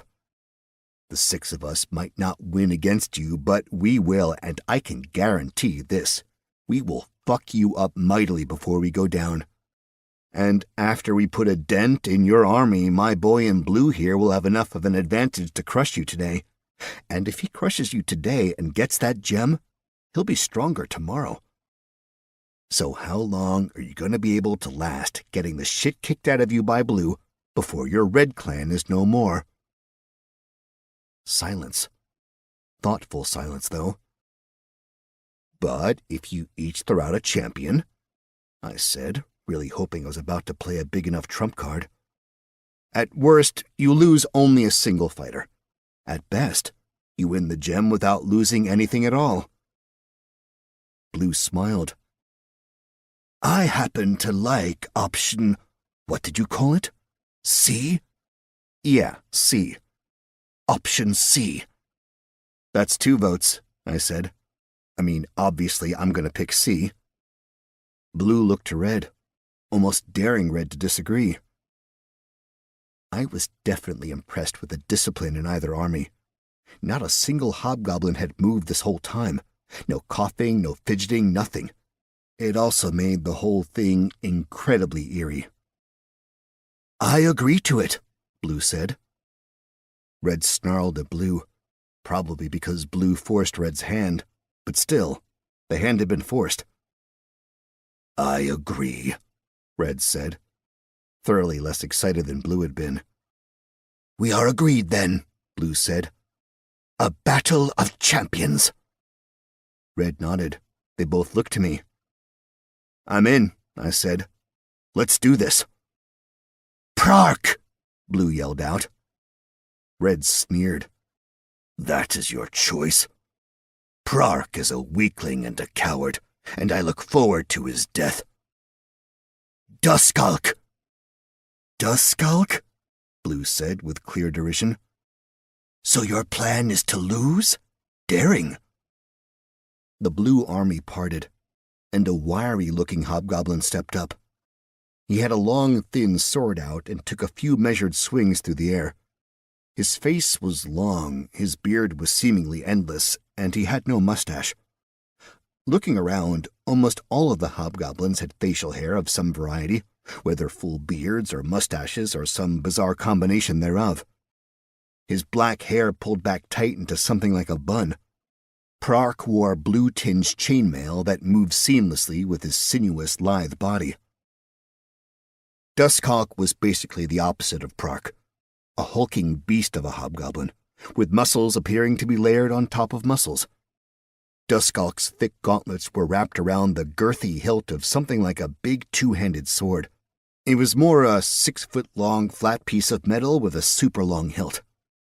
Befitting the army Duskalk represented, he wore red armor, full plate. That meant Duskalk looked the image of a knight, minus a helm. Thick breastplate, gauntlets, greaves, all those other words Nikolai taught me on our first quest together that I'd since forgotten. It presented an interesting contrast to Prark's blue chain. Duskalk roared, spittle flying everywhere. The Red Army shouted back at him in approval. Prark sneered and spat. A thick globule of saliva arced through the air and splashed across Duskalk's pristine armor. Easy, guys, I said, putting my hands up. Before we get to killing each other, let's make a few things clear. If I win, I get the gem and we go free, my whole party. We go wherever we want to go and y'all can't touch us. Blue grunted but nodded. You lose, Red said. We eat your body and your party. I looked over to Nikolai.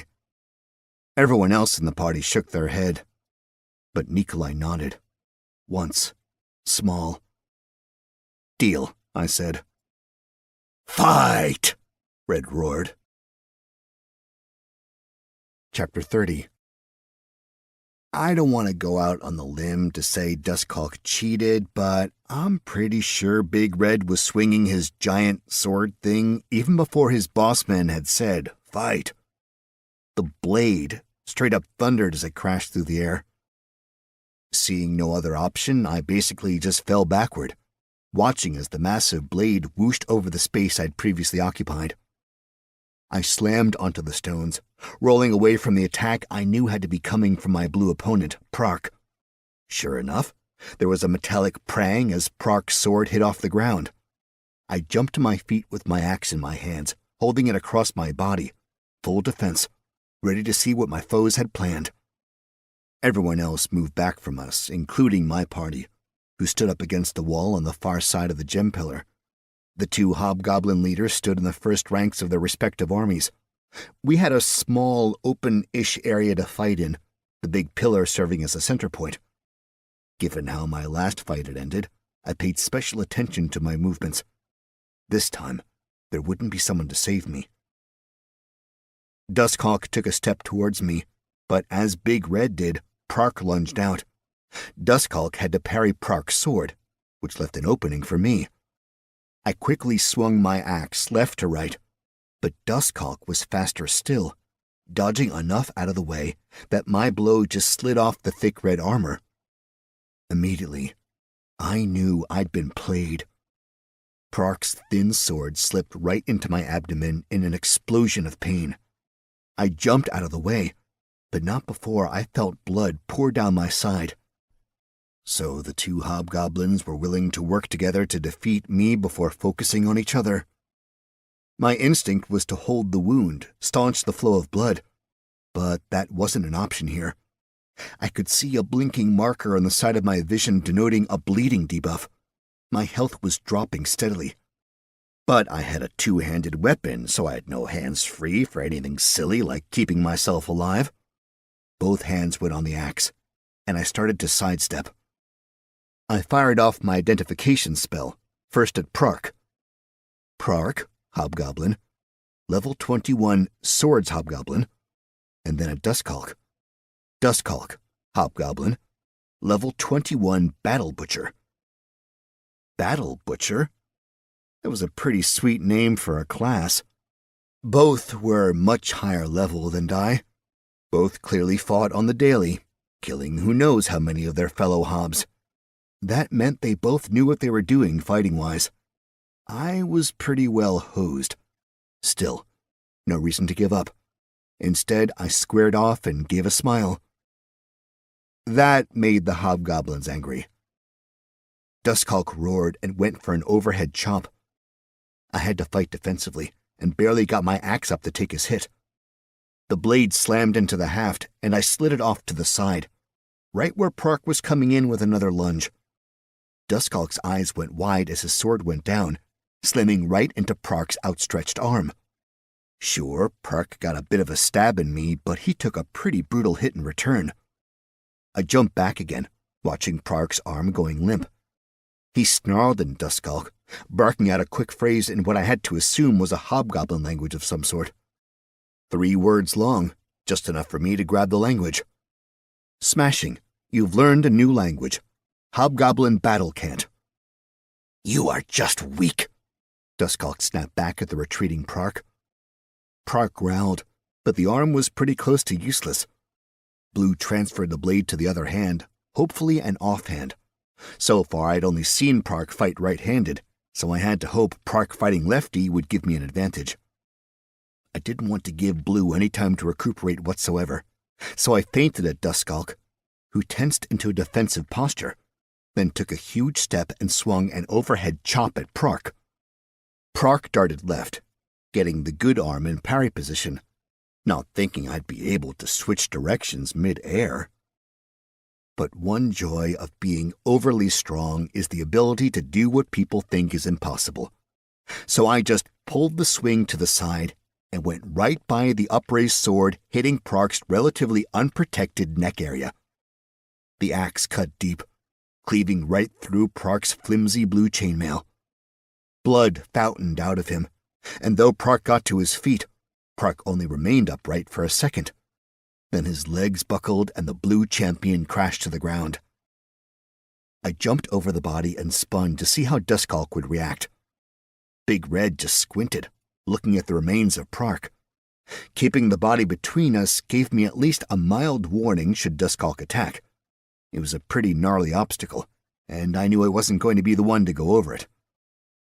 Duskalk roared at me, but he came no closer. Prark's blood continued to cover the floor, and my health continued dropping. I venture to guess my opponent was aware of my negative condition, meaning waiting was the tactically sound decision for the Red Champion.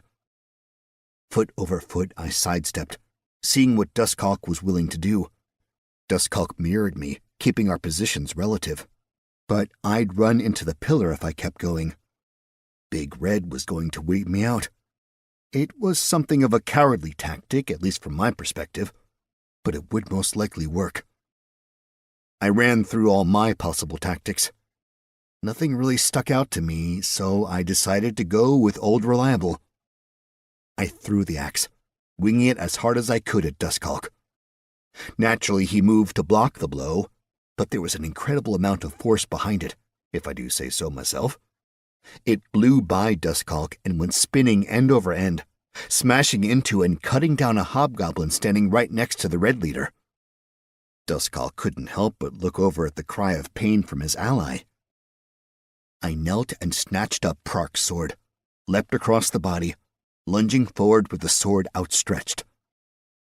I wasn't fast enough, something I'd feared but planned on, and Duskalk got his big blade ripping across his body until it sunk deep into my chest, cutting almost halfway through.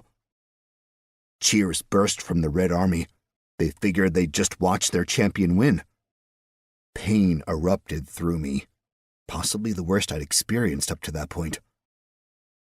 I couldn't help but smile, and I took a ragged, wet breath. Duskhawk also had a smile across that nasty hobgoblin face. Hot and fetid, the hobgoblin's breath washed over my face. I dropped my pilfered sword and leaned my head way back. Then I smashed my head against Duskhawk's nose, the creature's wide schnoz breaking into tiny pieces under my skull. The Red Champion started to pull back, but I grabbed the neck of his armor with my right hand and the bottom of the chest piece with my left. I pulled him to me. "Where do you think you're going?" I growled, feeling blood fill up my mouth from a bevy of internal injuries. Eyes wide, fear and confusion battling for control, Duskhawk struggled. But I had the hobgoblin, and I knew I had enough strength left to do something showy. I dropped down a bit to pick the massive hobgoblin up over my head, and held Duskhawk there for 1 solid second, letting every hobgoblin in the place know that I wasn't in any hurry. I made eye contact with the Red Leader, who was finally showing a little surprise at the fight in front of him. Then I slammed Duskhawk down on the ground as hard as I could, hard enough that dust flew out around him. Duskhawk groaned and rocked back and forth, no air left in his lungs.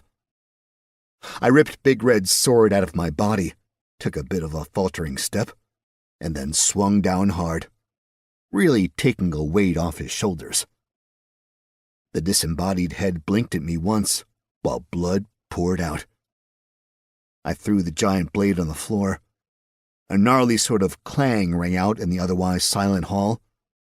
Perhaps knowing I'd won, the gem floated up and off the pillar until it came down to rest on the ground in front of me.